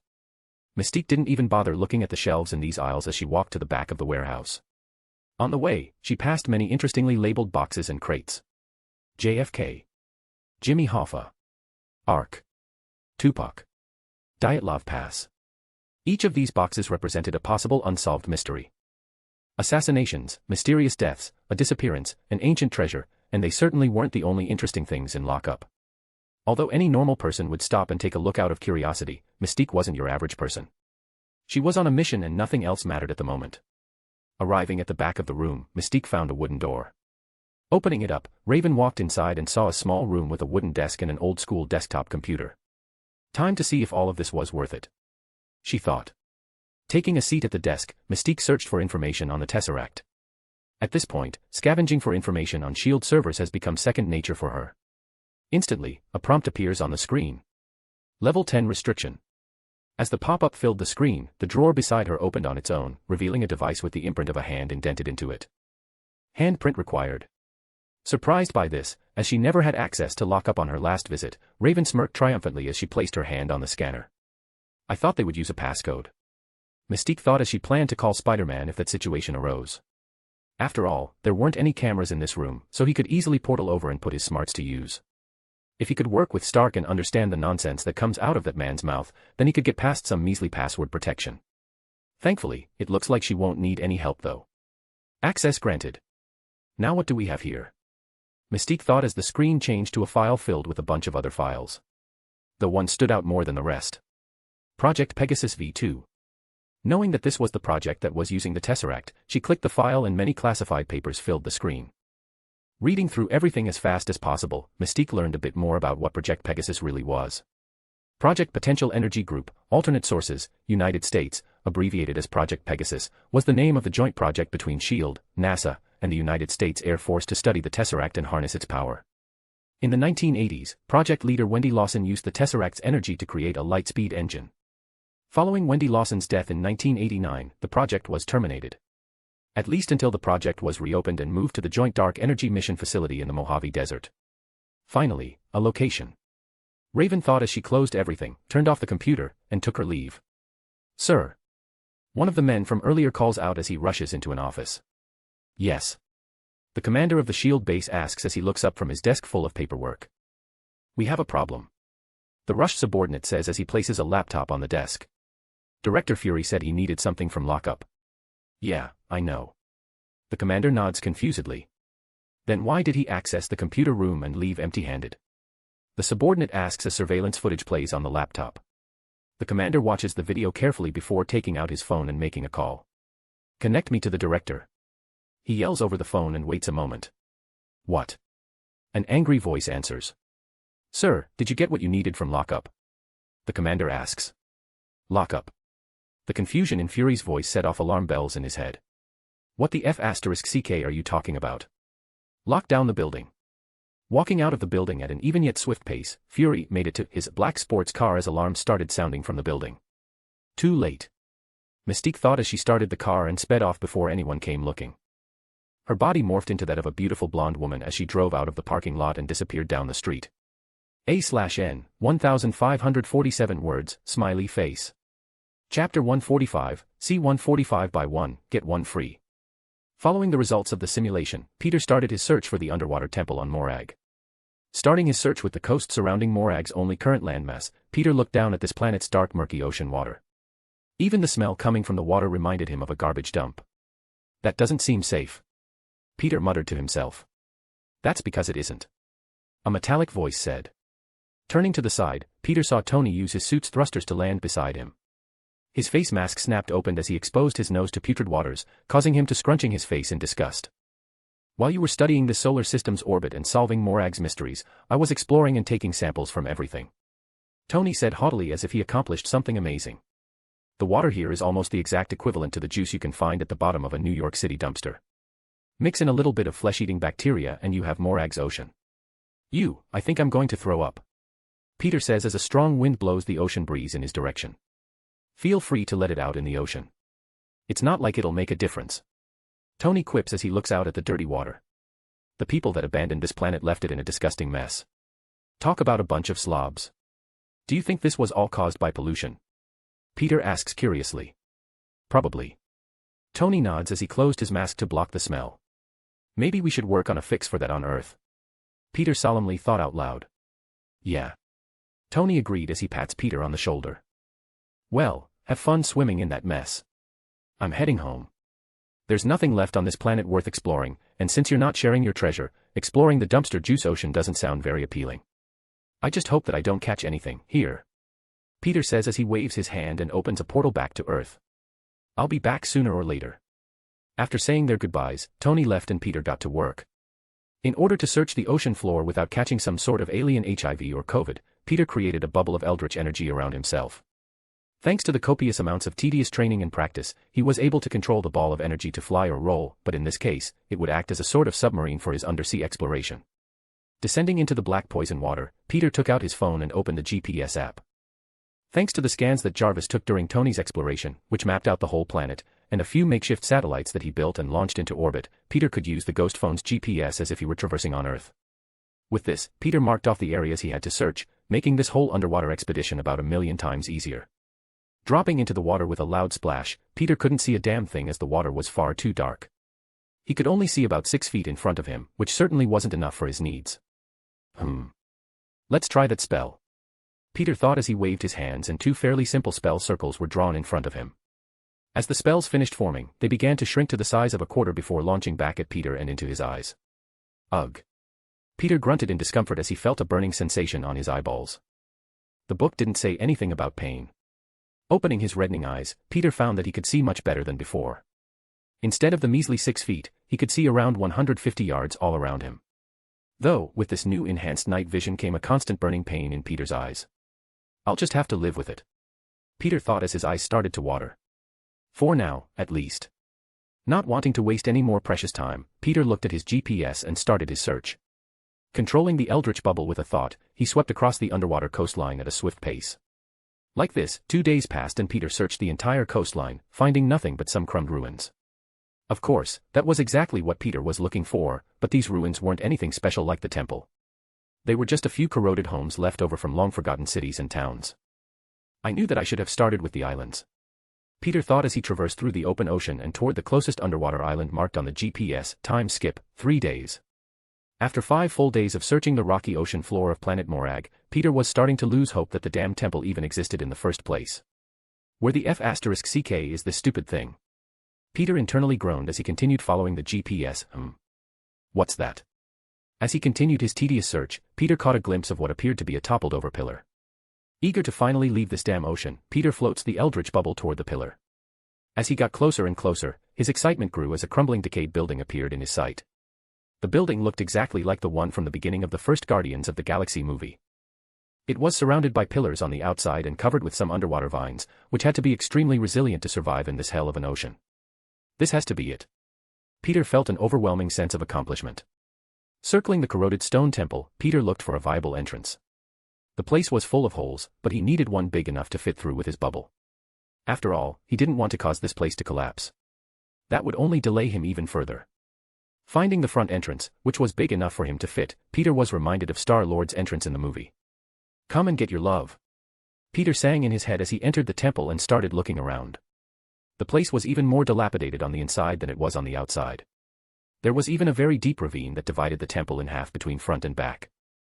If I recall correctly, the vault that held the orb was on the other side of the ravine.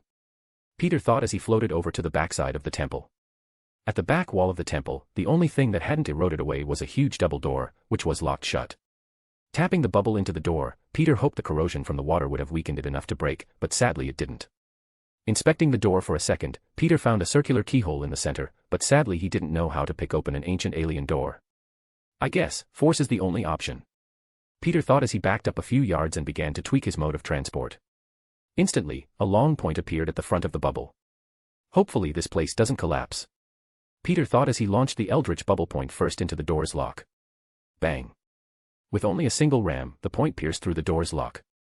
Expanding the point, the doors began to crack and crumble into pieces, as Peter made his own entrance. Within seconds, the door was nothing but rubble that floated to the floor, leaving a hole big enough for Peter to float through. Though, the vault didn't seem to have any water inside, so as soon as an opening was made, water was sucked in like a vacuum, filling the small space in no time at all. As the water settled, Peter floated inside and found a small room covered in odd glyphs with a pillar in the middle. This pillar had its own carvings as well, but the most attractive part of it was the softball-sized metal orb that was floating, suspended behind some sort of force field that seemed to keep the water at bay. Insert picture of the orb here. Floating up to the pillar that held his prize, Peter took a moment to admire it. Finally, my first infinity stone. Peter thought as a smile bloomed on his face. After basking in his accomplishment, Peter now had to figure out how to get the thing out, as it was locked behind the force field. Didn't Star-Lord use some sort of overpowered magnet to pull it out? Peter thought as he tried to remember the movie. Let's give it a try.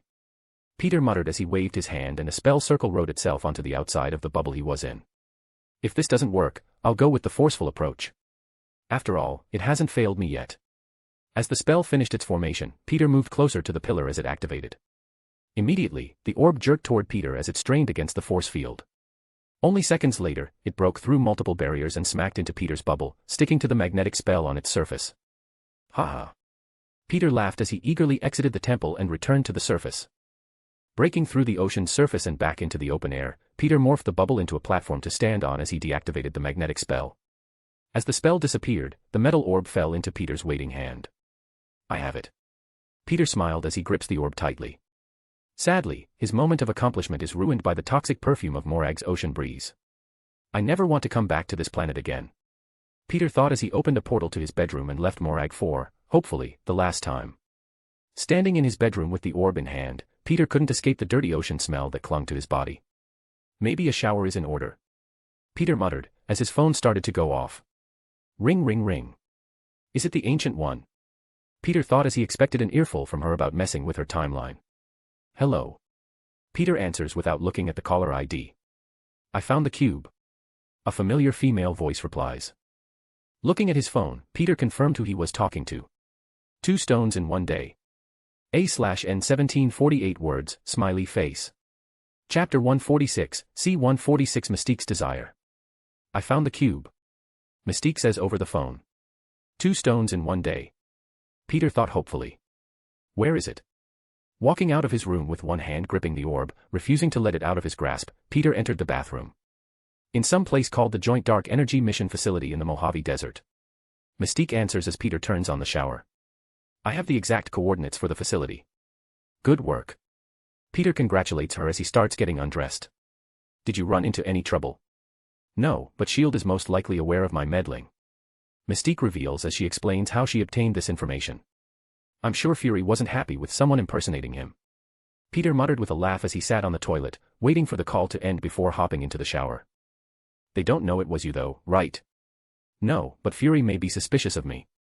Mystique guesses thoughtfully. I'm probably among the top of the list when it comes to suspects.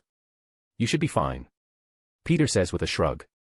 Just don't say anything and cooperate with any investigation Fury brings to you. We can come up with a good alibi later on as well. I agree, but that isn't the real problem. Raven says as Peter's bathroom starts to steam up. It's only a matter of time before S.H.I.E.L.D. looks into what I was doing. If we don't act quickly, they may move the Tesseract, and finding it again will be far more challenging, I'm sure. Okay, so we need to speed up our heist. Peter mutters as the gears in his mind start turning. Where are you right now? California. Mystique answers swiftly. Text me your exact location and I'll portal over in about 20 minutes. Peter says as he hangs up the phone before she could reply and hops into the shower. Throughout his hot shower, Peter was trying to think of the best way to steal the Tesseract. His original plan required some allotted time for Mystique to infiltrate the facility and shut down the surveillance cameras, but that may not be viable anymore. I'll just wing it, I guess. As Peter was about to leave to see Mystique, he was left with a very glaring problem. What should I do with this? Peter thought as he looked down at the orb on his computer desk. A fancy paperweight perhaps. Of course, Peter was joking. The Power Stone may be contained, but it's far too dangerous to be left behind on his desk, holding some papers in place. It could either get stolen, which wasn't likely with the magic Peter has protected his house, or one of his loved ones could misplace it or accidentally cause some sort of catastrophe by messing with it. I need a place to safely store it. Peter didn't think this far, as he set all of his attention on finding the damn thing. That might work for now. After a few moments of thought, Peter came to decision and walked down to the basement. The last people to live in this house left behind a big safe in the basement, which just so happened to be bolted to the floor.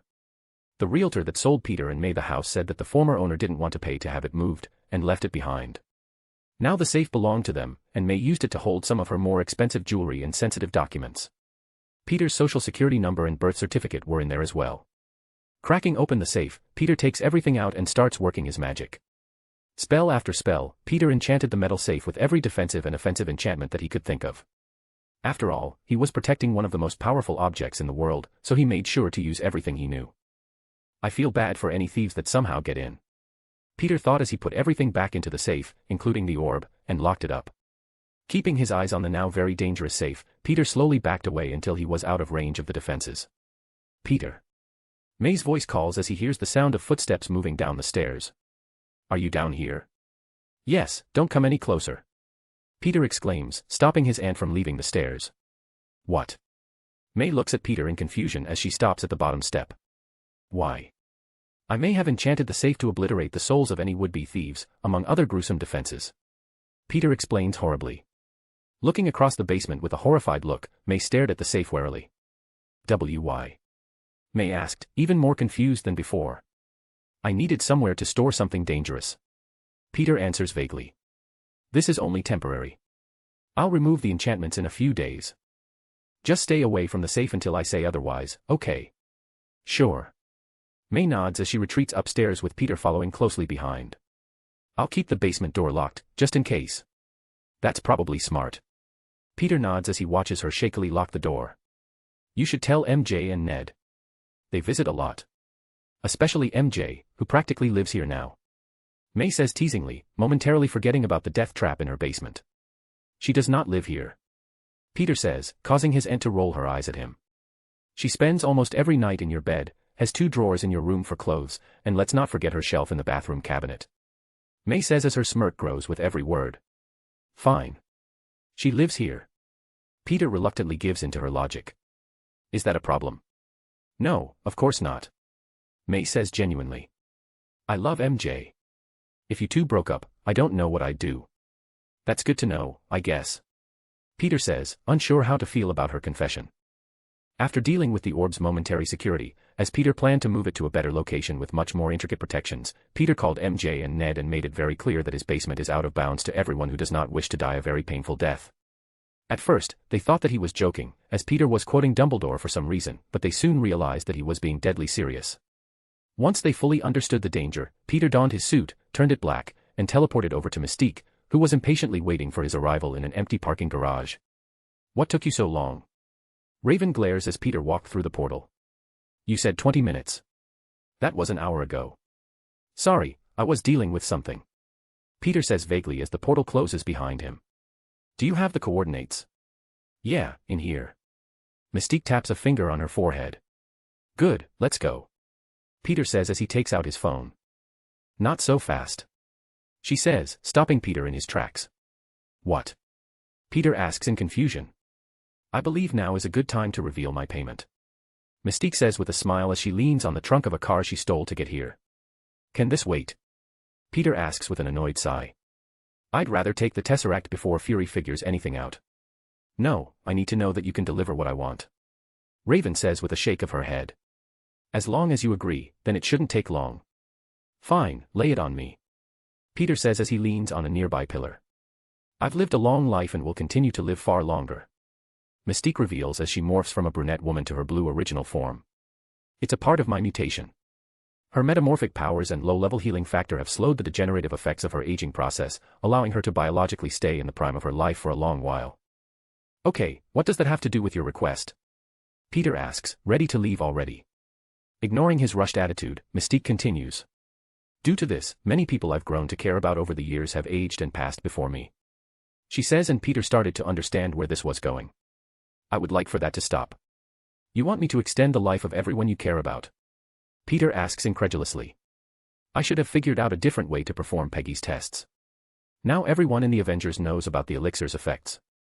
Though, getting access to all of the medical equipment the tower has without leaving any traces would have been a challenge of its own, and they would have figured it out sooner or later anyway.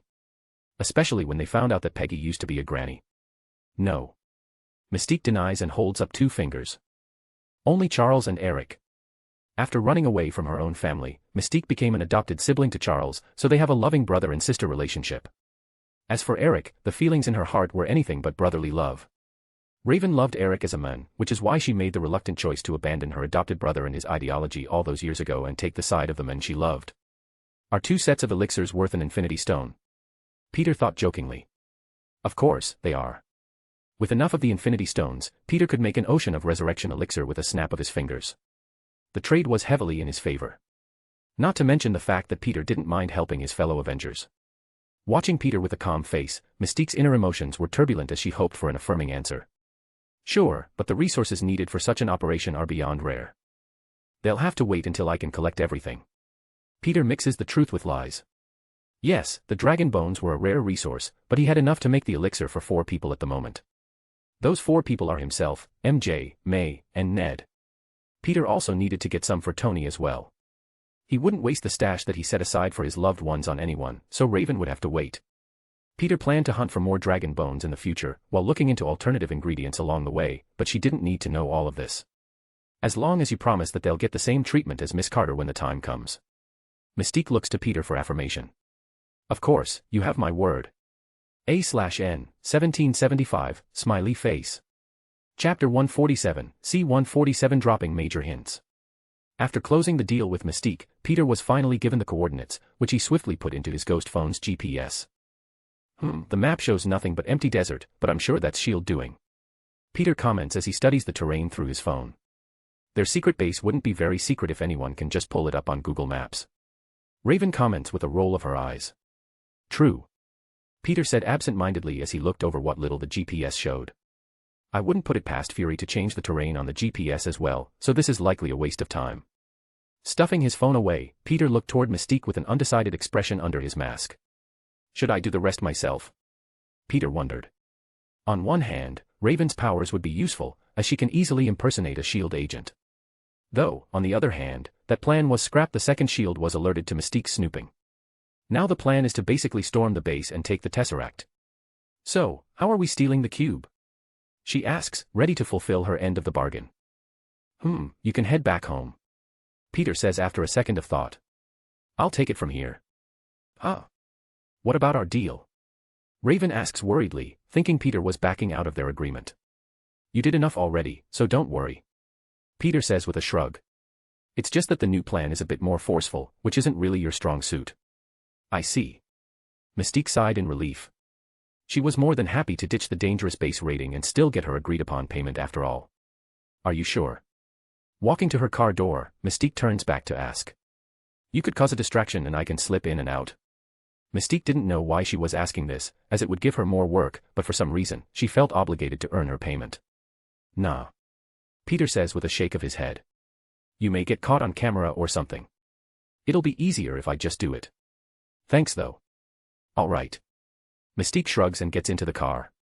As she drives away, her body morphed into a random woman. Now, who should I impersonate for this heist? Peter thought as a light bulb goes off in his head.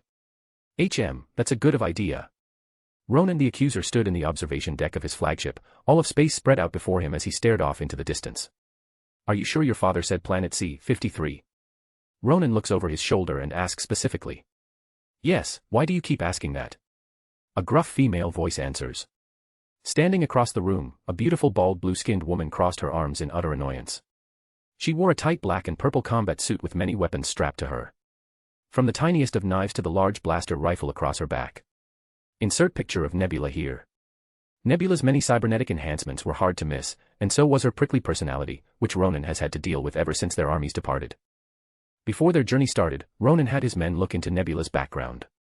She was a former Lufamoid assassin, an adopted daughter of Thanos as well as the adopted sister of Gamera, the Mad Titan's favored daughter. She would serve as the right-hand woman of Ronan the Accuser during his quest to retrieve the Tesseract, which angered her to no end. Why must he be in charge? I'm supposed to be your daughter. Nebula lamented the lack of trust her father had in her. Always the failure, which is shown by the countless cybernetic changes Thanos has forced on her body. Upon hearing her answer, Ronan got quiet and stared off into space once again. Ver shouldn't be on planet.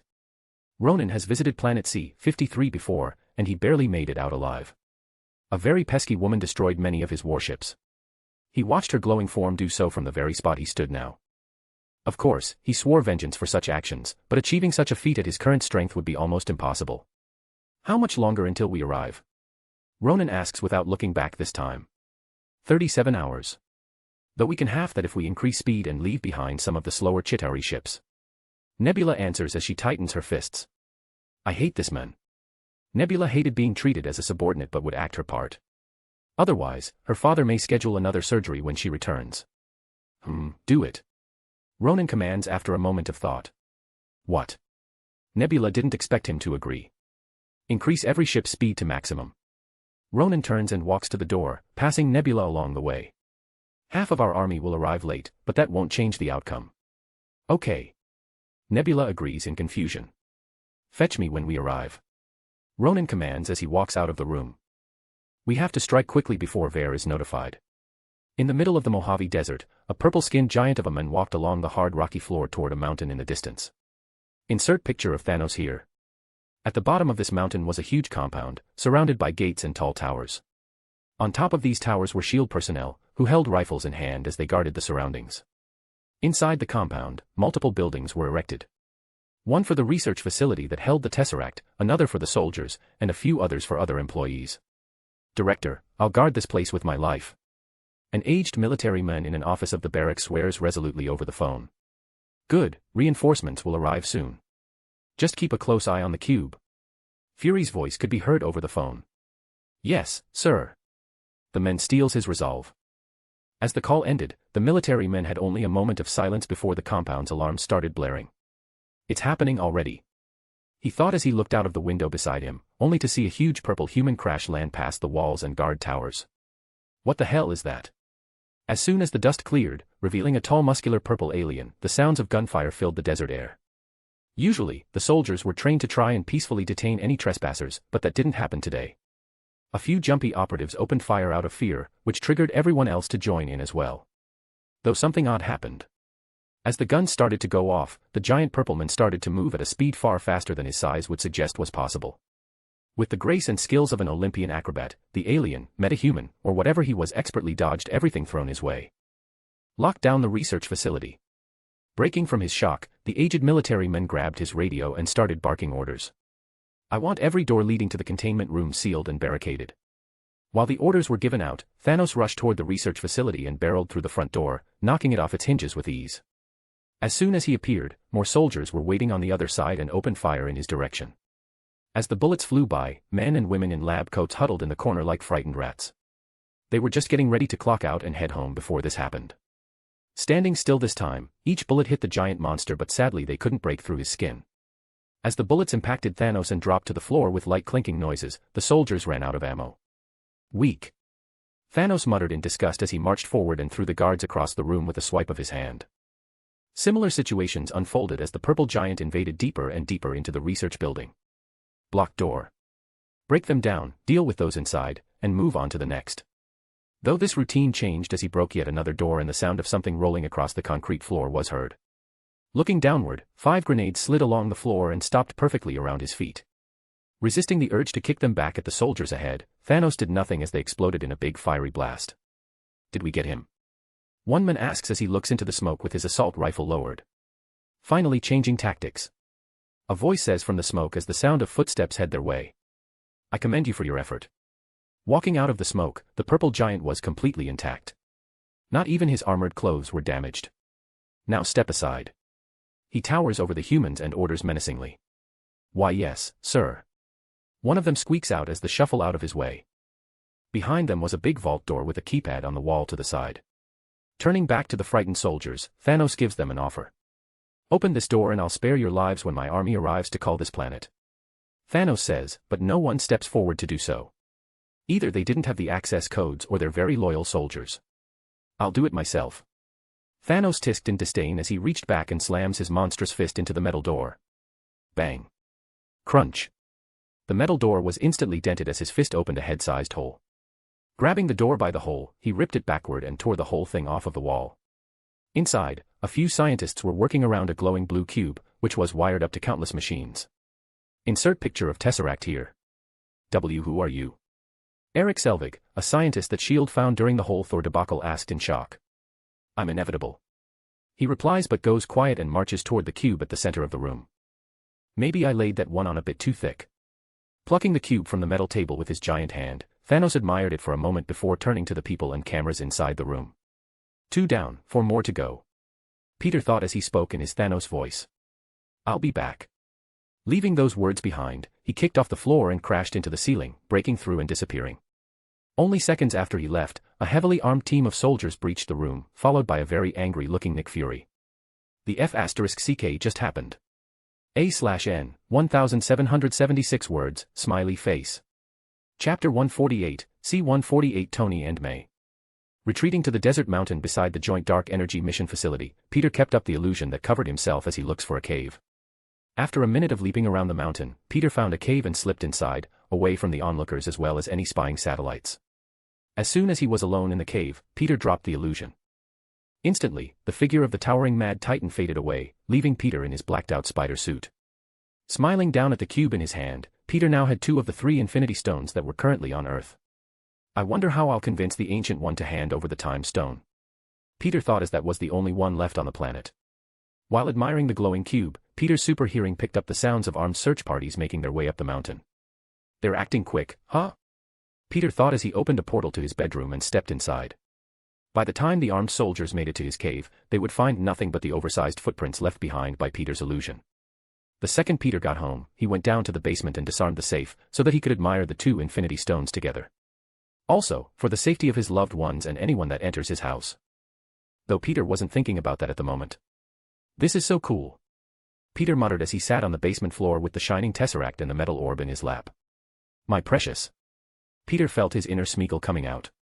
You've changed a lot today, again. A familiar voice appears in the dark basement. Jumping in fright, as he didn't expect the Ancient One's arrival, Peter holds both of the Infinity Stones behind his back. I won't let you lay your dirty hands on my precious collectibles. Peter blurts out without thought. Ahem, dangerous objects. That's right, I won't let these dangerous objects fall into the wrong hands. His teacher just stared at him as if he were an idiot. If I wanted your precious collectibles, I would have taken the orb while you were out. Impressive enchantments, by the way. I could have broken them in seconds, but other masters would have risked their lives disarming that safe. Thanks, I plan to create a better hiding spot for them. Peter said, happy to hear a praise, which isn't given lightly. You can give them to me. She offers a helping hand. I'll take good care of them for you.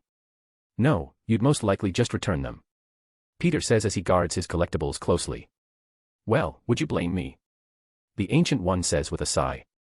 The Tesseract isn't that big of a deal, since you already screwed up the invasion timeline, but Peter Quill and his team can still be formed if the orb is returned. She gives her student a pleading look, hoping that he would see things her way. That's what you're worried about? Peter mutters incredulously. Just create a replica of the orb's casing and put it in the temple. The Power Stone isn't needed for them to come together. All interested parties only have to think that the stone is inside. The Ancient One goes silent as she reluctantly agrees with her student's assessment. Fine, I'll have a copy put in its place. I have no problem with that. Peter smiles in her direction. See, we can work together. No, you messed up a good part of the future and I'm cleaning up your mess. She rebuts with a roll of her eyes. I like to think about it a bit differently. I took a very powerful weapon away from our enemy before he could take it, and you agree with my decision and wanted to help. Peter twists her words into a better light. Yeah, no. She says flatly. They say denial is the first step. Peter says in a know-it-all tone. I'm not in grief. The Ancient was starting to get annoyed with her student. Oh, is that anger? Peter continues messing with her. That's the second step, I think. Not wanting to entertain Peter's idiocy any further, the Ancient One left without another word, disappearing into thin air. Okay, enough messing around. Peter turns much more serious when he was left alone. Time to make a portable container for these. First, Peter didn't want to leave the Infinity Stones in a single location. He would much prefer to always have them on his person, which would add an extra level of security. Though, this would also add a level of risk as well. If Peter were to lose a fight, then the stones could be stolen from his body. Or he could misplace the container, but that's unlikely and can be solved with a tracking enchantment. Either way, Peter would stick to this idea, as the alternative is something like the safe, which he didn't like very much. Spending the rest of the day working on this, it didn't take Peter long to make the perfect container for his valuables. Standing over his desk tiredly, Peter admired a silver necklace with a small leather pouch that hung from it like a pendant. The pouch itself is something that Peter found in Camartage and tweaked to fit his needs. It's pretty much a tiny bag of holding. The inside was expanded to about 4 cubic meters, which is more than Peter needed, so he didn't change that at all. What he did change, however, was the runes that covered the spacious inside. These runes are multiple energy containment spells that are there to keep the Tesseract from being tracked. Peter knew that the Tesseract could be tracked by its energy signature, as Tony and Banner did so in the Avengers movie. Knowing this, Peter has already placed similar runes around his house, as Fury is no doubt doing everything he can to find his stolen property. Other than the energy containment spells, Peter did his best to make the bag as sturdy and resilient as possible. As for the security, that comes from the silver chain, which has so many security and defensive spells that it isn't even funny. Using a magnifying glass, Peter could see the tiny etched enchantments he placed along the individual chains of the necklace. Each small chain is one singular enchantment that is all connected to protect the pouch. I went a bit overboard with this, didn't I? Peter thought as he cut his finger and placed a drop of blood on the chain. A dim light pulses through the chain as the blood is absorbed and disappears. Now that I'm registered as the owner. Peter reaches out and grasps the chain, hoping that he did everything right and it doesn't explode or something. Nothing. Sighing in relief, Peter grabs the pouch and pulls it open like a bag of chips. Instantly, the pouch stretches open wider than what seemed possible. Looking over at the 2 contained Infinity Stones, which were currently being used as paperweights on his desk, Peter placed them inside the pouch and closed it up. Done. Peter smiles as he puts the necklace on. I'll need to change this when I get the other stones though. The power and space stones could be stored in the pouch thanks to the fact that their power is already contained by their respective vessels. The orb and tesseract. The pouch would likely disintegrate over time if he placed any loose Infinity Stone inside. I'll worry about that later. He thought with a shrug. Admiring the look of his new jewelry in the mirror, Peter noticed how tired he looked and started getting ready for bed. As he laid his head onto his pillow after a warm shower, Peter checked his phone and found a bunch of calls from Fury, alongside texts that pretty much spelled out one thing. Avengers assemble. Of course, Peter wouldn't be answering that call right now. He knew what the calls were about. After all, he was the cause. His little stunt as Thanos probably sent the bald pirate into overdrive, but that was a problem for the morning. At least the Avengers will be wary of Thanos. Peter thought as his eyes began to droop sleepily. Bang. Just as he was about to fall asleep, someone slammed Peter's bedroom door open. What the? Peter sat up and found a smirking Tony Stark standing at his door. Why are you here? Fury's freaking out about some sort of Barney the dinosaur alien, and you weren't picking up your phone. He says as he strolls in and sits in Peter's computer chair. So, I thought that since I know your super-duper secret identity, I could stop by and see what's up. Who let you in? Peter asks as the house has protections for unwanted visitors. Only someone keyed in can grant other people access. Mr. Stark. May's voice yells up the stairs. Do you take milk and sugar in your coffee? That would be your sexy aunt. Tony says teasingly. Yes, please. Oh, God. Peter mutters as he puts a pillow over his face and groans. This has to be a bad dream. Hee hee, I love knowing who you are. Tony enjoys the moment. Maybe I'll ask your aunt on a date. Tossing the pillow aside, Peter looks at Tony seriously. You stay away from Dash. Mr. Stark. May enters the room with a big mug and handed it to their guest. I hope it's good. I recently started using a French press. As I said downstairs, just call me Tony. Taking a sip, Tony smiles up at her from his seat. It's wonderful. Tony sends her a flirtatious smile as Peter glares into the side of his head, annoyed with this entire situation. Knock knock. Metallic knocking could be heard as Nebula stood outside of Ronan the Accuser's sleeping quarters, tapping the locked door with her knuckles. Though there was no response. Soon, the knocking turned to banging as Nebula lost her patience. Bang bang. This seemed to get Ronan's attention as the doors swished open, and a fist flew at Nebula's face, knocking her backward and into the ship's metal hallway wall. Quit that incessant banging. Ronan commands. You. Nebula wipes some blood from the corner of her mouth and draws her blaster rifle on him. You were the one who ordered me to get you when we arrived. Not only was she acting as a servant, but she was struck for her efforts as well. Nebula was really starting to hate her father's newest subordinate. We're here. Ronan asks as he ignores the gun pointed at his chest and walks down the hall, turning his back to Nebula. He knew she wouldn't fire. Aft. Nebula screams in anger as she forces herself to lower her rifle. Her father wouldn't be happy if she killed his latest lackey.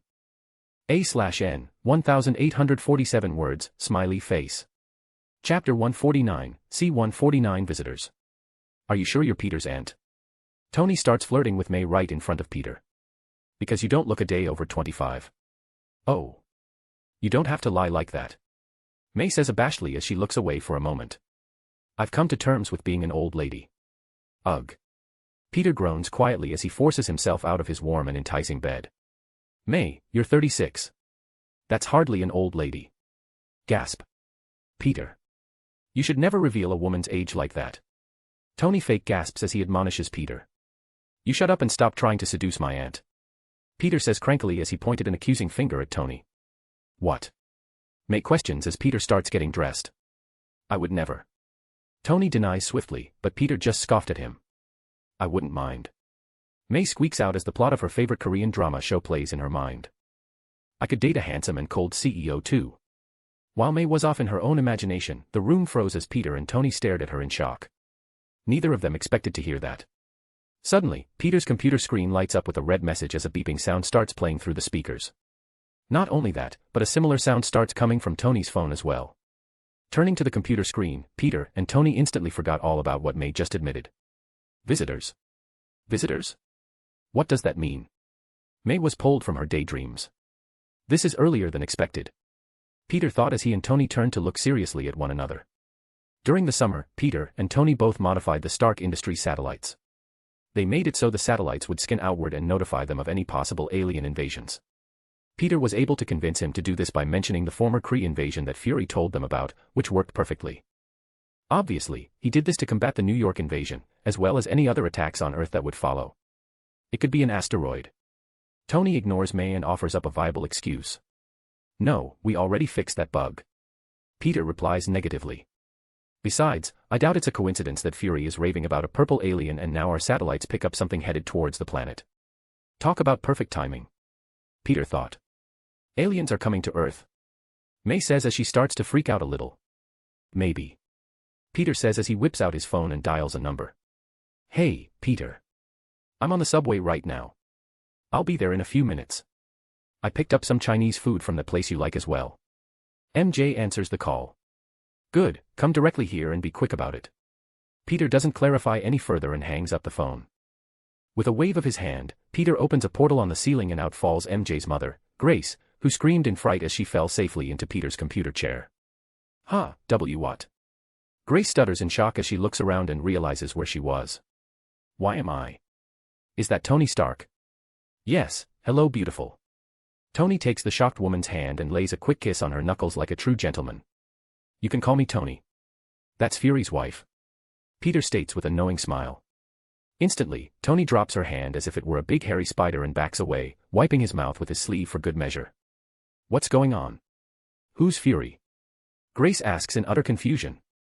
I'm really starting to regret keeping her in the dark. Peter thought with an internal sigh. That doesn't matter right now. Peter says as he waves his hand and a portal opens above his bed. Ah. Ned falls through the portal with his phone in hand, which was playing a familiar hentai video. He lands in the bed and instantly figures out what happened as he locks his phone, hiding the porn and silencing the sweet moans that played through the speakers. D-dude. Ned stutters in embarrassment, though he was thankful that his pants were still on as he was only browsing. A little warning next time would be appreciated.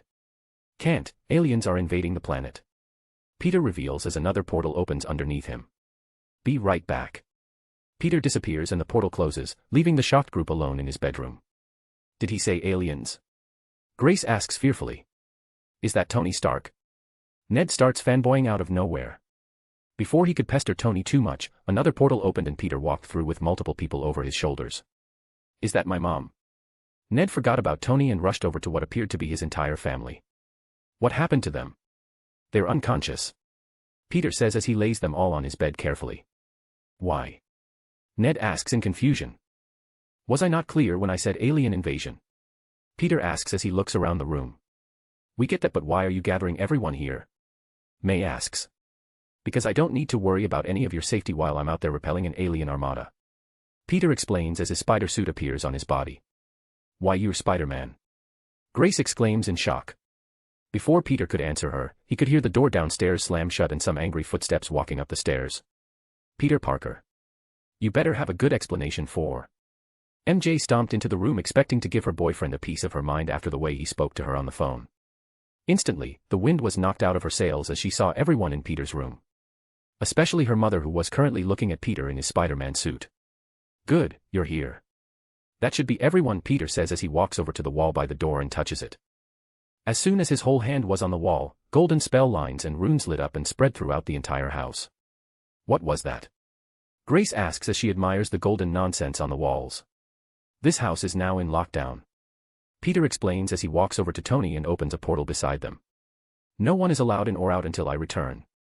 Just keep the doors and windows shut and the enchantment will keep you safe. There's enough food in the fridge and pantry to last a few months, but I shouldn't be gone anywhere near that long. Wait. MJ stopped Peter just as he was about to leave through the portal. What's going on? Why are you locking down the house? Smiling under his mask, Peter walked over and took MJ into his arms. There's a possible alien invasion. Peter says as he pulls up his mask and surprises her with a quick kiss. This house is the safest place to be, so I brought everyone over. That's why you were such AD*CK on the phone earlier. MJ mutters in realization. I wasn't AD*CK. I was rushed and I'm still rushed. Peter says as he pulls his mask back down and separates from MJ. Be safe. MJ wanted to follow after him, but knew that she would only get in his way. I always am. Peter smirks as he follows Tony through the portal and it begins to close. May, if we all survive the aliens, I'll take you out to dinner. Tony calls out through the portal before it is fully closed. Peter was Spider-Man all along. Grace turns to her daughter and asks. Yeah. At the top of Avengers Tower. I'll take you out to dinner. Tony says as a slap connects to the back of his head. Ow. Stop hitting on my aunt. Peter says as Tony rubs his head in pain. She's like my mother, you sick F***CK. What? She's a beautiful woman. Tony defends his actions. Don't you have Pepper? Peter asks. Yeah, but she hasn't really been reciprocating my advances lately. Tony says embarrassingly. Oh. The great Tony Stark can't pick up a woman, so he has to try and seduce my aunt. Peter's words seem to hit a nerve. I'll have you know that I can seduce any woman. Tony says as a teasing smile adorns his face.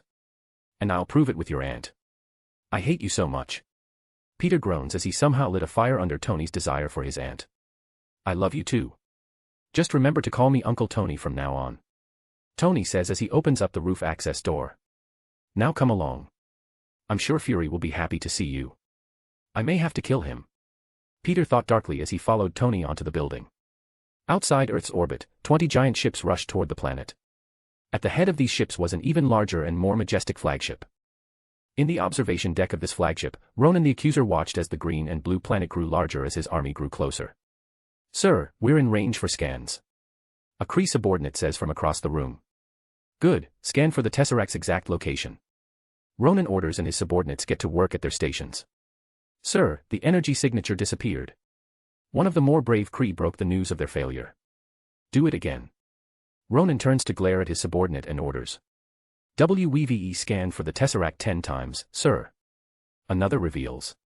Ronan goes quiet as he looks at Earth questioningly. Did someone else take it already?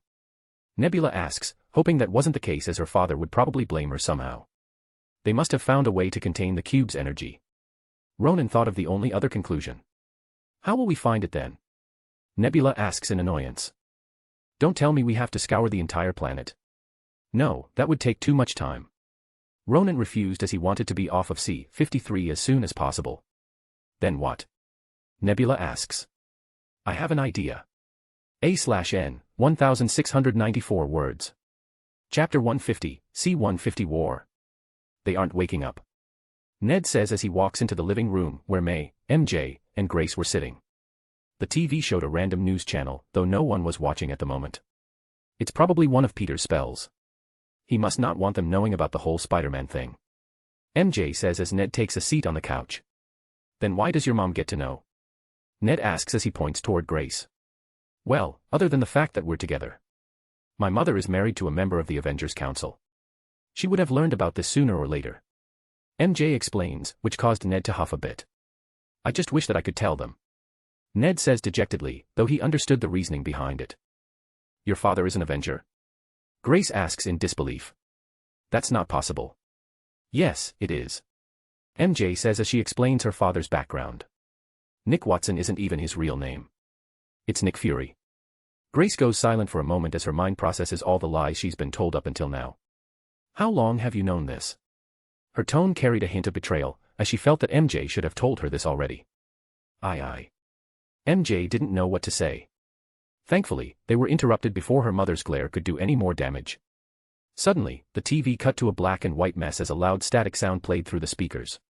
Though this didn't last long. Before May could grab the control to fix the TV, the static disappeared and a picture of a blue-skinned man took its place. Behind him was a big window with the image of the Earth in the background. Greetings, citizens of C-53. The blue man spoke with an air of superiority. I am Ronan the Accuser. I have come to this insignificant backwater planet in search of a cube known as the Tesseract. Bring me this object within the next 18 hours or my army will invade and I will take the Tesseract from the rubble of your barren home world. Your time starts now. Greetings, citizens of C-53. I am Ronan the Accuser. The same speech replayed over and over. What the? May mutters as she changes the channel, but no matter which one she chose, they were all playing the same thing. We're going to be okay, right? Grace asks worriedly. Yeah, Peter will take care of them. Your time starts now. Ronan says as the live broadcast ended. Ronan chose that time frame specifically, as they left the Chitauri half of his army behind. Of course, he would rather just scare the planet into handing over the Tesseract, but if they don't give it up, he would rather attack with his whole army. Do we just wait now? Nebula asked from the side. No, you will lead a stealth team to the planet. Ronan says as he turns to her and waves, shooing her off. Make yourself useful and find the cube.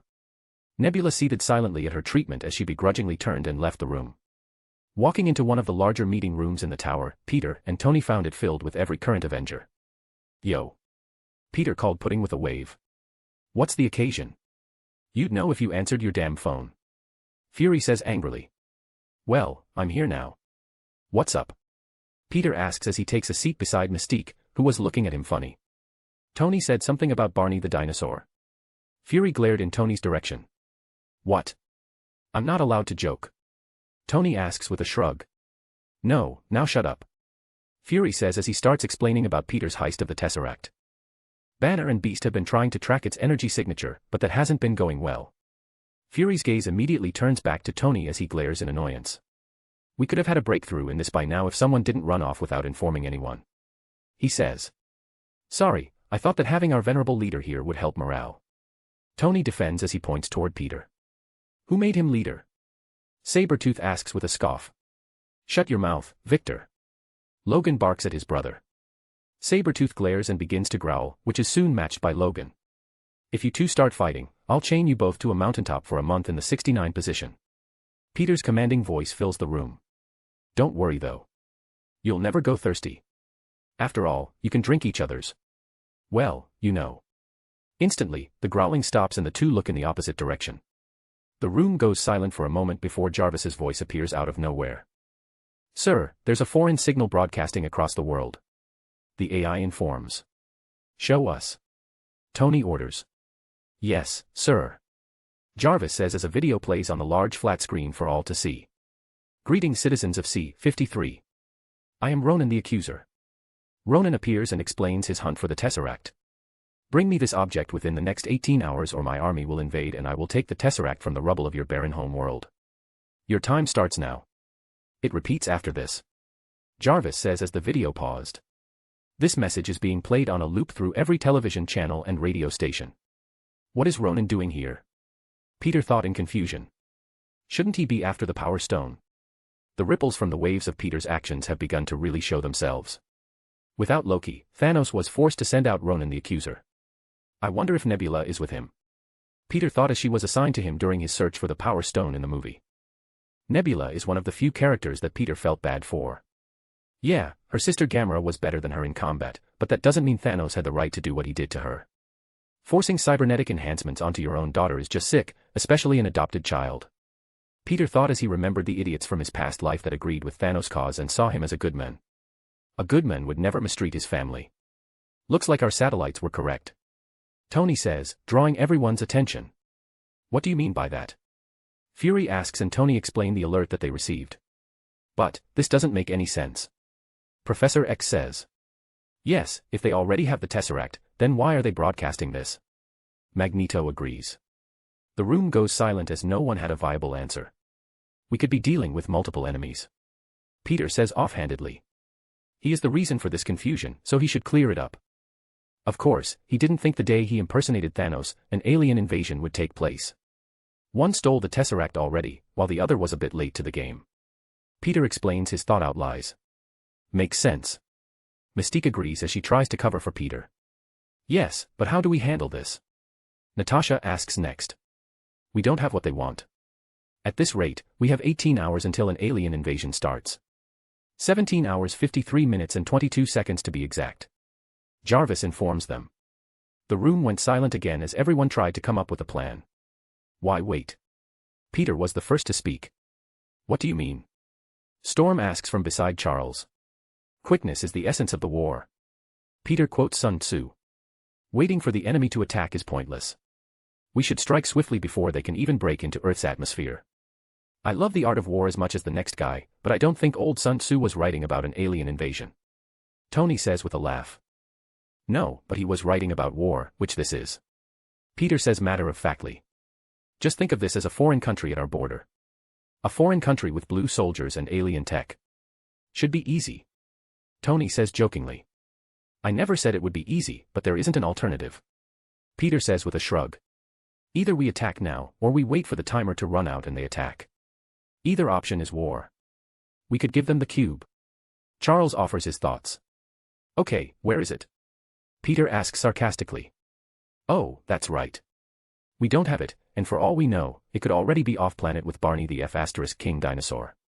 All doubters went quiet without a word to say. Mystique was especially quiet as she wrestled with the idea of revealing what she knew. Though after a few moments, she decided to keep her mouth shut. After all, Peter wouldn't feel very inclined to fulfill her request anymore should she out him. I know that we aren't soldiers, but this is war. A war that we are going to fight either way. It just so happens that my way will save a lot of innocent lives. If we can contain the fighting off the planet, that is. Did I hear someone say war? Peggy says as she walks in with Steve beside her. Need any help? A/N, 1549 words, smiley face. Chapter 151, C-151 War. Need any help? Steve asks as he and Peggy stroll into the room. Yeah, feel like kicking some blue alien A**s. Peter responds excitedly. Are they really alien? I mean they could be metahumans, right? Like James. He asks in confusion as he points to Logan. I told you to stop calling me that. Logan yells gruffly from across the room. I don't have those memories anymore. You two know each other? Peter asks as he was out of the loop. Yeah, he was a member of the Howling Commandos, James Howlett. He, Bucky, and I fought against Hydra and the Nazis together. Steve pauses for a moment as he remembers the sad loss of his best friend, Bucky. Peggy senses his dampening mood and places a reassuring hand on his shoulder, which seemed to snap Steve out of his funk. James was the only man in my unit that could keep up with me. I thought that it was just amazing genetics and training at the time, but now I know he's a metahuman. Steve says as he smiles over at Logan, who grunts and looks the other way. I see. Peter says as he looks over at Logan and chuckles to himself. Well, don't worry about Logan. He may seem all gruff and uncaring, but he's a big softy on the inside. He'll warm up to you soon enough. Just keep pestering him and he'll give up. Hearing this, Logan couldn't help but sigh in annoyance. I'll keep that in mind. Steve says with some renewed vigor. Please don't. Logan mutters to himself, but those with enhanced hearing picked it up clearly.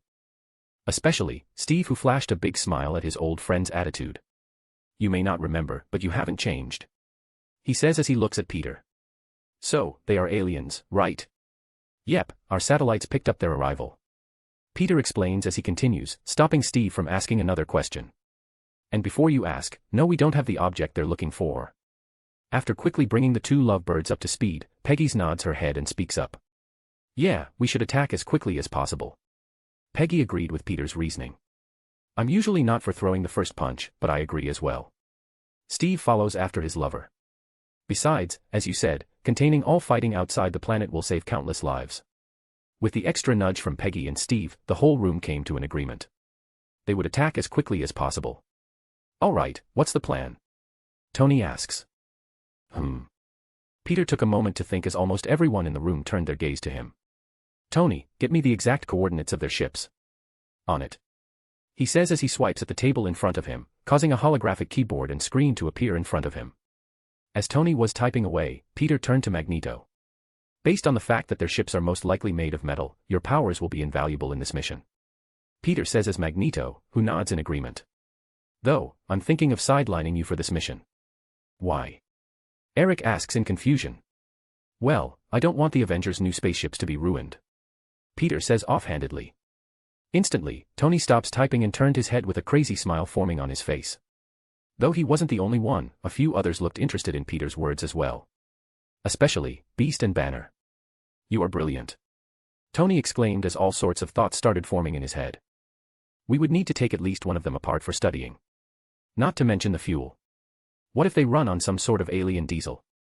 We'll have to find out what they use. Ahem. Steve clears his throat, stopping Tony from continuing his rant.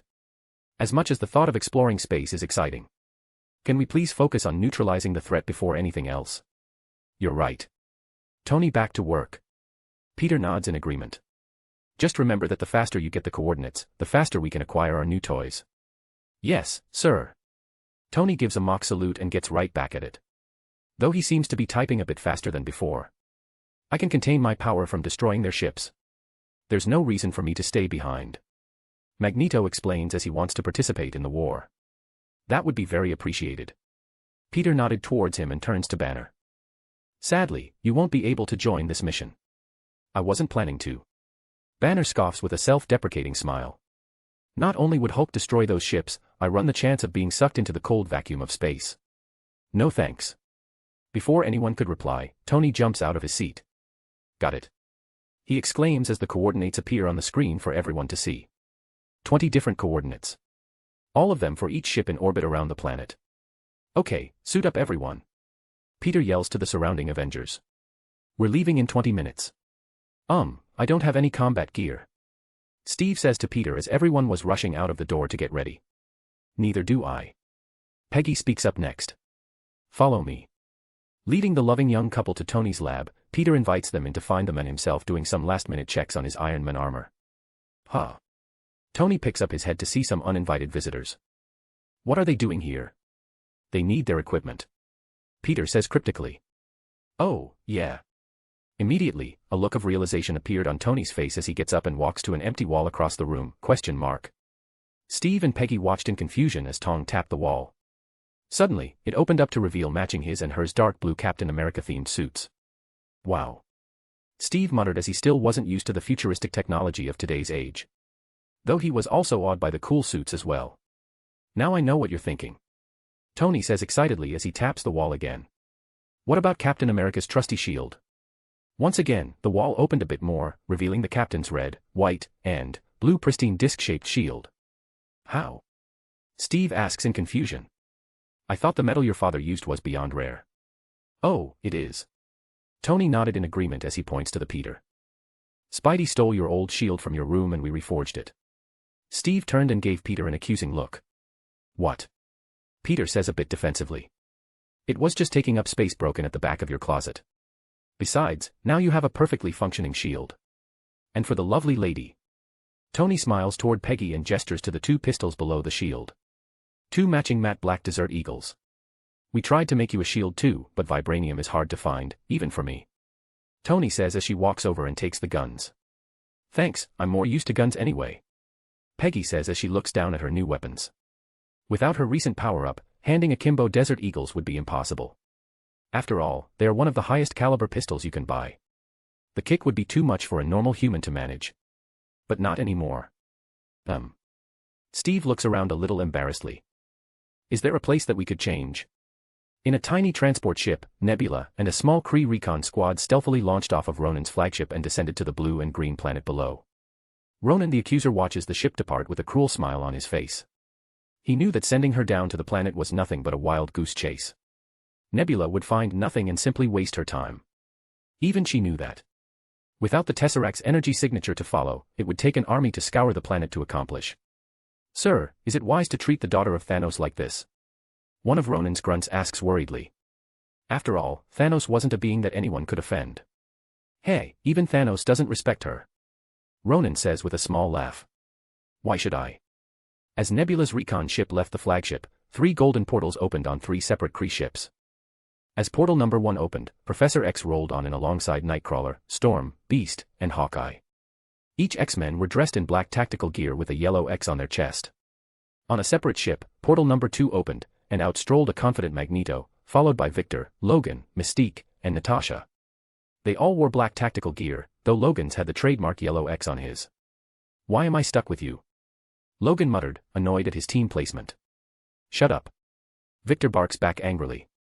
Finally, on the flagship at the head of all 20 Kree warships, the last portal opened, and out walked Peter followed by Tony, Fury, Steve, and Peggy. Steve and Peggy donned their newly gifted suits, while Fury wore the same trench coat he always does. Tony was, of course, armed in his newest Iron Man suit. The Mark 7. Insert picture. Team 2 and 3, do you read me? Peter tapped his ear and spoke in a hushed tone. Loud and clear. Charles answers back. Yes. Eric follows soon after. Good, let the war begin. A/N, 1578 words. Chapter 152, C-152 Trap. As Ronan the Accuser stared out of the observation deck, a nearby alarm went off, which caused the Kree grunts at their stations to start busily working. What is it? Ronan asks in annoyance. There seem to be intruders on 2 of our ships, sir. Someone explains as another alarm starts going off. They're on our ship as well. How did they get in? Ronan asks with a deep frown. The scans should have picked up any ships in the area. Especially boarding ships. Ronan's tone was accusatory as he wondered if his followers were growing lazy and incompetent. After all, his ships are the latest and greatest of Kree technology. Their scanners could detect the slightest movement for thousands of miles. Even stealth ships stood no chance against Kree technology, so in his mind, they had to have been slacking off. As the pressure surmounted on them, the Kree soldiers got to work trying to figure out how this happened. After all, the displeased face of their leader was not something that any Kree soldier wanted to see. Many Kree have been executed after seeing that face. Sir, the ship's life signs show them appearing on Sector 5. Someone informs as an image of a hallway blueprint appears on the screen for all to see. 1 second the hallway was empty, and the next. 5 red dots appeared, being picked up by the motion scanner in the hall. How odd. Ronan mutters as he looks over at the armed guards at the door. Sound the alarms and retrieve the intruders. Kill them if you have to, but leave at least one alive for questioning. Do the same for the other ships as well. Yes, sir. Let the war begin. Peter says over their encrypted comms before turning to his team. All right, should we split up or? Just as Peter was talking, a loud alarm filled the hall. Well, I think they know we're here. Peter mutters as the door in front of them opens and some lasers bolts come flying out. Jumping in front of Fury, Steve held up his shield, which deflected a few of the lasers off to the side. Everyone else dodged except for Tony, who fires a thick energy beam from his chest. The larger energy beam seemed to swallow the rest of the red blaster bolts, countering the attack and pushing forward toward the blue Kree soldier on the other side of the door. Not expecting the sudden counterattack, the Kree stood shocked as the energy beam tore through their ranks, drilling a gruesome hole through one after another. As the chest beam died down, the limp bodies of the first responding Kree soldiers toppled over, dead. Damn, is that new? Peter asked in awe. Tony would usually attack with his thrusters, but his chest didn't have a thruster, so that was most likely the pure energy of his arc reactor. Yeah, the potassium made that possible with a few tweaks of course. Tony explains. Cool. Peter muttered as they ignored the dead bodies and pushed onward through the ship. As they continued, the slaughter of blue aliens continued. With their firepower, clearing the hallways of the ship was easy work. The only one in the group that needed a bit of looking after was Fury, though he could handle himself for the most part. Especially after he looted the Kree for their weaponry. Peter felt no guilt for the deaths of these Kree. He knew from the movies that Ronan was a bloodthirsty warmonger, who would slaughter planets of innocent people if they stood in his way. Those that chose to follow this sort of leader deserved zero pity. Though the same couldn't be said for Steve, who knew nothing of these aliens. As more and more blue humanoids were killed mercilessly, the good-hearted captain would look away from their bodies and push forward. The only thing keeping him from cracking was the fact that these were aliens, not humans. Killing fellow humans had a sort of dirty feeling about it, but aliens weren't as bad for some reason. As for Tony, Fury, and Peggy, they seemed to not care one bit.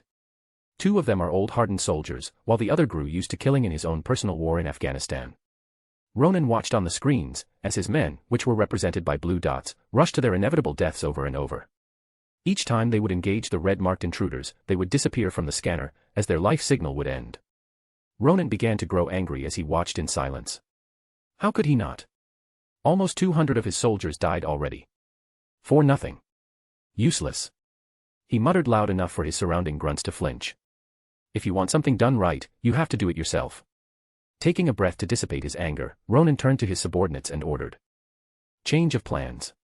Order those useless idiots to retreat to my position. Ronan commands as he grabs his warhammer and walks to the door. Use the hallway doors to lead the intruders to the arena. Ah, yes sir. One responds as they jump quickly to comply with his orders. Leaving the room with his hammer over his shoulder, Ronan makes his way to the arena with 10 fully armed Kree soldiers at his back. That number would continue to grow as he maneuvered through the halls unimpeded. Peter hummed as they hadn't run into any Kree for a few minutes. It's quiet. Tony says as he looks toward Peter. Too quiet. You had to say that, didn't you? Peter sighs at his friend's *TTY sense of humor. What? It's a good movie line. Tony argues as the door to their right suddenly swishes open. Exclamation point. Instantly, the group was ready for another battle. Sadly, they were met with nothing but an empty metal hallway. This definitely isn't a trap. Peter says with a healthy chunk of sarcasm. I would say otherwise. Steve says, not understanding. Do they not have sarcasm back in your day? Peter asks over his shoulder. Oh. Steve grunts in realization. Well, into the obvious trap we go. Tony exclaims as he walks down the hall. Meh, whatever. Peter says as he follows after him. Shouldn't we? Steve wanted to speak up against this, but Peggy and Fury already walked past him and into the trap as well. With no other option, the captain follows behind Peggy, alert to his surroundings and ready for anything. As they followed the obvious enemy plan, countless doors opened for them over and over, leading the group through the ship and down a large elevator. When the elevator opened, a giant stadium-shaped room came into view. It was a circular stadium with countless seats surrounding what appeared to be a combat area, based on the blood stains and weapons lining the walls. The elevator opened on the wall of the arena, where they could see a tall blue man with a war hammer in hand, waiting at the center for their arrival. The seats in the crowd were filled with Kree soldiers, each aiming their various alien weaponry at the open elevator. You finally arrived. Ronan says irritably. Well, it takes time to follow a badly thought-out trap. Peter comments as he walks out of the elevator fearlessly, followed by Tony, Steve, and Peggy. Fury stood behind and leaned into cover at the corner of the elevator with his new alien blaster rifle in hand. He couldn't dodge lasers like the rest of them, so he would provide cover from the safety of the elevator. Ronan seems to notice this and tilts his head to the side to peek at Fury. Oh, don't mind him. Peter says as he knew what Ronan was thinking. Fury's just a bit shy. As Peter says this, he shoots a few webs around the open elevator doors, lodging them in place. He didn't need to deal with a kidnapped Nick Fury after all. What was that? Ronan asked curiously as the doors to the elevator tried to close, as Peter thought, but sadly for them, the web held it back. Sorry, whenever I see a handsome blue man like yourself, I just start shooting web. Peter says jokingly. Premature ejaculation. Tony says with a sympathetic nod. Men are disgusting. Peggy scoffs at their little joke. Enough. Ronan roars in anger. You will dutifully answer my questions or else. Instantly, the crowd of soldiers readied their weapons. In close quarters, the intruders may have had the advantage, but not anymore. Oh, is it starting? Peter says excitedly. I think it is. Tony answers. Is what starting? Ronan asks in confusion. The badass fight scene. Peter says like it was the most obvious thing in the world. You know, the bad guy leads the heroes into a trap, the trap is sprung but the heroes fight back. Hence the badass fight scene. I'm really disappointed with this villain's service. Tony says as he puts on his best Karen impression. Where's your manager? Meanwhile, the whole crowd of aliens stared dumbly at the odd intruders. They didn't understand a single thing they were saying. Enough of this nonsense. Ronan lost his cool and points at the intruders. Fire. A/N, 1561 words, smiley face. Chapter 153, C-153 New Hammer. As soon as Ronan gave the order, the small stadium of Kree soldiers opened fire. Thousands of laser bolts fired in Peter's group's direction all at once. Sadly for them, each of their targets swiftly dodged out of the way. Tony activated his hand and feet thrusters and shot off into the air. Thankfully the ceiling was extremely tall in this portion of the ship.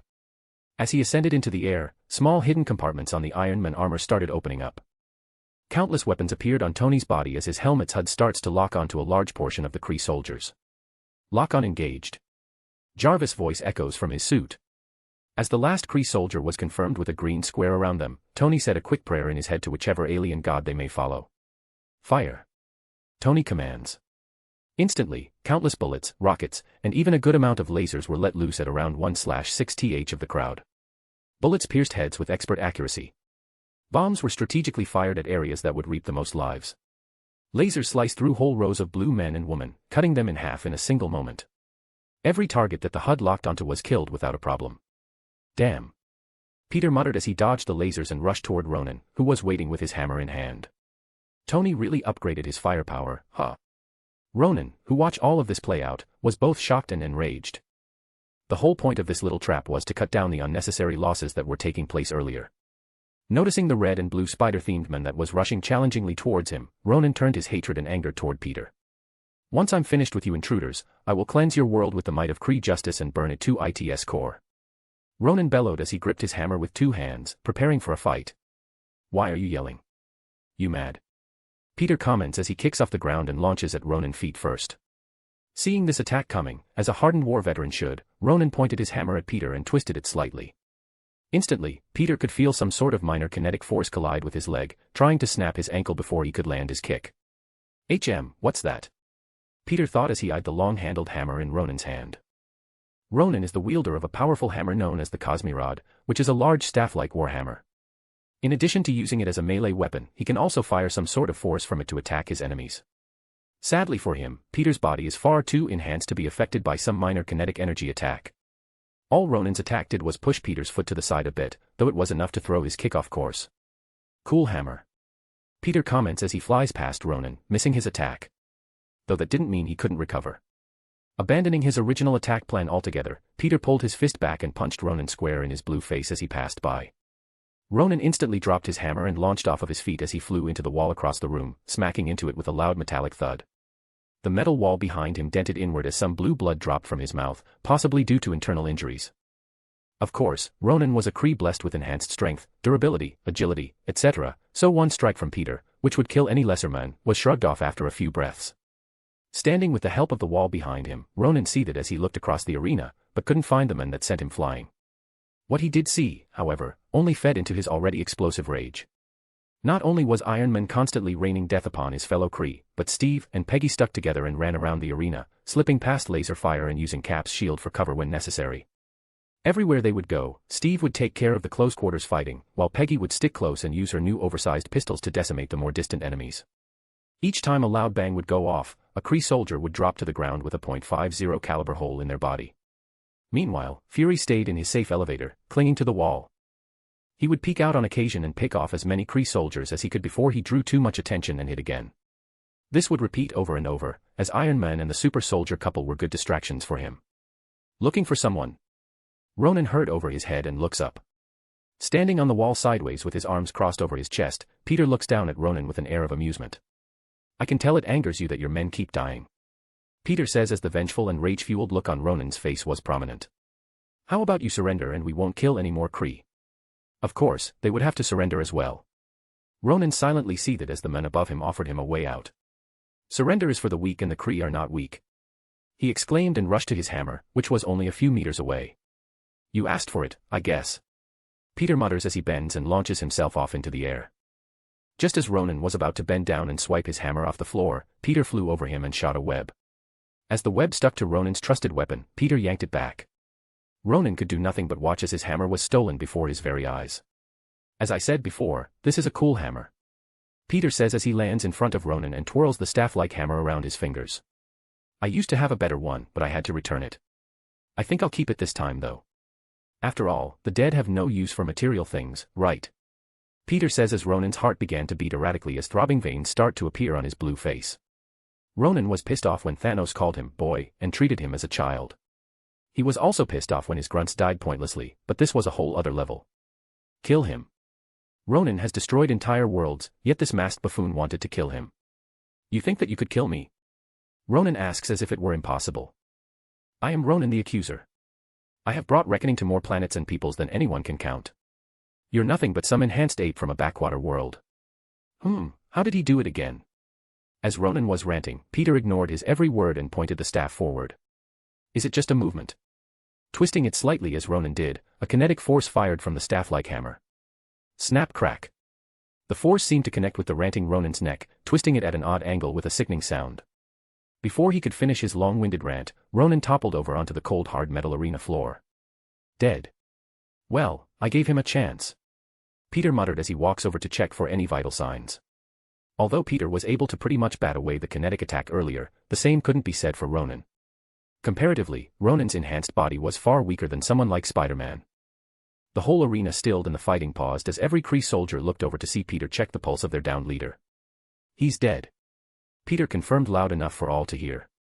The rest of you can either follow in his footsteps or surrender and be spared. Choose wisely. The whole arena descended into silence as the Avengers gave the Kree soldiers a moment to decide whether they wanted to live or die. If they chose wisely, as Peter said, the surviving Kree would be imprisoned. At least until Peter could figure out what to do with them. Of course, the only other option was death. Soon, the first soldier dropped his rifle and held his hands up. This triggered a widespread chain reaction as one by one more Kree began to surrender. Traitors! One Kree yelled as he turned his gun on his own comrades and fired. Seeing this, other radical Kree started joining in as a sort of civil war broke out between those that wanted to surrender and those that would rather die. Jarvis, lock on. Tony Commander as his HUD highlighted all of the people that refused to surrender. Fire. With one last volley, Tony swiftly dropped the more radical half of their impromptu civil. The surviving Kree looked at the dead bodies of their former comrades in both shame and relief. Shame that they gave up in order to preserve their lives, and relief that they weren't the ones dead on the floor. Team 1, this is Team 2. Charles's voice suddenly sounds through Peter's earpiece. We've taken control of our first ship and captured about a quarter of the aliens on board. We've done the same. Eric speaks next, without any form of radio etiquette. Though I'm afraid we've taken no prisoners on our end. That's fine. Peter holds his hand to his ear and says with a shrug. Here. Waving his hand, Peter opens portals for the two teams to move on to the next ships on the list. 3 ships down, 17 more to go. A/N, 1,623 words. Chapter 154, C-154 Cleanup. While the 2 other teams started their assault on the next ships, Peter and his team started the cleanup process. Someone needed to deal with the remaining Kree soldiers, after all. There's no doubt in Peter's mind that they would probably try and escape if left to their own devices. Especially since the alternative would be leaving them in their own escape vehicles. This isn't as fun as I thought it would be. Tony says as he and the others escort the surrendered Kree through Peter's portals and into the Avengers Tower detainment floor. Just as he was saying this, the comms in their ears sounded off. Team 2 has captured our second ship with prisoners once again. Charles informs them. Same here. Eric says only seconds after. We spared a few this time as well. Good job, portals incoming. Peter says as he waves his hand and more portals appear, including one in front of Tony and the rest of his team. Go ahead, I know you want to. What? Steve asks in confusion. Well, maybe not you, but I know that Tony wants to fight more aliens, so go capture another ship. Peter says in a resigned tone as he gestures to the portal. I can handle the prisoners myself. Yes. Tony says excitedly as his helmet's face mask snaps shut. Thanks, Tingles. Hey. I told you about my spider senses in confidence. Peter protests jokingly as Tony shoots off into the portal, ready for a fight. Should we follow him? Steve asks as Peggy huffs in annoyance. Let's go before he gets himself killed. Unholstering her pistols, Peggy steps through the portal followed by Steve. Fury was currently preoccupied, so he wouldn't be joining them. Have fun, I guess. Peter shrugs as he continued escorting prisoners from multiple ships. Thankfully, the other ships haven't been notified of what's happening so far, or else they would probably escape as quickly as possible. This is all thanks to Peter, who convinced the Kree on the flagship to send out some fake messages. After all, the flagship is where all the orders come from in the first place. After sending these messages, which kept all of the Kree in the other 20 ships calm, they cut the communications between the ships, making it only possible for them to get information from the flagship, which Peter already had under complete control. Meaning, no one outside the flagship knew that their glorious leader Ronan the Accuser is dead. Though they do know that 3 of the ships had some unforeseen intruders, as Peter didn't have control at the time that information was circulated. Of course, Peter was sure to inform the other ships that the intruders were dealt with, before warning each ship to be on the lookout for any more possible stowaways. After all, he had to make sure everything was believable. It's not like they have a chance. Peter thought uncaringly. Of course, after misinforming all of those ships, Peter left Fury with the Kree in charge of communications. These Kree would be imprisoned with the rest when they weren't useful anymore. Of course, he had his new favorite weapon in hand, the Kree laser rifle. Who better to leave in charge of their misinformation tactics than a super spy? Peter thought, reassured by this choice. With the best of the best running disinformation for them, the war continued, but by this point, it was more of a one-sided steamrolling. It's too bad that I'm stuck here doing grunt the work, Peter thought as he continued managing portals and escorting prisoners to the detainment floor. As the Kree would flood through the portals, Peter made sure that they saw two things specifically. These two things immediately squash any thoughts of rebellion from their minds. First, as Peter escorted the Kree like a warden of a prison, he held Ronan's hammer in hand for all to see. Instantly, the idea of being saved by Ronan the Accuser became doubtful, as all other ships didn't know about his death. Second, displayed on the floor beside the portal leading to the detainment floor was the cold and lifeless body of their leader, immediately proving that planted doubt in their minds. Thanks to this small tactic of his, Peter only had to deal with some small defiance here and there. No large-scale riots took place, which he was thankful for. Of course, Peter could have handled that, though he probably would have had to kill some of them in the process. After all, Charles and his team left a lot of the Kree alive, but luckily, Eric's group seemed to offset this as they emptied their first ship of all life, and then started leaving a few alive so as not to look bad. Hours later and the last ship was under their control. Peter spent all of these hours stuck as a babysitter for blue aliens. I need to find another Avenger that can be the portal B*TCH for occasions like this, Peter thought as he finished locking up the last of the Kree. Sighing in relief as he returned to the flagship, Peter found the battle-hardened Avengers standing in the observation deck, watching the world below in silence. Everyone seemed to be in one piece, though that was hard to tell for both Logan and Victor, who were both covered in blue blood. "Whoa, you two look like someone spilled paint all over you," Peter comments as he can smell the odd-scented alien blood wafting off of them. "You could have been less messy, you know." "Ugh." They both grunt and don't bother answering, as Peter wasn't the first one to say something like that. "That's what we all said," Tony states with a nod as he keeps his distance from the two. "Are the prisoners detained?" Fury asks. "Yeah, though we may need to expand our prison by another floor or two. We're currently at capacity," Peter says with a tired sigh. It's been a while since Peter has gotten some rest, as he was rudely interrupted by Tony, so dealing with the boring grunt work has only made him miss his nice warm bed even more. "What should we do with these ships?" Charles asks from his wheelchair. We'll have to learn how to fly them before anything else," Peter says thoughtfully. "We could try to connect Jarvis to their systems," Tony offers with an excited look on his face. He should be able to learn the controls instantly. "What if it's all in an alien language?" Peter asks as he contemplates that idea. "I think he can figure it out," Tony says with a shrug. "Fine, you work on that," Peter says as he turns back to the other Avengers. "The rest of you can return to the tower and relax." "What about you?" Tony asks before getting to work. "Off to bed." "No, I have a planet full of people to calm down," Peter says as he sighs in annoyance. "We don't need any nukes launched at our new ships after all." Receiving a sympathetic nod from Tony as he gets to work, Peter waves his hand and leaves with the rest of the Avengers. Only Tony remained on the flagship. "Are we sure it's a good idea to leave him in space, alone?" Charles asks as the portal closes behind them. "Yeah, won't he drift off or something?" Clint speaks up as well. "No, he'll be fine," Peter says with a shake of his head. "The ships are all in orbit, so they won't just fly off. Unless he does something stupid. Back in space." "Okay, Jarvis," Tony says as he looks between all of the alien controls panels. "Let's take this all apart and make a port to connect you." As he didn't have any of his tools, Tony used his Iron Man suit to rip the control panels apart and study the insides. Sparks fly as he tears apart the control room without a care for any of the possible consequences. But Tony's smarter than that, Peter says as many Avengers give him skeptical looks. "Yeah, you're right. I'll check on him once I'm done calming the masses." "Good idea." Fury nods. "All right, off I go," Peter says as he turns to Fury. "Can you start questioning our new alien guests? We could use all of the information we can get." "Yeah, I'll start now." Fury nods as he walks out of the room followed by Natasha and Clint. Leaving the rest of the Avengers to do as they pleased, Peter left the room and took out his phone. Checking Twitter as he maneuvered through the tower's halls, Peter found everyone freaking out about Ronan's message. "I should have posted something earlier," Peter sighed as he wrote a tweet. At Spider_man. Press conference at Avengers Tower in 30 minutes. Just as things were calming down on Earth, the Chitauri army soared through empty space, trying their best to catch up to the faster Kree army. 10 hours, 23 minutes, and 39 seconds. A/N, 1,522 words. Chapter 155, C-155 Countdown. 9 hours, 40 minutes, 52 seconds. Standing at a podium in a room filled with cameras and microphones, which were all pointed in his direction by various members of the press, Peter started explaining the latest mission that the Avengers undertook. "Hello, everyone," Peter says as he waves, his image being broadcast across the world.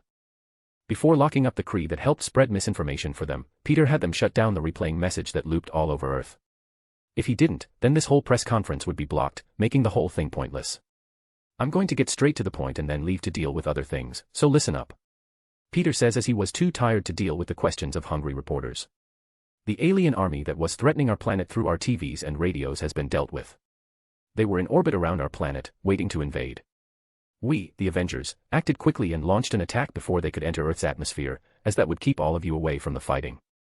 The world was shocked, as most people didn't actually believe in an alien invasion. They thought it was some sort of hoax orchestrated by some hacker or something.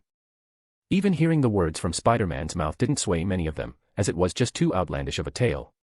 Peter went into a little more detail and explained about the Kree and Ronan the Accuser, though he didn't say much more before walking off stage. "That's it for now. When we have more information, either I or Tony will call another one of these," Peter says as he waves and walks off. "I can hear my bed calling for me." "Wait," one of the more loudmouth reporters yells as they step in front of the crowd.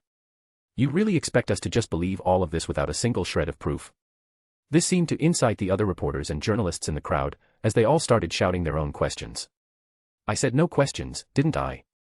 Peter thought in annoyance as he sighed and walked back to the podium and glared at the crowd under his mask. "Quiet." Peter didn't raise his voice, but the annoyed tone along with the dangerous feeling he was radiating at the moment seemed to scare the crowd into silence. "Tony is currently doing his best to figure out how to fly the Kree ships that we commandeered," Peter says with complete confidence. In space. Sparks go flying as Tony sat in the middle of hundreds of alien wires from the destroyed control panels of the flagship. Not that one either," Tony mutters to himself as the lights on the ship suddenly shut down, leaving him in darkness. "That's not good. I'm sure that many of you will see them when we bring them down to Earth. As for other forms of proof, we have many survivors from the battle that are currently detained and undergoing interrogation as we speak. Maybe we'll release some recordings from these interrogations later," Peter says with a shrug, shutting down the doubters for the moment. "Now, I have to get back to the tower. See ya."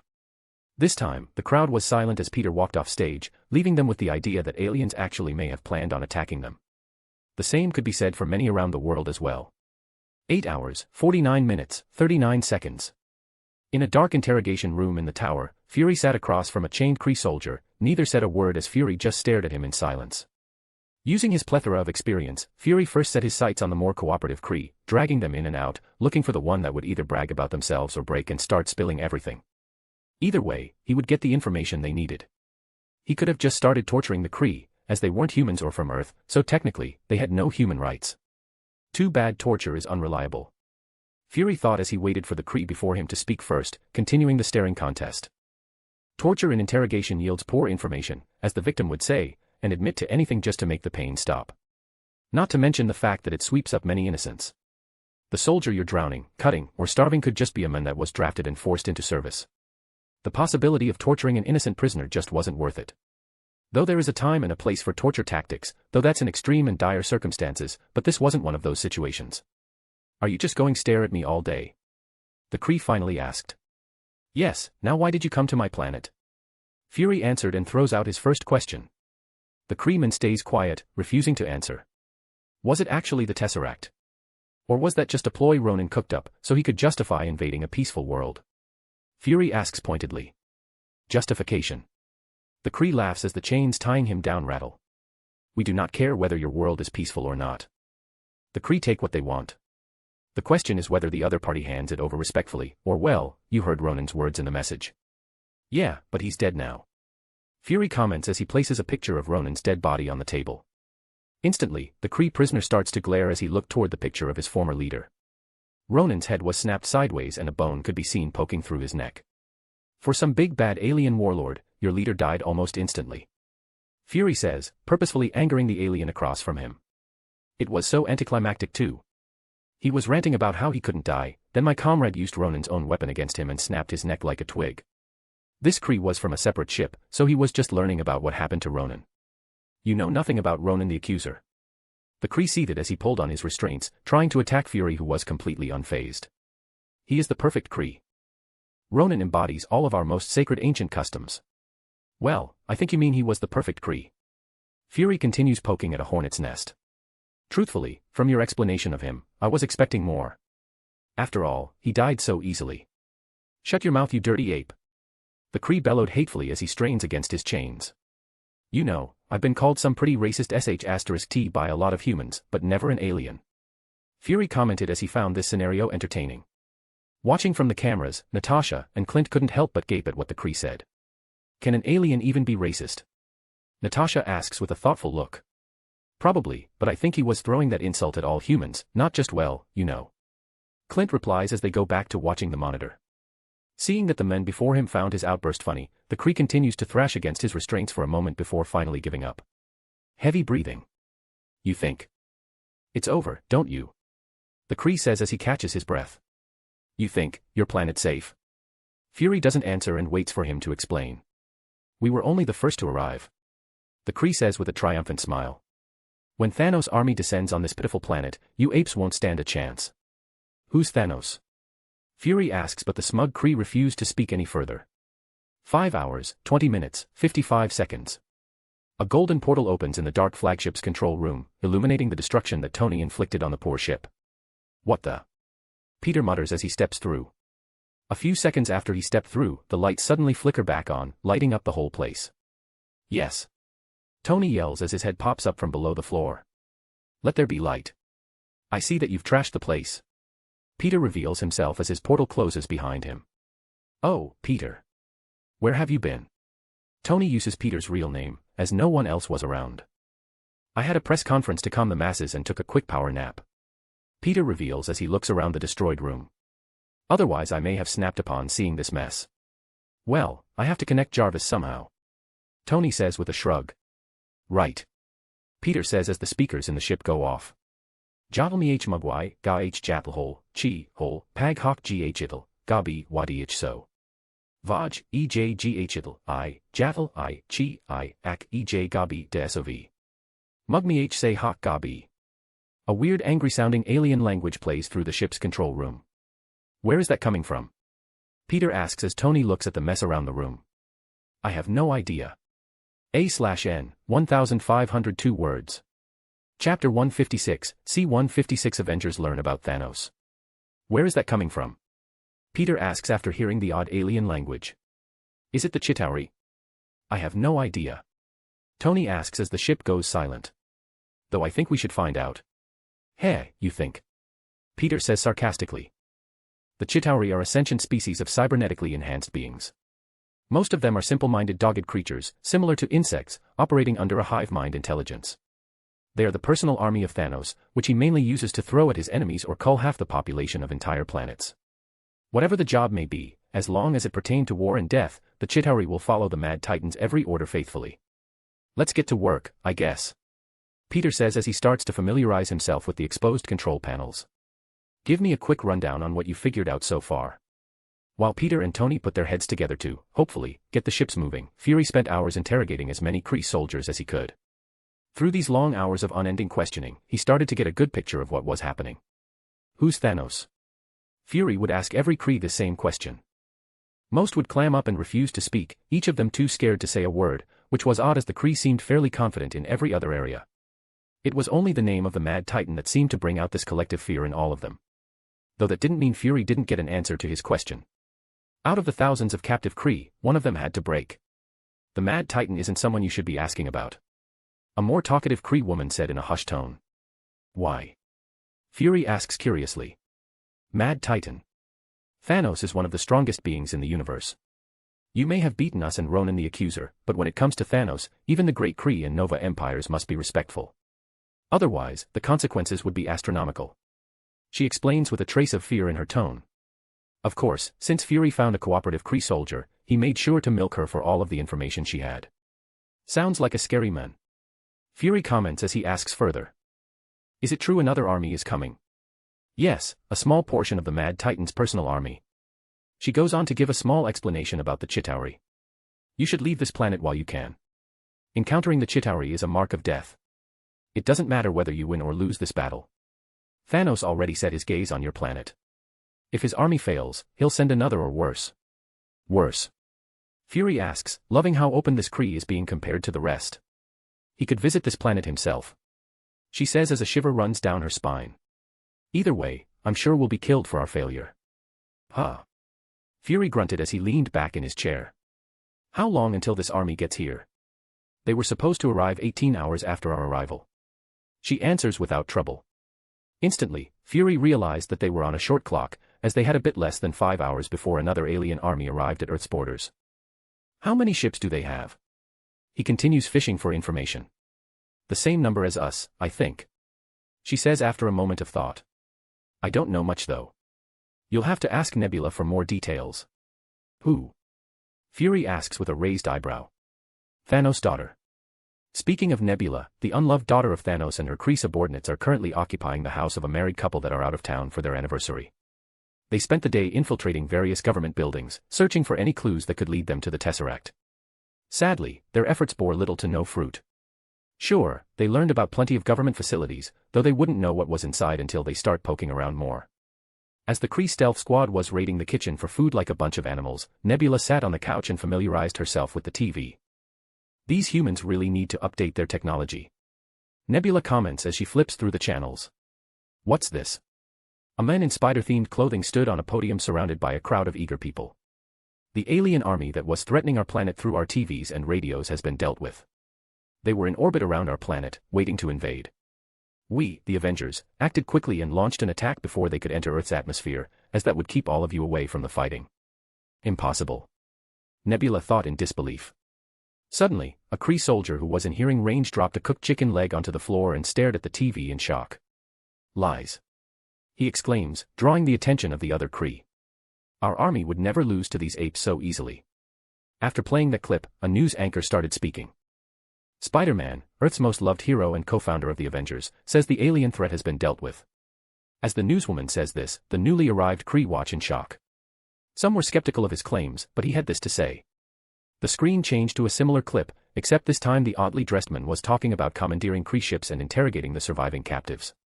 How dare they spread lies about our army? A Kree says through his grinding teeth. I don't think he's lying though. Nebula thought as she wondered what to do now. We should return to the ship. One of the Kree voices their opinion. Ronan needs to hear of this. What if he isn't lying? Nebula asks thoughtfully. No one had an answer for her, though they all thought that was highly unlikely. That doesn't matter. One of them says angrily, as he glares in Nebula's direction. We're returning to the ship. Ronan the accuser wouldn't lose to some weak backwater planet.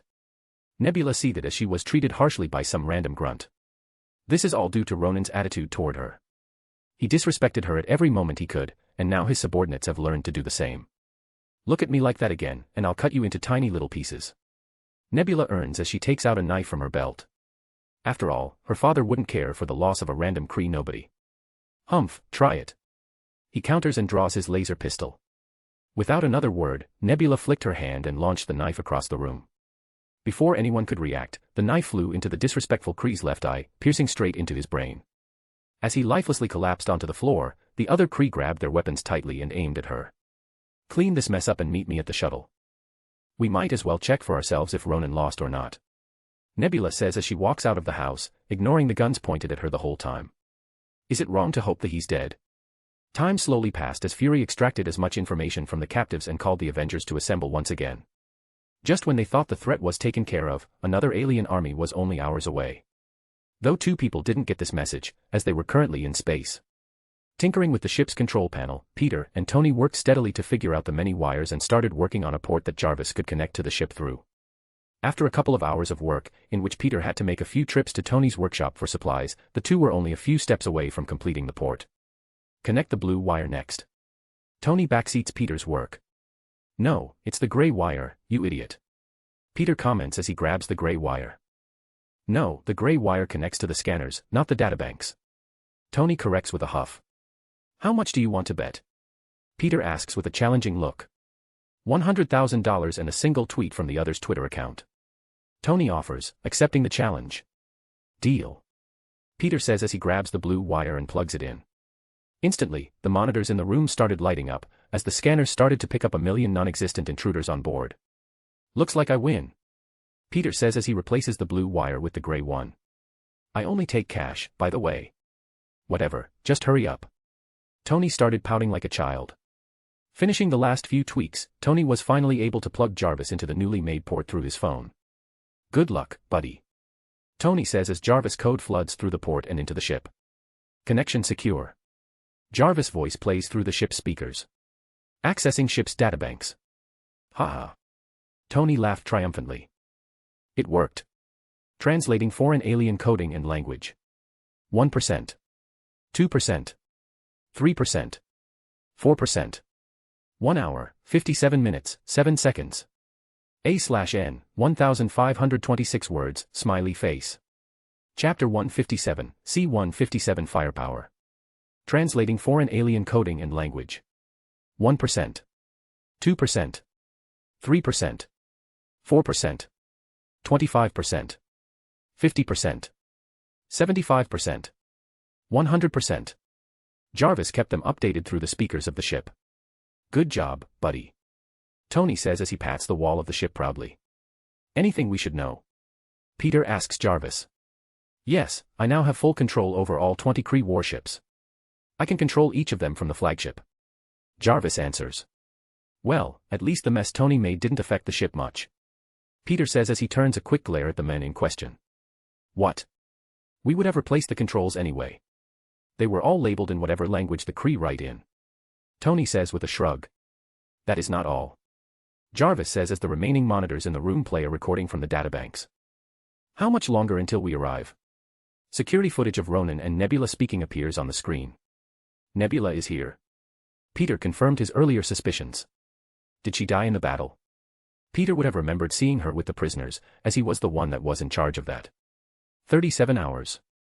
Though we can half that if we increase speed and leave behind the slow Chitauri ships, Nebula answers as she glares hatefully at Ronan. Do it, Ronan commands. What? Nebula asks. Increase every ship's speed to maximum. Ronan turns and walks to the door, passing Nebula along the way. Half of our army will arrive late, but that won't change the outcome. The screen goes black as the video ends. He's right, it didn't change the outcome, Tony says with an air of confidence. We still would have won either way. Jarvis, I'm guessing that odd language was a message from the Chitauri. How far away are they? Peter asks. Yes, sir, Jarvis answers respectfully and dutifully. The message from earlier can be roughly translated to a report on their arrival time. We have around an hour and a half until 20 Chitauri warships arrive. Okay, do our new ships have any firepower? Peter asks as a wide smile blooms on Tony's face. Hee hee, I like the way you think, Webhead. Tony laughs excitedly. Yes, each of the Kree ships is outfitted with hundreds of missiles as well as a couple of high-powered beam weapons. When it comes to defense, there's a kinetic shield that can be activated during combat. Though, the shields will drain the power of each ship fairly quickly. Jarvis explains everything he learned about the ships. Peter doesn't say anything as he and Tony turn to look at each other, smiling like two maniacs. All right, Tony. You work on our battle strategy with Jarvis, Peter says as he opens a portal to the tower. I'll go and gather our forces, just in case.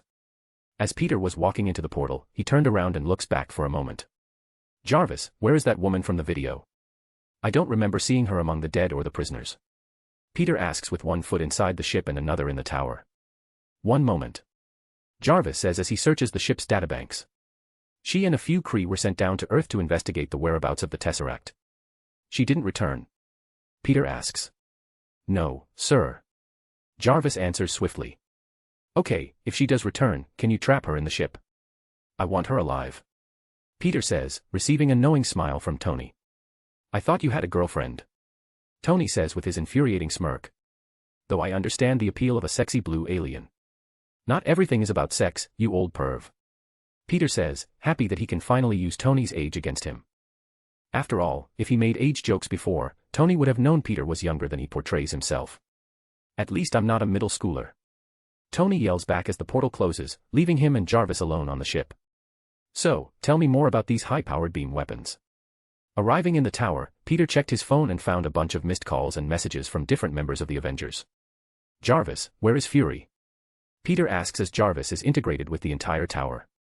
He and many other Avengers members are currently having a strategy meeting. Jarvis says and gives Peter the location. Walking into one of the large meeting rooms, Peter felt a bout of déjà vu come over him, as every member was here once again. Let me guess. Peter says as he waltzed into the room, instantly drawing everyone's attention. You guys learned about the Second Army headed our way. You're late. Fury says angrily. We've known about this for hours. Natasha says with a roll of her eyes. Good for you. Peter says as he waves his hand and creates a portal to the ship. We have a bit more than an hour before they arrive, so let's go. We haven't decided on a plan yet. Charles says from his wheelchair. Tony and I already have that covered. Peter reveals as he gestures to the portal. If you don't want to miss the fireworks, then come on. Sighing in annoyance, Fury was the first to step through the portal, followed by everyone else. Stepping in behind them, Peter closes the portal. Stark, what's the plan? Steve asks as he and everyone else freezes at the mess that was once a pristine control room. Just as Tony was about to answer, a soft alarm went off, filling the control room. Sir, a shuttle is docking onto the flagship. Jarvis informs them as the alarms stop. Is it the woman from the video? Peter asks, ignoring the curious glances from those that just arrived. Yes, sir. Would you like me to lock them in the shuttle? Jarvis asks dutifully. Yeah, just make sure they can't detach from the ship either. Peter answers with a nod. Done. Jarvis says after only a second. Shuttle locked in place. What's going on? Nightcrawler voices everyone else's thoughts. I'll explain later. Peter says as walk to the door. Jarvis, lead me to the shuttle. Yes, sir. As their shuttle docked on Ronan's flagship, Nebula clicked her tongue in annoyance. Looking over at the dead body laying motionless on the side, she rolled her eyes hatefully. I tell them to take care of the body and these idiots bring it with us. Nebula thought with a disgruntled sigh as a decaying smell filled the small shuttle. The shuttle shook as a loud clang was heard, locking the shuttle to the much larger ship. Preparing herself for what's to come, Nebula stood up and hit a button next to the sliding doors. Instantly, a red light appears under the button and the door doesn't budge. What the? Nebula mutters as she taps the button once again. Nothing. The door stays sealed shut, leaving them trapped in the tiny shuttle with a decaying carcass. Open the damn door already. One of the Kree yells toward Nebula. What do you think I've been doing? She turned to glare at the idiot behind her. Move out of the way. Another says as he pushes forward and hits the same button to no avail. It's locked. No sh*T. Nebula says as she pushes forward. Let me see what I can do.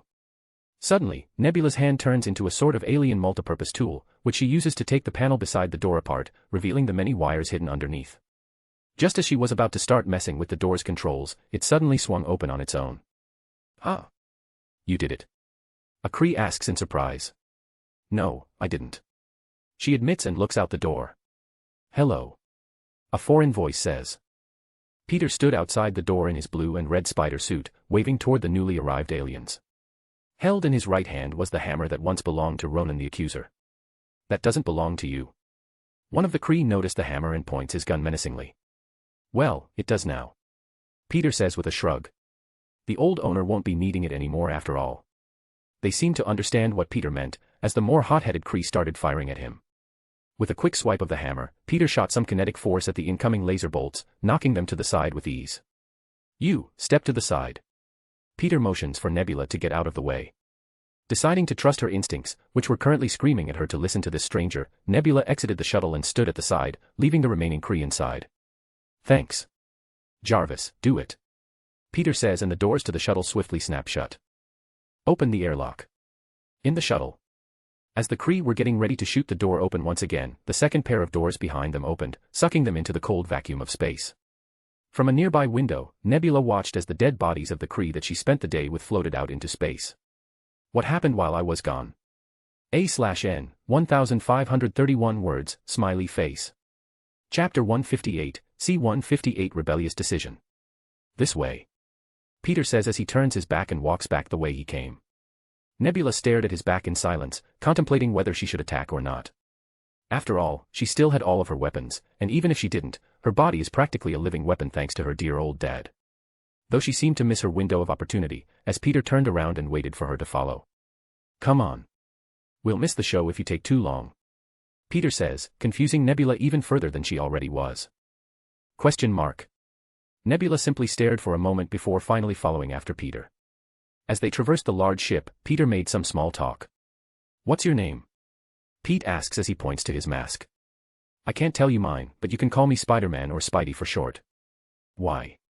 she asks, feigning disinterest. "Well, I fight crime on Earth, so I try to keep my identity a secret. That way my family and friends can live their lives without worrying about retaliation from whoever I happen to *SS off in the process." I see." she answers without much enthusiasm. "Nebula." "Hello, Nebula." Peter says excitedly as he starts digging for information he already knows. "Why were you with these Kree?" She doesn't answer this time.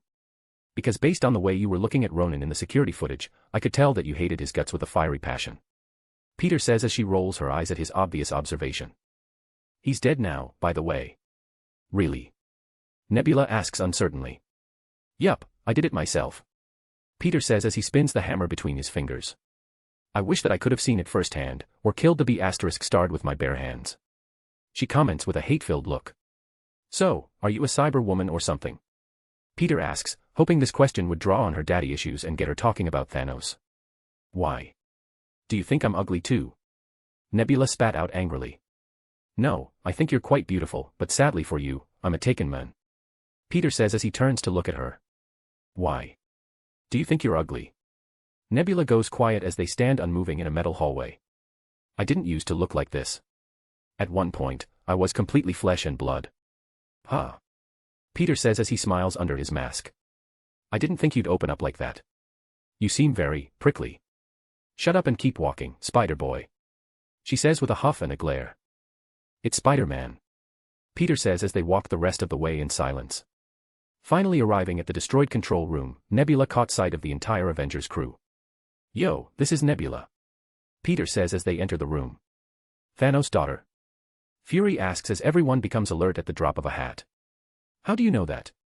Nebula asks back as she grips her pistol tightly. Slap. Before anyone could get serious, Peter slapped Nebula on the back of the head, causing her to loosen her grip on her pistol and glare in his direction. "No fighting," Peter orders. "You know that's apparently the daughter of the man that sent these armies here, right?" Peggy reveals with a concerned look. "Now I do," Peter says with an uncaring shrug. "Though we won't be fighting. She's my guest. At least, for the moment." Many people didn't seem to agree, as even Nebula looked at Peter with a funny look on her face, though he ignored all of them. "Jarvis, what's the Chitauri's arrival time?" Peter asks. 13 minutes, sir. They've already entered our solar system." Jarvis answers dutifully. "Have you and Tony made the strategy?" Peter continued his questions. "Yes, when the Chitauri arrives, we will hail them, pretending to be a Kree officer. I'll relay orders for them to take a certain position, and once every ship is in our sights, we'll launch the attack."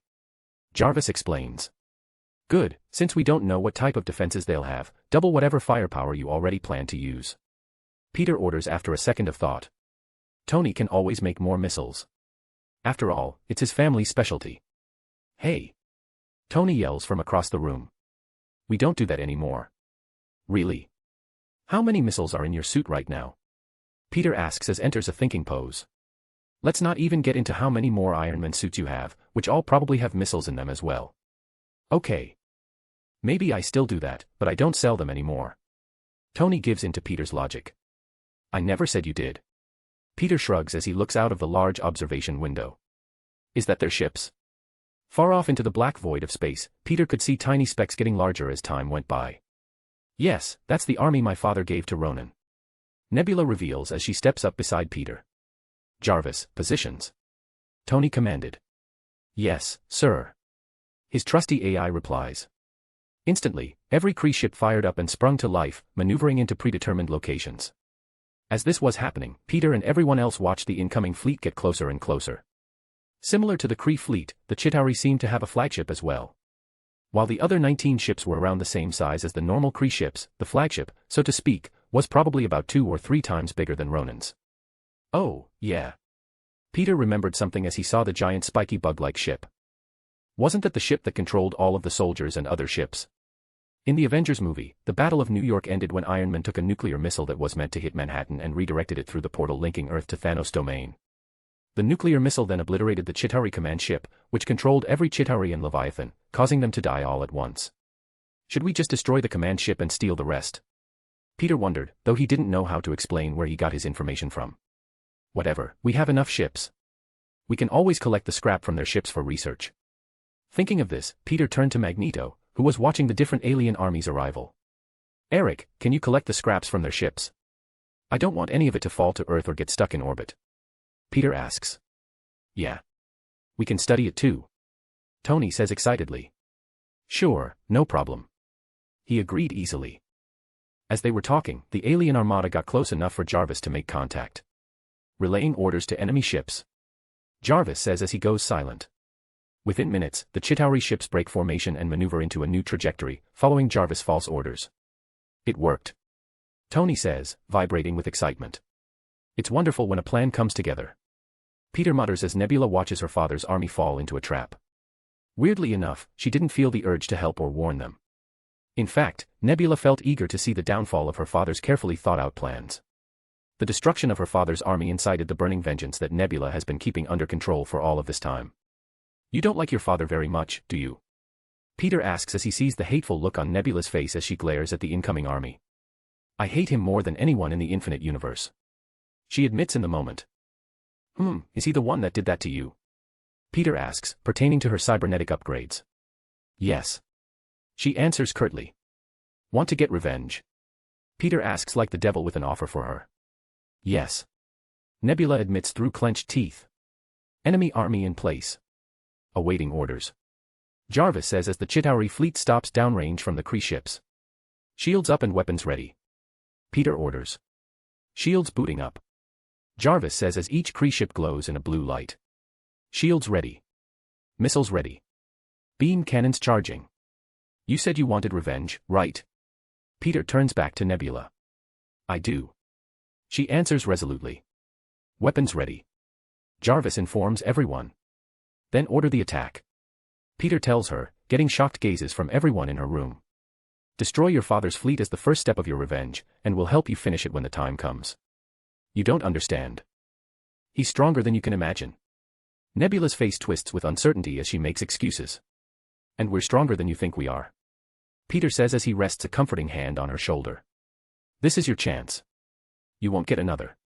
Either take it or return to your father empty-handed.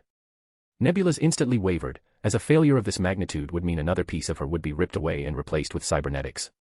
Peter tinkered with the idea of revealing the Infinity Stones in his possession, as that would definitely bolster Nebula's faith in him.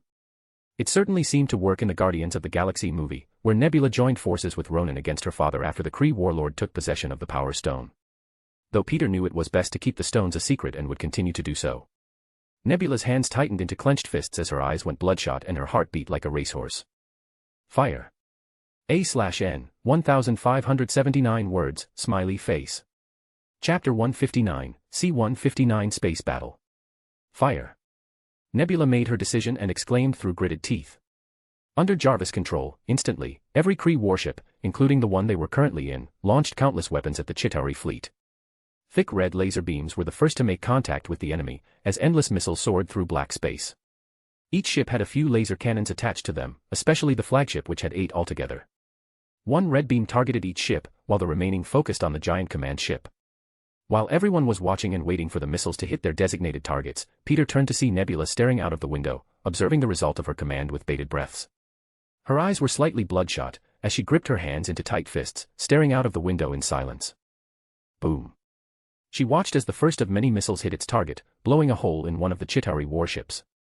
Nebula's breathing sped up, as one after another, her father's ships were struck by the highly explosive Kree missiles. Never before has she rebelled against Thanos, the man that adopted her, though the idea was always in the back of her head. After every torturous cybernetic surgery, the thoughts of rebellion would grow stronger and stronger. Of course, one very crucial thing kept these thoughts at bay. Her father is one of the strongest beings in the known universe. How could she fight against someone that could kill her with a flick of his finger? Not to mention the fact that nobody would join her cause. Thanos' subordinates are known to be very loyal, as they're either true believers in his cause or know the consequences of such actions. Just as Peter was going to try and comfort her, Jarvis talks through the speakers of the ship. Incoming message from Chitauri command ship. Translating. He says as he freezes for a moment before speaking again. Traitorous Kree scum. Thanos has been informed of your betrayal. There will be nowhere for you to hide, Ronan. Silence fills the ship as the message continues to badmouth both Ronan and the Kree race as a whole, though nobody here was a Kree, so the insults didn't really land as the Chitauri expected. When the message finally ended, Peter spoke up. I guess, they know they're not surviving, so they wanted to make their grievances known. Peter says with a shrug. Too bad Ronan isn't alive. I'm sure his reaction to that message would have been delightful. Nebula says spitefully. Before anyone else could say a word, the Chitauri started their counterattack. Knowing that they wouldn't survive this encounter, the bug-like alien ships formed up in front of the command ship, protecting the brain of their army. At least for the time being. As their ships were exploding from the constant bombardment, the Chitauri fleet fired up their engines and moved full speed toward the Ronan's former flagship. Tony says worriedly. That doesn't look good. They're suicided bombing us. Charles comments with no small amount of fear. Eric, this would be your time to shine. Peter says as he turns to see a strained-looking Magneto glaring at the incoming ships. I'm already on it. Eric screams as he uses his magnetic powers to push the fleet of alien ships backward. Jarvis, can we maneuver away while Eric slows them down? Peter says, knowing that Eric was pushing his powers far past their limits at the moment. Yes, setting a new course. Jarvis replies and the ships start moving as they continue to fire at the slowed Chitauri ships. Good. Peter says as he turns back to a sweating and tired-looking Magneto. Eric, once we're out of the way, you can stop. Stop what? Nebula asks, wondering what was happening. He's holding them back by manipulating the metal of their ships. Peter explains curtly as he places a comforting hand on her shoulder. I told you before. We're stronger than you think. Do you all have powers? She asks as those with abilities are rare, unless your race had some sort of innate ability. Though humans are relatively weak. Yup. Peter nods. And you're all from the same planet? She clarifies just to be sure. Borns and raised. Peter answers, shocking her even further. Can we do this whole introduction later? Steve yelled from the side in exasperation. Now's not really the best time for this. Magneto strained his powers to the max as Jarvis moved the ships, only bumping a single enemy ship as they dodged out of the way. As the Chitauri ships passed by, missing their suicidal attack, they left their backs wide open for a counter. Jarvis, concentrate fire on their biggest ship. Peter orders, finding the perfect excuse to reveal a bit of his knowledge. Why? Tony asks before Jarvis could do anything. They used the smaller ships as a shield during their little offensive, so the giant command ship must be important somehow. Peter says with a shrug. He's right. Nebula backs up Peter's assessment. The command ship controls all of the Chitauri and their ships. Destroy it and they will all shut down. Upon hearing this, every person on the ship turned to Nebula with an annoyed look on their faces. You knew this the entire time and didn't tell us? Fury asks with his usual suspicious look. I just betrayed my father, who happens to be the strongest person in the universe. Nebula fires back in a sharp sarcastic tone. I'm sorry that it slipped my mind. Fury merely clicked his tongue and turned his attention back to the Chitauri fleet. Concentrating fire on the enemy command ship. Jarvis calls over the speakers. Immediately, every beam and missile fired from the Kree fleet changed trajectory. Each of them headed straight toward the back of the largest Chitauri ship. The Chitauri seemed to notice this, as they tried to maneuver their ships to form the shield once again, but sadly, it was too late for them. First to hit were the laser beams, which purposefully aimed at the engines and thrusters behind the command ship, forcibly stopping the ship in its tracks. As the ship was stranded in space, the missiles rained down onto key positions, blowing piece after piece of the ship's hull off into space. Soon enough, the thick red laser, which was tearing through the command ship, seemed to find a weak spot in the engine. Boom. In an instant, the back half of the enemy ship exploded in a bright purple light. Debris flew everywhere as the remaining missiles hit the destroyed ship, decimating the front half next. Suddenly, every Chitauri ship shut down as Nebula said it would. Drifting in space without a command to follow from their hive mind. As far as first space battles go, I'd call that a resounding success. Tony exclaims as he stared at the surviving Chitauri ships greedily. Of course, the debris from the destroyed ships would come in handy too, though a complete ship was easier to study. Okay, Eric, can you handle the scraps? Peter turns and asks. I think he'll need a minute. Charles says as Peter caught sight of Magneto, who was collapsed on the floor, breathing heavily. His nose and ears showed signs of bleeding, which certainly showed how hard Eric was pushing himself. Just give me a minute. Eric says with a huff as he wiped the blood from his nose. Actually, maybe an hour would be best. Looking at the floating debris, which was falling down to the planet, Peter wasn't sure what to do. I could open a portal to collect some, but I would only be able to get a small amount. Thinking for a moment, Peter gave up as he watched a small fraction of the Chitauri ship scraps disappear into Earth's atmosphere. Is this the universe's way of making sure the vulture is born? Peter thought as he remembered his classmate's father. Whatever, I'll just keep an eye on her family. Maybe I can offer her father a job. After all, using alien scrap to invent villain-level technology is pretty impressive. Though, what worried him the most was the people he didn't know, who would also come into contact with the Chitauri debris. Will there be some new villains and heroes because of this? A/N, 1401 words, smiley face. Chapter 160, C-160 Metal Rain. After the destruction of the Chitauri fleet, Peter waited in the flagship alongside Tony, Magneto, and Nebula, who didn't know what to do with herself after betraying her father. Only an hour ago, her life revolved around doing her daddy's bidding, but now that's all gone.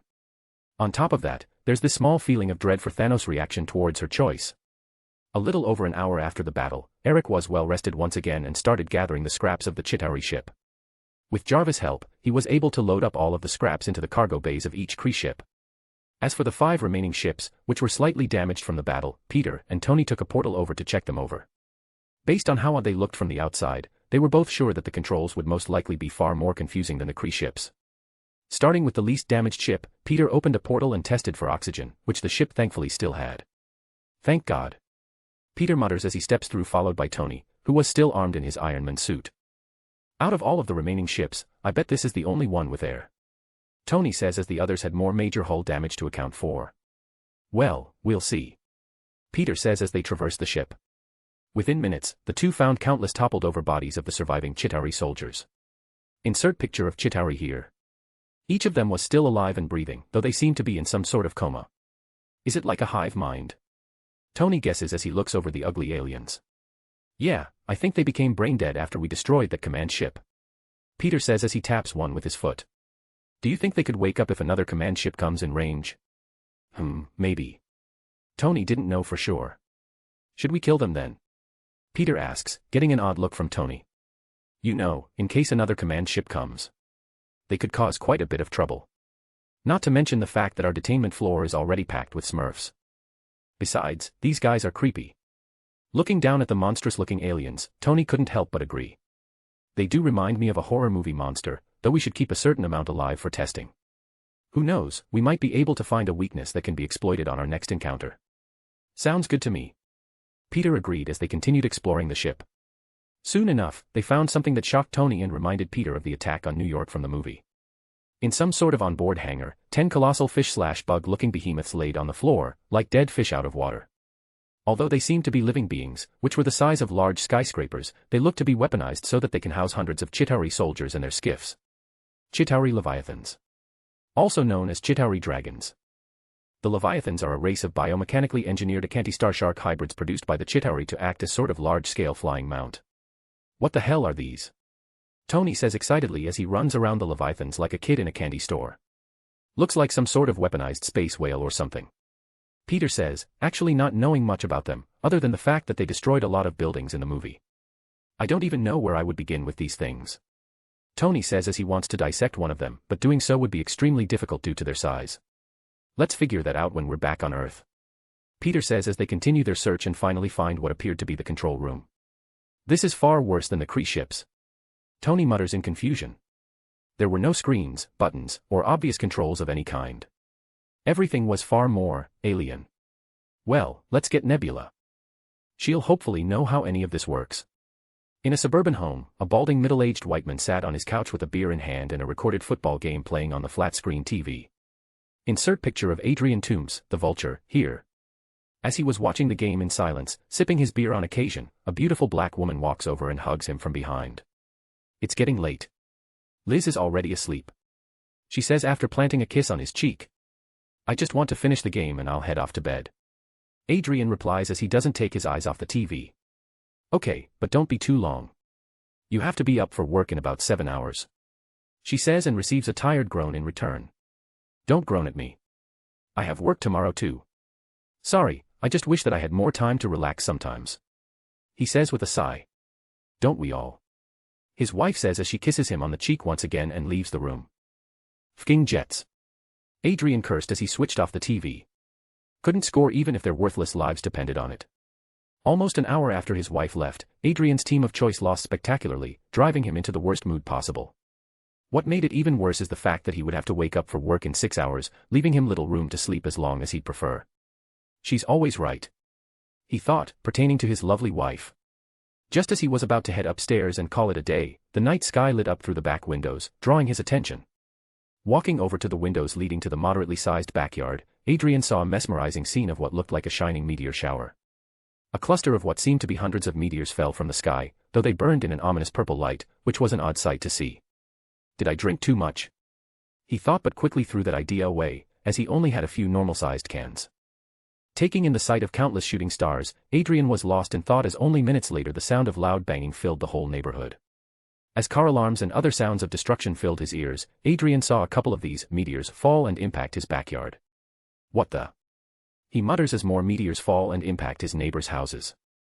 Instead of burning up in the atmosphere of the earth, as meteors usually do, whatever was falling from the sky was coming down completely intact and bringing destruction with it. As sounds resembling some extreme version of a hailstorm filled his surroundings, every house in the neighborhood, including his own, was damaged to different extents, depending on the owner's luck. By this point, Adrian's wife and daughter, Liz, had woken up screaming and ran down the stairs. "Dad!" Liz yelled as she saw her father at the bottom of the stairs looking out of the window. "Get away from the window." Acting quickly, she pulls her father from the window just in time for a long and sharp metal shard to shatter it and impale the wood floor where he once stood. Staring at the spear-like metal that could have killed him, Adrian turned to his daughter with a thankful look. "How'd you know?" "Something similar happened to the window upstairs," she says. "Enough talking." His wife yells and opens a nearby door. "Everyone in the basement, now." After spending the night in the basement together, waiting out the odd catastrophe that was happening outside, Adrian's cell phone started ringing. Hello. He answers as his family listens in out of boredom. "Is this Adrian Toombs with Best Salvage?" A woman asks from the other side of the call. Bestman Salvage is a cleanup crew owned by Adrian that holds a contract to salvage any incidents occurring in New York City. "Yeah, is this about last night?" He answers, both happy and annoyed at the same time. Happy, as he would be making a lot of money off of this incident, which his business was in dire need of, and annoyed, as it would be a lot of work in the coming days based on what he saw last night. He hadn't even slept yet.